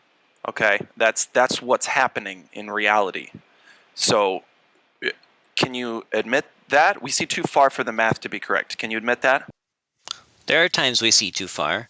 But we should never be able to see that far or as far as we can see. Right? Jesse, you just said right there are times we see too far. Don't you understand that? That's the whole point of the black swan argument. It's not that, we sometimes find black swans, but we sometimes find white swans. So all swans are white because we sometimes find white swans. You see the problem with that? It's not all swans are white because sometimes we find white swans, sometimes we find black swans, thus all swans are white. You see how that doesn't make sense? You're saying, sometimes we see too far. No. It's not sometimes we see too far. It's that we see too far only once. It only takes seeing too far once to mean that we see too far, period. So it's not like, that doesn't make any sense to say that, we see too far sometimes and we don't see so far sometimes, so I don't really know if it's flat or not. Like, no, we just see too far, period. Thus, this claim that the horizon is 1.22 miles away at 1 foot observer height has been falsified. So, do you see how seeing too far sometimes and not seeing so far sometimes, see how that doesn't matter? It's if we see too far at all. Do you understand that? And also recorded with video. It's not photographs also. Can you imagine that? The geometric obstacle would have to be limiting your sight all the time if it existed. Right, so Jesse, all of what they said is 100% on point. And that does mean that in reality, the one you live in, the one I live in, the one we share, so far it measures flat. And so now the deal is, can you accept that and move further into learning more about our flat, stationary, enclosed Earth? Or are you going to stay stuck in the paradigm that you would rather believe than know about? Well, and that's what I'm trying to do, is I'm trying to understand how what I see and what I've shown you does work on a flat Earth. So you should see something 10 miles away at 1 foot observer. No, he just said it should work on a flat Earth, and it does. Correct, sir. Correct. He didn't say that. He said something slightly different than that. But Jesse, let me ask you this, Jesse. If someone were to make the claim to both you and I that all swans are white, and you and I, we go out and we find a black swan, and we bring this black swan to that other guy and we show him the black swan, and he's like, oh, okay, yeah, not all swans are white. Now, after that point in time, would you continue looking for white swans or black swans, or would you just be accepting the fact that not all swans are white? Like, why would you continue looking for swans after that, is my question to you? To figure out if they're black or white? I guess the difficulty I'm having is when we say, look, there are black swans, okay, not all swans are white, but then we're taking that to be able to mean only one possible thing, and that is that there's no radius. And in doing so, we're basically saying that there are no white swans. You know, I don't have a problem saying, yeah, look, No. We're not saying there's no white swans. We're saying not all swans are white. So what we're saying to you is, because of turbulence, because of conditions in the air, you can see the horizon closer than 1.22 miles away at 1 foot observer height. You can see it as closer to you. But what we're saying is, with the math with the dimensions that the heliocentrists have given us, you can't see it any further than 1.22 miles away at 1 foot observer height. And we're not saying you can't see it closer. You can see it closer, but you can't see it further than 1.22 miles away at 1 foot observer height. So I guess I've got no problem with saying, yeah, there are cases where we can see too far. What I'm struggling with is us then taking on a conclusion that that is proof that the Earth is flat, because we don't know whether the light bends or not. And in fact, that Skunk Bay video literally shows things appearing to rise and fall, as does Joshua Nowicki's time lapses of Chicago over the, Lake Michigan. So to me, it's not just clear cut as to whether. Here, I can help you with this, Jesse. So you're saying you're unsure of whether or not the light is conforming to the shape of a sphere and just bending downwards, making it appear flat when it's not, right? You're saying you think that might be happening, right?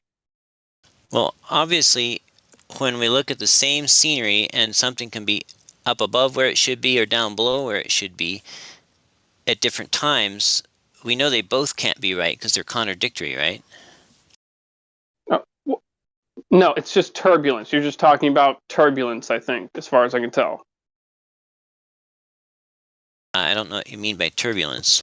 Okay, I'm Jesse, back. you said, Jesse, you said that you understand the black swan example. Can you tell me how much time how much time we see more? How much of the time do we see more than we should? Yeah, because that's the point. Like a black swan, it's we don't need to speak black swan. It's 1.2 miles on 1 foot height. That means how much we see on that example? 10 miles for sure. If it's 1.2, you know, how much is that? It's almost 10 times. Yeah, in order for the second rig to be, the bottom of the second rig to be seen, your Yeah, Earth would let's have say, to be yeah, the size of, it's all it had to have a radius with of that mass. Only it is 250,000 10 miles. miles. Yeah, it's almost 10 times. Is that a lot, or that's not a lot? Could someone bring that up for me? I like to say it like this: for that horizon in that picture to be geometric, the Earth would have to be 6 times the size that the globers say Jupiter is. He doesn't care. He's going to continue to be a contrarian no matter what we Here it tell is. him Here it or is. show Look. him. Let's follow this along. The platform habitat on the left, 9.41 miles. Observer height 1 foot. Distance to the geometric horizon, if you're on a sphere of 24,901 miles, is 1.22 miles. That should be where your curve is at 1.22 miles. So help me understand what's going on with the boom there on the left. It looks like part of it's raised up. No. Why do we see the bottom of the habitat? He just goes to Narnia every fucking time. Well, hold on. I want to know why we see the bottom of habitat.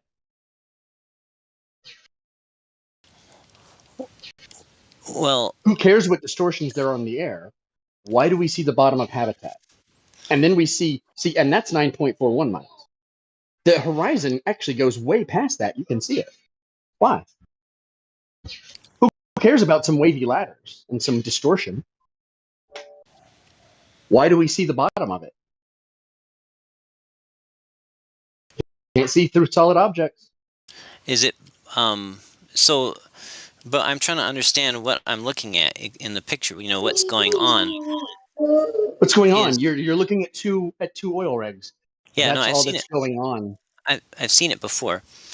I know, but that's all that's going on. Nothing's actually going on. It's an image. But what happened to? If you look at the tip of the boom, it's a certain height, and then it Okay, what quickly does the boom have to do? What does the boom have to do with why you can see the bottom of it, though? Why do we see the bottom of it? Answer me that. Then I'll answer you. Why do we see the bottom? Obviously, we see the bottom because light is getting from the bottom to the camera. Okay, so why do we see the horizon past 10 miles behind it? Because the light is also getting from there to the camera. Okay, so in other words, we see the horizon beyond 10 miles at 1 foot height, which is 10 times beyond what we should be able to see it. That's what's happening. Doesn't matter what are the distortions you see. Right. If there was no bending of light, then you're correct. But there's evidence in the picture. Wait a minute. There's evidence of bending of light around a radius in the picture? Well, Where? No. Your claim is that he said if there wasn't bending of light. He's trying to say that because the boom is wavy and distorted because, we're over water, right? And there's all these different temperature changes, that light is bending around a radius. Do you have proof of a radius to be able to claim that? Well, it's not specific to a radius. You would have to have proof of no, you'd have to have proof of a radius because you're trying to insert a claim into this. I know what you're doing. We've been arguing with you for like 6 years. You have? Yeah. Wait a second. I've only been in this for 3 years. I mean, we've been having this argument for 6 years, and they keep trying to bring up the same bullcrap. They don't have a radius in order to claim that light bends the way they're claiming light bends. Light bends in every direction. It does not bend in one direction. And if it's going to bend in the atmosphere, it's going to bend up, not over. Also, another thing that destroys it, your claim, or the claim maybe that's behind your questioning, see what Glatflow posted at 50 after the hour, 10 till. You see that? It says, why do tall buildings appear to vanish bottom first? Well, for the audience, I'm going to read that.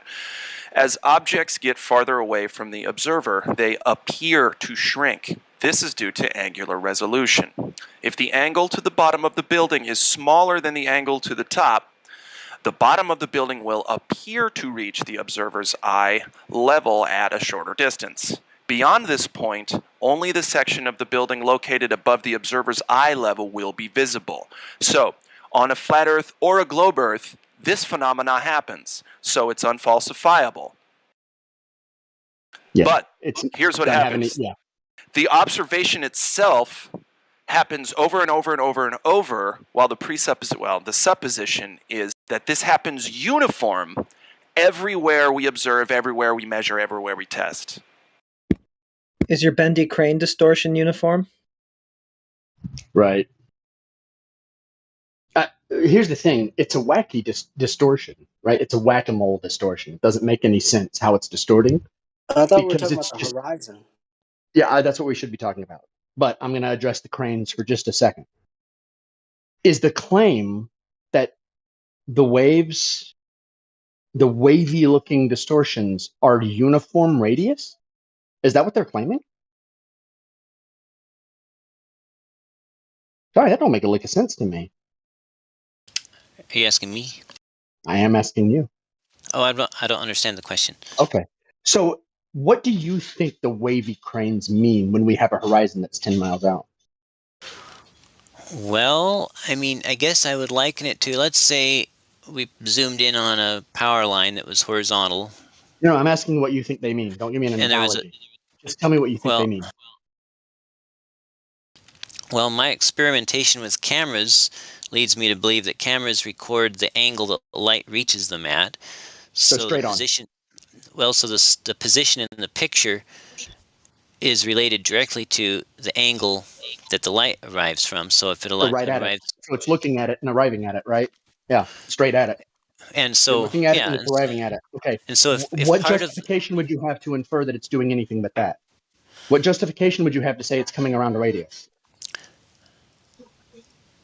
Well, I'm not saying anything about a radius in the picture. Or you're trying to say it's the angle that it comes into the camera. And I know that's coded language for it's traveling around a radius and then the angle comes into the camera. And so it's getting an image from around the radius. That is religious bullshit.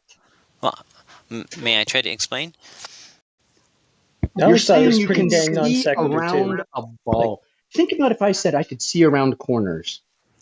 You just locked me up in a sanitarium.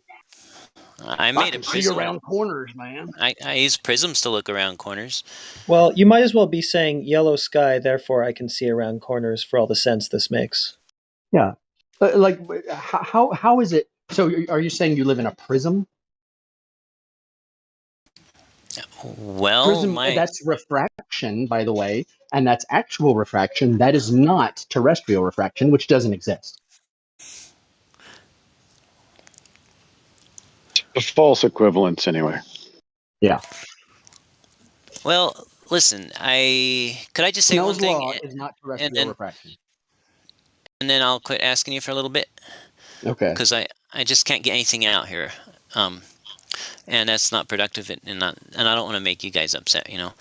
But the thing with the crane is I can see in the picture that the angle of light from one part of the crane is coming from a different angle than a different part of the crane.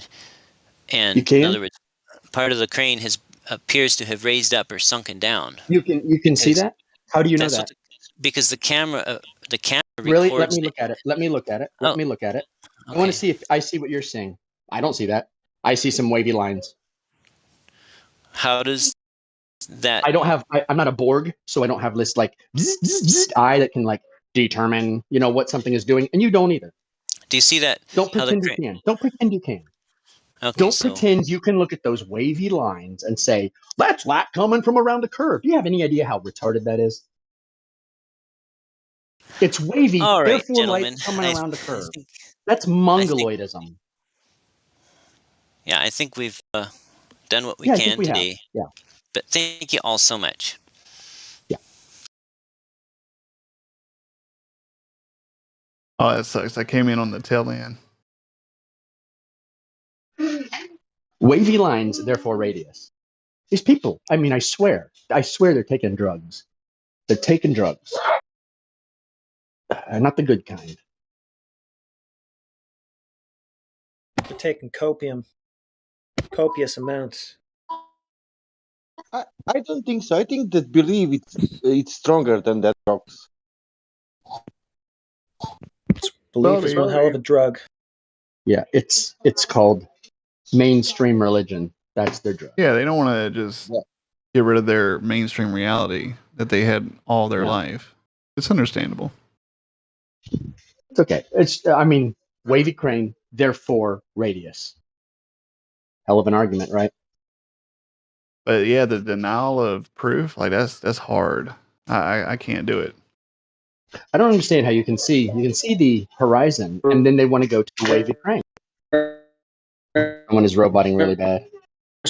That guy was kind of funny just because, you know, I almost got him to admit, like, oh yeah, you know, if we go and find a black swan, you can keep looking at that black swan, but me, I'm going to keep looking for white swans. Yeah.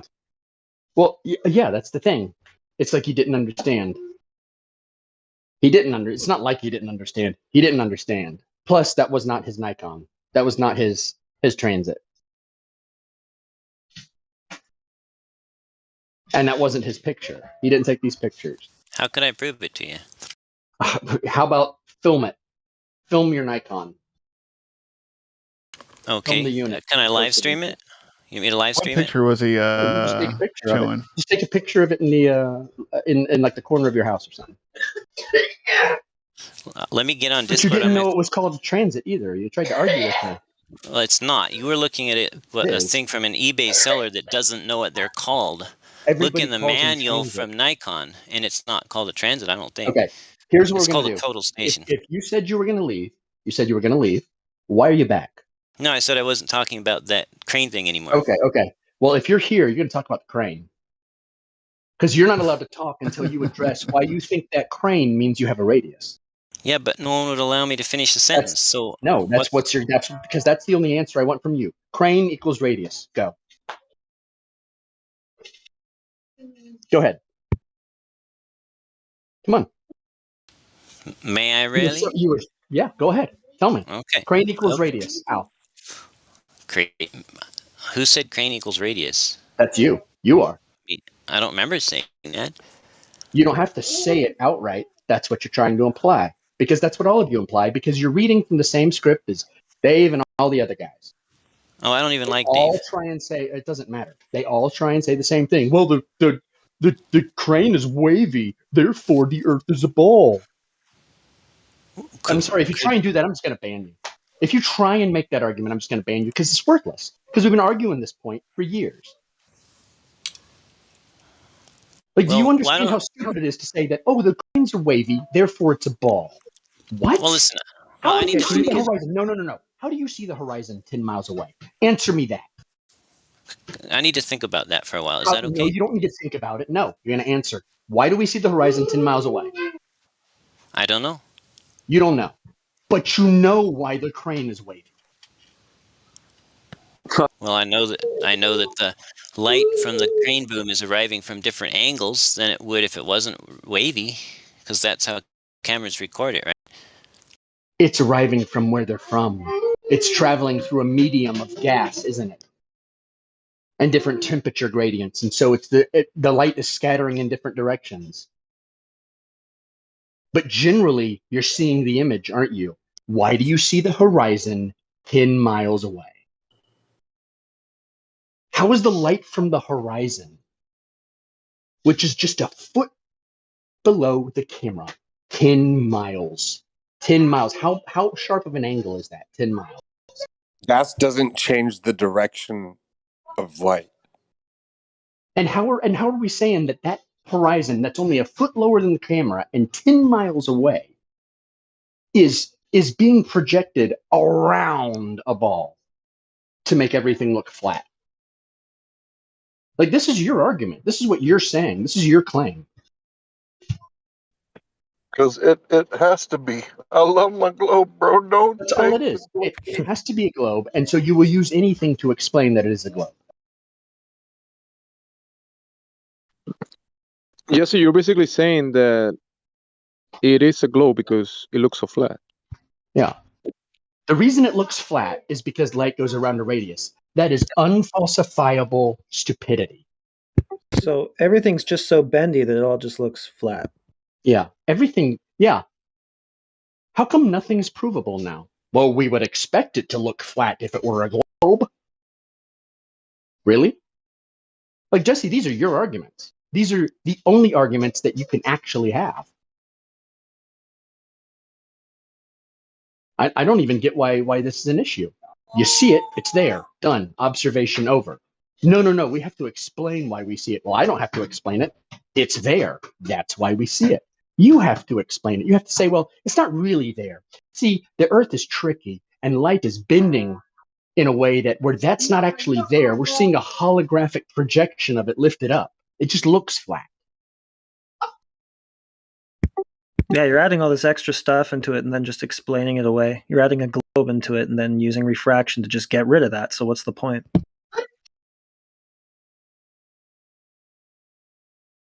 Earth is some kind of malevolent trickster god or something. It's a globe, but I want all y'all to see it flat. What?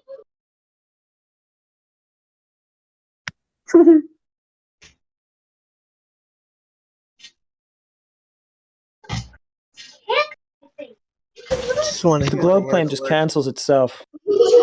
Wait a minute. He says yes because the temperature causes a change in medium? Doesn't? No. Jason's in there. He says temperature. No, it's not a change in medium. It's a change in density. The medium is still gas, Jason. It's still in the same medium. No. A change in medium density, not medium. Medium, you have three mediums: gas, liquid, solid. Right. There you go. Yes. Yeah, it does get confusing sometimes, especially when they're trying to transfuse the Snell's law into terrestrial refraction, because they think of different densities as different mediums, and it does rub off sometimes. But that's because they're stupid. Yeah. All right, Jesse, do you have any response to any of this? Like, where is your justification for saying that the Earth is a hologram projected up to look flat?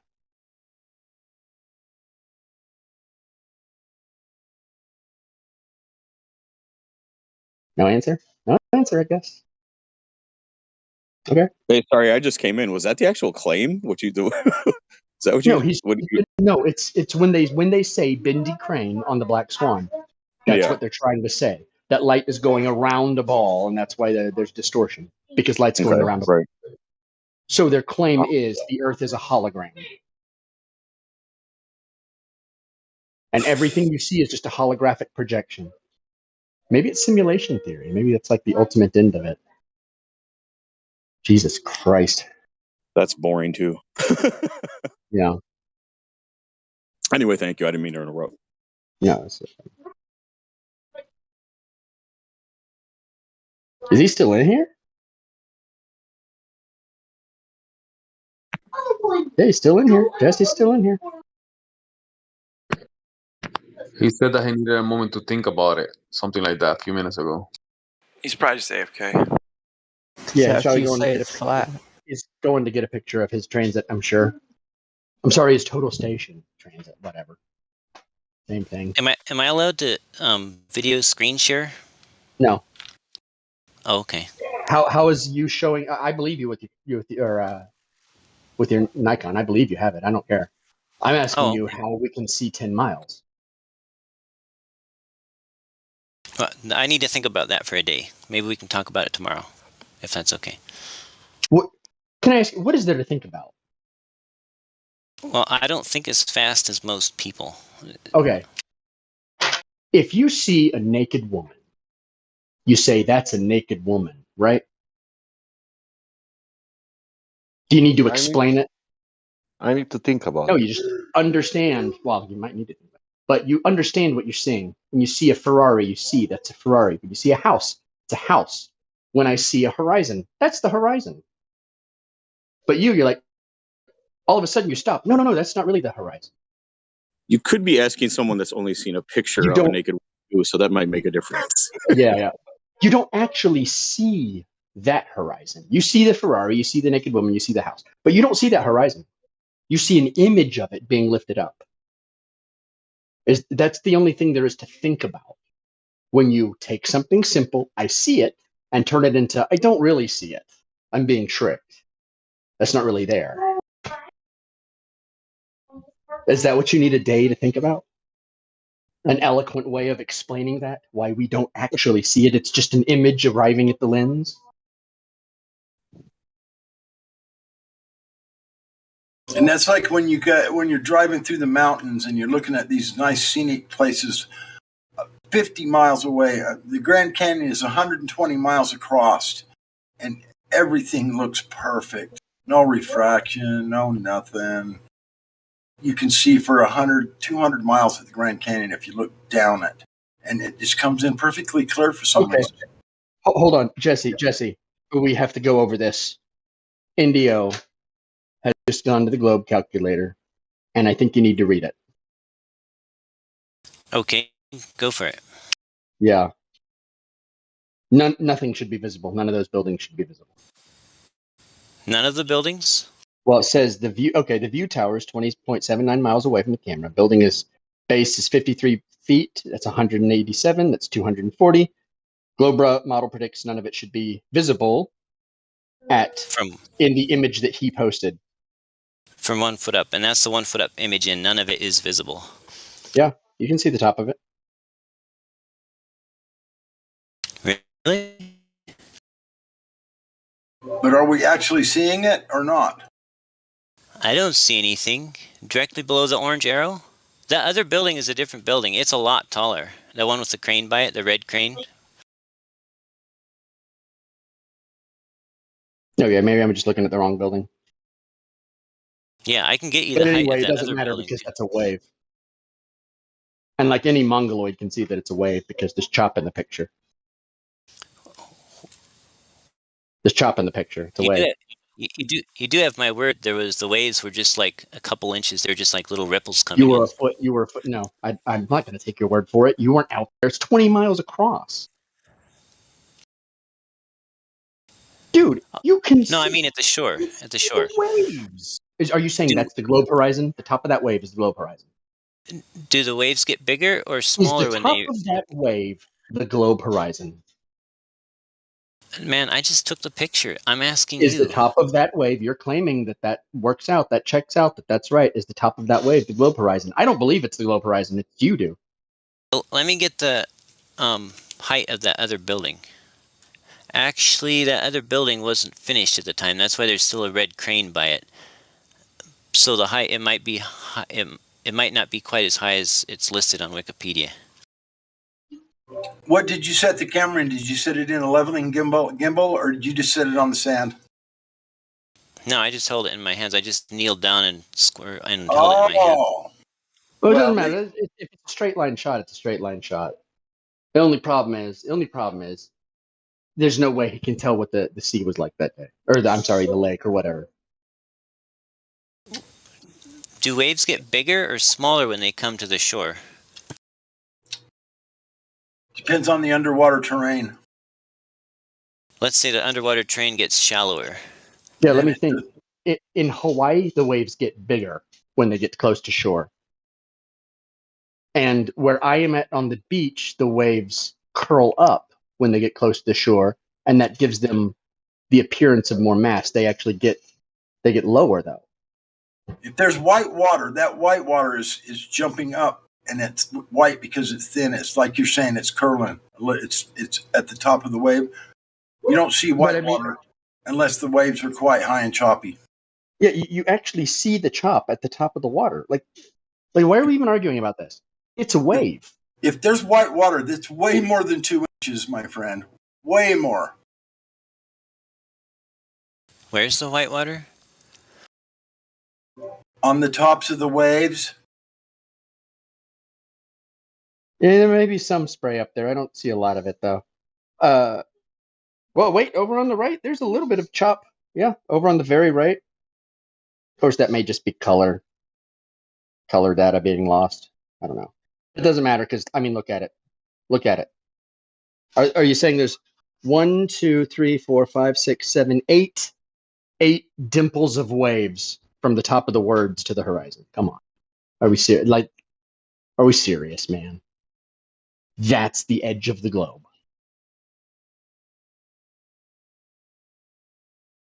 If you're on that severe of a curve, why isn't everything in the distance leaning back? So do you want a beach ball?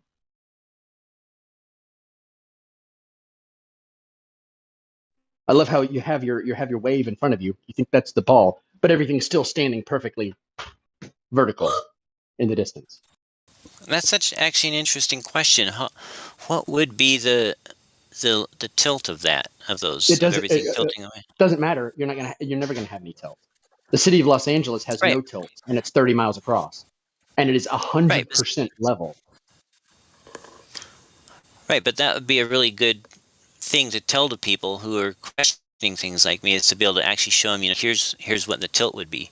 Look, if you have a ball and there's a claim that it's a certain size and observations don't match that, like 255 miles, 100 miles, 80 miles, 30 miles, 60 miles, then it's not. It's that easy. Those waves are 4 feet tall at the least. I'm looking at them right now. They're at least 4 feet tall. That would change the angle of your view so severely.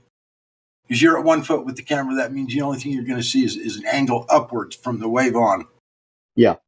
How about my long distance observation that doesn't involve waves at all? And what does it show? Lookout Mountain. I finally made a graphic for it. Lookout Mountain, the actual distance from the Lookout Mountain. There you go. I have all the math right in the graphic. You can check it out yourself.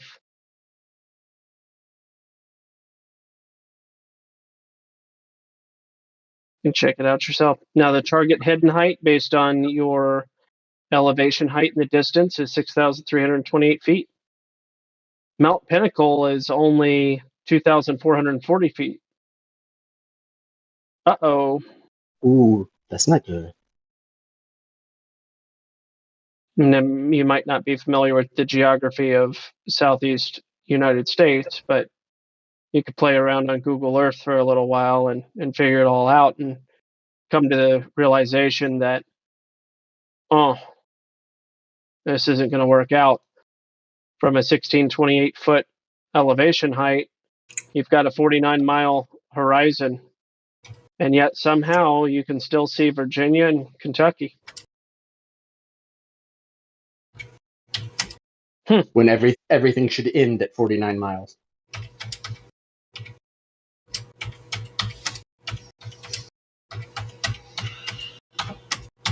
Which image are y'all looking at? Jimsy just reposted it. Gospel Bear made it. Okay.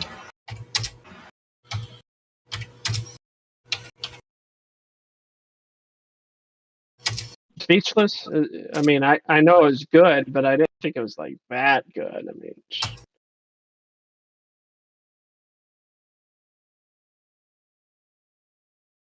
now keep in mind, 49 mile horizon. You can also see South Carolina from this location, which is 80 miles away. You can also see North Carolina, which is 50 miles away. I'm not going to watch it. It's quite a bit You can more. watch it here if you want, but I'm not. Your I'm hot not mic gonna and watch God it. Rock. Huh? I only blame him talk. I don't know. God Rock and your hot micing. They had him. There he goes. Now they actually they don't inflate the numbers. They actually deflate the numbers. If you look at the stone, you'll notice that they say it's 120 miles from this spot, and that is not a fact. But even if it were, you're still talking about thousand. The peak of Mount Pinnacle is still thousands of feet below the hidden value. And yes, play with refraction all you like, you'll never make it work.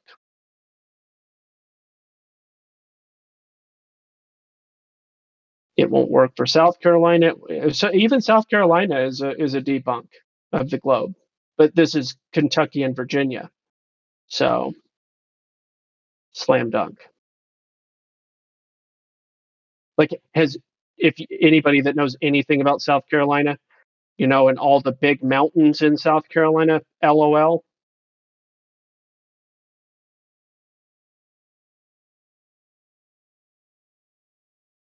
Just to be clear, there's not big mountains in South Carolina. We have no big mountains down here in the southeast. Yeah, well, I mean, even moderately sized, like South Carolina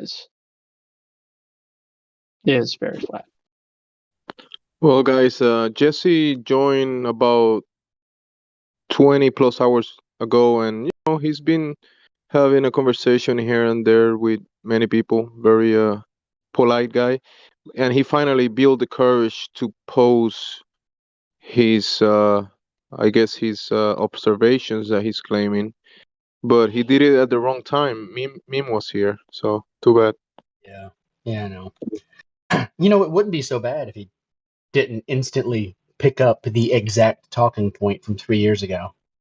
Exact, like to the letter. Did he get banned? No, he's not banned. He's just saying. No. He This, was warned, though. I think that it will be this argument that he's bringing about, these observations that he brought up, and we're discussing this here. This is just one of the topics that we can discuss. But he says he owns these theodolites and he's doing these observations, but He doesn't know how they work. Doesn't know how to use them. Yeah, he didn't claim they're for building things. Anything else, you're just pointing and shooting. Like you can point anything out at a horizon.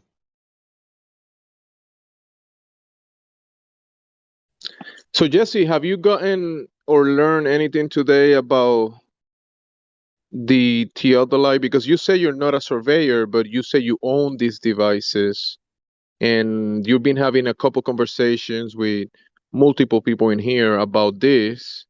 Have you learned anything? Well, they explained that or they told me I was using it beyond its rated capabilities. Yeah. But looking in the manual, I don't see how I am. How do you we didn't validate actually a 4-inch level, keeping a level line across 3 of 5 miles? Well, I'm still learning. Could we leave it at that? Okay. Try building something. Because I've noticed that a lot of the people who come in here with arguments about this device and that device have never had to apply it practically for anything. They just think, oh, I can point it and this instrument is perfect. That's it. Right. No, I don't think it's perfect. I mean, the manufacturer specifies a margin of error of 4 arc seconds, plus or minus, and I know how to calculate what an arc second translates to in vertical error at a given distance. But how do you know you have it set up perfect?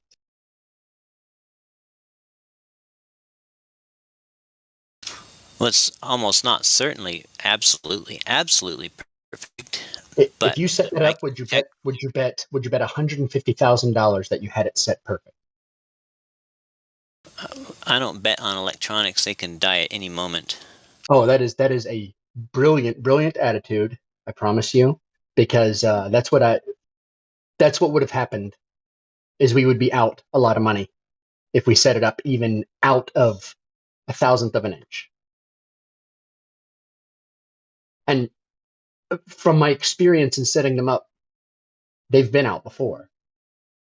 Like the wrong technician sets it up, or one technician will set it up, it'd be perfect. The other technician sets it up, you're like, we need to do some adjustments. What model do you work with? This was I forget what it was. I think it was a Nikon. It was just the GTR or GRT. It was a geodetic robotic unit. It was one that you could set up. You set up all your reflectors, and then you program the terrain into the bulldozer. Cool. With an auto leveler on the blade. And that's how we put down foundations and stuff. It was $130,000 system. So, but then I just use regular transits for foundations. No robotic units. And when I say robotic, I mean it knows what to do. Yeah, those are cool. I've never used one of those, but I've seen them. Yeah, they have a. It took a solid 3 months to really learn how to use it, so it's got a. It does have a learning curve to it, but I mean, it's also a really expensive piece of equipment too, and it's really delicate. But we would be out there. We would spend 2 hours setting this thing up and getting it absolutely dead on balls perfect, and then we didn't go outside 600 foot when we set up the reflectors, and the reflectors are what marked out your terrain. So you got this perfectly flat elevation area, and then it just marks the deviations up and down with the reflectors, and then you program that data into the bulldozer. Yeah, I've seen videos of that. It's really cool. Yes, it is.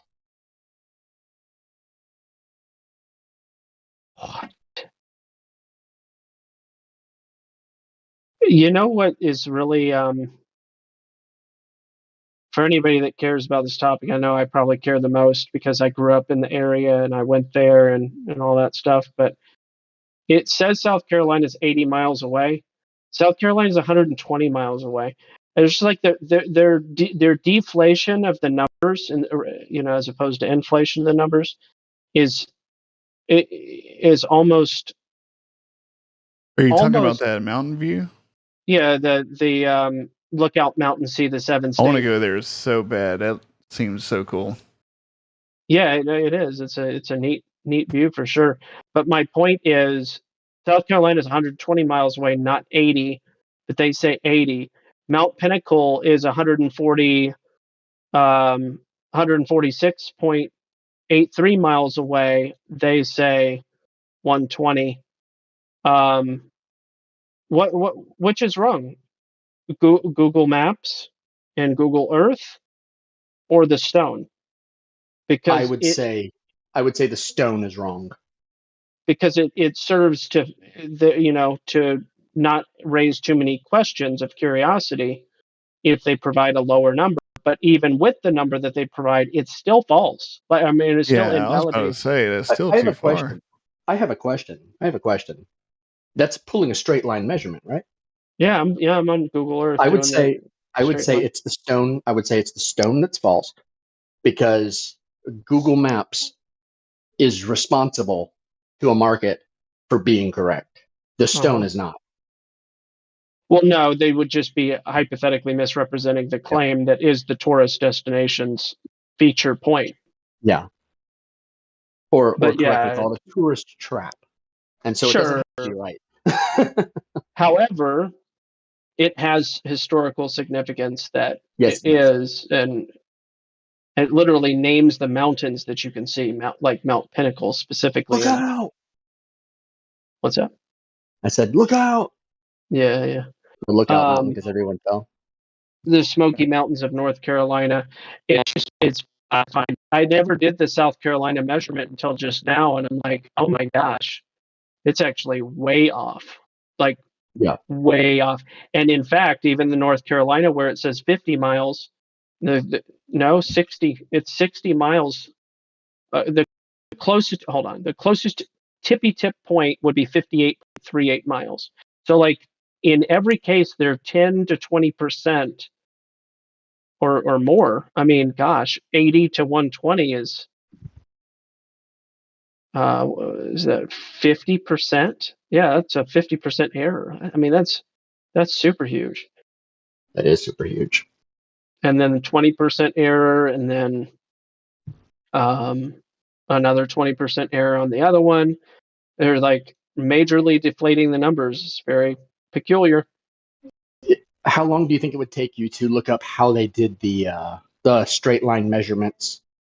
How much you want to bet they used a theodolite and just line of sight and did an angle measurement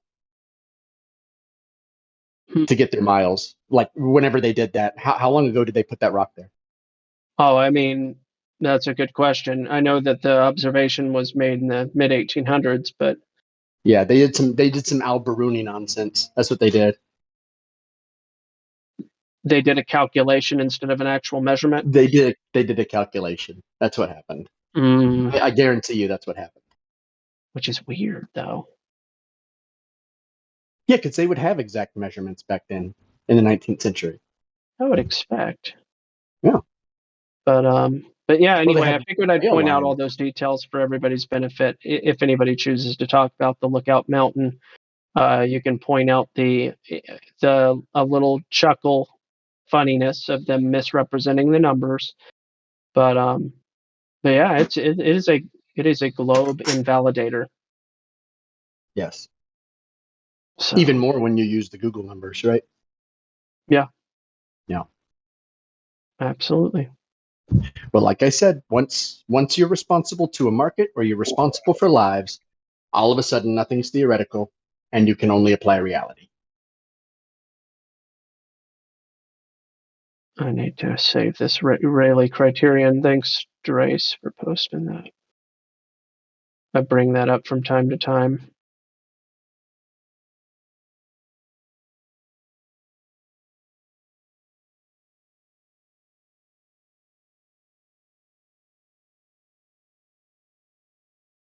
The Rayleigh criterion. Oh, so all right. I'm about to go, but I want to share one more thing.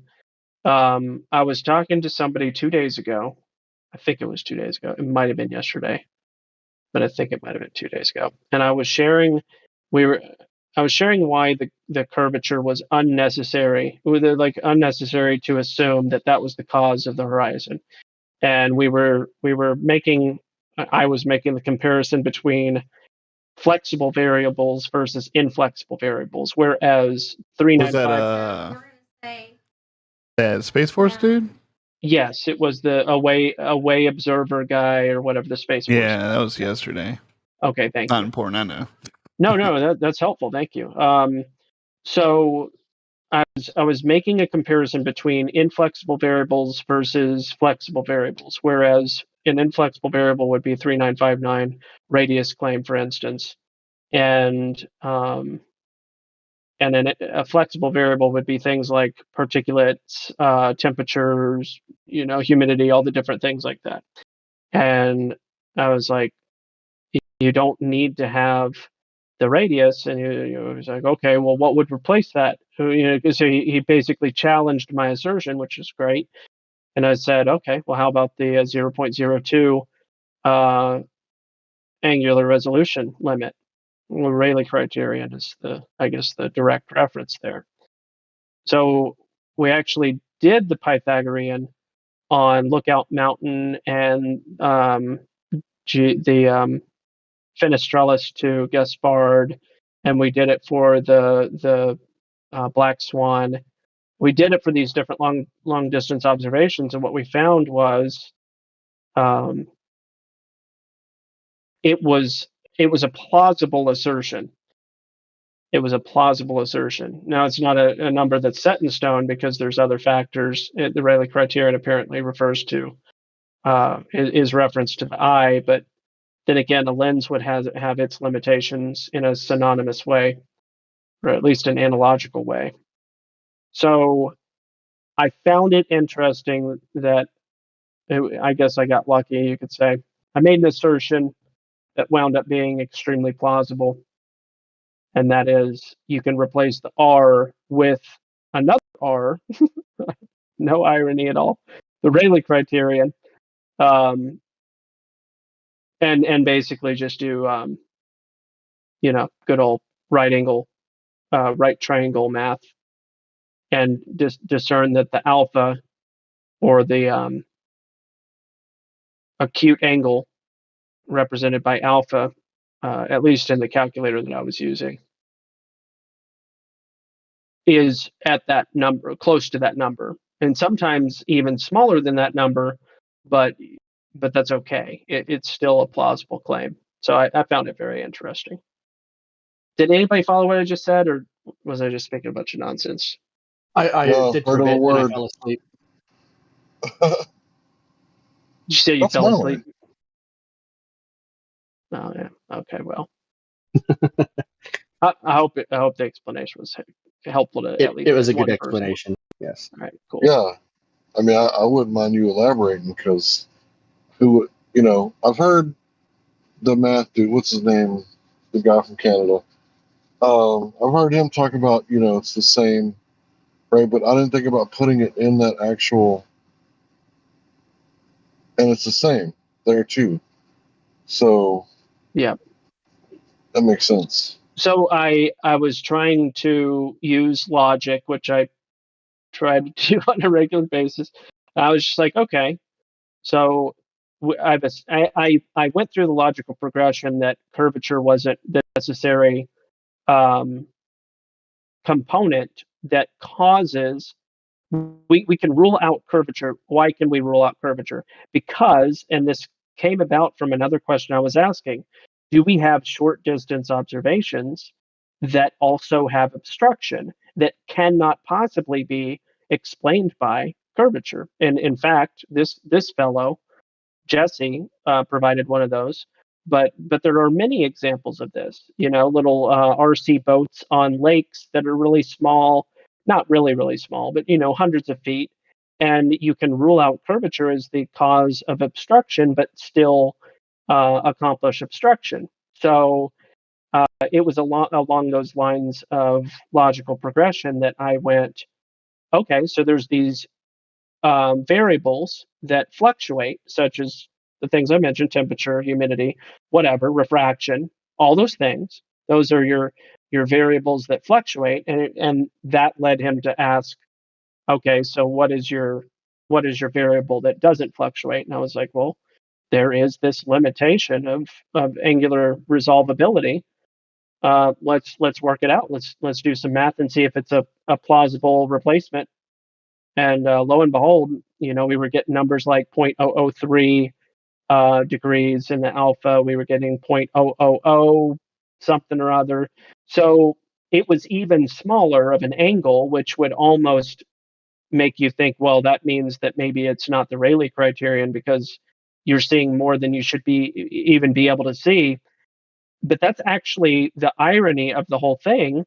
You see the whole. So there's this thought that people have when they're first new to this. They're like, well, if the Earth is flat, then you should be able to see forever. Well, no, obviously not, for a number of different reasons, including an inflexible reason, the Rayleigh criterion, which I think that analogizes over to the lenses of a camera, besides not just applicable to your eyeball. So, anyway, I don't think I need to Did you go see on. that the entire set of images has now been invalidated because of the insane tide? Sure. In the Sure. Salish Sea, I guess it on average is about 6 to 7 foot difference. Sure. It's Yep. a massive tide for such a small area. Yeah. Truth is Stranger Than Fiction did a really great video on tides, and I learned a lot. I had no idea. There's spots in the world that have 2 tides a day. There's spots in the world that have 4 tides a day, and there's spots in the world that fluctuate between 2 and 4. And it's a fascinating thing when you look into it. I think that maybe that's what Drace's gift there might be alluding to, but You know, I think it's one of those things to where, you know, when they talk about tides, it's kind of like saying the appendix is a vestibular apparatus, and your tailbone is vestibular apparatus. It's just one of those things where they're just really reaching, you know. Here's the video for anybody's interest. It's a good one. It's educational to me, at least. But yeah, Rayleigh criterion might actually ironically be the R to replace the R. And it really works logically. If somebody wants to point out holes in it, then you know I'd welcome that. I just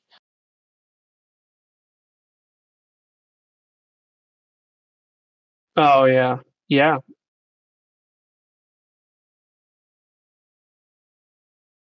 True. That makes sense, Trace.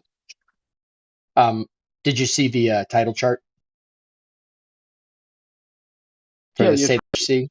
Yeah. It's extreme. It is an extreme tide.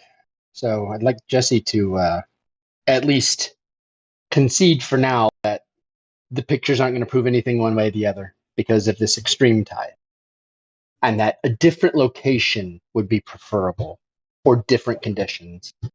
Doesn't the fact that they've always taught in school that the moon pulls the tides, and it's like they forgot to mention that there's 2 tides here, 4 tides there, where all this other stuff, they just conveniently leave that out. It's part of the programming. God rockin'. You look around. They changed it, my dude. It's now ocean slosh. The moon causes the ocean movement, but the tides are the back and forth ocean slosh. I'm dead serious. Well, regardless of what it is, there's bulges and movement in the ocean that causes humps that we weren't told about, or nobody was. That's new to me too. I heard it the other day. Some places have 4 tides. I never knew that. I mean, they keep that kind of stuff secretly hid. Well, that video exposes that there's not a direct relationship between the moon, and there's not an inverse relationship between the moon. Well, that's good. Yeah, it's interesting. Because what he does in that video is he points out the time of the tides versus the time of the moon precession, and I mean, I don't know whoever even started that story in the first place, except to maybe just have a story to justify the whole gravity thing. You know, the stars come out every time it gets dark. I bet the stars cause darkness. There we go. I have just made a correlative fact. The stars cause darkness. Oh, they're light suckers, bro. They're light suckers. Yeah, see? That's why they're so shiny. Now we can come up with all sorts of dumb explanations. See, the stars suck the light out of the day that was there, and then they shine. Shake and bake. Yeah. But it's the same thing with, there's a relationship between the moon and the tides. It is not. Yeah, it's the people, they're all moonstruck. Yeah. Literally.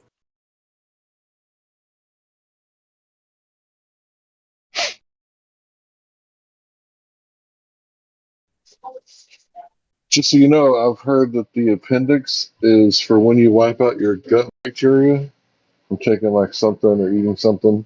Yes. Like the appendix puts the gut fauna back in your gut.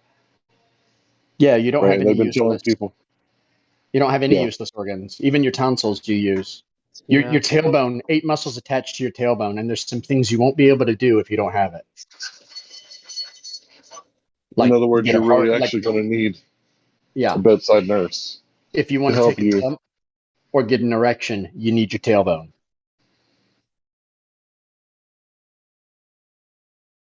So what, they're starting to remove tailbones on all children? No, they say it's a vestigial. Not yet. Yeah, they say it's vestigial, like the appendix, but none of those are vestigial. Oh, so that's been the whole problem all along. I just don't have a tailbone.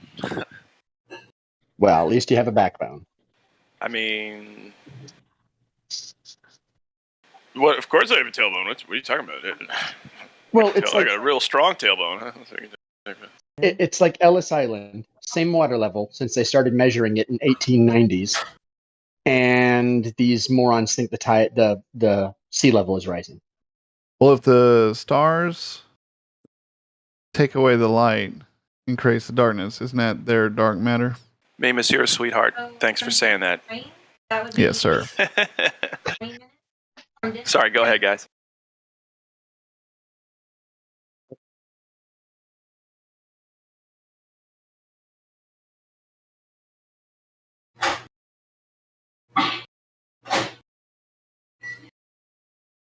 Alrighty.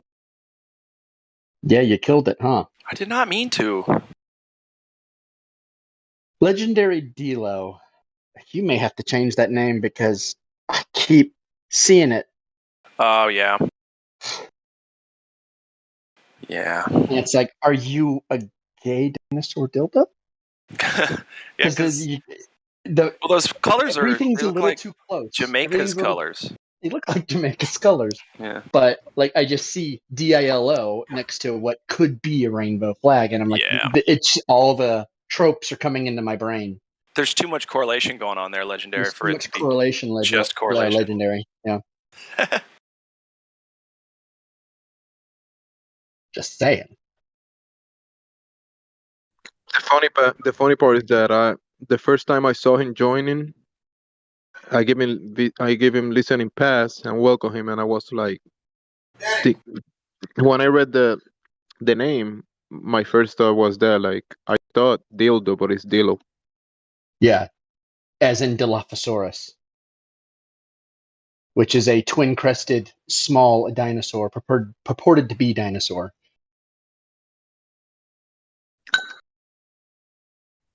What do you think about dinosaurs?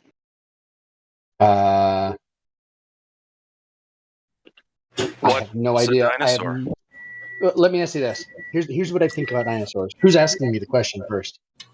It's me. Who's me? Is that Kai? Kai.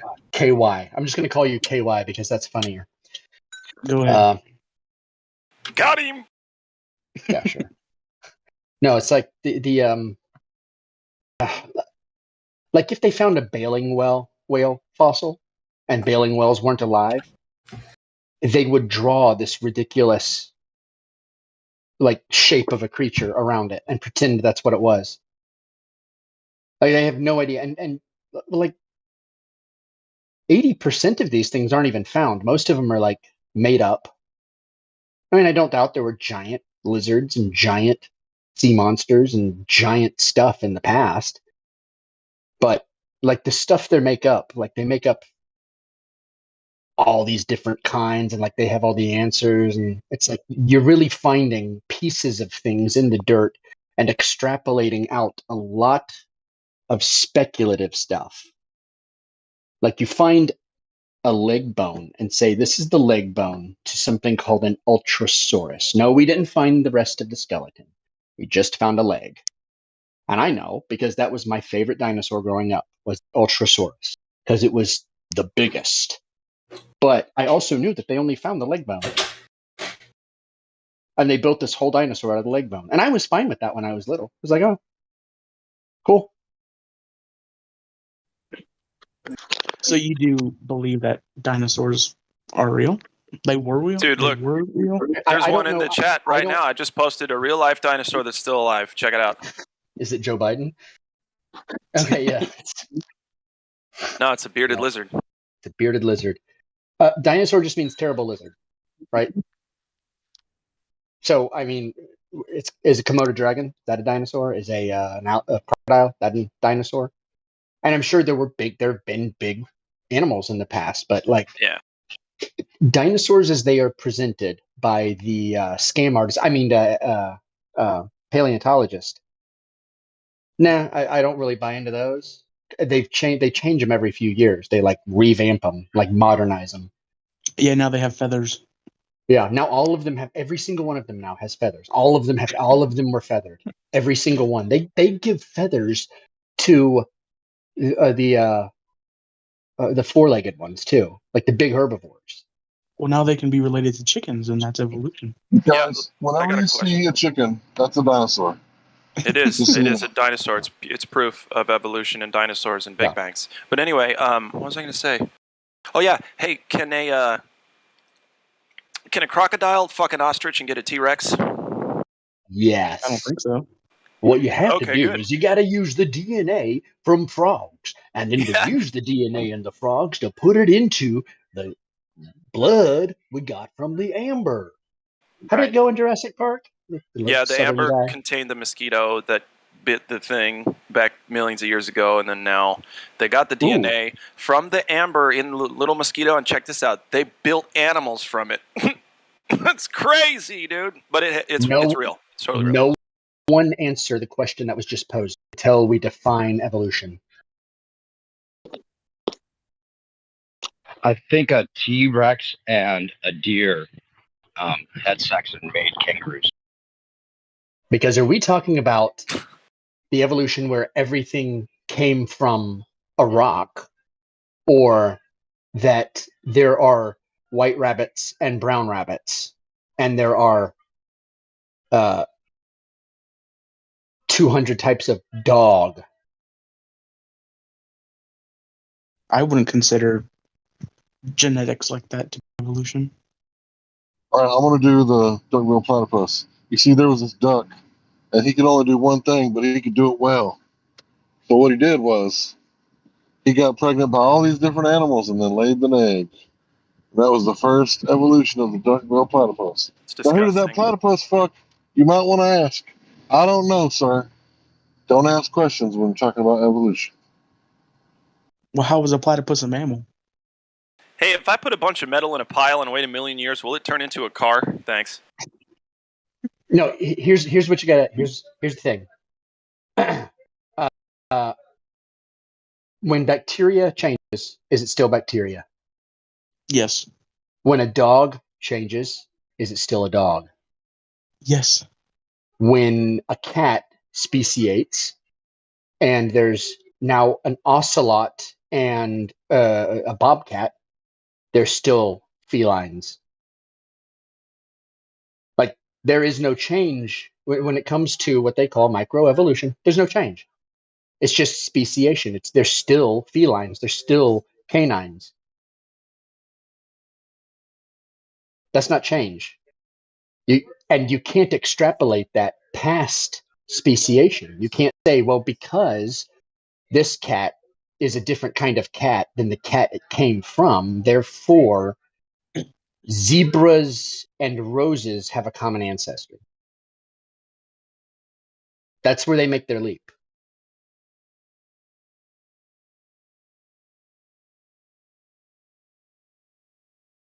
Python, you can unmute. I'm not going to be hostile to you. If you want to unmute and talk about it, it'd be easier.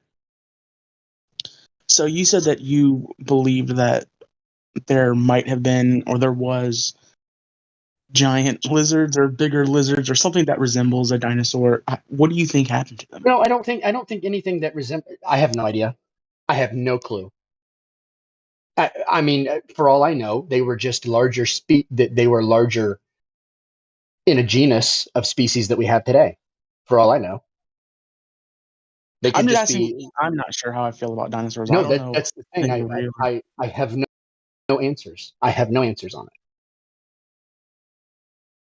I do believe that there are big bones found, but you can't find a bone and say it was, part of the Pachycephalosaurus species or the Tanystropheus or the Dilophosaurus or the completely made up one, Velociraptor. There was the Deinonychus, which the Velociraptor was based on. So I was a huge dinosaur fan. So if they happen to find, I'm not sure if they ever have, or if they've have ever found the head of a Tyrannosaurus Rex. I think they've only found a percentage of a head of what they're calling a Tyrannosaurus Rex, which oddly looks exactly like a chameleon skull. But bigger?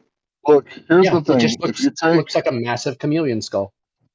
If you take a look at the amber back in the day, what it actually does reveal is there was twice as much oxygen in the atmosphere. If you could minus this world, if you could see this world minus all the concrete and back the water up to the level that it used to be at, there'd be a lot more, green and a lot less desertification that has taken place over the past 3,000 years-ish or so.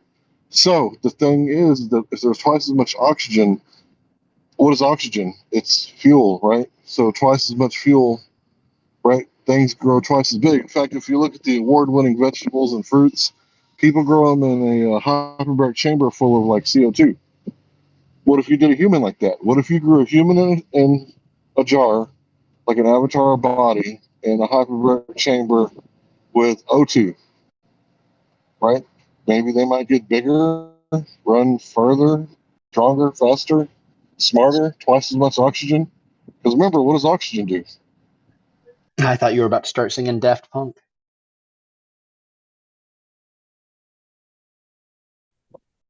No, that's the thing.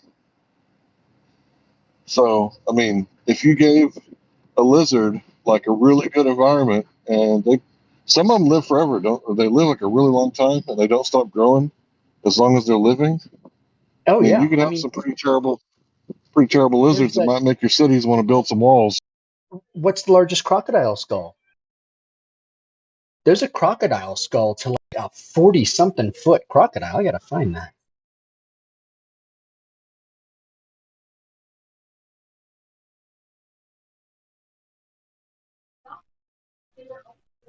So I'm not saying that dinosaurs exist or don't exist, because what I'm saying is, how do you know everything that everybody has ever said about dinosaurs is true?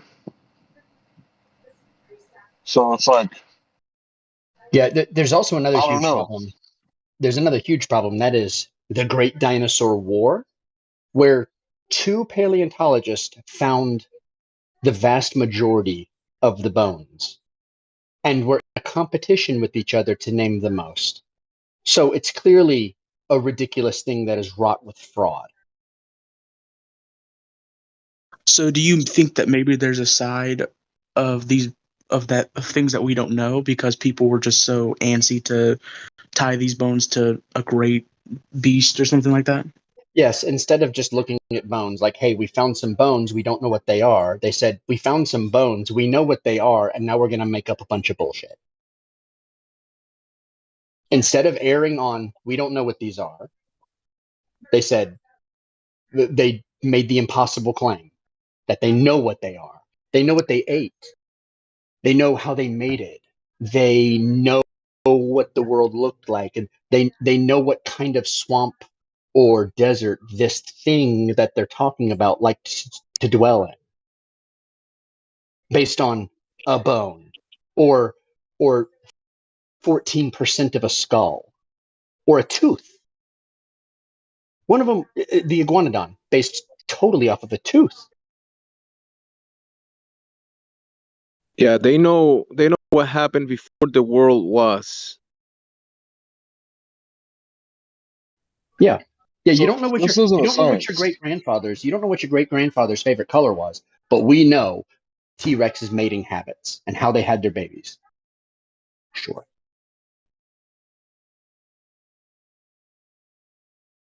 Millions and millions and millions years away, years ago. Yeah. So the thing is, this isn't like a hard nosed science. There's no scientific method involved. So basically, whenever they find bones and shit, they just find bones. But they say that they date the bones by the layer of which they find them in. But at the same time, they also date the layer depending on what bones they find in them. So that's kind of one of those things to where it's like saying the Bible's true. How do we know? Because the Bible said it was true. That doesn't check out. Like, that's not how that works. You can't just say, this is where we get this information from. Oh, yeah? How do you know? Because we circle back around and got our information from the other side of the coin. Circle reasoning. So, yeah, they can't date them.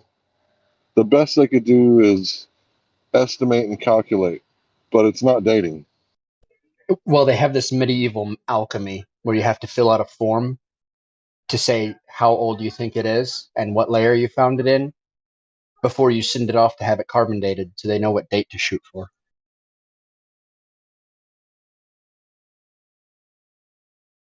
Because, when they blind test all this medieval alchemy, when they just blind date things, nothing turns out right.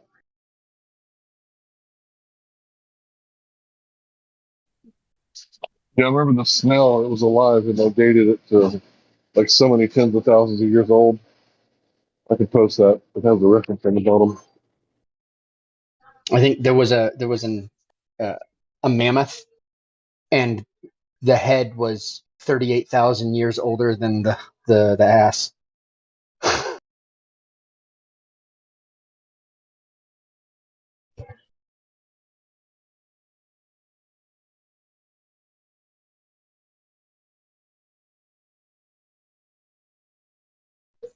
Yeah, I'm not actually against the idea of dinosaurs or anything like that. It's just, if you find big bones, you don't know what they were to, you don't know what it looked like, you don't know what they ate. Do you think dinosaurs existed along with people? I wouldn't even know. I would not know how to answer any of that because I would be just as I know the stupid as answer. them making claims. So there's this place in Texas called the Biloxi River, and they have found dinosaur footprints right next to human footprints. Now, I don't know if this is a hoax. Of course, if you look at the mainstream media, they're going to tell you it's a hoax. But the people that have looked at it, what they said was that when you compare like the stride to how a human walks naturally, it leaves like an imprint on like the front and back that people can't usually fake because you actually have to do the stride to make that kind of imprint. And they did it for the dinosaur too, and the dinosaur also had that stride and left the correct imprints for it to be not fake. But I've never been there and examined it myself, so I can't say I have any primary first-hand knowledge. But yeah, you can check it out. The Biloxi River, Texas dinosaur human footprint.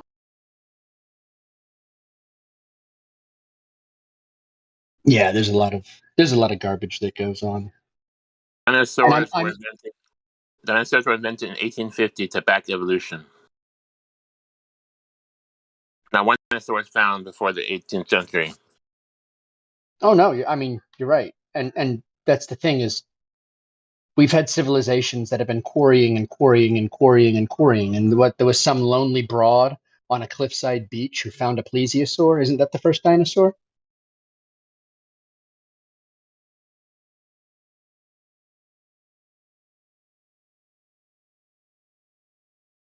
Yeah, they said, let's go find dinosaurs. And they dig a hole. Oh, look, we found a dinosaur. I don't even understand how they would think that would. The 19th century, let me tell you something. The 19th century was the wackiest time to be alive. There were so many weird religions. That's like where like the UFO cult mentality came from. Was like all these weird religions that came about in the like 19th century post-enlightenment claptrap.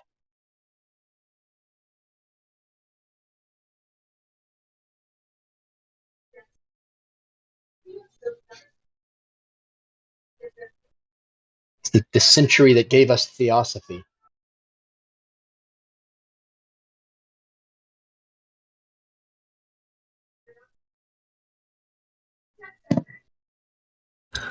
Now, we have large birds and large sharks and large crocodiles, but no like Brontosaurus 80-10 kind of dinosaur. Those are ridiculous.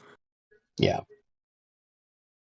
And no meteor hit and killed the dinosaurs off. That's just to scare you. Stories to Yeah, scare because you gas away from God. pockets, sinkholes, they make craters too. So I was going to say that if you were to be so inclined to really want to get to the bottom of this whole dinosaur thing, I would urge you to go to chroniclingamerica.gov. It's where they have all the newspapers from back in the day in America. And I would set the parameters between 1800 and maybe like 1920, right? And search giant bones. Now, giant bones is, it's going to pull up dinosaur or human, right? It's one of those things where it's going to pull up the word giant and the word bones. But when you start, reading through them, you're going to see that time after time, they found a shitload of giant bones, and they tried to like cover it up with the giant dinosaur bones. Nowhere near as many times. But the thing about it is that it's recorded in the newspaper kind of before the newspapers were completely taken over.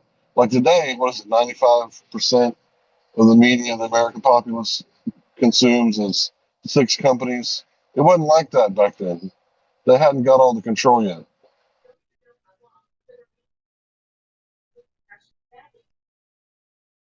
That is a 20-foot croc named Lolong, the largest modern crocodile recorded.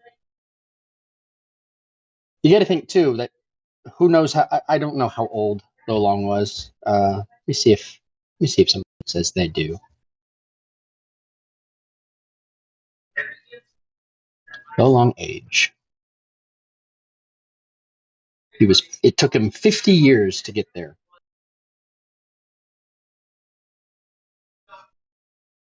He was estimated at 50 years. So they don't really know.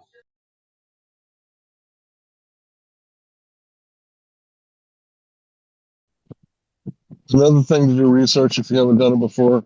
Piltdown Man, they paraded them all over the United States for like 50 years, and then it turned out to be a fraud with a connection to the church.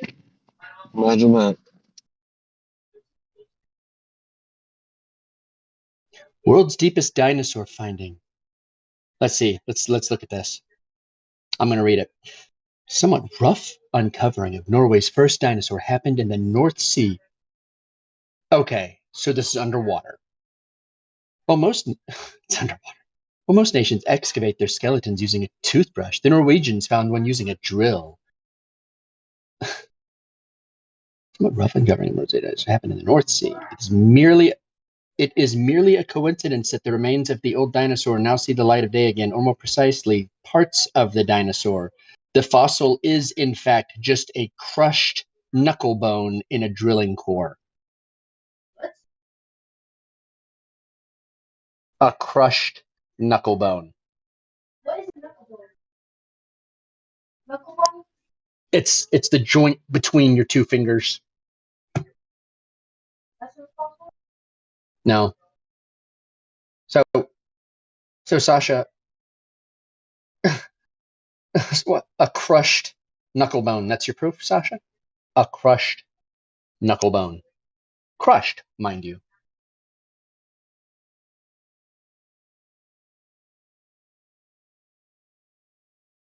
So the drill, what happened is this drill pulverized a knuckle bone. What they think was a knuckle bone.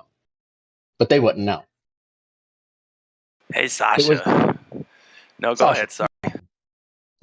Like, come on, give me something better than that. Like, I read the article and it was like embarrassing. Are you kidding me? Man, we're just so good at looking at bones now. We can tell what crushed pieces would have looked like put together, and then what that would have looked like as a whole body of stuff. It's crazy. Pulverize it. Hey, I have a question real quick, Sasha. Are popsicles evidence of an ice age? That's literally where you're going with this. Oh, that was great. That's all they found. That was it. That was literally it. 15 best dinosaur fossils discoveries of all time. Here, let me look at BioExplorer. Dinosaur is perhaps one of the most amazing creatures that ruled over the planet for more than 160 million years. Isn't that how they read to kids? On like educational videos? Yep. In some instances, these fossils tend to be preserved in the most bizarre ways in the most unusual locations. You got it. That's the way. Yep. All right. Femur. Okay, hold on. Femur of a megalosaurus. Femur. That's between the knee and the hip. It's a single bone. There's no way you know what that is. How do you know it's part of it's a megalosaurus? In 1676, very first one. Dinosaur feces. Dinosaur feces, 1811. Okay. The missing link, 1860, fraud. Hadrosaurus, 1868. Let's see what the hell. Okay, let's see. Named by Joseph Lady in America, duck-billed dinosaurs that lived. Historically speaking, this fossil excavated was considered as the first ever nearly complete dinosaur fossils in the United States, and probably the complete one to be discovered anywhere in the world. The first fossil of this dinosaur was discovered and scientifically documented in 1868. During Lady's time, this dinosaur was thought to walk with tripodal, much like a kangaroo position. Okay, he says he found a whole skeleton. Sure, that's totally believable. Because modern forensics, there's a murder, and it's like this. Somebody goes missing in the woods. They find their ankle bones 2 years later. You think 100 million years later, a complete skeleton is found conveniently by a guy who's looking for exactly that. I mean, it's kind of their job to look for fossils. So. Sasha, can you at the very least admit that it's an assumption at its very best, very possible best, right? That it's an assumption that this happened millions or even hundreds of thousands of years ago. Can you please admit that that's an assumption, because there's no way to prove it? Thanks. Well, it's an assumption, but they made that assumption based off evidence. So. Listen, that's just like someone saying Oh my shadows. God. Hold on, this will go right back to flat Earth. It's like someone saying this shadow's length dictates the length from Earth to the moon or to the sun. Do you see how that's a leap?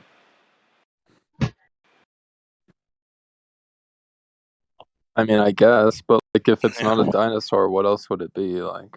Oh, so you're just Not going a- to accept not a the dinosaur. first story told to you? Do you have proof it's a dinosaur? I'm not saying I have proof. I'm just saying like it's their job to Then like why are come you up with an presenting? idea. So Why I are you probably presenting? trust No, them. it's not their. It's nobody's How job do to you come up with an know? idea. How do you know it's a dinosaur shit? Why are we still putting up with Sasha?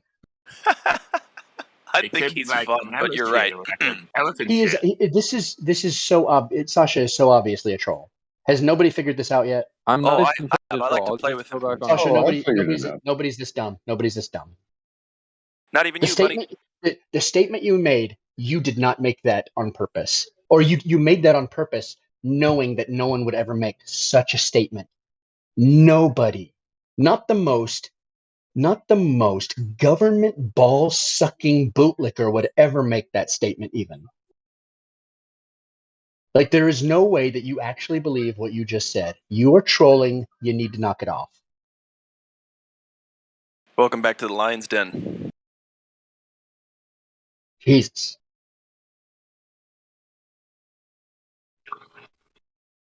He just really See, dinosaur bones are like going to space, dinosaurs, man. right? Remember when you were a kid and you were playing with your dinosaur toys? Godric, was that you hot micing, or are you talking to somebody else? No, that was me. Oh. I No, was I just heard. saying space and dinosaur No, bones are the Godric, don't same. leave. Oh shit, he left. I think he was talking here. No, you're good. Okay, so Godric, sorry, this is bad. Godric, were you talking to us or someone else? About the dinosaur shit? Yeah. Yeah, like how did you know that was really dinosaur shit? You know what I mean? Like it could have been any animal. Absolutely. Well, and here's another thing. Okay, so it's poop. I guess you can figure that out empirically. But can you empirically figure out what it came from? Like by first testing a dinosaur millions of years old, that thing's poop against the poop that you found. It's unfalsifiable. All this shit is, pun intended. There's one way to prove it. If you had the full T-Rex, right? And then that was, let's say, fossilized. And then the shit was coming out. Wow, he died, fossilized. And it was as big as like an orange tree, you know? Do you know the It's like a story tree, of that's like the a tree log. Do you know the And story of the fossilized that most way. That would be complete proof, right? T-Rex? Do you know the story of the most complete T-Rex? Tell me. Okay, so there were these two paleontologists, and their funding was about to run out. And on the last day of their dig, they'd sent everybody home. It was just the lead and his assistant. And after everyone had left, they were backing up their Jeep, and the assistant stopped them and said, "Look." And they found the most complete T-Rex skeleton underneath the Jeep. It's a true story. Dude, lucky them, because they would have been like fired after So that. So it might be a lucky. good find. Oh my God, so lucky, guys. Especially So like a straight lucky. They flush. sent everybody home. Yeah, they sent everybody home and then found the most complete T-Rex skeleton ever. Oh my God, guys. Totally true. It's like when I got a straight flush in poker, man. It's very rare, but it happens.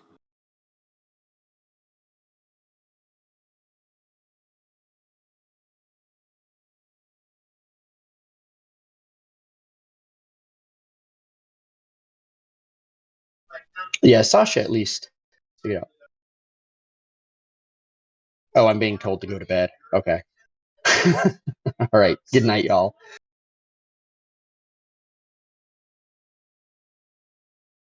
I will see y'all later. Later, dude. Good night, Gospel Bear. See you tomorrow. Oh, I don't think that was Gospel Bear. it definitely wasn't. Oh shit! I'm sorry. I'm sorry. My bad. Who was? I don't know my people. I don't know these. You know, it's me. It's me. Later, man. Did Mimas go? He Oh, other he people are saying good night. he went to bed. He gone. Okay, that's what I asked. My bad. Who was that? You guys want to talk to I Want Waffle Fries? I really do. I really do want waffle fries.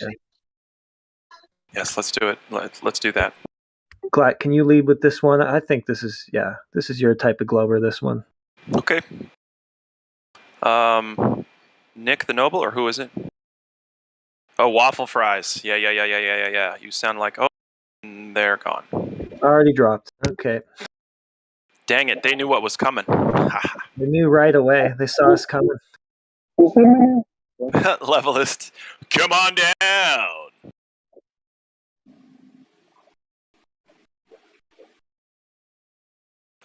Next, we have still no evidence for a curved Earth. If you think you've got what it takes to come against us, bring it on. Step on down. You guys have to be more welcoming. Okay, how about this? Ladies and gentlemen, the purpose of us being here is simply to try to inform you that you've been lied to, and it's okay. And we'd like to tell you a little bit of truth about your world, inform you about the things that truly matter. We aren't going to lie to you, and that's why we're here.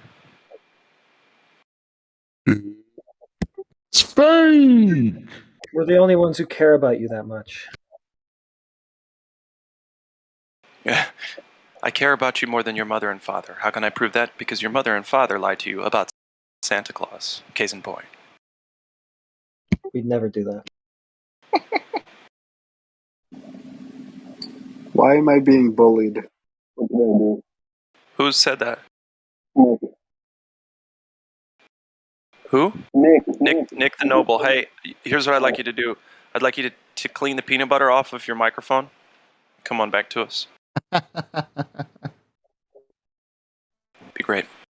Matthew Learn's in the house. I got a crappy mic, so my bad. Yeah, we can hardly understand you, Nick. I'm going to turn you up just to make sure it's not me.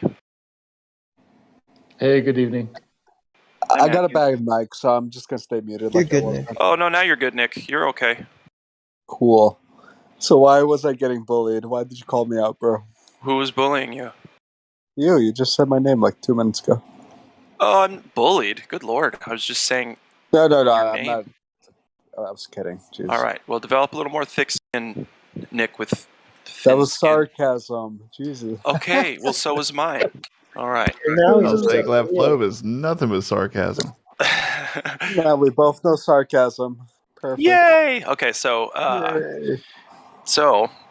what's going on? Are you a Glober? Are you stuck thinking the incorrect stuff? I'm not a Glober. Cool. Well, tell me why. Tell me how. Tell me. Yeah. What do you want to know exactly? I mean, well, if you were going to try to discuss this topic with somebody and they were genuinely curious, and you were to give them your best piece of information regarding why the Earth measures flat, or at the very least, why the Earth presents itself as flat to go against the official globe narrative, right? How would you? Yeah. Sorry. Go ahead. Probably link them to this Discord because there's people who are a lot more articulate than I am about this kind of stuff. Okay. Would you say that telling someone Earth measures flat and here's how, or just Earth measures flat? Would you say that to somebody? Wait, what? Would you tell someone that the Earth measures flat? The Earth measures flat? Yeah. No, I don't think I would say that in that. Oh, why not? Exactly. I tell everybody. You tell everyone that the Earth measures flat. Yeah. Yep. Yeah. So you're not a glober, right? Does that mean you're a flat earther, or does that mean you're somewhere on the non-existent fence? I mean, I can't say I've particularly cared for either or. Did you grow up thinking that Earth was a spinning ball, spinning water ball at that, in outer space, zipping around planets and such? Yes, because that's how I was taught. Okay. And now are you questioning that? Questioning, yeah. Okay, nice. Well, you are in the right spot, I'll tell you that. And regardless of how sarcastic I sound, because I don't know if I can even control it at this point. I'm here out of love because I want people to understand they've been duped big time, and they are better than that. And here's how, and here's why. And to me, that's a lot of why that. I usually listen rather than talk. Cool. Well, we're all here to chat at you. I don't want to take up the mic space. We got you and Matthew Learns in here, both interesting folks.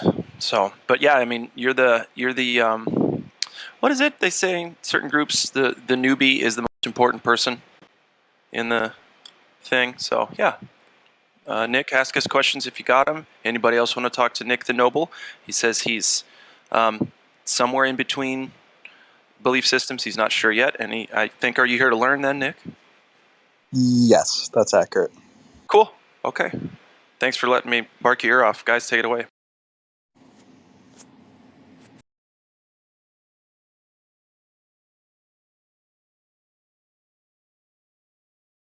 See, that's what happens. I get on the mic and they're like, "Oh, he's gonna talk forever," so I can go like I'm gonna go make some tea. I'm gonna, you know what I mean, do the dishes. I got you. Can I be heard? Yep, you're there. We hear you. Awesome. So, didn't catch a whole lot just now on a rescue mission. But anyway, yeah. So, new guy. You're here to learn. You want to learn what other people think? Are you talking about me or anyone? Yeah, His name's Nick, by the way. Hank. Nick. Yes, Nick. Nice to meet you. Nice to meet you too. Nick. So are you here to learn what other people think, that even though it may be different than what you were told? Well, there's conventional stuff you're told, and they usually say you learn throughout your entire life. So there's stuff you learn like through schooling, and then there's stuff you learn after schooling. So kind of curious to see what happens afterwards in terms of your sorry, God.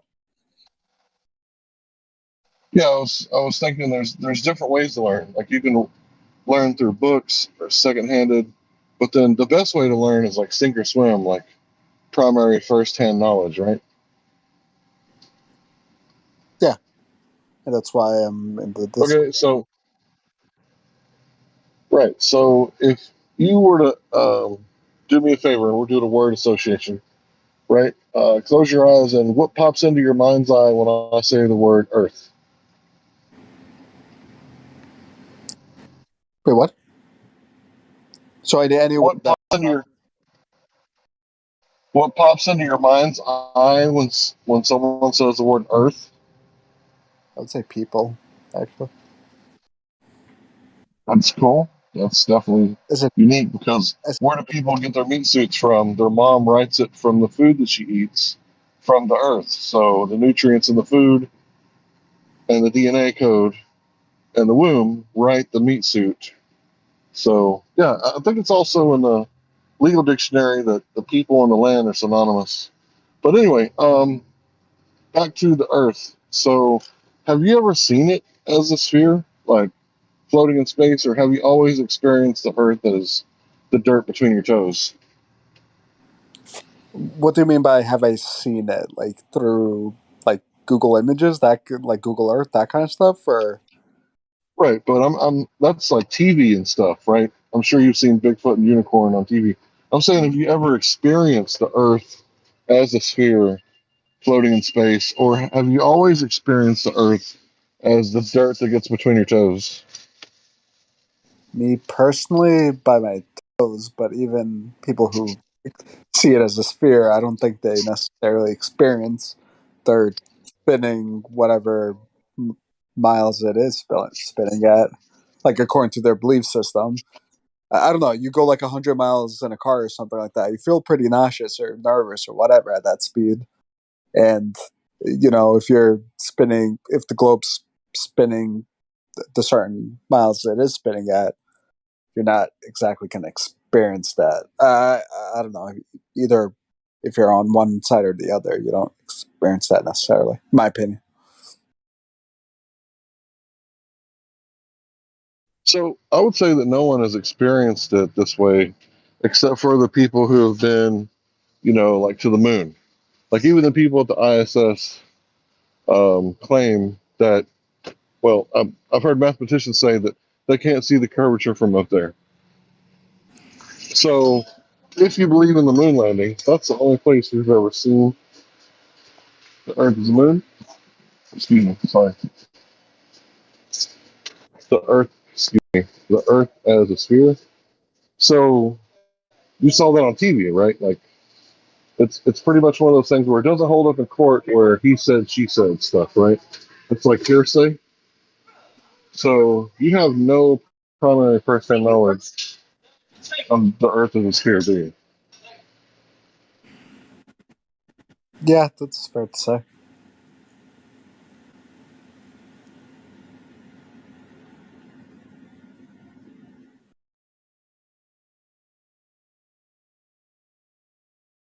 Hello? Yeah, sorry about that. You're good. No. All right. So you saw it on TV. You don't believe in Bigfoot, right? No. No. So you don't believe in like Santa Claus, but you can watch movies about Santa Claus, right? Yeah. So what's the difference between like Hollywood films and like government films? They're both the same thing, right? Well, what do you mean by government films? Well, Hollywood is, full of corporations that make films, right? And the Yes. government is full of, I don't want to call them corporations, but subsections of the government that make films, like propaganda films or educational films, right? Are you talking about like kind of like the 1950s, like, oh, the Soviet Unions are gonna like bomb us, like those kind of videos, like classic. Right. Yeah, yeah. Yeah, I'm sure you've seen propaganda films from the government before. You Yeah. may not have known they were propaganda at the time, or maybe you figured it out later. But there's no difference between like Hollywood propaganda and like government propaganda. They're both using movies and movie magic to get a point across. So the only place you've seen like the globe is on TV or in a magazine. You've never actually seen it, and you do realize that it's a model. Like they're telling you it's a model of the Earth, so it's not actually the Earth. Like the difference between a model Porsche and a real Porsche that you can drive like to your grandmother's house and take her for a spin, right? Yep. So I would ask you, what secondary knowledge has convinced you to ignore your primary knowledge that you live on a flat stationary plane? I mean, I feel like I was just generally like that in terms of like, okay, you're exposed to certain information. You kind of think that, like as you're growing up and everything like that, you just assume that's right your entire life. But I've always been kind of self-aware, self-critical about certain things, and there's many points in time where I'm just like, okay, maybe I don't know if I actually agree with that or blah blah blah blah blah blah. Like it depends on the topic, obviously, but and I'm always willing to change my perspective depending on the new evidence that I'm exposed to. Whether I agree to that or not is based on my judgment.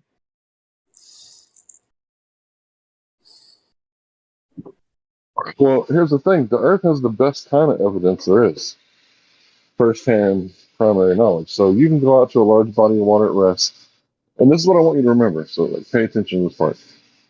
Large body of water at rest, about 5 to 10 miles, and you should be able to detect in 10 miles 66.6 feet of curvature. Now, if you find a bay, it's like 5 or 10 miles, you can actually see it if it's actually there. But the thing about it is what you're going to find out, and I don't think any of the anti-flat earthers are disagreeing with me at this point, that we can see too far.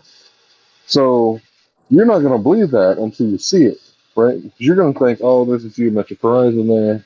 It's always there because we live on a globe, right? So they taught me since I was, 4 or 5 years old.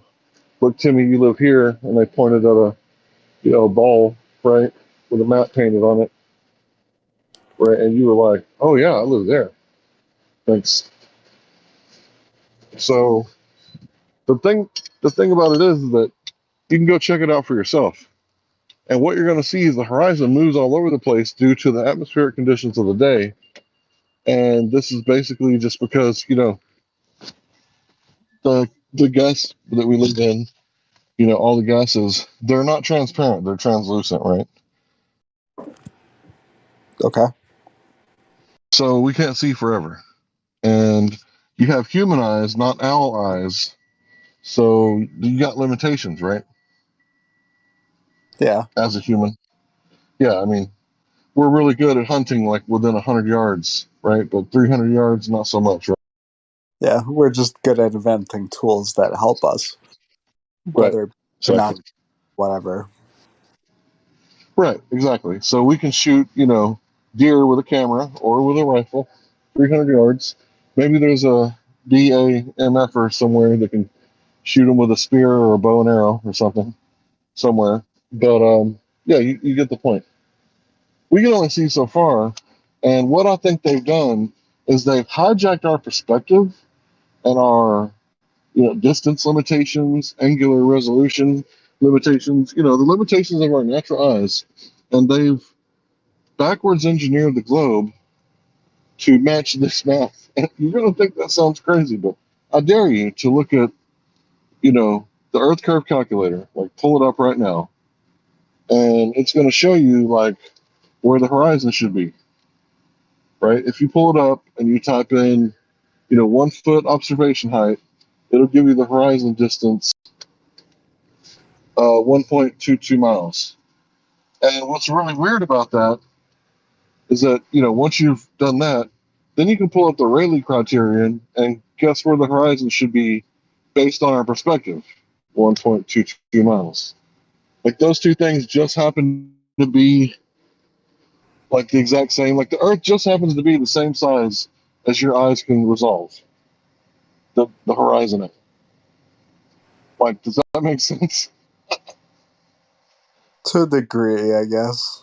I'd probably need to So listen a little bit about that to fully you understand. can rewatch the video, go back and write down what I said. Earth curve calculator, 1 foot observation height, horizon distance, and it'll tell you right there.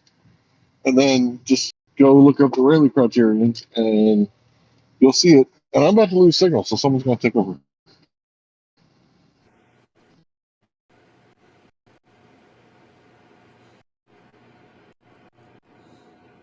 Yeah, so it seems like they reverse engineered their geometric claim about the size of the Earth and where the horizon would be from the limit of human sight,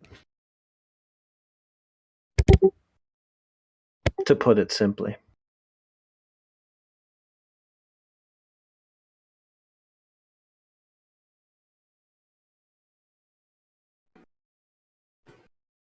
I don't know, just kind of a strange coincidence that those numbers are the same.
So, how do you guys answer the question about like the edges to the world? Like, is there like the ice edges or whatever? I'm not exactly too familiar with that. It's not our problem. It's not what? It's not our problem to answer that question. I got a question for you on that. Do you think anything to do with ice has to do with the Earth measuring flat all over the place? Do I think? Wait, can you repeat that again? Okay, Sorry. so Earth measuring flat is one thing, right? Okay. Does ice have anything to do with that? Right, you say ice walls, ice this, ice that. Where's the edge? Does any of that have to do with where we live measuring flat everywhere? The two are mutually exclusive, aren't they? I think so. Yeah, like what are they getting at? It can't measure flat if you can't show me the outer limits of this place. There we go. There we go. Yeah, mine was shitty. Thank you for saying that. Yep. So I would say yes, I guess, in that case. Oh. It can't measure flat? So listen, what does ice have to do with that? Do you see what I'm saying? Ice or ends of the Earth or any of that. We've demonstrated that Earth measures flat. Okay. Right, so what does ice or ice walls or anything like that have to do with that? Earth measuring flat. No, that wasn't really my question. My question more was like, how to explain like what's like, is there a point past that, or is that? I see. Well, see, what I like to do is stay on topic. So Earth measures flat. That's the topic. Can you demonstrate on Earth otherwise? I suppose you're probably talking about the A word, Antarctica, right? It's a 4-letter word around here, but you know what? People even help with that one. Help you beg the question until you hopefully see that it has nothing to do with the Earth measuring flat. It's some kind of claim that's unfalsifiable, and it's not a topic. Yeah, and it'd all be speculation anyway, because none of us have ever been there. All right, if it's out of topic, my bad. Then no. Well, but do you see why? I don't. I know I sound like a dick, but do you see why it's not on topic? Because literally, the topic here is as easy as it can get. The Earth does measure flat. There's no curvature yet to be seen, so we don't have to talk about Antarctica or the North Pole or anything, right? We just focus on we can't measure curvature just yet, and we're going to tell you about that, and then we're both going to go, okay, so crazy, right? It's flat, yeah. Yeah, I feel like It's just a weak excuse that Globers use to deny the measurements. Yeah, and I do get it. They're like, oh, well, if Antarctica is a circle, that's the first if, right? We're supposing. If Antarctica is a circle around it, the barrier to the Earth, I can talk to them about that instead of all their other stuff, and I can go down this adventuresome, well, what's beyond Antarctica, and life is a video game, and let's explore and have adventures. No, it just measures flat, and we'd like to talk about that.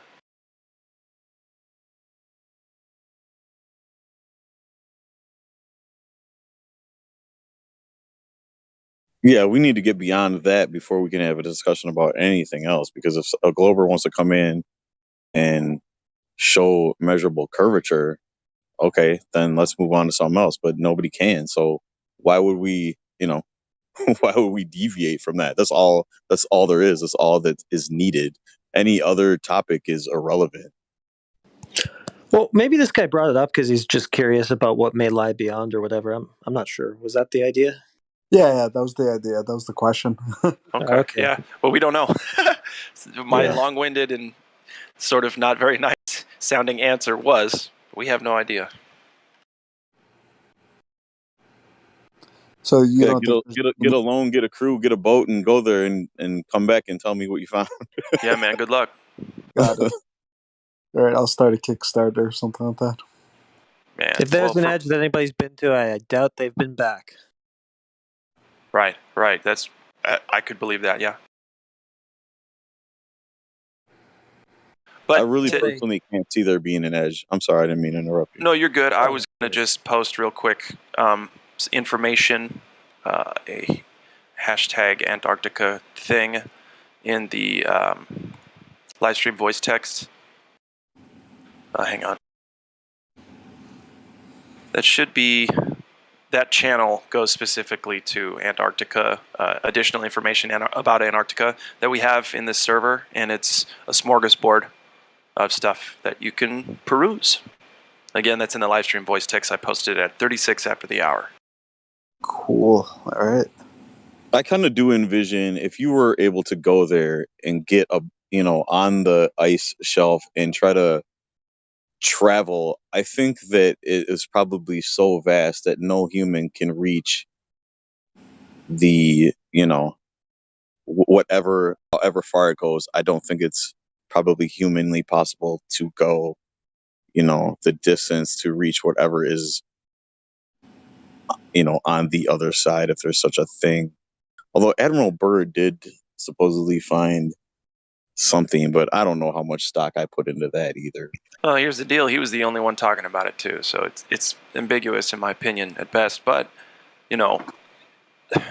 well, yeah, go ahead. That could have been a psyop too, right? I mean, couldn't Admiral Byrd? All that could have been a psyop. Yeah, that's could be, kind of what but I'm saying. the Navy's the one who claims that they've explored that part of the world. So why don't they just direct that question to them?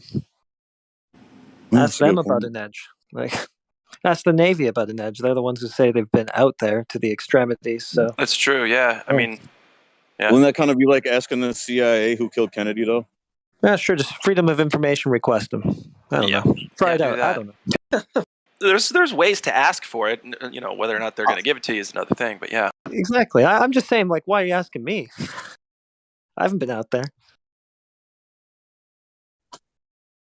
And I'm pretty sure you couldn't pay me enough to go explore out there, especially with the rules and all that.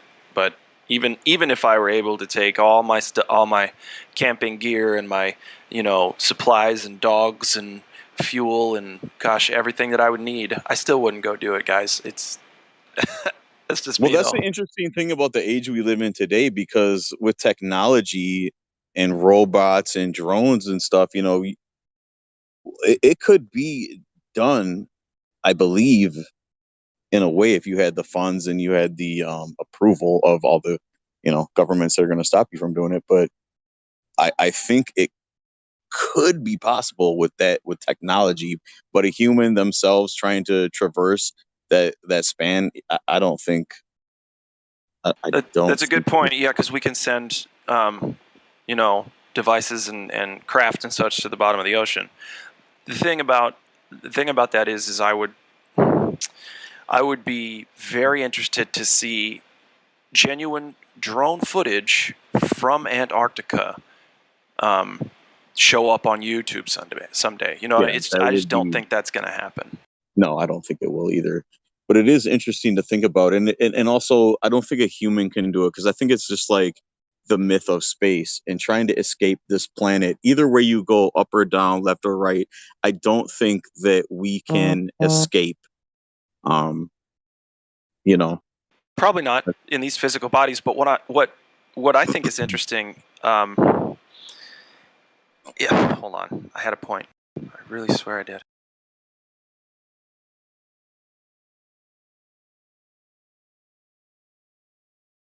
Oh, here it is. They promote space so much more than anything about Antarctica. And Antarctica is supposedly right here on the ground with us. Why are they doing that? That's so weird, right? Space is apparently harder to get to, right, than just, down the street to some ice. Yeah, put a coat on, get a boat, don't be a pussy. You go to space, well, it's a little different. It's harder, right? But all they're doing is space compared to Antarctica. And doesn't science want to explore, try to get things going, get things right? It's so much land, even if you believe the globe narrative, it's so much land that nobody's down there going, man, yeah, what is overpopulation? You can't build a place where 1,000 people can live right next to the shore that's warm enough. You can't build 10 of those. Are you kidding me? I don't know. Yeah, overpopulation is a myth. There is so much land that is. I mean, if anybody's traveled, if you've ever been in an airplane and traveled anywhere, and you look down, there is so much land that is not, nobody's living at, that the government owns and bought up. If you drive from Nebraska to Texas, you'll see a certain way, especially, you'll hardly see any cities, anybody. It's ridiculous, and that's overpopulation. 1,000 miles. Yeah, it's complete horseshit. I mean, there is cities that are probably overpopulated, but that's not the world itself is not overpopulated. I don't think you can overpopulate the world because I believe it says, and I don't want to get preachy or biblical, but I think that's part of our purpose here on earth is to go forth and procreate, right? Fill the earth with, us. I don't believe it ever said don't create too many humans. It said just go out and fill the whole earth with as many people as possible. I don't think it's Well, and related to that, so say there is a barrier, an Antarctic ice wall barrier that we can't get past, they can still lie to us about resource scarcity, right? Yeah, absolutely. So that's a thing. I don't know what it means, but yeah, crazy. Well, and they create scarcity by paying farmers to, they subsidize farmers to not produce certain crops and to just throw their crops away that they produced instead of putting them out there for circulation. They do that all the time to manipulate prices of certain, commodities and to make shortages. And, they do that stuff all the time. Yep, gas prices are highest I've ever seen them in my entire life. I'm 40. Not from 40. Anyway, so yeah. And how long have we been hearing about water-powered cars? Like it's not a thing. It's a thing. You can fucking do it. You can build it. You try to sell, you get killed. But whatever. Like that's what I'm saying. So when I look at gas prices, I'm like, nope, that's completely incorrect. Not because gas itself isn't that scarce or whatever, but there's different forms of energy. So I look at it and I go, we don't even fucking need these prices for anything that can fuel us. But here we go, letting them do it to us. Yeah. And I think I've been hearing about like water powered cars and stuff. I think probably since the 70s. I mean, I was born in 79, but I know probably even before I was born, there was people working on that and probably came up with something, but they did. And you've got your hemp cars too from even further before that. I think there was a water powered car in the early 1900s. There's all this. See, the thing is, where there's smoke, there's fire. So if there's only one or two or even five people or, instances of perhaps a water-powered car having been built and used in the last 100 years, I don't know if I believe it, but there's countless. And there's countless stories of we know that people were disappeared and killed because they had this technology and they made it so that a layman could build it, right? Mm-hmm. So anyway, and I'm not even against. I got a water-powered car, guys. Cars. I'm not against the hybrid cars and all this stuff. What I don't like is how they're trying to force it on everyone, and because that seems odd. And not only that, my dad bought a hybrid car, and every time he renews his tags, he gets taxed like crazy because he has a hybrid. So the cost that he saves on gas, he ends up paying back at the end of the year because they give him, there's like a gas tax because, okay, you didn't pay enough and buy enough gas. So we're going to charge you an extra fee to make up for the gas you didn't purchase because you have a hybrid. That's so weird, dude. So weird. Oh, Ryan, go ahead. I got to do some stuff. So I have a water-powered car. So I have a plug-in hybrid that runs off gas and electricity. I plug it in the wall, but also fill the gas tank. And since I live here in Oregon, 70% of our electricity comes from hydroelectric dams. So I have a water-powered car. What kind of water-powered cars are you guys talking about? Yeah, there you go. I mean, that makes sense. But I mean, seriously though, like if you're gonna bring the term water-powered car to a server like this, you guys, you need to bring a lot. You need to elaborate on the design, and not just say that, because otherwise, no offense, but you kind of sound crazy. I mean, are you guys talking about hydrogen fuel cell powered cars, or are you talking about water powered cars? Because I know what a hydrogen fuel cell powered car is, but I don't know what a water powered car is.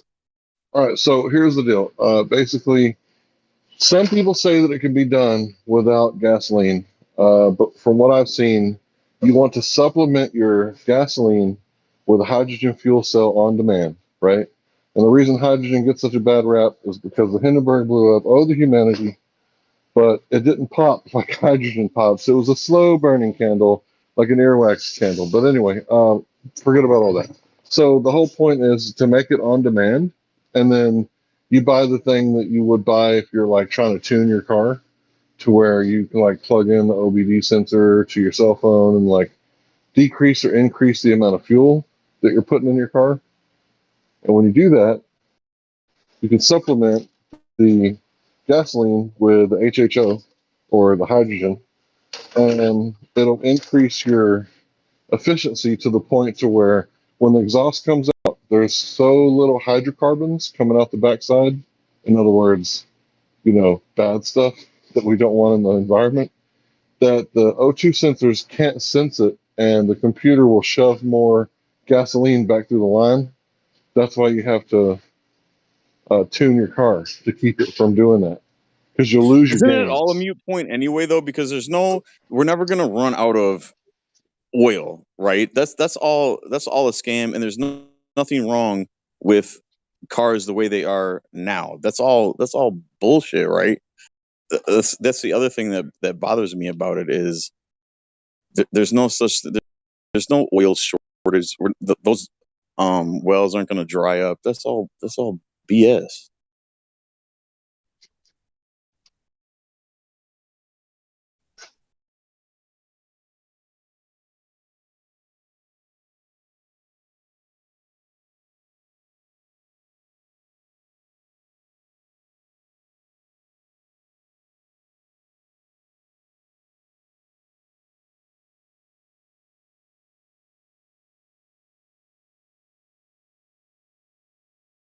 I'm sorry, I didn't mean to shut the conversation down.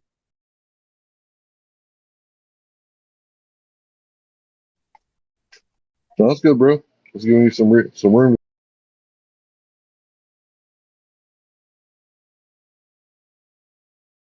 Okay, I got something cool, but y'all, it's right now it's an Instagram video. I'm gonna share the link.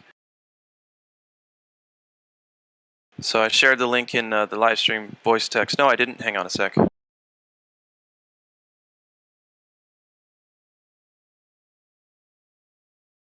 Okay, now it's in the live stream voice text. It's a Instagram. It's a video of. It says the truth about space. And it shows a young lady and a man in a green screen suit next to a green screen, and the man is so like she's acting like she's got something in her hands, right? And he's in the green screen suit, so y'all can't see him, and so she and him are teaming up, making it look like this object is floating in space. She does a froze bag first. This guy's pretty good at what he does too. I'm not gonna lie, but anyway, yeah, this is look at that. Anyway,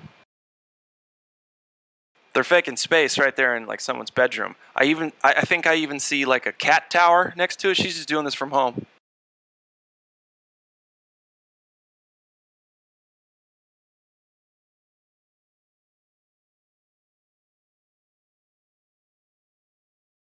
I'm trying to find the original video so I can post it.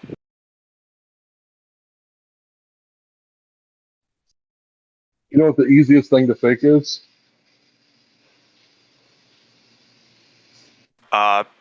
No. Something that no one has ever seen before. Because if you've seen a $100 bill, they're going to be hard to fake because you had one to compare it to. But if you've never seen space, you don't know what it actually looks like, you've never experienced it, well, I suppose that it'd be pretty hard or difficult to detect a counterfeit, wouldn't it? I couldn't agree more. It was brilliant. Yep. Yep.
Hello. Yeah, hey, what's up? Hello. What's up? I just thought everybody's really quiet for a second. I was It thinking. happens. Yeah. I've been thinking too much. Don't want to get pulled over.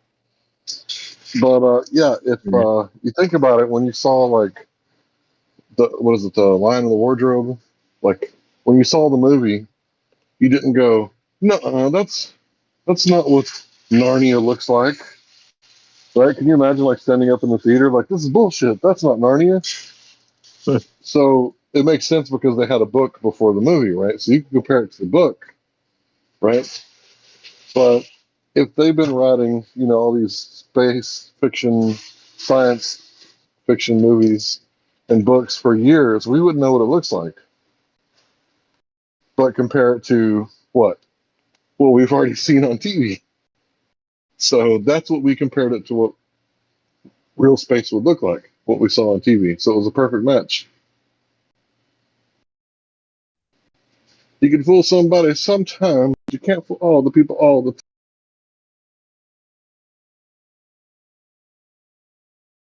Yeah, and I'm now just looking at a picture of a rocket being launched, and going where it always goes, up and to the left or right or whatever. But if one hadn't seen, that's why it's easy to lie to people about it and say that it's going to space, because we've actually never seen a rocket go up and out of space. All anyone's seen is a rocket take off and go somewhere, and that's all they got to do, right? That's it. Nothing to compare it against. That's great, Hank.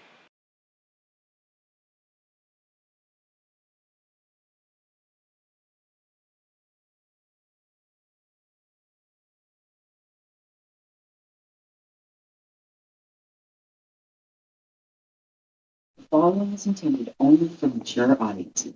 Real discretion.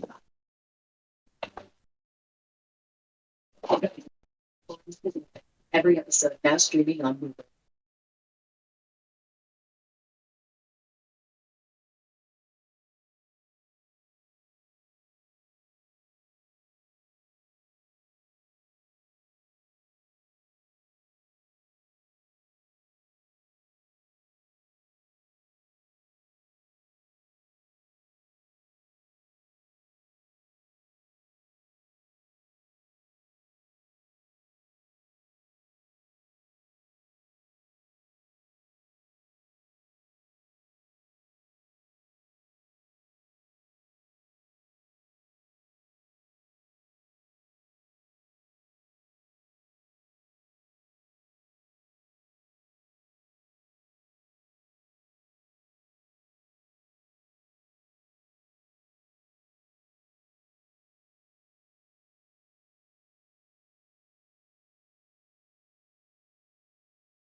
All right, so here's a perfect example. So what would a rocket look like if it came from space and landed? Well, we got a movie from 1959, The Sky Calls, and it looks like we upgraded some atmospheric conditions and smoke and did the exact same thing with SpaceX Falcon 9. But when you compare it to what you see on TV, looks legit. I mean, it looks like the same thing almost. So that's how they did it. They scripted it with, you know, what was it, the guy that invented satellites, and then 7 years later, Sputnik launched, or something like that. So that's how they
Do you guys have any questions you want to ask a globe earther?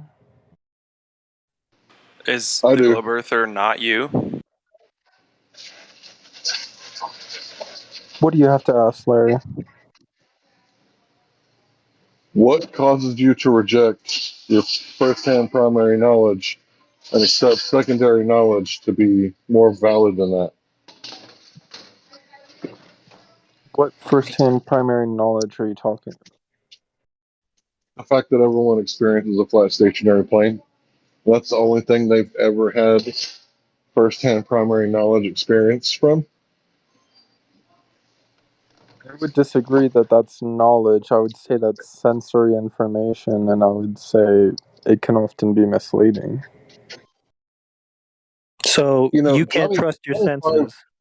Okay, go ahead. Go ahead. Sorry. Well, No, I you go just ahead. thought it's kind of funny. You can't trust your senses. So why should we trust anything you have to say? Because logic is more empirical than sensory data. So you're senseless and you don't Whoa. know where you are, but listen to me. Dude, listen to what you just said. So empiricism is based off of sensory stuff, human senses, you know, right? Stuff we observe, we feel, we smell, we touch. Does that make sense to you? That's what empiricism is. No, empiricism is based off measurements. Do we not observe the measurements? Put our hands on them if we want? Yeah, you Is that observe not the using your measurements, but senses? when you're Listen, conducting an show me an experiment, you don't instance in just life when you don't use your senses. Thanks. obviously you need to use your senses to get the data, but you don't use your senses to record the data. Okay. To So measure the data. you're just going to muddy the waters, and that's it? You don't understand that we all use our senses all the time for everything, so you can usually trust them? It's not a magic show. Life isn't a fucking magic show, okay? There are, one example of how sensory data can be flawed is there's often illusions. There's optical illusions. There's hearing illusions. Like sensory data is You can never accurate. demonstrate that those are illusions, though, dude. That's the problem with the So globe couldn't argument you is you show that cannot some demonstrate of the that data you're you get being from an fooled by your experiment? eyes to make it look The flat. thing is, you can't do an experiment purely with your senses. That's what I'm saying. Okay, well, I just wonder how we see and hear the information if we don't use our senses. How was Cavendish? How was that done? Cavendish was done in a sensory deprivation tank, Hank. I'm sorry. Well, Go ahead, guys. I guess I kind of derailed Hank's attack there, but yeah, what secondary information do you have that tells you that Earth's the globe? By secondary information, do you mean like articles or like what do you mean by that? Well, you can't directly observe or experience it, so what beyond that is telling you that that's what it is?